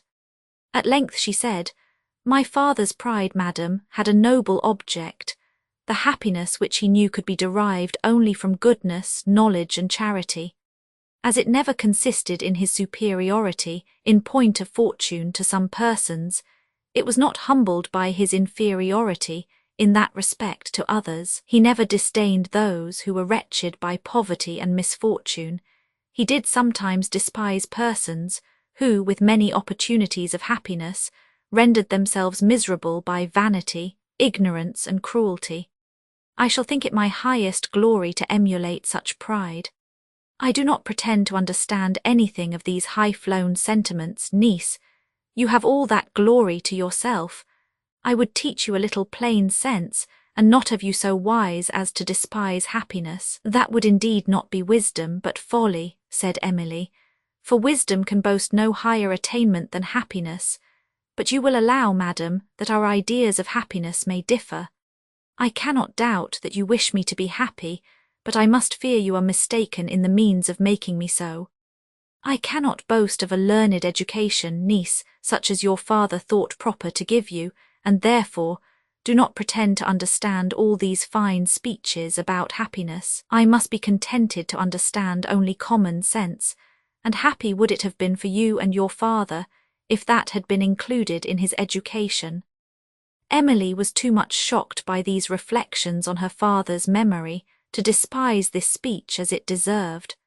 Madame Montoni was about to speak, but Emily quitted the room and retired to her own, where the little spirit she had lately exerted yielded to grief and vexation, and left her only to her tears. From every review of her situation, she could derive, indeed, only new sorrow. To the discovery which had just been forced upon her of Montoni's unworthiness, she had now to add that of the cruel vanity for the gratification of which her aunt was about to sacrifice her, of the effrontery and cunning with which, at the time that she meditated the sacrifice, she boasted of her tenderness or insulted her victim, and of the venomous envy which, as it did not scruple to attack her father's character, could scarcely be expected to withhold from her own. During the few days that intervened between this conversation and the departure for Myarenti, Montoni did not once address himself to Emily. His looks sufficiently declared his resentment, but that he should forbear to renew a mention of the subject of it exceedingly surprised her, who was no less astonished that during 3 days Count Morano neither visited Montoni nor was named by him. Several conjectures arose in her mind. Sometimes she feared that the dispute between them had been revived, and had ended fatally to the Count. Sometimes she was inclined to hope that weariness or disgust at her firm rejection of his suit had induced him to relinquish it, and at others she suspected that he had now recourse to stratagem, and forbore his visits, and prevailed with Montoni to forbear the repetition of his name, in the expectation that gratitude and generosity would prevail with her to give him the consent which he could not hope from love. Thus passed the time in vain conjecture and alternate hopes and fears, till the day arrived when Montoni was to set out for the villa of Myarenti, which, like the preceding ones, neither brought the Count nor the mention of him. Montoni having determined not to leave Venice till towards evening that he might avoid the heats and catch the cool breezes of night, embarked about an hour before sunset, with his family in a barge for the Brenta. Emily sat alone near the stern of the vessel, and as it floated slowly on, watched the gay and lofty city lessening from her view, till its palaces seemed to sink in the distant waves, while its loftier towers and domes, illumined by the declining sun, appeared on the horizon like those far-seen clouds which, in more northern climes, often linger on the western verge and catch the last light of a summer's evening. Soon after, even these grew dim and faded in distance from her sight, but she still sat gazing on the vast scene of cloudless sky and mighty waters, and listening in pleasing awe to the deep-sounding waves, while, as her eyes glanced over the Adriatic towards the opposite shores, which were, however, far beyond the reach of sight, she thought of Greece, and 1,000 classical remembrances stealing to her mind, she experienced that pensive luxury which is felt on viewing the scenes of ancient story, and on comparing their present state of silence and solitude with that of their former grandeur and animation. The scenes of the Iliad elapsed in glowing colours to her fancy, scenes once the haunt of heroes, now lonely and in ruins, but which still shone, in the poet's strain, in all their youthful splendour, as her imagination painted with melancholy touches the deserted plains of Troy such as they appeared in this after day. She reanimated the landscape with the following little story. Stanzas o'er Ilion's plains, where once the warrior bled, and once the poet raised his deathless strain, o'er Ilion's plains a weary driver led his stately camels. For the ruined fane wide round the lonely scene his glance he threw, for now the red cloud faded in the west, and twilight o'er the silent landscape drew her deepening veil. Eastward his course he pressed. There on the grey horizon's glimmering bound rose the proud columns of deserted Troy, and wandering shepherds now a shelter found within those walls where princes wont to joy. Beneath a lofty porch the driver passed, then from his camels heaved the heavy load, partook with them the simple, cool repast, and in short vesper gave himself to God. From distant lands with merchandise he came, his all of wealth his patient servants bore. Oft deep-drawn sighs his anxious wish proclaimed to reach again his happy cottage door. For there his wife, his little children dwell, their smiles shall pay the toil of many an hour. Even now warm tears to expectation swell, as fancy o'er his mind extends her power. A death-like stillness reigned, where once the song of heroes, whacked the midnight air, save when a solemn murmur rolled along that seemed to say, for future worlds prepare. For time's imperious voice was frequent heard shaking the marble temple to its fall, by hands he long had conquered, vainly reared, and distant ruins answered to his call. While Hamlet slept, his camels round him lay, beneath him all his store of wealth was piled, and here his cruse and empty wallet lay, and there the flute that cheered him in the wild. The robber Tartar on his slumber stole, for o'er the waste at eve he watched his train. Ah, who his thirst of plunder shall control? Who calls on him for mercy, calls in vain. A poisoned poignard in his belt he wore, a crescent sword depended at his side, the deathful quiver at his back he bore, and infants at his very look had died. The moon's cold beam athwart the temple fell, and to his sleeping prey the Tartar led, but soft. A startled camel shook his bell, then stretched his limbs and reared his drowsy head. Hamlet awoke, the poignard glittered high. Swift from his couch he sprung and scapt the blow, when from an unknown hand the arrows fly that lay the ruffian in his vengeance low. He groaned, he died. From forth a columned gate a fearful shepherd, pale and silent, crept, who, as he watched his folded flock starlate, had marked the robber steal where Hamlet slept. He feared his own and salved a stranger's life. Poor Hamlet clasped him to his grateful heart, then roused his camels for the dusty strife, and with the shepherd hastened to depart. And now Aurora breathes her freshening gale, and faintly trembles on the eastern cloud. And now the sun from under twilight's veil looks gaily forth and melts her airy shroud. Wide o'er the level plains his slanting beams dart their long lines on Ilion's towered site. The distant Hellespont with morning gleams, and old Scamander winds his waves in light. All merry sound the camel bells, so gay and merry beats fond Hamlet's heart, for he, ere the dim evening steals upon the day, his children, wife, and happy home shall see. As Emily approached the shores of Italy, she began to discriminate the rich features and varied colouring of the landscape. The purple hills, groves of orange pine and cypress, shading magnificent villas, and towns rising among vineyards and plantations, the noble Brenta, pouring its broad waves into the sea, now appeared, and when she reached its mouth the barge stopped, that the horses might be fastened which were now to tow it up the stream. This done, Emily gave a last look to the Adriatic, and to the dim sail that from the sky-mixed wave dawns on the sight, and the barge slowly glided between the green and luxuriant slopes of the river. The grandeur of the Palladian villas that adorn these shores was considerably heightened by the setting rays, which threw strong contrasts of light and shade upon the porticos and long arcades, and beamed a mellow lustre upon the orangeries and the tall groves of pine and cypress that overhung the buildings. The scent of oranges, of flowering myrtles, and other odoriferous plants was diffused upon the air, and often from these embowered retreats a strain of music stole on the calm, and softened into silence. The sun now sunk below the horizon, twilight fell over the landscape, and Emily, wrapped in musing silence, continued to watch its features gradually vanishing into obscurity.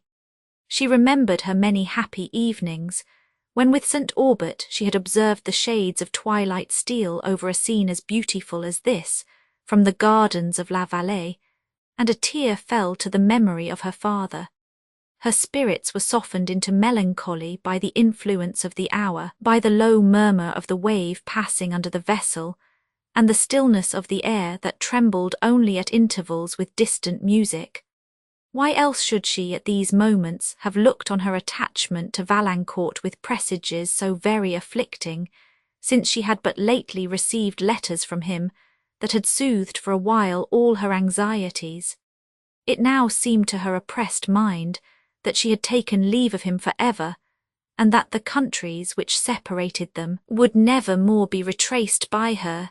She looked upon Count Morano with horror, as in some degree the cause of this, but apart from him, a conviction, if such that may be called, which arises from no proof, and which she knew not how to account for, seized her mind, that she should never see Valancourt again. Though she knew that neither Morano's solicitations nor Montoni's commands had lawful power to enforce her obedience, she regarded both with a superstitious dread that they would finally prevail. Lost in this melancholy reverie, and shedding frequent tears, Emily was at length roused by Montoni, and she followed him to the cabin where refreshments were spread, and her aunt was seated alone. The countenance of Madame Montoni was inflamed with resentment, that appeared to be the consequence of some conversation she had held with her husband, who regarded her with a kind of sullen disdain, and both preserved for some time a haughty silence. Montoni then spoke to Emily of Mons. "Quesnel, you will not, I hope, persist in disclaiming your knowledge of the subject of my letter to him." "I had hoped, sir, that it was no longer necessary for me to disclaim it," said Emily. "I had hoped from your silence that you were convinced of your error." "You have hoped impossibilities, then," replied Montoni. "I might as reasonably have expected to find sincerity and uniformity of conduct in one of your sex, as you to convict me of error in this affair." Emily blushed and was silent.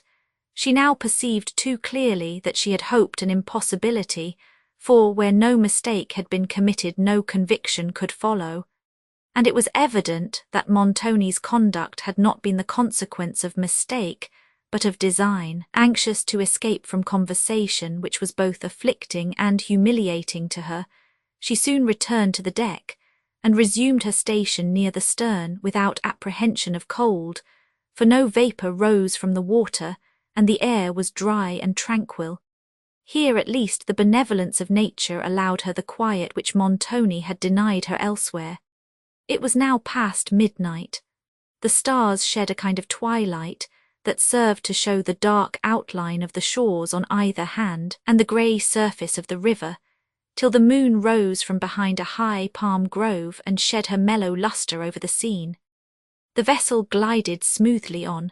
Amid the stillness of the hour Emily heard, now and then, the solitary voice of the bargemen on the bank as they spoke to their horses, while from a remote part of the vessel, with melancholy song, the sailor soothed beneath the trembling moon the midnight wave. Emily meanwhile anticipated her reception by Mons and Madame Quesnel.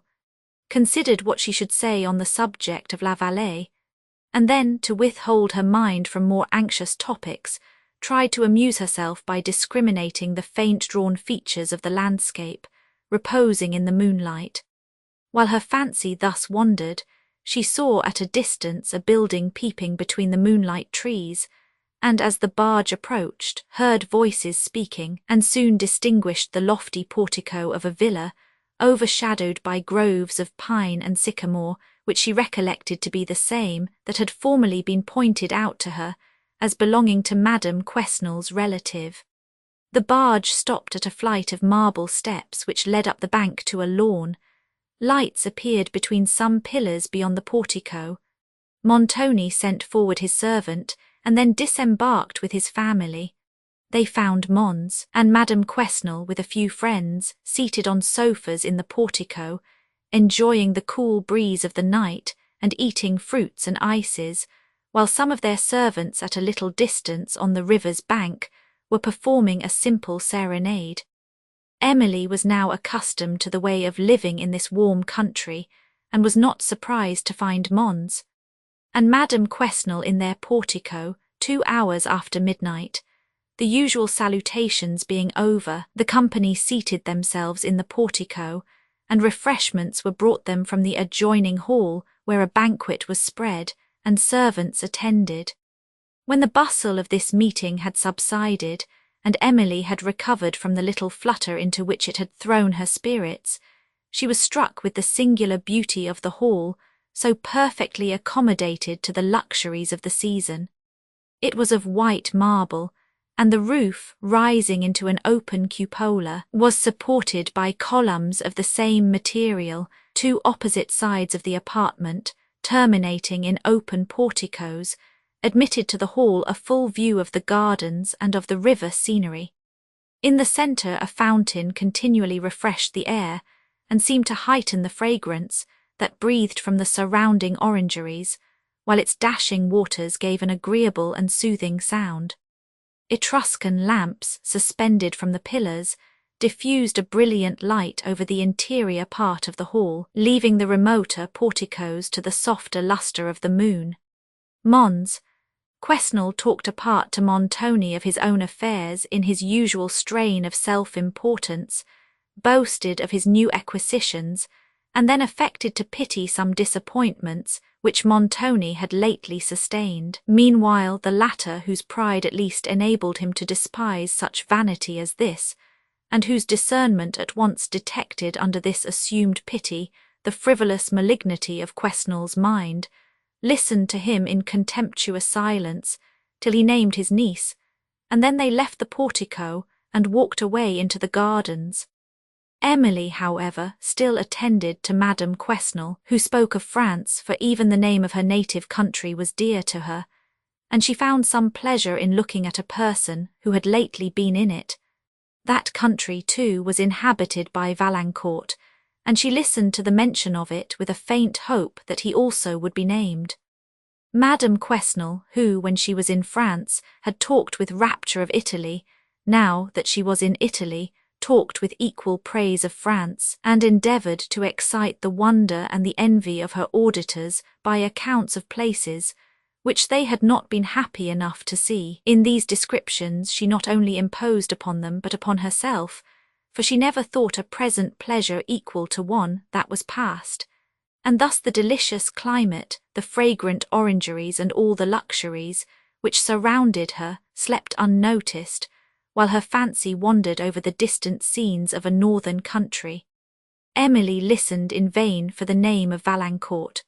Madame Montoni spoke in her turn of the delights of Venice, and of the pleasure she expected from visiting the fine castle of Montoni on the Apennine, which latter mention at least was merely a retaliating boast, for Emily well knew that her aunt had no taste for solitary grandeur, and particularly for such as the castle of Udolpho promised. Thus the party continued to converse, and as far as civility would permit, to torture each other by mutual boasts, while they reclined on sofas in the portico, and were environed with delights both from nature and art, by which any honest minds would have been tempered to benevolence, and happy imaginations would have been soothed into enchantment.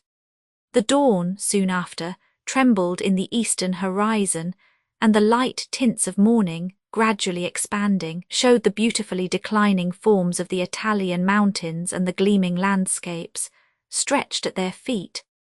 Then the sunbeams, shooting up from behind the hills, spread over the scene that fine saffron tinge, which seems to impart repose to all it touches. The landscape no longer gleamed, all its glowing colours were revealed, except that its remoter features were still softened and united in the mist of distance, whose sweet effect was heightened to Emily by the dark verdure of the pines and cypresses that overarched the foreground of the river. The market people, passing with their boats to Venice, now formed a moving picture on the Brenta.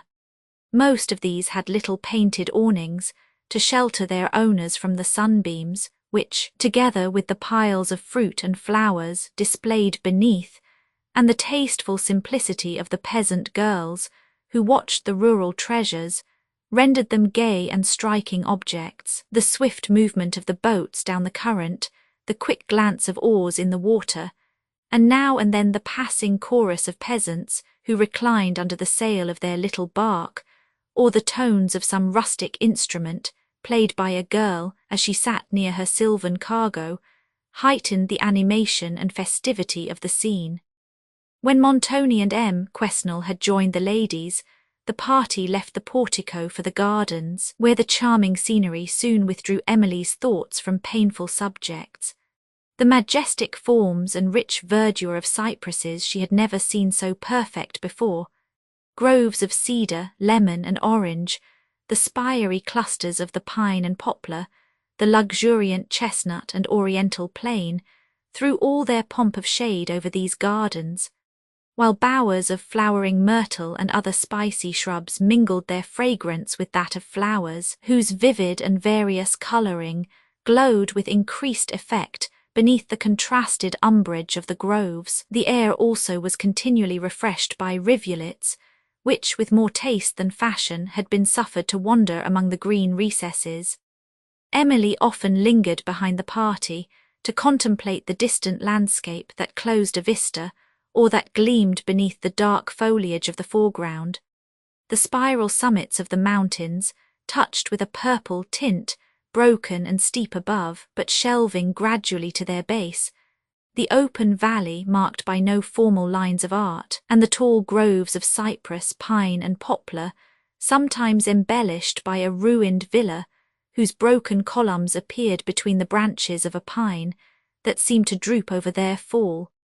From other parts of the gardens, the character of the view was entirely changed, and the fine solitary beauty of the landscape shifted for the crowded features and varied colouring of inhabitation.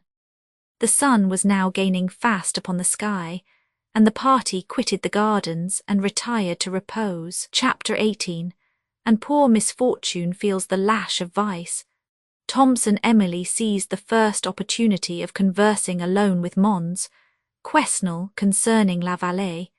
His answers to her enquiries were concise and delivered with the air of a man who is conscious of possessing absolute power and impatient of hearing it questioned. He declared that the disposal of the place was a necessary measure, and that she might consider herself indebted to his prudence for even the small income that remained for her. But however, added he, when this Venetian count, I have forgot his name, marries you, your present disagreeable state of dependence will cease.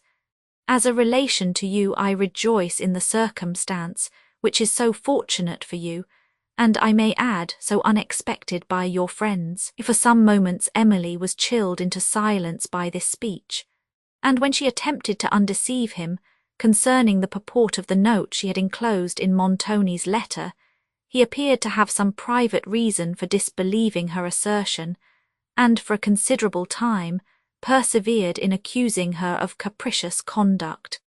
Being at length, however, convinced that she really disliked Morano and had positively rejected his suit, his resentment was extravagant, and he expressed it in terms equally pointed and inhuman, for secretly flattered by the prospect of a connection with a nobleman whose title he had affected to forget, he was incapable of feeling pity for whatever sufferings of his niece might stand in the way of his ambition. Emily saw at once in his manner all the difficulties that awaited her, and though no oppression could have power to make her renounce Valancourt for Morano, her fortitude now trembled at an encounter with the violent passions of her uncle. She opposed his turbulence and indignation only by the mild dignity of a superior mind, but the gentle firmness of her conduct served to exasperate still more his resentment, since it compelled him to feel his own inferiority, and when he left her he declared that, if she persisted in her folly, both himself and Montoni would abandon her to the contempt of the world. The calmness she had assumed in his presence failed Emily when alone, and she wept bitterly and called frequently upon the name of her departed father, whose advice to her from his deathbed she then remembered. "Alas," said she, "I do indeed perceive how much more valuable is the strength of fortitude than the grace of sensibility, and I will also endeavour to fulfil the promise I then made. I will not indulge in unavailing lamentation, but will try to endure with firmness the oppression I cannot elude." Somewhat soothed by the consciousness of performing a part of St. Aubert's last request, and of endeavouring to pursue the conduct which he would have approved, she overcame her tears, and when the company met at dinner, had recovered her usual serenity of countenance. In the cool of the evening, the ladies took the fresco along the bank of the Brenta in Madame Quesnel's carriage. The state of Emily's mind was in melancholy contrast with the gay groups assembled beneath the shades that overhung this enchanting stream. Some were dancing under the trees, and others reclining on the grass, taking ices and coffee and calmly enjoying the effect of a beautiful evening on a luxuriant landscape. Emily, when she looked at the snow-capped Apennines ascending in the distance, thought of Montoni's castle and suffered some terror, lest he should convey her thither for the purpose of enforcing her obedience. But the thought vanished when she considered that she was as much in his power at Venice as she could be elsewhere. It was moonlight before the party returned to the villa, where supper was spread in the airy hall which had so much enchanted Emily's fancy on the preceding night. The ladies seated themselves in the portico till Mons, Quesnel, Montoni, and other gentlemen should join them at table, and Emily endeavoured to resign herself to the tranquillity of the hour. Presently a barge stopped at the steps that led into the gardens, and soon after she distinguished the voices of Montoni and Quesnel, and then that of Morano, who in the next moment appeared. His compliments she received in silence, and her cold air seemed at first to discompose him, but he soon recovered his usual gaiety of manner, though the officious kindness of and Madame Quesnel Emily perceived disgusted him.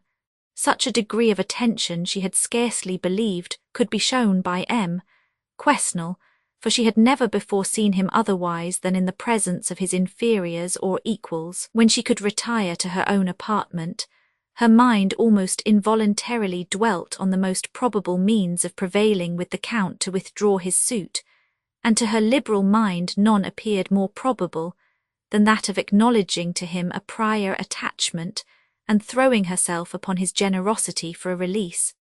When, however, on the following day he renewed his addresses, she shrunk from the adoption of the plan she had formed.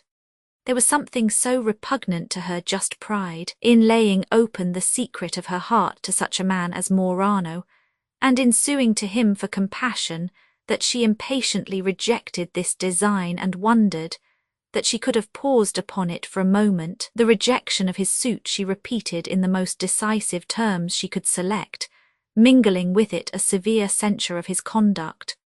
But though the Count appeared mortified by this, he persevered in the most ardent professions of admiration, till he was interrupted and Emily released by the presence of Madame Quesnel. During her stay at this pleasant villa, Emily was thus rendered miserable by the assiduities of Morano, together with the cruelly exerted authority of Quesnel and Montoni, who, with her aunt, seemed now more resolutely determined upon this marriage than they had even appeared to be at Venice. Quesnel, finding that both argument and menace were ineffectual in enforcing an immediate conclusion to it, at length relinquished his endeavours, and trusted to the power of Montoni and to the course of events at Venice. Emily indeed looked to Venice with hope, for there she would be relieved in some measure from the persecution of Morano, who would no longer be an inhabitant of the same house with herself, and from that of Montoni, whose engagements would not permit him to be continually at home. But amidst the pressure of her own misfortunes, she did not forget those of poor Teresa, for whom she pleaded with courageous tenderness to Quesnel, who promised, in slight and general terms, that she should not be forgotten. Montoni, in a long conversation with Quesnel, arranged the plan to be pursued respecting Emily, and Quesnel proposed to be at Venice as soon as he should be informed that the nuptials were concluded. It was new to Emily to part with any person with whom she was connected without feeling of regret. The moment, however, in which she took leave of and Madame Quesnel was perhaps the only satisfactory one she had known in their presence. Morano returned in Montoni's barge, and Emily, as she watched her gradual approach to that magic city, saw at her side the only person who occasioned her to view it with less than perfect delight. They arrived there about midnight, when Emily was released from the presence of the Count, who, with Montoni, went to a casino, and she was suffered to retire to her own apartment. On the following day, Montoni, in a short conversation which he held with Emily, informed her that he would no longer be trifled with, and that since her marriage with the Count would be so highly advantageous to her, that folly only could object to it, and folly of such extent as was incapable of conviction, it should be celebrated without further delay, and if that was necessary without her consent. Emily, who had hitherto tried remonstrance, had now recourse to supplication, for distress prevented her from foreseeing that with a man of Montoni's disposition a supplication would be equally useless. She afterwards inquired by what right he exerted this unlimited authority over her, a question which her better judgment would have withheld her in a calmer moment from making, since it could avail her nothing, and would afford Montoni another opportunity of triumphing over her defenceless condition. "By what right?" cried Montoni with a malicious smile. "By the right of my will. If you can elude that, I will not inquire by what right you do so. I now remind you for the last time that you are a stranger in a foreign country, and that it is your interest to make me your friend. You know the means if you compel me to become your enemy. I will venture to tell you that the punishment shall exceed your expectation. You may know I am not to be trifled with." Emily continued, for some time after Montoni had left her, in a state of despair, or rather stupefaction. A consciousness of misery was all that remained in her mind. In this situation Madame Montoni found her, at the sound of whose voice Emily looked up, and her aunt, somewhat softened by the expression of despair that fixed her countenance, spoke in a manner more kind than she had ever yet done. Emily's heart was touched. She shed tears, and after weeping for some time, recovered sufficient composure to speak on the subject of her distress, and to endeavour to interest Madame Montoni in her behalf. But though the compassion of her aunt had been surprised, her ambition was not to be overcome, and her present object was to be the aunt of a countess. Emily's efforts, therefore, were as unsuccessful as they had been with Montoni, and she withdrew to her apartment to think and weep alone. How often did she remember the parting scene with Valancourt, and wish that the Italian had mentioned Montoni's character with less reserve. When her mind, however, had recovered from the first shock of this behaviour, she considered that it would be impossible for him to compel her alliance with Morano, if she persisted in refusing to repeat any part of the marriage ceremony, and she persevered in her resolution to await Montoni's threatened vengeance rather than give herself for life to a man whom she must have despised for his present conduct, had she never even loved Valancourt. yet she trembled at the revenge she thus resolved to brave. An affair, however, soon after occurred, which somewhat called off Montoni's attention from Emily. The mysterious visits of Orsino were renewed with more frequency since the return of the former to Venice. There were others also, besides Orsino, admitted to these midnight councils, and among them Cavigni and Verezzi. Montoni became more reserved and austere in his manner than ever, and Emily, if her own interests had not made her regardless of his, might have perceived that something extraordinary was working in his mind. One night on which a council was not held, Orsino came in great agitation of spirits, and dispatched his confidential servant to Montoni, who was at a casino, desiring that he would return home immediately. But charging the servant not to mention his name, Montoni obeyed the summons, and on meeting Orsino was informed of the circumstances that occasioned his visit and his visible alarm, with a part of which he was already acquainted. A Venetian nobleman, who had on some late occasion provoked the hatred of Orsino, had been waylaid and poniarded by hired assassins, and as the murdered person was of the first connections, the Senate had taken up the affair. One of the assassins was now apprehended, who had confessed that Orsino was his employer in the atrocious deed, and the latter, informed of his danger, had now come to Montoni to consult on the measures necessary to favour his escape. He knew that at this time the officers of the police were upon the watch for him all over the city. To leave it at present, therefore, was impracticable, and Montoni consented to secrete him for a few days till the vigilance of justice should relax, and then to assist him in quitting Venice. He knew the danger he himself incurred by permitting Orsino to remain in his house, but such was the nature of his obligations to this man that he did not think it prudent to refuse him an asylum. Such was the person whom Montoni had admitted to his confidence, and for whom he felt as much friendship as was compatible with his character. While Orsino remained concealed in his house, Montoni was unwilling to attract public observation by the nuptials of Count Morano, but this obstacle was in a few days overcome by the departure of his criminal visitor, and he then informed Emily that her marriage was to be celebrated on the following morning. To her repeated assurances that it should not take place, he replied only by a malignant smile, and telling her that the Count and a priest would be at his house early in the morning, he advised her no further to dare his resentment by opposition to his will and to her own interest. "I am now going out for the evening," said he.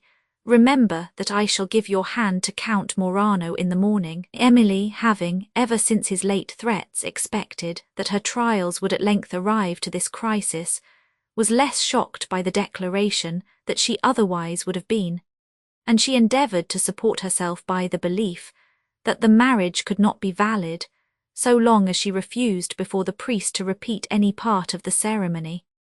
Yet, as the moment of trial approached, her long-harassed spirits shrunk almost equally from the encounter of his vengeance and from the hand of Count Morano.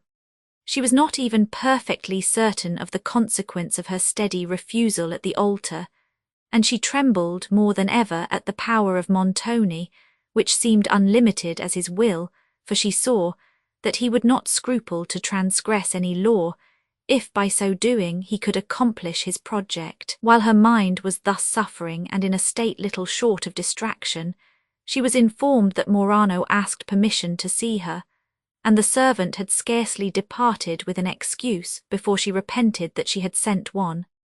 In the next moment, reverting to her former design, and determining to try whether expostulation and entreaty would not succeed, where a refusal and a just disdain had failed, she recalled the servant, and sending a different message, prepared to go down to the Count.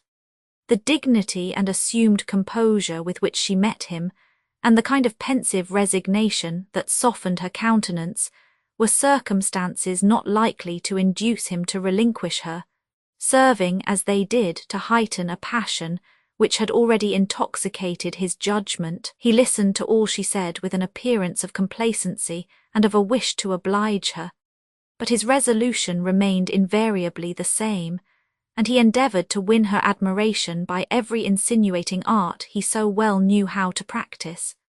Being at length assured that she had nothing to hope from his justice, she repeated in a solemn and impressive manner her absolute rejection of his suit, and quitted him with an assurance that her refusal would be effectually maintained against every circumstance that could be imagined for subduing it. A just pride had restrained her tears in his presence, but now they flowed from the fullness of her heart.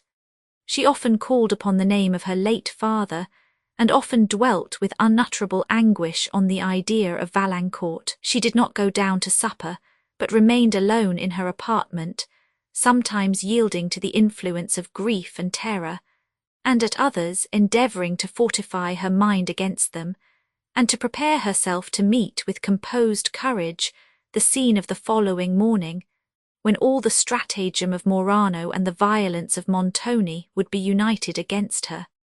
The evening was far advanced, when Madame Montoni came to her chamber with some bridal ornaments which the Count had sent to Emily.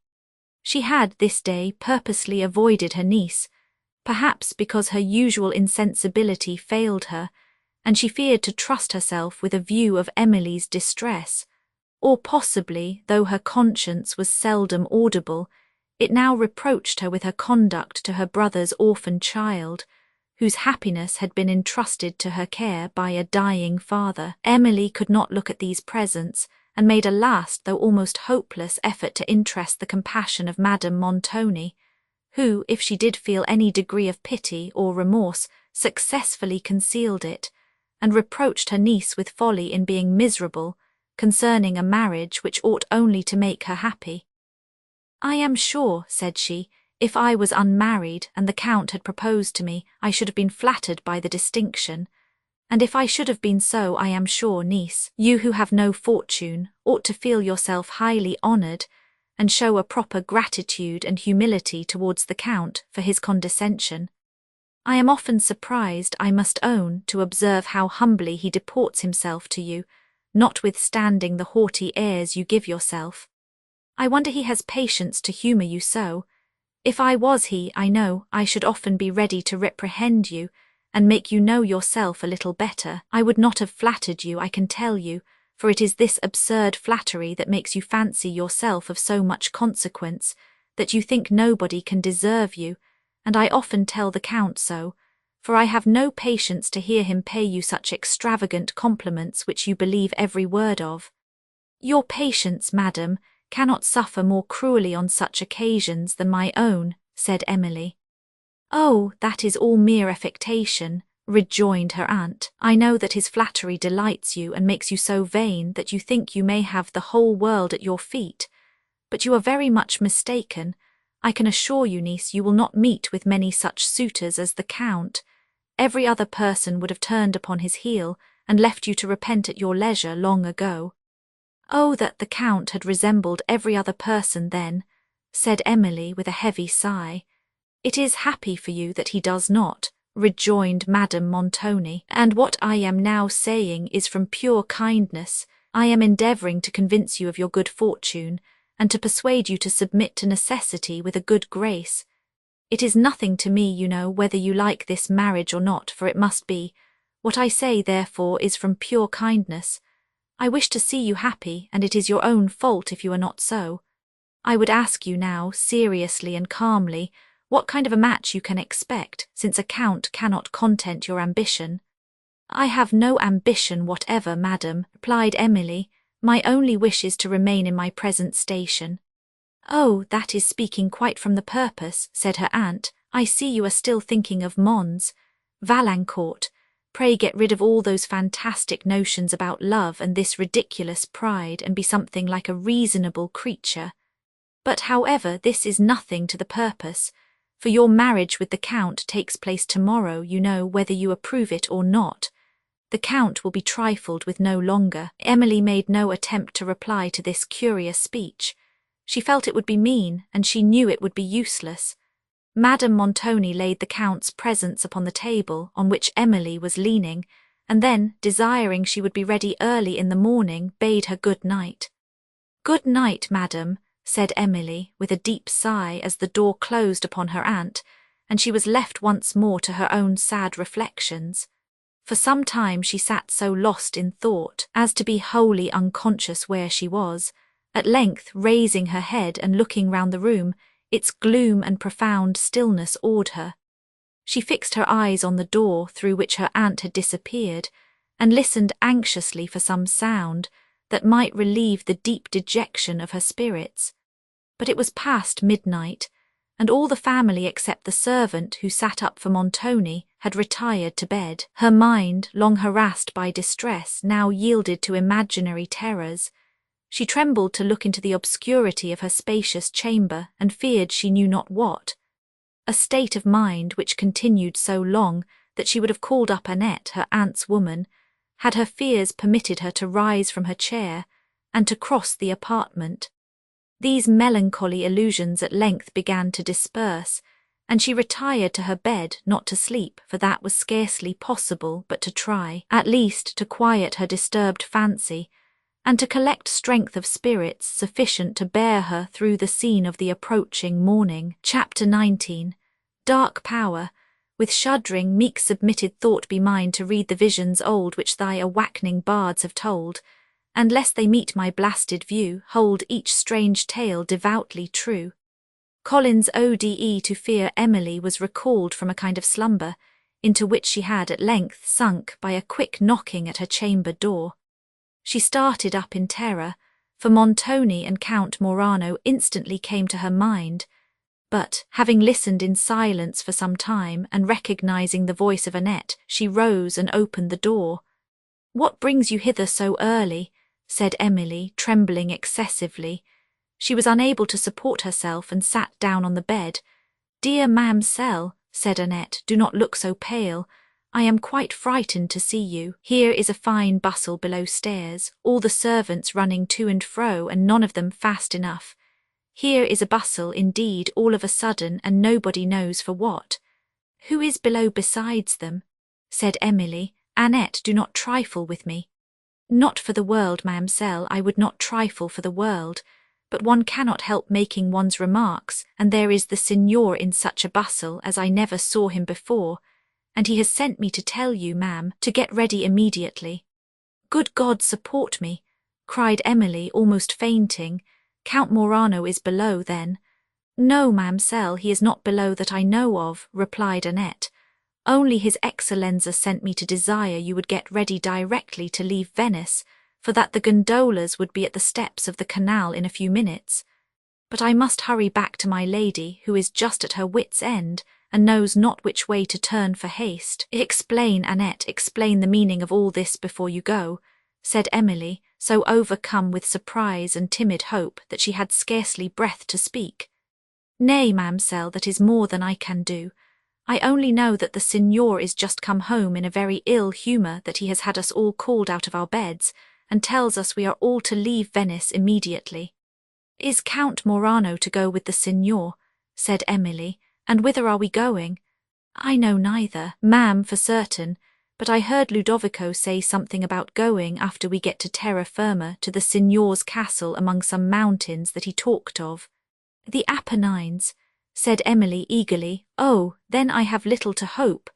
"That is the very place, ma'am, but cheer up and do not take it so much to heart, and think what a little time you have to get ready in, and how impatient the signor is.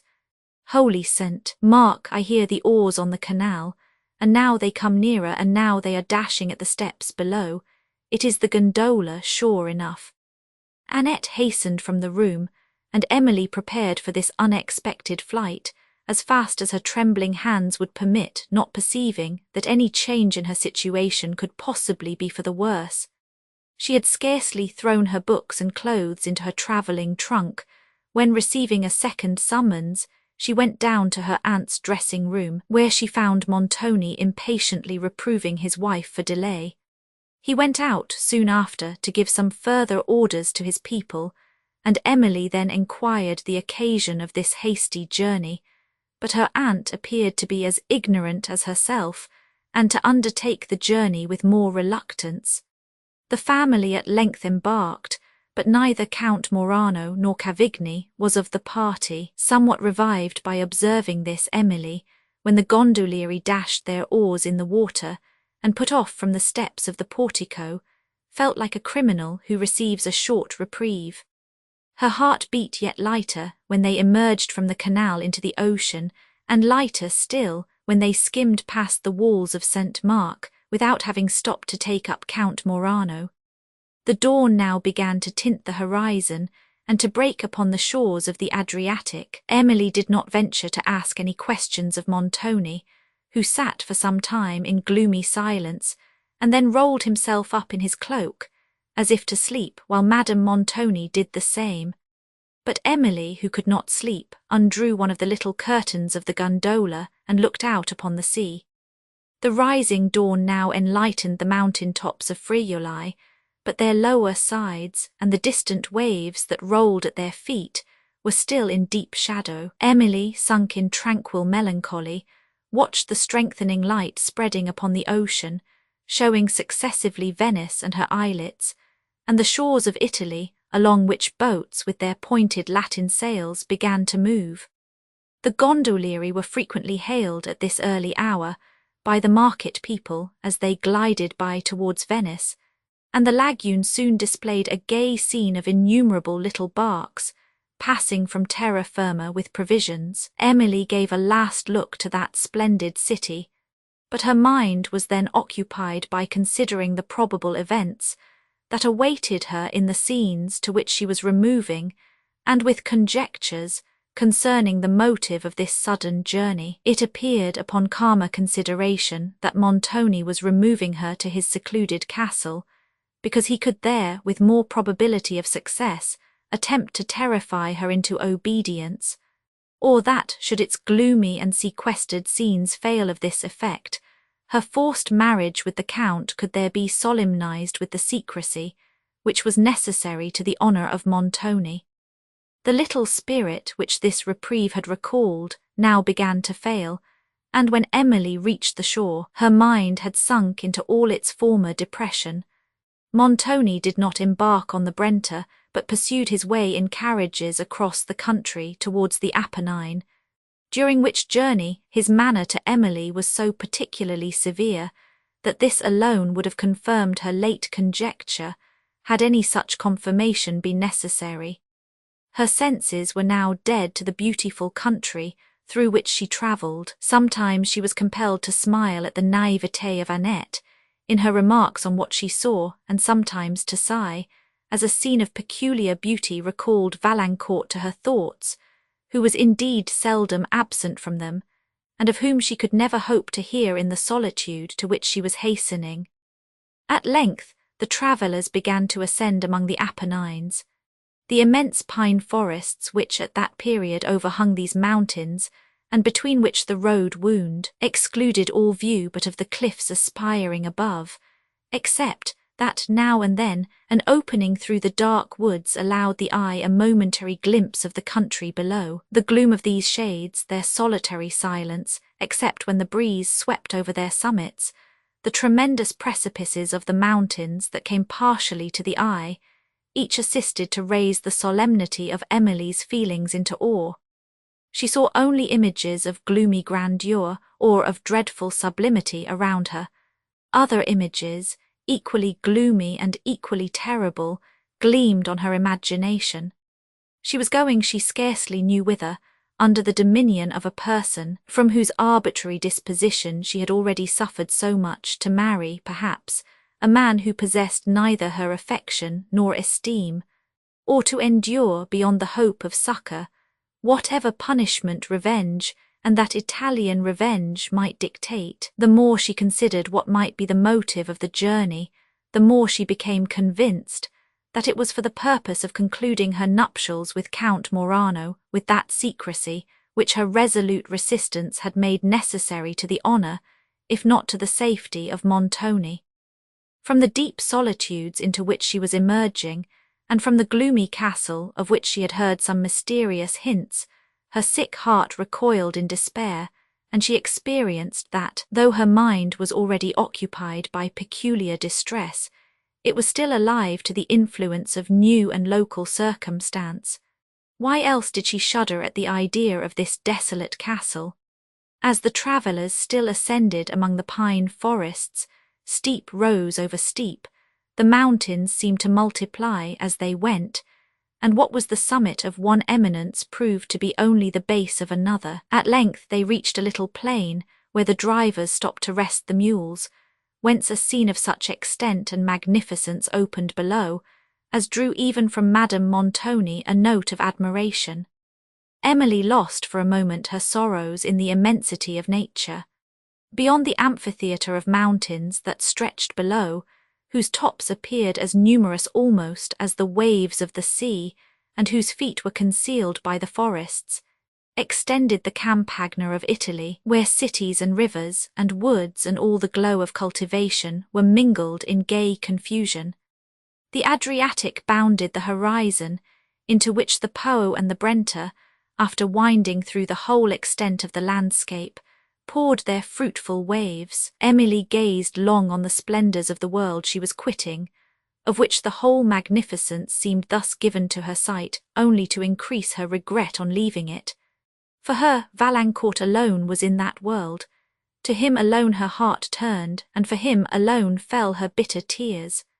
From this sublime scene the travellers continued to ascend among the pines, till they entered a narrow pass of the mountains, which shut out every feature of the distant country, and, in its stead, exhibited only tremendous crags, impending over the road, where no vestige of humanity or even of vegetation appeared, except here and there the trunk and scathed branches of an oak, that hung nearly headlong from the rock, into which its strong roots had fastened.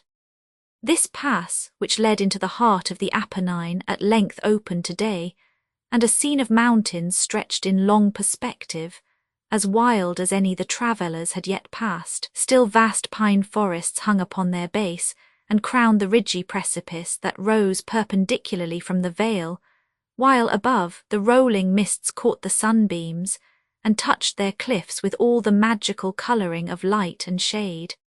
The scene seemed perpetually changing, and its features to assume new forms as the winding road brought them to the eye in different attitudes, while the shifting vapours, now partially concealing their minuter beauties, and now illuminating them with splendid tints, assisted the illusions of the sight. Though the deep valleys between these mountains were, for the most part, clothed with pines, sometimes an abrupt opening presented a perspective of only barren rocks, with a cataract flashing from their summit among broken cliffs, till its waters, reaching the bottom, foamed along with unceasing fury, and sometimes pastoral scenes exhibited their green delights in the narrow vales, smiling amid surrounding horror, their herds and flocks of goats and sheep browsing under the shade of hanging woods, and the shepherd's little cabin, reared on the margin of a clear stream, presented a sweet picture of repose. Wild and romantic as were these scenes, their character had far less of the sublime that had those of the Alps, which guard the entrance of Italy.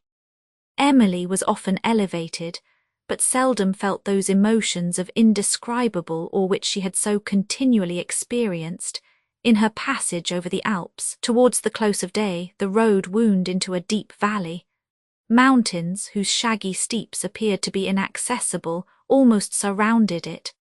To the east, a vista opened that exhibited the Apennines in their darkest horrors, and the long perspective of retiring summits rising over each other, their ridges clothed with pines, exhibited a stronger image of grandeur than any that Emily had yet seen. The sun had just sunk below the top of the mountains she was descending, whose long shadow stretched athwart the valley, but his sloping rays, shooting through an opening of the cliffs, touched with a yellow gleam the summits of the forest that hung upon the opposite steeps, and streamed in full splendour upon the towers and battlements of a castle that spread its extensive ramparts along the brow of a precipice above. The splendor of these illumined objects was heightened by the contrasted shade which involved the valley below. "There," said Montoni, speaking for the first time in several hours, "is Udolpho."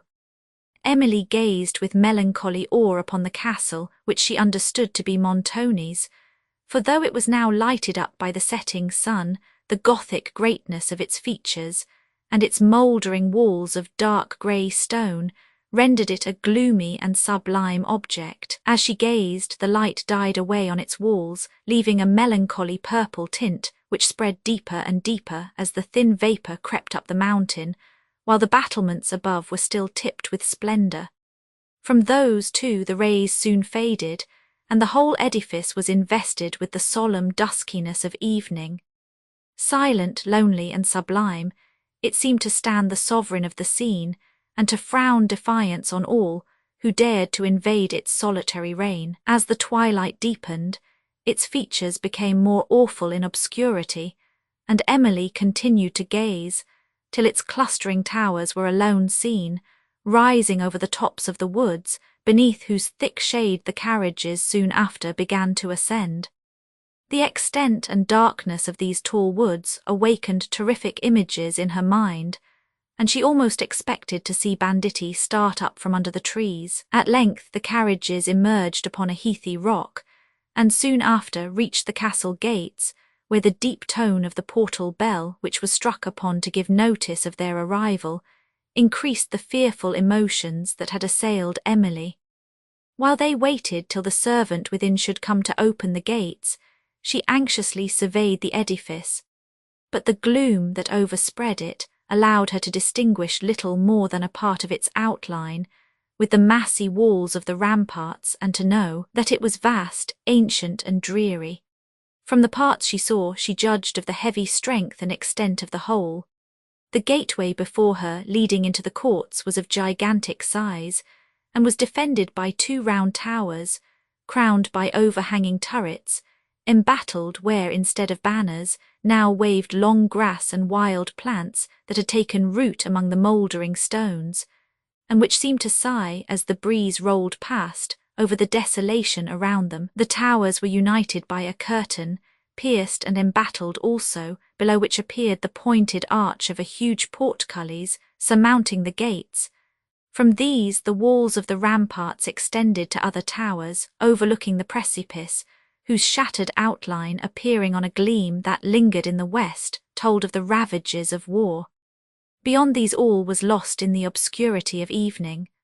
While Emily gazed with awe upon the scene, footsteps were heard within the gates, and the undrawing of bolts, after which an ancient servant of the castle appeared, forcing back the huge folds of the portal to admit his lord. As the carriage wheels rolled heavily under the portcullis, Emily's heart sunk, and she seemed as if she was going into her prison. The gloomy court into which she passed served to confirm the idea, and her imagination, ever awake to circumstance, suggested even more terrors than her reason could justify. Another gate delivered them into the second court, grass-grown and more wild than the first, where, as she surveyed through the twilight its desolation, its lofty walls, overtopped with briony, moss and nightshade, and the embattled towers that rose above, long-suffering and murder came to her thoughts. One of those instantaneous and unaccountable convictions, which sometimes conquer even strong minds, impressed her with its horror.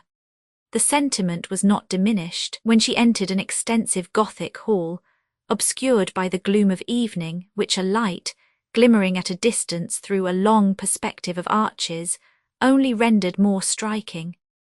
As a servant brought the lamp nearer, partial gleams fell upon the pillars and the pointed arches, forming a strong contrast with their shadows that stretched along the pavement and the walls. The sudden journey of Montoni had prevented his people from making any other preparations for his reception than could be had in the short interval since the arrival of the servant who had been sent forward from Venice, and this in some measure may account for the air of extreme desolation that everywhere appeared. The servant who came to light Montoni bowed in silence and the muscles of his countenance relaxed with no symptom of joy. Montoni noticed the salutation by a slight motion of his hand, and passed on, while his lady, following and looking round with a degree of surprise and discontent, which she seemed fearful of expressing, and Emily, surveying the extent and grandeur of the hall in timid wonder, approached a marble staircase. The arches here opened to a lofty vault, from the centre of which hung a tripod lamp which a servant was hastily lighting, and the rich fretwork of the roof, a corridor leading into several upper apartments and a painted window, stretching nearly from the pavement to the ceiling of the hall, became gradually visible.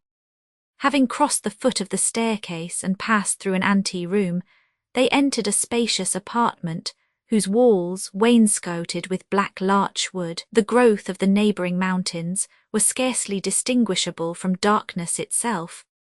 "Bring more light," said Montoni as he entered.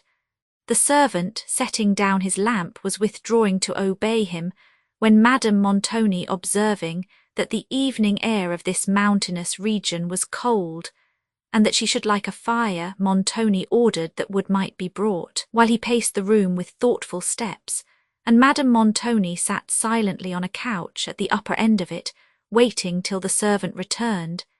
Emily was observing the singular solemnity and desolation of the apartment, viewed as it now was by the glimmer of the single lamp, placed near a large Venetian mirror, that duskily reflected the scene, with the tall figure of Montoni passing slowly along, his arms folded, and his countenance shaded by the plume that waved in his hat. From the contemplation of this scene, Emily's mind proceeded to the apprehension of what she might suffer in it, till the remembrance of Valancourt, far, far distant, came to her heart and softened it into sorrow. A heavy sigh escaped her, but trying to conceal her tears, she walked away to one of the high windows that opened upon the ramparts, below which spread the woods she had passed in her approach to the castle. But the nightshade sat deeply on the mountains beyond, and their indented outline alone could be faintly traced on the horizon, where a red streak yet glimmered in the west. The valley between was sunk in darkness. The scene within, upon which Emily turned on the opening of the door, was scarcely less gloomy. The old servant, who had received them at the gates, now entered, bending under a load of pine branches, while two of Montoni's Venetian servants followed with lights. "Your Excellenza is welcome to the castle," said the old man, as he raised himself from the hearth where he had laid the wood. "It has been a lonely place a long while, but you will excuse it, Signor, knowing we had but short notice. It is near 2 years, come next feast of St. Mark, since your Excellenza was within these walls." "You have a good memory, old Carlo," said Montoni. "It is thereabout, and how haste thou contrived to live so long. Well a day, sir, with much ado. The cold winds that blow through the castle in winter are almost too much for me, and I thought sometimes of asking your Excellenza to let me leave the mountains and go down into the lowlands, but I don't know how it is. I am loth to quit these old walls I have lived in so long." "Well, how have you gone on in the castle since I left it?" said Montoni. "Why, much as usual, Signor, only it wants a good deal of repairing. There is the north tower, some of the battlements have tumbled down, and had liked one day to have knocked my poor wife, God rest her soul, on the head, your Excellenza must know." "Well, but the repairs," interrupted Montoni. "Aye, the repairs," said Carlo. "A part of the roof of the great hall has fallen in, and all the winds from the mountains rushed through it last winter, and whistled through the whole castle so, that there was no keeping oneself warm, be where one would. There my wife and I used to sit shivering over a great fire in one corner of the little hall, ready to die with cold, but there are no more repairs wanted," said Montoni impatiently. "Oh Lord, your Excellenza, yes, the wall of the rampart has tumbled down in 3 places.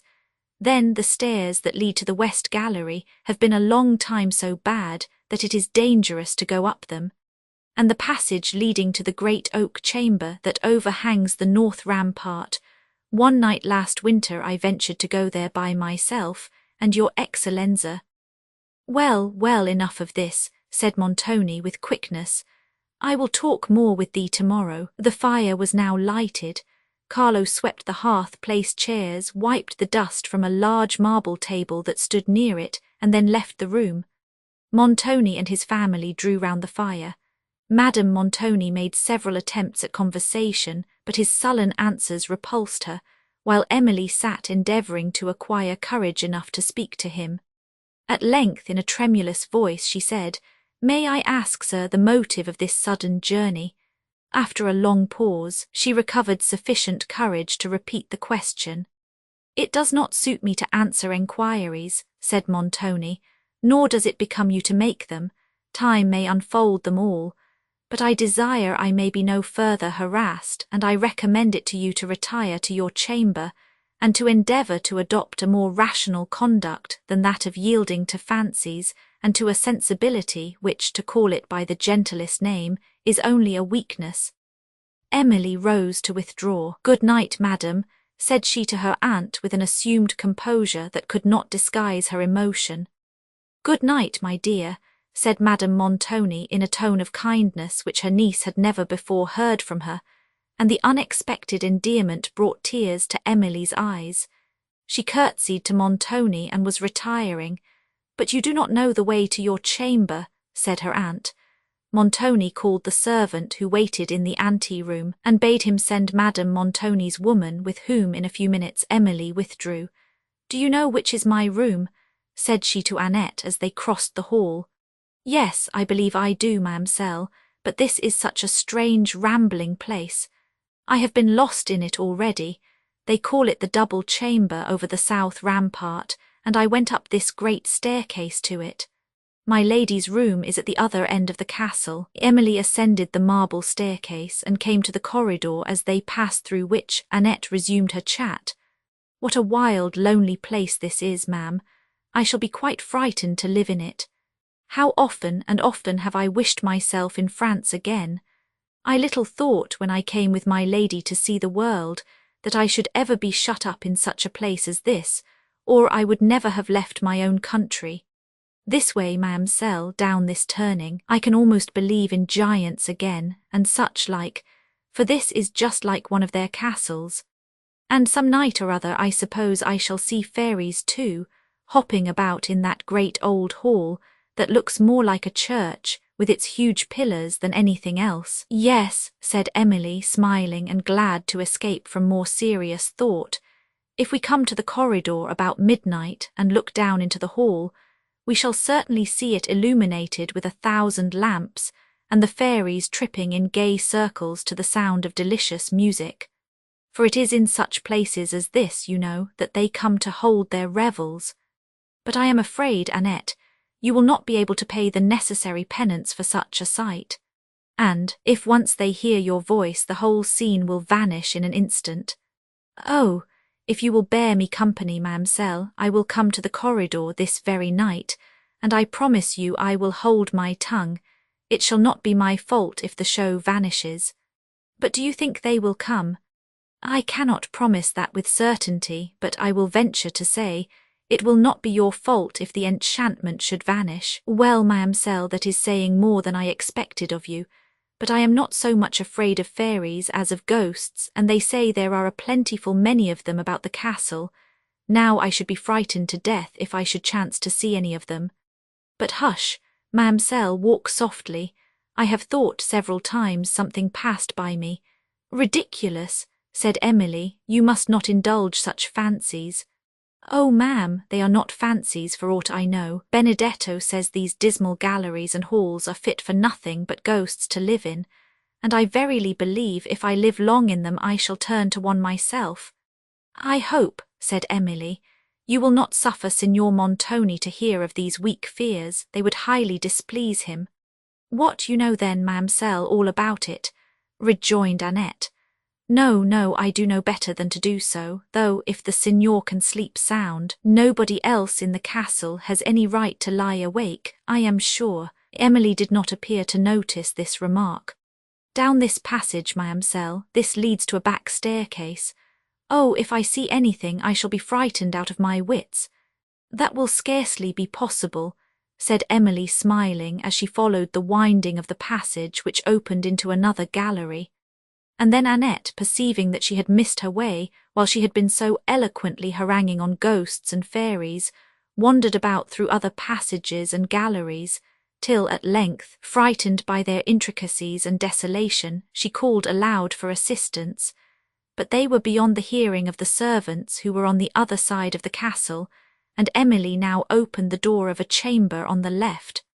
"Oh, do not go in there, ma'amselle," said Annette. "You will only lose yourself further."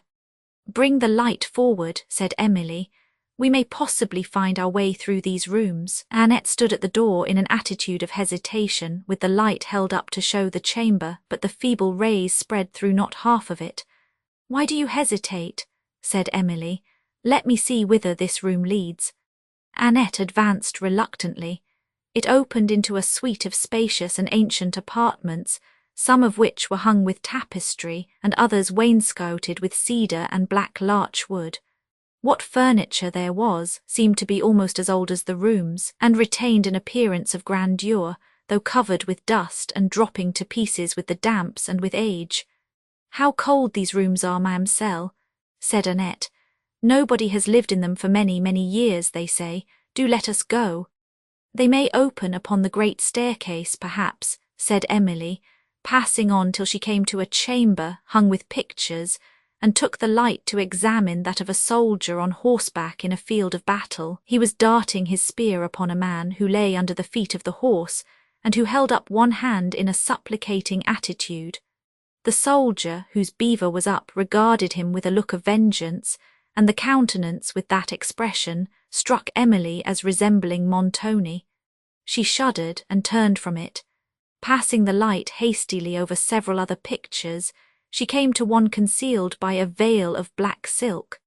The singularity of the circumstance struck her, and she stopped before it, wishing to remove the veil and examine what could thus carefully be concealed, but somewhat wanting courage.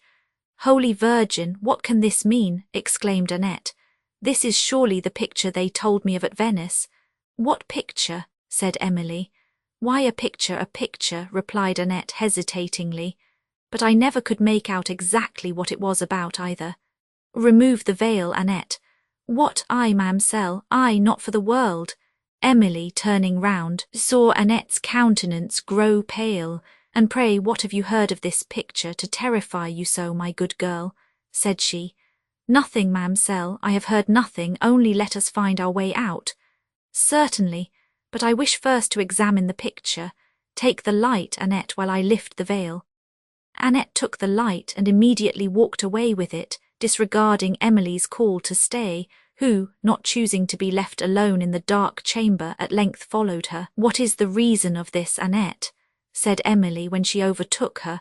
"What have you heard concerning that picture, which makes you so unwilling to stay when I bid you?" "I don't know what is the reason, ma'amselle," replied Annette, "nor anything about the picture, only I have heard there is something very dreadful belonging to it, and that it has been covered up in black ever since, and that nobody has looked at it for a great many years, and it somehow has to do with the owner of this castle before Signor Montoni came to the possession of it, and—" "Well, Annette," said Emily, smiling, "I perceive it is as you say, that you know nothing about the picture." "No, nothing indeed, ma'amselle, for they made me promise never to tell." "But—" "Well," rejoined Emily, who observed that she was struggling between her inclination to reveal a secret and her apprehension for the consequence, "I will enquire no further." "No, pray, ma'am, do not." "Lest you should tell all," interrupted Emily. Annette blushed and Emily smiled, and they passed on to the extremity of this suite of apartments, and found themselves, after some further perplexity, once more at the top of the marble staircase, where Annette left Emily, while she went to call one of the servants of the castle to show them to the chamber for which they had been seeking. While she was absent, Emily's thoughts returned to the picture. An unwillingness to tamper with the integrity of a servant had checked her inquiries on this subject, as well as concerning some alarming hints which Annette had dropped respecting Montoni, though her curiosity was entirely awakened, and she had perceived that her questions might easily be answered. She was now, however, inclined to go back to the apartment and examine the picture. But the loneliness of the hour and of the place, with the melancholy silence that reigned around her, conspired with a certain degree of awe, excited by the mystery attending this picture, to prevent her. She determined, however, when daylight should have reanimated her spirits, to go thither and remove the veil. As she leaned from the corridor over the staircase and her eyes wandered round, she again observed with wonder the vast strength of the walls, now somewhat decayed, and the pillars of solid marble that rose from the hall and supported the roof. A servant now appeared with Annette, and conducted Emily to her chamber, which was in a remote part of the castle, and at the very end of the corridor, from whence the suite of apartments opened, through which they had been wandering.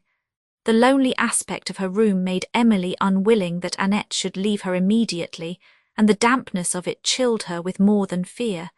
She begged Caterina, the servant of the castle, to bring some wood and light a fire. "Ay, lady, it's many a year since a fire was lighted here," said Caterina. "You need not tell us that, good woman," said Annette. "Every room in the castle feels like a well. I wonder how you contrive to live here. For my part, I wish myself at Venice again." Emily waved her hand for Caterina to fetch the wood.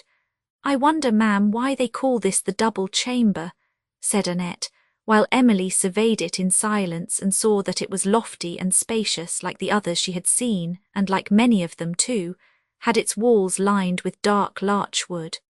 The bed and other furniture was very ancient, and had an air of gloomy grandeur, like all that she had seen in the castle.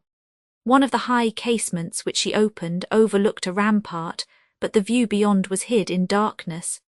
In the presence of Annette, Emily tried to support her spirits, and to restrain the tears which every now and then came to her eyes. She wished much to inquire when Count Morano was expected at the castle, but an unwillingness to ask unnecessary questions and to mention family concerns to a servant withheld her. Meanwhile, Annette's thoughts were engaged upon another subject. She dearly loved the marvellous and had heard of a circumstance connected with the castle that highly gratified this taste. Having been enjoined not to mention it, her inclination to tell it was so strong that she was every instant on the point of speaking what she had heard. Such a strange circumstance, too, and to be obliged to conceal it, was a severe punishment. But she knew that Montoni might impose one much severer, and she feared to incur it by offending him. Caterina now brought the wood, and its bright blaze dispelled for a while the gloom of the chamber. She told Annette that her lady had inquired for her, and Emily was once again left to her own sad reflections.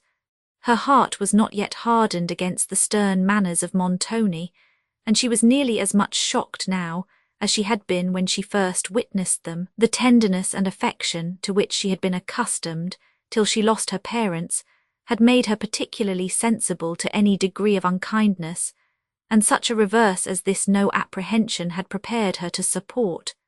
To call off her attention from subjects that pressed heavily on her spirits, she rose and again examined her room and its furniture.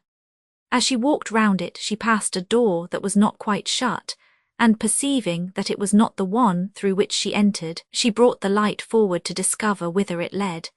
She opened it, and going forward had nearly fallen down a steep, narrow staircase that wound from it between two stone walls. She wished to know to what it led, and was the more anxious since it communicated so immediately with her apartment. But in the present state of her spirits, she wanted courage to venture into the darkness alone. Closing the door, therefore, she endeavoured to fasten it, but upon further examination perceived that it had no bolts on the chamber side, though it had two on the other. By placing a heavy chair against it, she in some measure remedied the defect. Yet she was still alarmed at the thought of sleeping in this remote room alone, with a door opening she knew not whither, and which could not be perfectly fastened on the inside.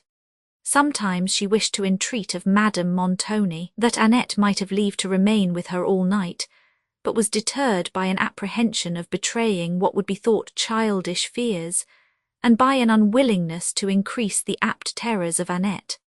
Her gloomy reflections were soon after interrupted by a footstep in the corridor, and she was glad to see Annette enter with some supper, sent by Madame Montoni. Having a table near the fire, she made the good girl sit down and sup with her, and when their little repast was over, Annette, encouraged by her kindness and stirring the wood into a blaze, drew her chair upon the hearth nearer to Emily and said, "Did you ever hear, ma'amselle, of the strange accident that made the Signor Lord of this castle? What wonderful story have you now to tell?" said Emily, concealing the curiosity occasioned by the mysterious hints she had formerly heard on that subject. "I have heard all about it, ma'amselle," said Annette, looking round the chamber and drawing closer to Emily. "Benedetto told it me as we travelled together. Says he, 'Annette, you don't know about this castle here that we are going to?' 'No,' says I, 'Mr. Benedetto, pray what do you know?' 'But, ma'amselle, you can keep a secret, or I would not tell it you for the world, for I promised never to tell, and they say that the Signor does not like to have it talked of. If you promise to keep this secret,' said Emily, 'you do right not to mention it.' Annette paused a moment and then said, 'Oh, but to you, ma'amselle, to you I may tell it safely, I know.' Emily smiled. 'I certainly shall keep it as faithful as yourself, Annette.' Annette replied very gravely that would do, and proceeded, 'This castle, you must know, ma'amselle, is very old and very strong, and has stood out many sieges, as they say. Now it was not Signor Montoni's always, nor his father's, no, but by some law or other it was to come to the Signor if the lady died unmarried.' 'What lady?' said Emily. 'I am not come to that yet,' replied Annette. 'It is the lady I am going to tell you about, ma'amselle. But as I was saying, this lady lived in the castle, and had everything very grand about her, as you may suppose, ma'amselle. The Signor used often to come to see her, and was in love with her, and offered to marry her, for though he was somehow related, that did not signify, but she was in love with somebody else, and would not have him, which made him very angry, as they say, and you know, ma'amselle, what an ill-looking gentleman he is when he is angry. Perhaps she saw him in a passion, and therefore would not have him. But as I was saying, she was very melancholy and unhappy, and all that for a long while, and, Holy Virgin! What noise is that? Did not you hear a sound, ma'amselle?" "It was only the wind," said Emily, "but do come to the end of your story." "As I was saying, oh, where was I? As I was saying, she was very melancholy and unhappy a long while, and used to walk about upon the terrace there under the windows by herself and cry so. It would have done your heart good to hear her. That is, I don't mean good, but it would have made you cry too, as they tell me." "Well, but Annette, do tell me the substance of your tale." "All in good time, ma'am. All this I heard before at Venice, but what is to come I never heard till to-day. This happened a great many years ago, when Signor Montoni was quite a young man. The lady, they called her Signora Laurentini, was very handsome, but she used to be in great passions too sometimes, as well as the Signor. Finding he could not make her listen to him, what does he do but leave the castle and never comes near it for a long time? But it was all one to her. She was just as unhappy whether he was here or not, till one evening, Holy Saint Peter, ma'amselle, cried Annette, "Look at that lamp, see how blue it burns." She looked fearfully round the chamber. "Ridiculous girl," said Emily, "why will you indulge those fancies? Pray let me hear the end of your story, I am weary." Annette still kept her eyes on the lamp and proceeded in a lower voice. "It was one evening, they say at the latter end of the year, it might be about the middle of September, I suppose, or the beginning of October. Nay, for that matter, it might be November, for that, too, is the latter end of the year, but that I cannot say for certain, because they did not tell me for certain themselves. However, it was at the latter end of the year, this grand lady walked out of the castle into the woods below, as she had often done before, all alone. Only her maid was with her. The wind blew cold and strewed the leaves about, and whistled dismally among those great old chestnut trees that we passed, ma'amselle, as we came to the castle, for Benedetto showed me the trees as he was talking. The wind blew cold, and her woman would have persuaded her to return. But all would not do, for she was fond of walking in the woods at evening time, and if the leaves were falling about her, So much the better. Well, they saw her go down among the woods, but night came and she did not return. 10 o'clock, 11 o'clock, 12 o'clock came and no lady. Well, the servants thought to be sure some accident had befallen her, and they went out to seek her. They searched all night long but could not find her or any trace of her, and from that day to this, ma'amselle, she has never been heard of. Is this true, Annette? Said Emily in much surprise. True, ma'am, said Annette, with a look of horror. Yes, it is true indeed. But they do say, she added, lowering her voice, they do say that the signora has been seen, several times since, walking in the woods and about the castle in the night. Several of the old servants who remained here some time after declare they saw her, and since then she has been seen by some of the vassals who have happened to be in the castle at night. Carlo, the old steward, could tell such things, they say, if he would. How contradictory is this, Annette, said Emily. You say nothing has been since known of her, and yet she has been seen. But all this was told me for a great secret, rejoined Annette without noticing the remark. And I am sure, ma'am, you would not hurt either me or Benedetto so much as to go and tell it again. Emily remained silent, and Annette repeated her last sentence. You have nothing to fear from my indiscretion, replied Emily, and let me advise you, my good Annette, be discreet yourself, and never mention what you have just told me to any other person. Signor Montoni, as you say, may be angry if he hears of it, but what inquiries were made concerning the lady? Oh, a great deal indeed, ma'amselle, for the signor laid claim to the castle directly as being the next heir, and they said that the judges or the senators or somebody of that sort said he could not take possession of it till so many years were gone by, and then if, after all, the lady could not be found, why she would be as good as dead and the castle would be his own. And so it is his own.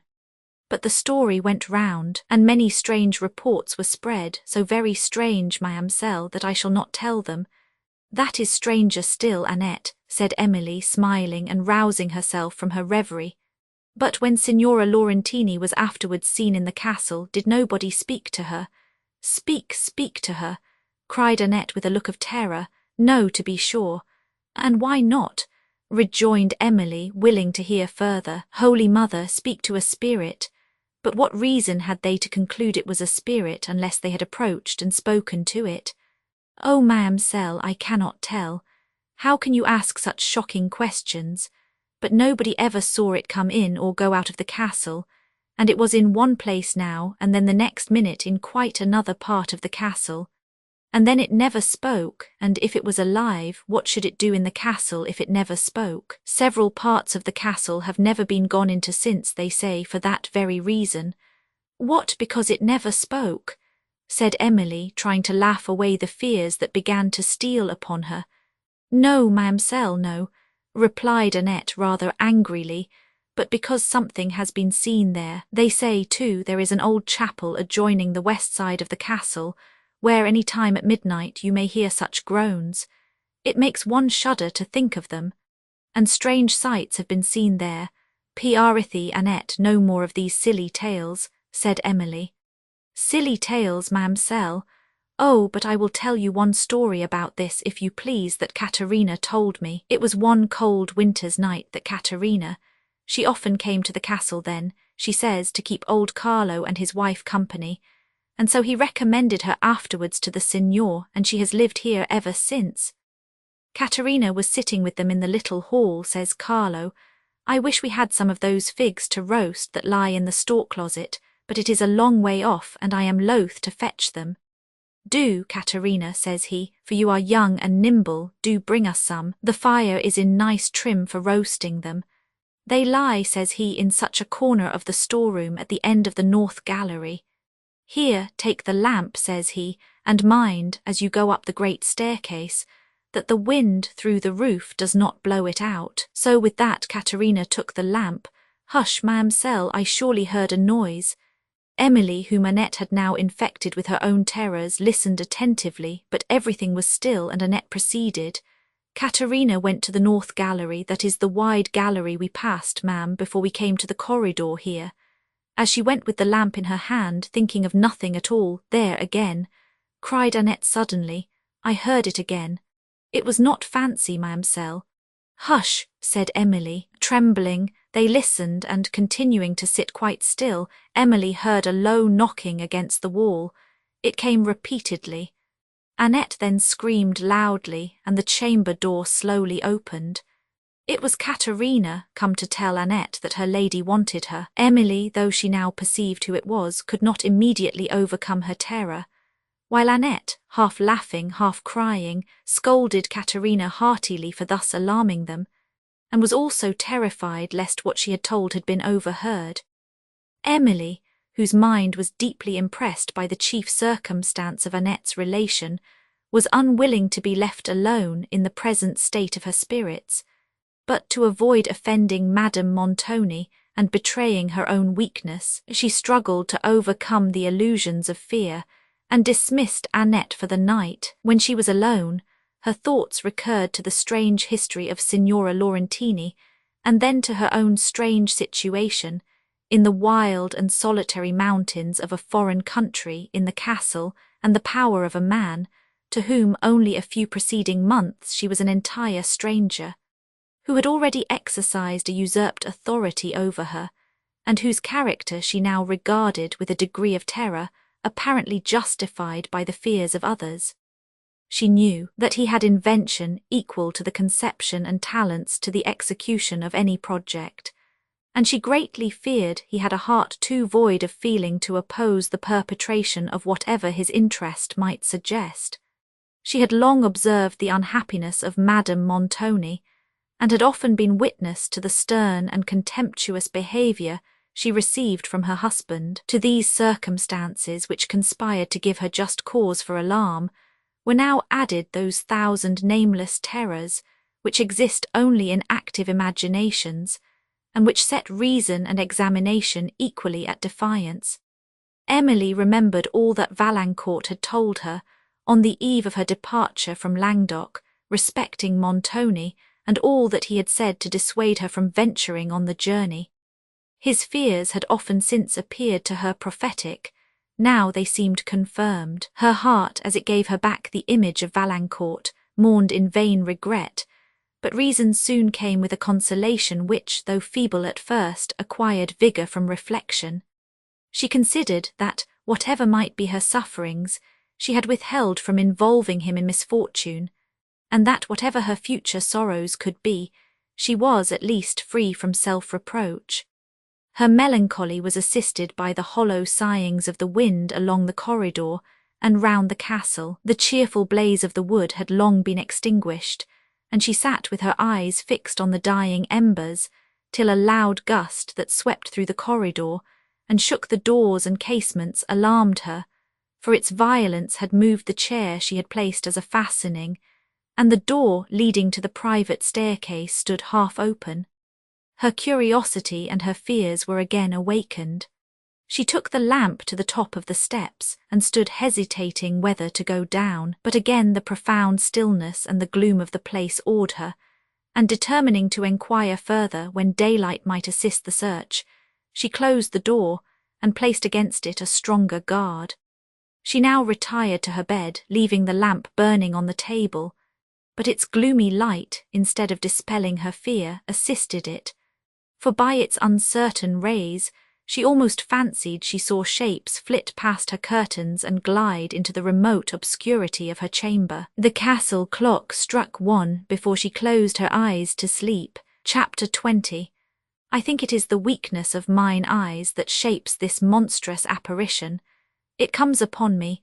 Julius Caesar daylight dispelled from Emily's mind the glooms of superstition, but not those of apprehension.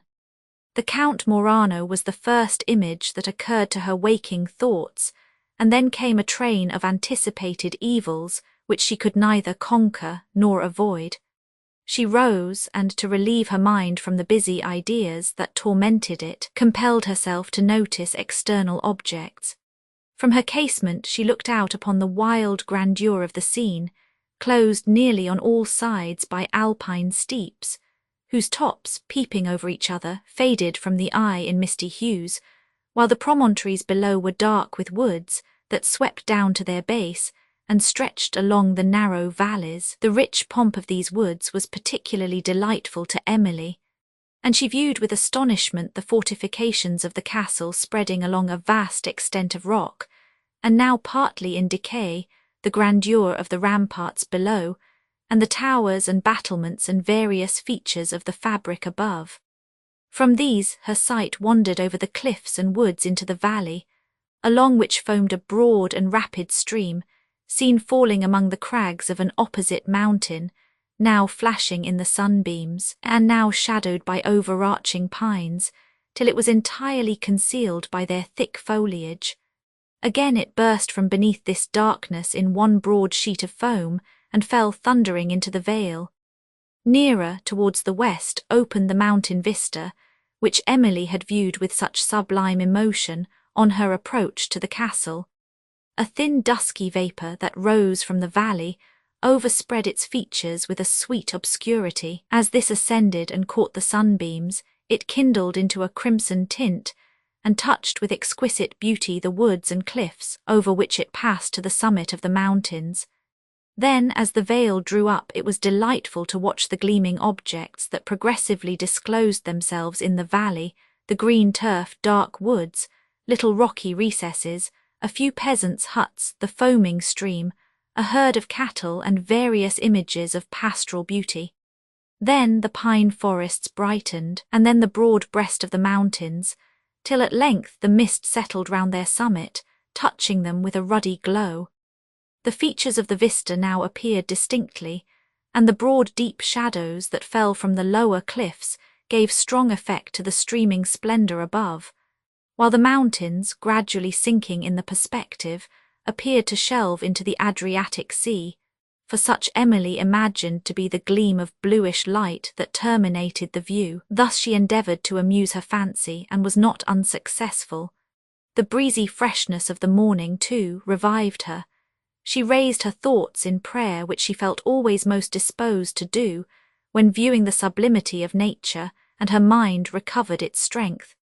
When she turned from the casement, her eyes glanced upon the door she had so carefully guarded on the preceding night, and she now determined to examine whither it led. But on advancing to remove the chairs, she perceived that they were already moved a little way. Her surprise cannot be easily imagined when in the next minute she perceived that the door was fastened. She felt as if she had seen an apparition. The door of the corridor was locked as she had left it, but this door, which could be secured only on the outside, must have been bolted during the night. She became seriously uneasy at the thought of sleeping again in a chamber, thus liable to intrusion, so remote, too, as it was from the family, and she determined to mention the circumstance to Madame Montoni, and to request a change. After some perplexity, she found her way into the great hall, and to the room which she had left on the preceding night, where breakfast was spread, and her aunt was alone, for Montoni had been walking over the environs of the castle, examining the condition of its fortifications, and talking for some time with Carlo. Emily observed that her aunt had been weeping, and her heart softened towards her, with an affection that showed itself in her manner rather than in words, while she carefully avoided the appearance of having noticed that she was unhappy. She seized the opportunity of Montoni's absence to mention the circumstance of the door, to request that she might be allowed another apartment, and to inquire again concerning the occasion of their sudden journey. On the first subject, her aunt referred her to Montoni, positively refusing to interfere. In the affair, on the last, she professed utter ignorance. Emily, then, with a wish of making her aunt more reconciled to her situation, praised the grandeur of the castle and the surrounding scenery, and endeavoured to soften every unpleasing circumstance attending it. But though misfortune had somewhat conquered the asperities of Madame Montoni's temper, and by increasing her cares for herself, had taught her to feel in some degree for others, the capricious love of rule, which nature had planted and habit had nourished in her heart, was not subdued. She could not now deny herself the gratification of tyrannizing over the innocent and helpless Emily, by attempting to ridicule the taste she could not feel. Her satirical discourse was, however, interrupted by the entrance of Montoni, and her countenance immediately assumed a mingled expression of fear and resentment, while he seated himself at the breakfast table, as if unconscious of there being any person but himself in the room. Emily, as she observed him in silence, saw that his countenance was darker and sterner than usual.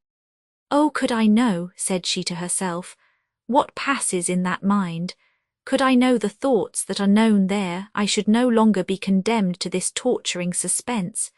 Their breakfast passed in silence till Emily ventured to request that another apartment might be allotted to her, and related the circumstance which made her wish it. "I have no time to attend to these idle whims," said Montoni. "That chamber was prepared for you, and you must rest contented with it. It is not probable that any person would take the trouble of going to that remote staircase for the purpose of fastening a door. If it was not fastened when you entered the chamber, the wind, perhaps, shook the door and made the bolts slide. But I know not why I should undertake to account for so trifling an occurrence." This explanation was by no means satisfactory to Emily, who had observed that the bolts were rusted, and consequently could not be thus easily moved, but she forbore to say so, and repeated her request. "If you will not release yourself from the slavery of these fears," said Montoni sternly, "at least forbear to torment others by the mention of them. Conquer such whims, and endeavour to strengthen your mind. No existence is more contemptible than that which is embittered by fear." As he said this, his eye glanced upon Madame Montoni, who coloured highly, but was still silent.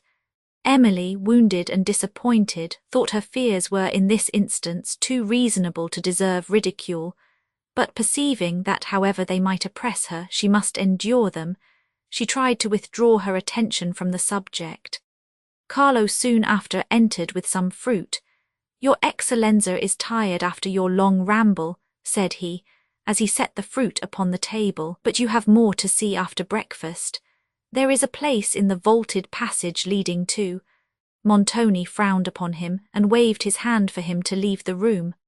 Carlo stopped, looked down, and then added, as he advanced to the breakfast table and took up the basket of fruit, "I made bold, your Excellenza, to bring some cherries here for my honoured lady and my young mistress. Will your ladyship taste them, madam?" said Carlo, presenting the basket. "They are very fine ones, though I gathered them myself, and from an old tree that catches all the south sun. They are as big as plums, your ladyship." "Very well, old Carlo," said Madame Montoni, "I am obliged to you. And the young signora too, she may like some of them," rejoined Carlo, turning with the basket to Emily. "It will do me good to see her eat some." "Thank you, Carlo," said Emily, taking some cherries and smiling kindly. "Come, come," said Montoni impatiently, "enough of this. Leave the room, but be in waiting. I shall want you presently." Carlo obeyed, and Montoni soon after went out to examine further into the state of the castle, while Emily remained with her aunt, patiently enduring her ill humour, and endeavouring with much sweetness to soothe her affliction instead of resenting its effect. When Madame Montoni retired to her dressing-room, Emily endeavoured to amuse herself by a view of the castle. Through a folding door she passed from the great hall to the ramparts, which extended along the brow of the precipice, round 3 sides of the edifice. The 4th was guarded by the high walls of the courts, and by the gateway through which she had passed on the preceding evening. The grandeur of the broad ramparts and the changing scenery they overlooked excited her high admiration, for the extent of the terraces allowed the features of the country to be seen in such various points of view that they appeared to form new landscapes. She often paused to examine the Gothic magnificence of Udolpho, its proud irregularity, its lofty towers and battlements, its high-arched casements, and its slender watch-towers, perched upon the corners of turrets. Then she would lean on the wall of the terrace and, shuddering, measure with her eye the precipice below, till the dark summits of the woods arrested it. Wherever she turned appeared mountain tops, forests of pine and narrow glens, opening among the Apennines and retiring from the sight into inaccessible regions. While she thus leaned, Montoni, followed by 2 men, appeared ascending a winding path cut in the rock below. He stopped upon a cliff and, pointing to the ramparts, turned to his followers and talked with much eagerness of gesticulation. Emily perceived that one of these men was Carlo, the other was in the dress of a peasant, and he alone seemed to be receiving the directions of Montoni. She withdrew from the walls and pursued her walk till she heard at a distance the sound of carriage wheels, and then the loud bell of the portal, when it instantly occurred to her that Count Morano was arrived. As she hastily passed the folding doors from the terrace towards her own apartment, several persons entered the hall by an opposite door. She saw them at the extremities of the arcades and immediately retreated, but the agitation of her spirits and the extent and duskiness of the hall had prevented her from distinguishing the persons of the strangers. Her fears, however, had but one object, and they had called up that object to her fancy. She believed that she had seen Count Morano. When she thought that they had passed the hall, she ventured again to the door and proceeded unobserved to her room, where she remained, agitated with apprehensions and listening to every distant sound.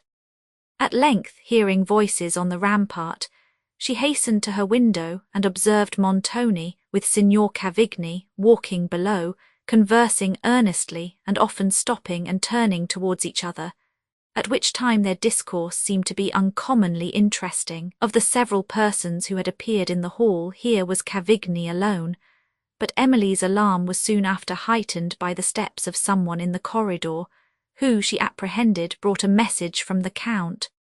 In the next moment Annette appeared. "Ah, ma'amselle," said she, "here is the Signor Cavigni arrived. I am sure I rejoice to see a Christian person in this place, and then he is so good-natured too. He always takes so much notice of me. And here is also Signor Verezzi, and who do you think besides, ma'amselle?" "I cannot guess, Annette, tell me quickly." "Nay, ma'am, do guess once."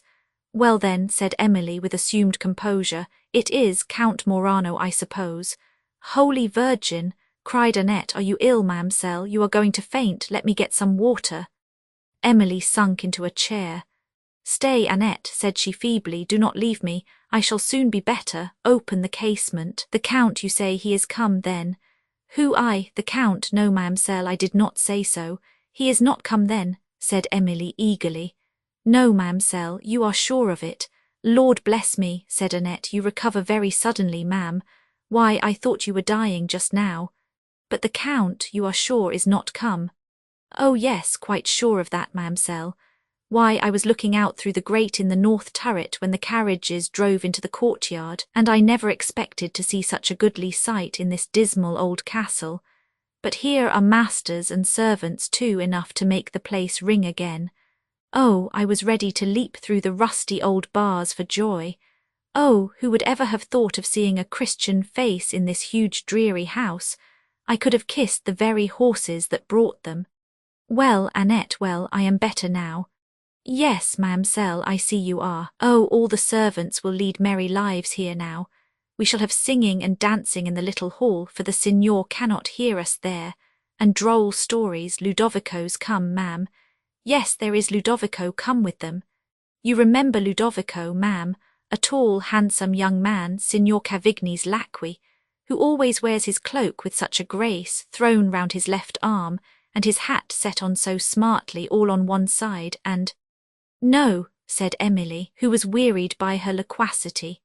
"What, ma'amselle, don't you remember Ludovico, who rode the Cavaliero's gondola at the last regatta and won the prize, and who used to sing such sweet verses about Orlando's and about the Black Moors too, and Charlie Magni, yes, that was the name, all under my lattice in the west portico on the moonlight nights at Venice. Oh, I have listened to him." "I fear to thy peril, my good Annette," said Emily, "for it seems his verses have stolen thy heart. But let me advise you, if it is so, keep the secret, never let him know it." "Ah, ma'amselle, how can one keep such a secret as that? Well, Annette, I am now so much better that you may leave me. Oh, but, ma'amselle, I forgot to ask, how did you sleep in this dreary old chamber last night? as well as usual. Did you hear no noises? None, nor see anything? Nothing. Well, that is surprising. Not in the least, and now tell me why you ask these questions. Oh, ma'amselle, I would not tell you for the world, nor all I have heard about this chamber either. It would frighten you so.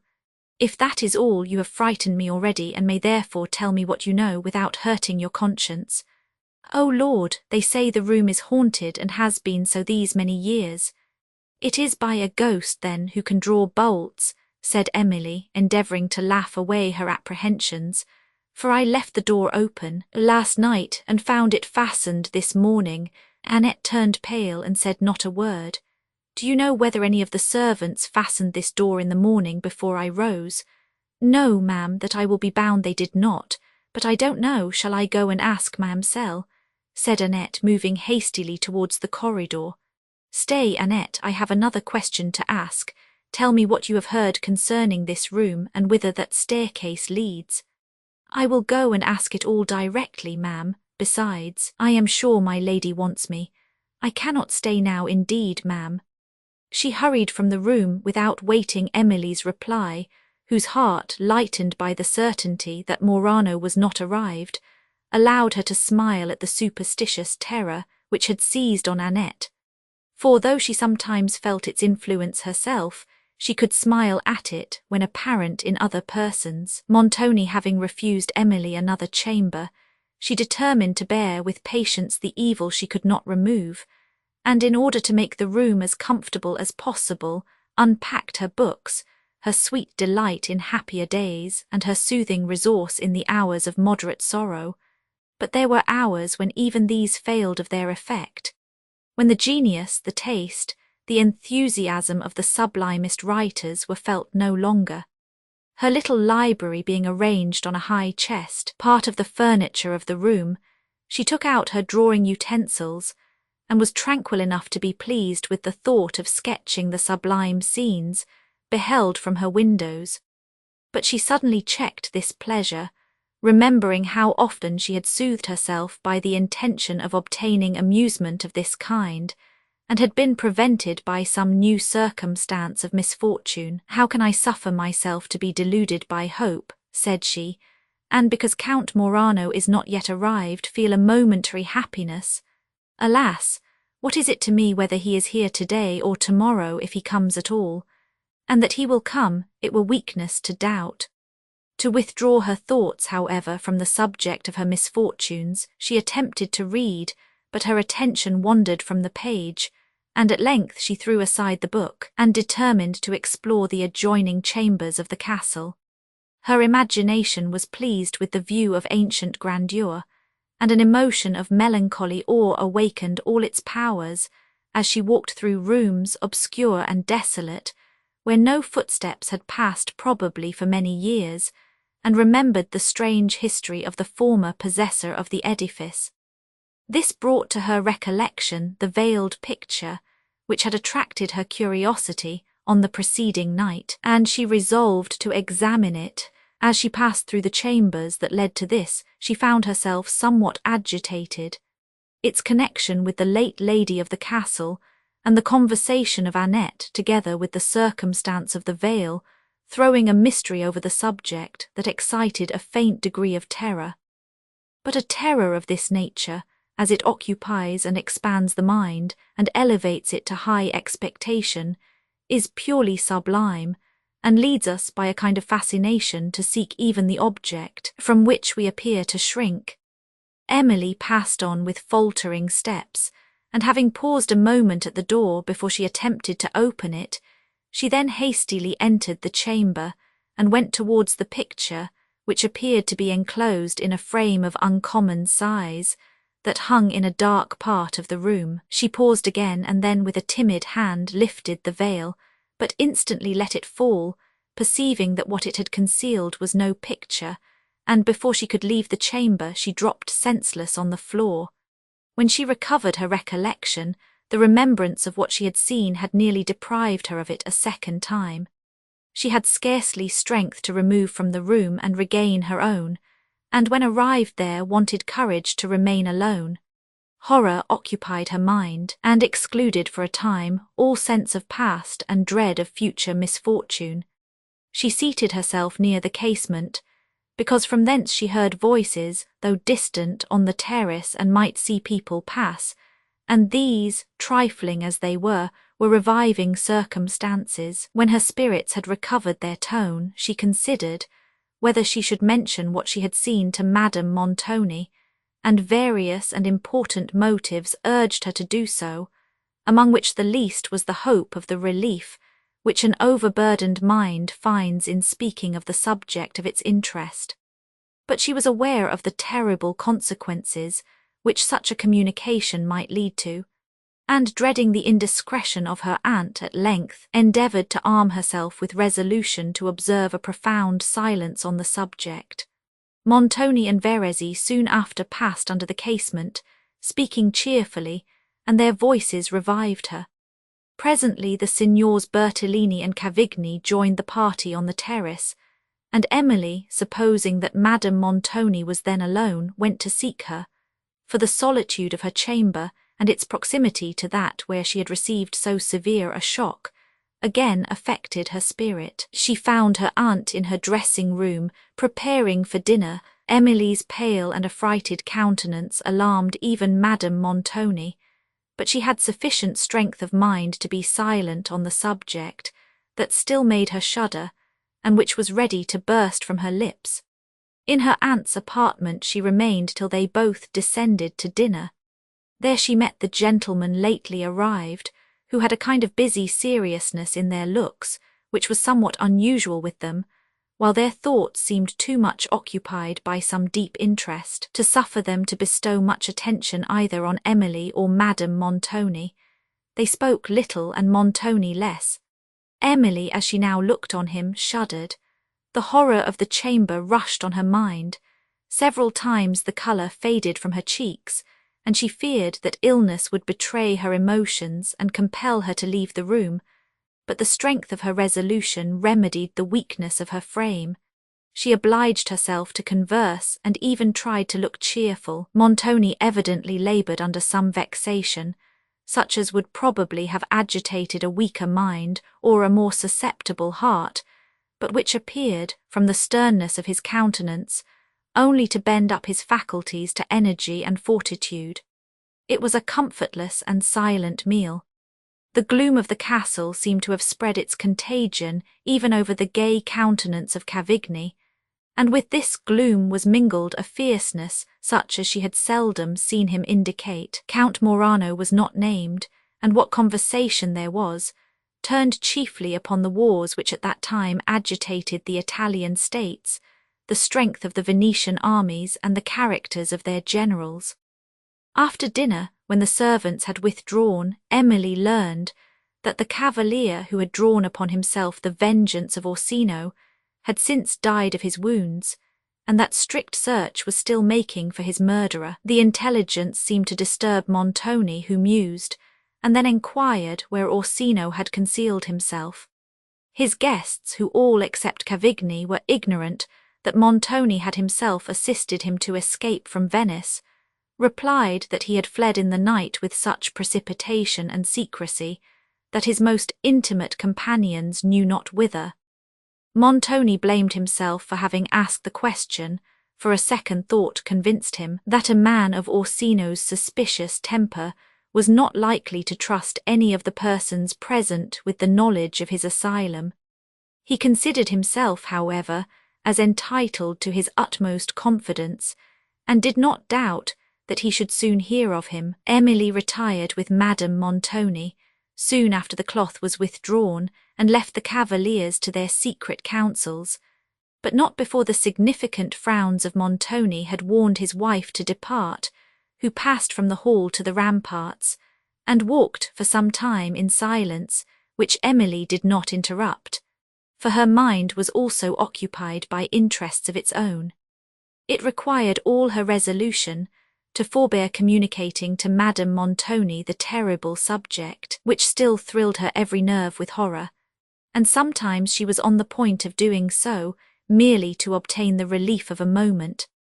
but she knew how wholly she was in the power of Montoni, and, considering that the indiscretion of her aunt might prove fatal to them both, she compelled herself to endure a present and an inferior evil, rather than to tempt a future and a heavier one. A strange kind of presentiment frequently on this day occurred to her. It seemed as if her fate rested here, and was by some invisible means connected with this castle. "Let me not accelerate it," said she to herself. "For whatever I may be reserved, let me, at least, avoid self-reproach." As she looked on the massy walls of the edifice, her melancholy spirits represented it to be her prison, and she started as at a new suggestion when she considered how far distant she was from her native country, from her little peaceful home, and from her only friend. How remote was her hope of happiness, how feeble the expectation of again seeing him.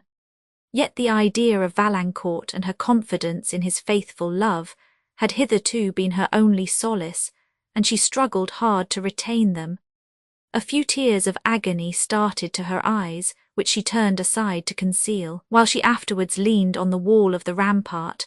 Some peasants at a little distance were seen examining a breach, before which lay a heap of stones as if to repair it, and a rusty old cannon that appeared to have fallen from its station above. Madame Montoni stopped to speak to the men, and enquired what they were going to do.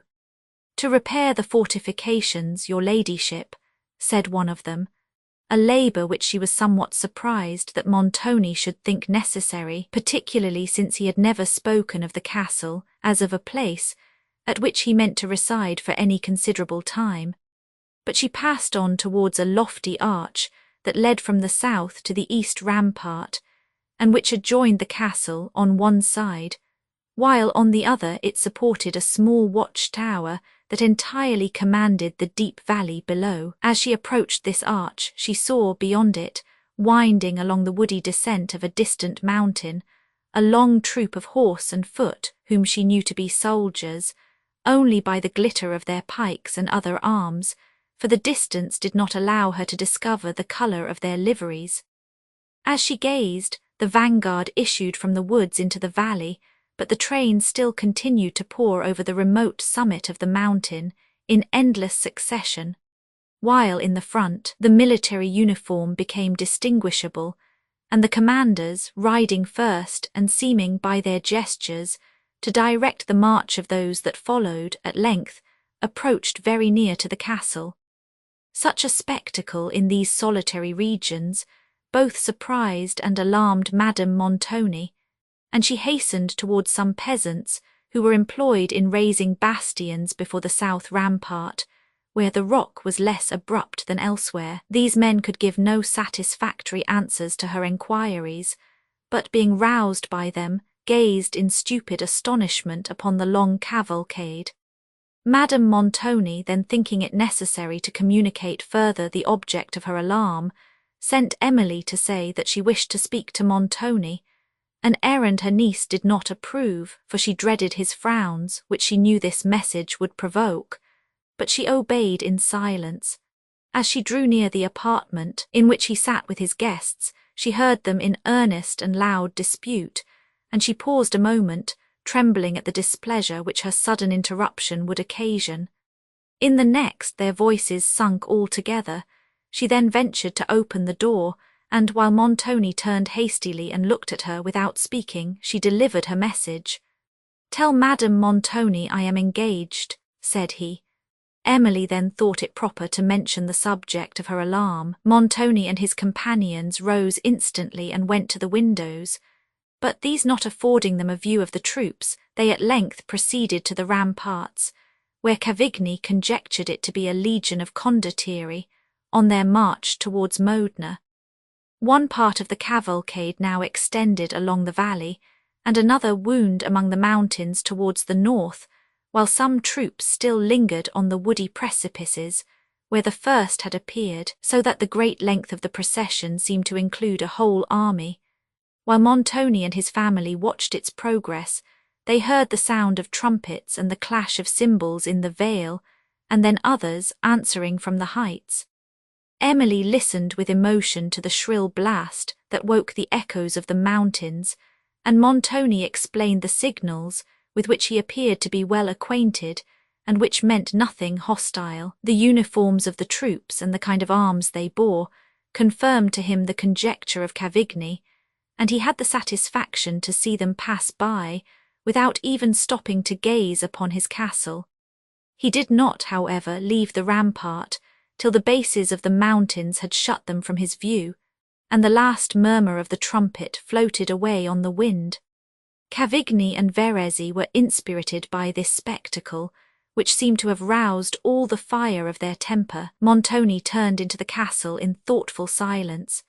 Emily's mind had not yet sufficiently recovered from its late shock to endure the loneliness of her chamber, and she remained upon the ramparts. For Madame Montoni had not invited her to her dressing-room, whither she had gone evidently in low spirits, and Emily, from her late experience, had lost all wish to explore the gloomy and mysterious recesses of the castle. The ramparts, therefore, were almost her only retreat, and here she lingered till the grey haze of evening was again spread over the scene. The cavaliers supped by themselves, and Madame Montoni remained in her apartment whither Emily went before she retired to her own. She found her aunt weeping and in much agitation. The tenderness of Emily was naturally so soothing that it seldom failed to give comfort to the drooping heart, but Madame Montoni's was torn, and the softest accents of Emily's voice were lost upon it. With her usual delicacy, she did not appear to observe her aunt's distress, but it gave an involuntary gentleness to her manners, and an air of solicitude to her countenance, which Madame Montoni was vexed to perceive, who seemed to feel the pity of her niece to be an insult to her pride, and dismissed her as soon as she properly could. Emily did not venture to mention again the reluctance she felt to her gloomy chamber, but she requested that Annette might be permitted to remain with her till she retired to rest, and the request was somewhat reluctantly granted. Annette, however, was now with the servants, and Emily withdrew alone. With light and hasty steps she passed through the long galleries, while the feeble glimmer of the lamp she carried only showed the gloom around her, and the passing air threatened to extinguish it. The lonely silence that reigned in this part of the castle awed her. Now and then, indeed, she heard a faint peal of laughter rise from a remote part of the edifice where the servants were assembled, but it was soon lost, and a kind of breathless stillness remained. As she passed the suite of rooms which she had visited in the morning, her eyes glanced fearfully on the door, and she almost fancied she heard murmuring sounds within, but she paused not a moment to enquire. Having reached her own apartment, where no blazing wood on the hearth dissipated the gloom, she sat down with a book to enliven her attention till Annette should come and a fire could be kindled. She continued to read till her light was nearly expired, but Annette did not appear, and the solitude and obscurity of her chamber again affected her spirits, the more because of its nearness to the scene of horror that she had witnessed in the morning. Gloomy and fantastic images came to her mind. She looked fearfully towards the door of the staircase, and then, examining whether it was still fastened, found that it was so. Unable to conquer the uneasiness she felt at the prospect of sleeping again in this remote and insecure apartment, which some person seemed to have entered during the preceding night, her impatience to see Annette, whom she had bidden to enquire concerning this circumstance, became extremely painful. She wished also to question her as to the object which had excited so much horror in her own mind, and which Annette on the preceding evening had appeared to be in part acquainted with, though her words were very remote from the truth, and it appeared plainly to Emily that the girl had been purposely misled by a false report.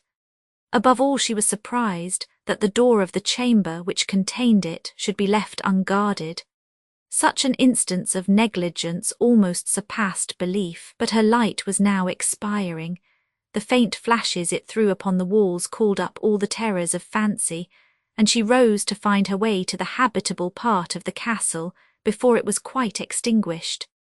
As she opened the chamber door, she heard remote voices, and soon after saw a light issue upon the further end of the corridor, which Annette and another servant approached. "I am glad you are come," said Emily. "What has detained you so long? Pray light me a fire immediately." "My lady wanted me, ma'amselle," replied Annette in some confusion. "I will go and get the wood." "No," said Caterina, "that is my business," and left the room instantly, while Annette would have followed. But being called back, she began to talk very loud and laugh, and seemed afraid to trust a pause of silence. Caterina soon returned with the wood, and then, when the cheerful blaze once more animated the room, and this servant had withdrawn, Emily asked Annette whether she had made the inquiry she bade her. "Yes, ma'amselle," said Annette, "but not a soul knows anything about the matter, and old Carlo, I watched him well, for they say he knows strange things. Old Carlo looked so as I don't know how to tell, and he asked me again and again if I was sure the door was ever unfastened. 'Lord,' says I, 'am I sure I am alive?' And as for me, ma'am, I am all astounded, as one may say, and would no more sleep in this chamber than I would on the great cannon at the end of the east rampart." "And what objection have you to that cannon more than to any of the rest?" said Emily, smiling. "The best would be rather a hard bed." "Yes, ma'amselle, any of them would be hard enough for that matter, but they do say that something has been seen in the dead of night, standing beside the great cannon as if to guard it." "Well, my good Annette, the people who tell such stories are happy in having you for an auditor, for I perceive you believe them all." "Dear ma'amselle, I will show you the very cannon, you can see it from these windows." "Well," said Emily, "but that does not prove that an apparition guards it."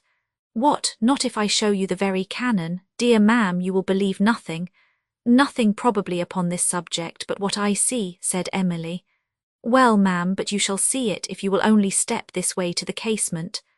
Emily could not forbear laughing, and Annette looked surprised. Perceiving her extreme aptitude to credit the marvellous, Emily forbore to mention the subject she had intended, lest it should overcome her with idle terrors, and she began to speak on a lively topic, the regattas of Venice.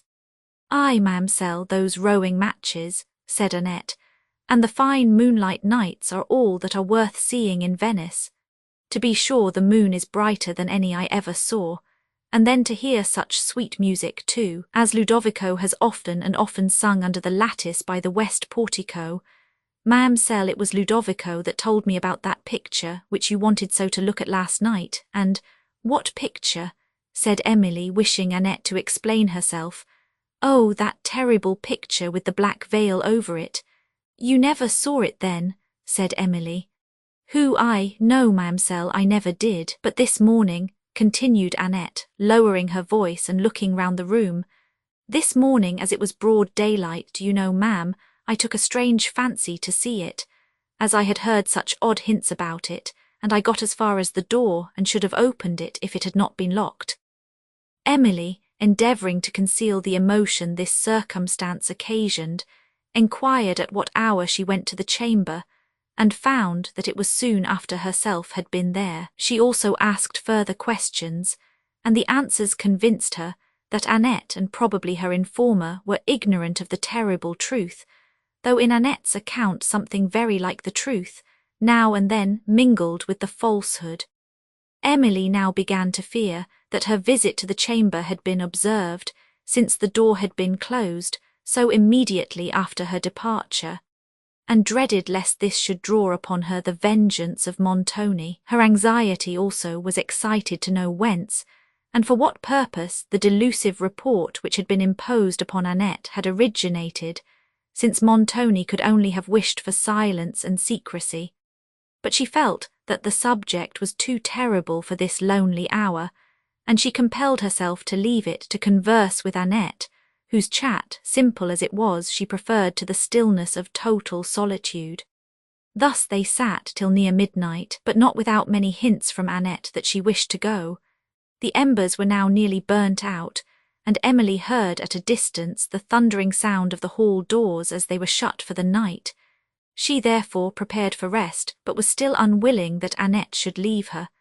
At this instant the great bell of the portal sounded. They listened in fearful expectation, when, after a long pause of silence, it sounded again.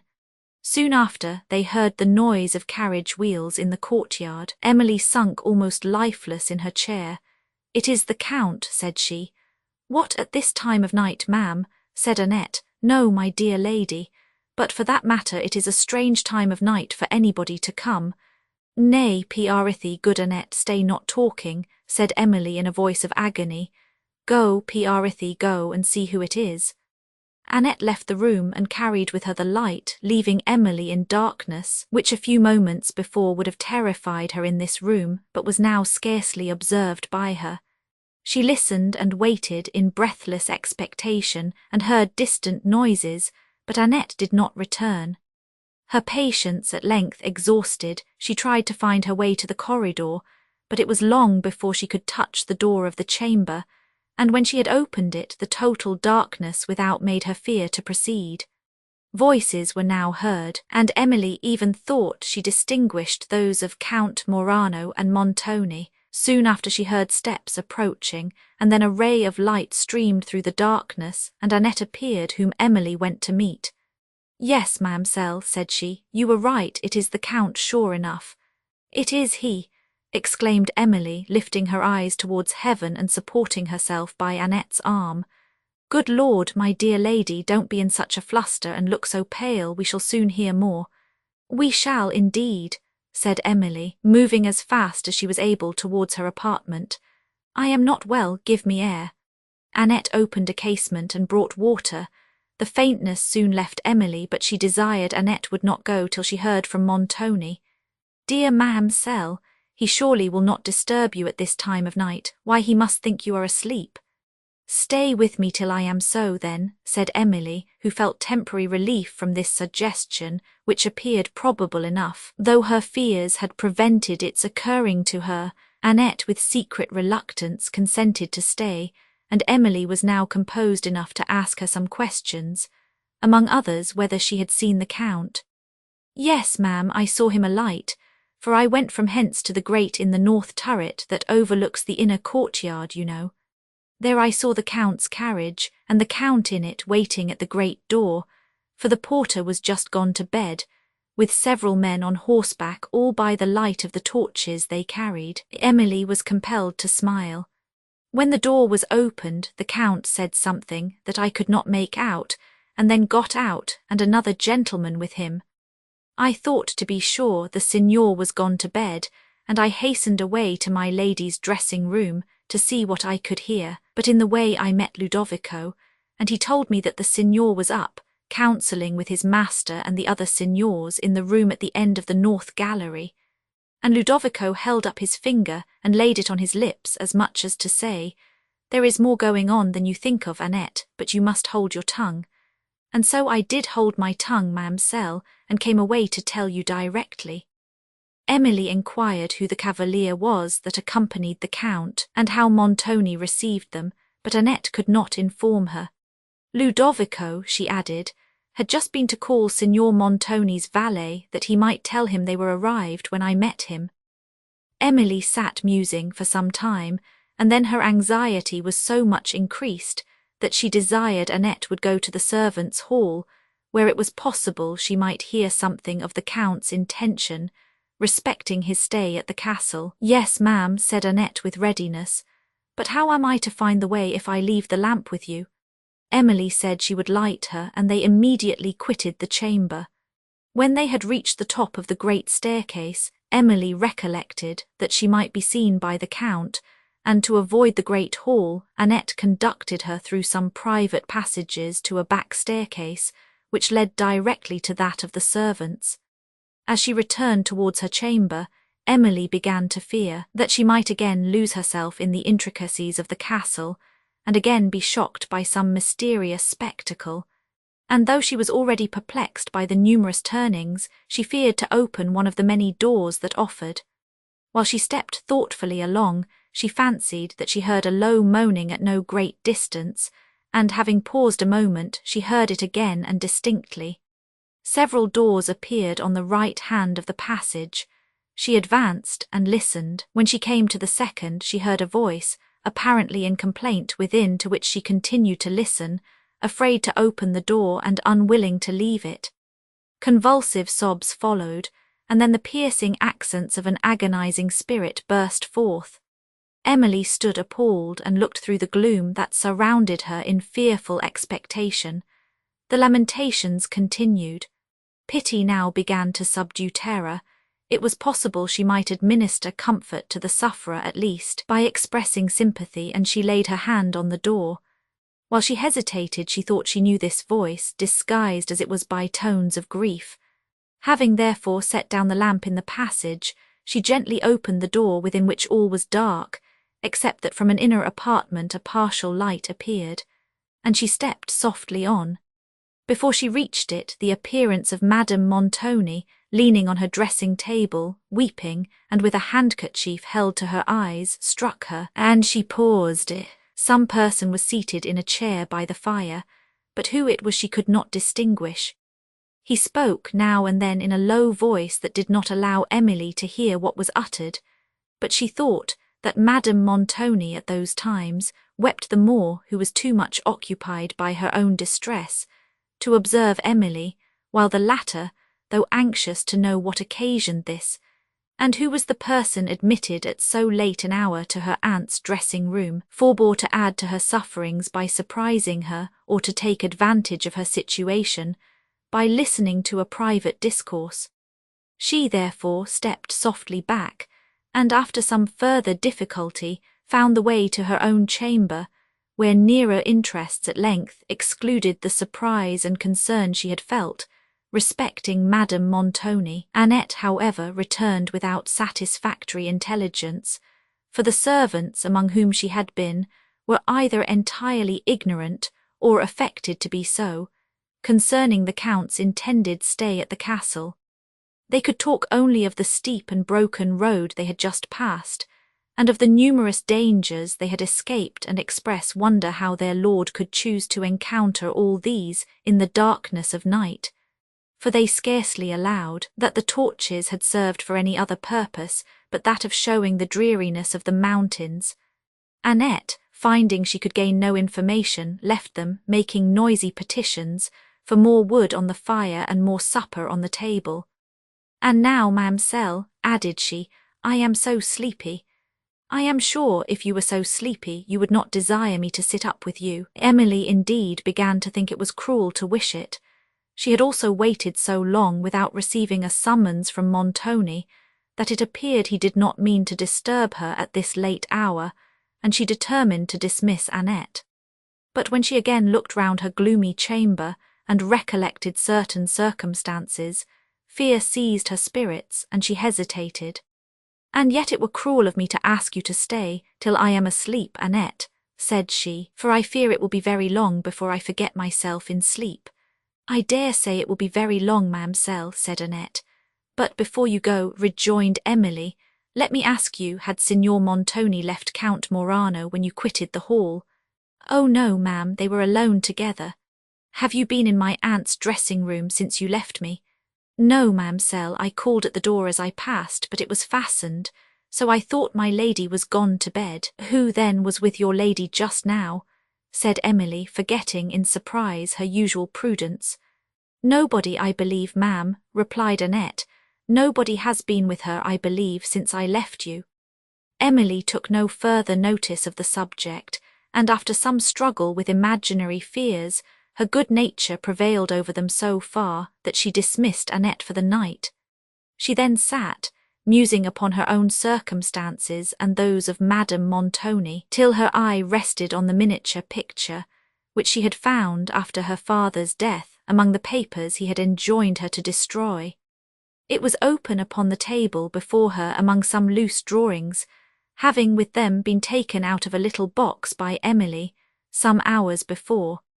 The sight of it called up many interesting reflections, but the melancholy sweetness of the countenance soothed the emotions which these had occasioned. It was the same style of countenance as that of her late father, and while she gazed on it with fondness on this account, she even fancied a resemblance in the features. But this tranquillity was suddenly interrupted when she recollected the words in the manuscript that had been found with this picture, and which had formerly occasioned her so much doubt and horror. At length she roused herself from the deep reverie into which this remembrance had thrown her, but when she rose to undress, the silence and solitude to which she was left at this midnight hour, for not even a distant sound was now heard, conspired with the impression the subject she had been considering had given to her mind to appall her. Annette's hints, too, concerning this chamber, simple as they were, had not failed to affect her, since they followed a circumstance of peculiar horror which she herself had witnessed, and since the scene of this was a chamber nearly adjoining her own, the door of the staircase was perhaps a subject of more reasonable alarm, and she now began to apprehend, such was the aptitude of her fears, that this staircase had some private communication with the apartment which she shuddered even to remember. Determined not to undress, she lay down to sleep in her clothes, with her late father's dog, the faithful Manchon, at the foot of the bed, whom she considered as a kind of guard. Thus circumstanced, she tried to banish reflection, but her busy fancy would still hover over the subjects of her interest, and she heard the clock of the castle strike 2 before she closed her eyes. From the disturbed slumber into which she then sunk, she was soon awakened by a noise which seemed to arise within her chamber, but the silence that prevailed as she fearfully listened inclined her to believe that she had been alarmed by such sounds as sometimes occur in dreams, and she laid her head again upon the pillow. A return of the noise again disturbed her. It seemed to come from that part of the room which communicated with the private staircase, and she instantly remembered the odd circumstance of the door having been fastened during the preceding night by some unknown hand. Her late alarming suspicion concerning its communication also occurred to her. Her heart became faint with terror. Half raising herself from the bed and gently drawing aside the curtain, she looked towards the door of the staircase, but the lamp that burnt on the hearth spread so feeble a light through the apartment that the remote parts of it were lost in shadow. The noise, however, which she was convinced came from the door, continued. It seemed like that made by the undrawing of rusty bolts, and often ceased, and was then renewed more gently, as if the hand that occasioned it was restrained by a fear of discovery. While Emily kept her eyes fixed on the spot, she saw the door move and then slowly open, and perceived something enter the room, but the extreme duskiness prevented her distinguishing what it was. Almost fainting with terror, she had yet sufficient command over herself to check the shriek that was escaping from her lips, and letting the curtain drop from her hand, continued to observe in silence the motions of the mysterious form she saw. It seemed to glide along the remote obscurity of the apartment, then paused, and as it approached the hearth, she perceived in the stronger light what appeared to be a human figure. Certain remembrances now struck upon her heart, and almost subdued the feeble remains of her spirits.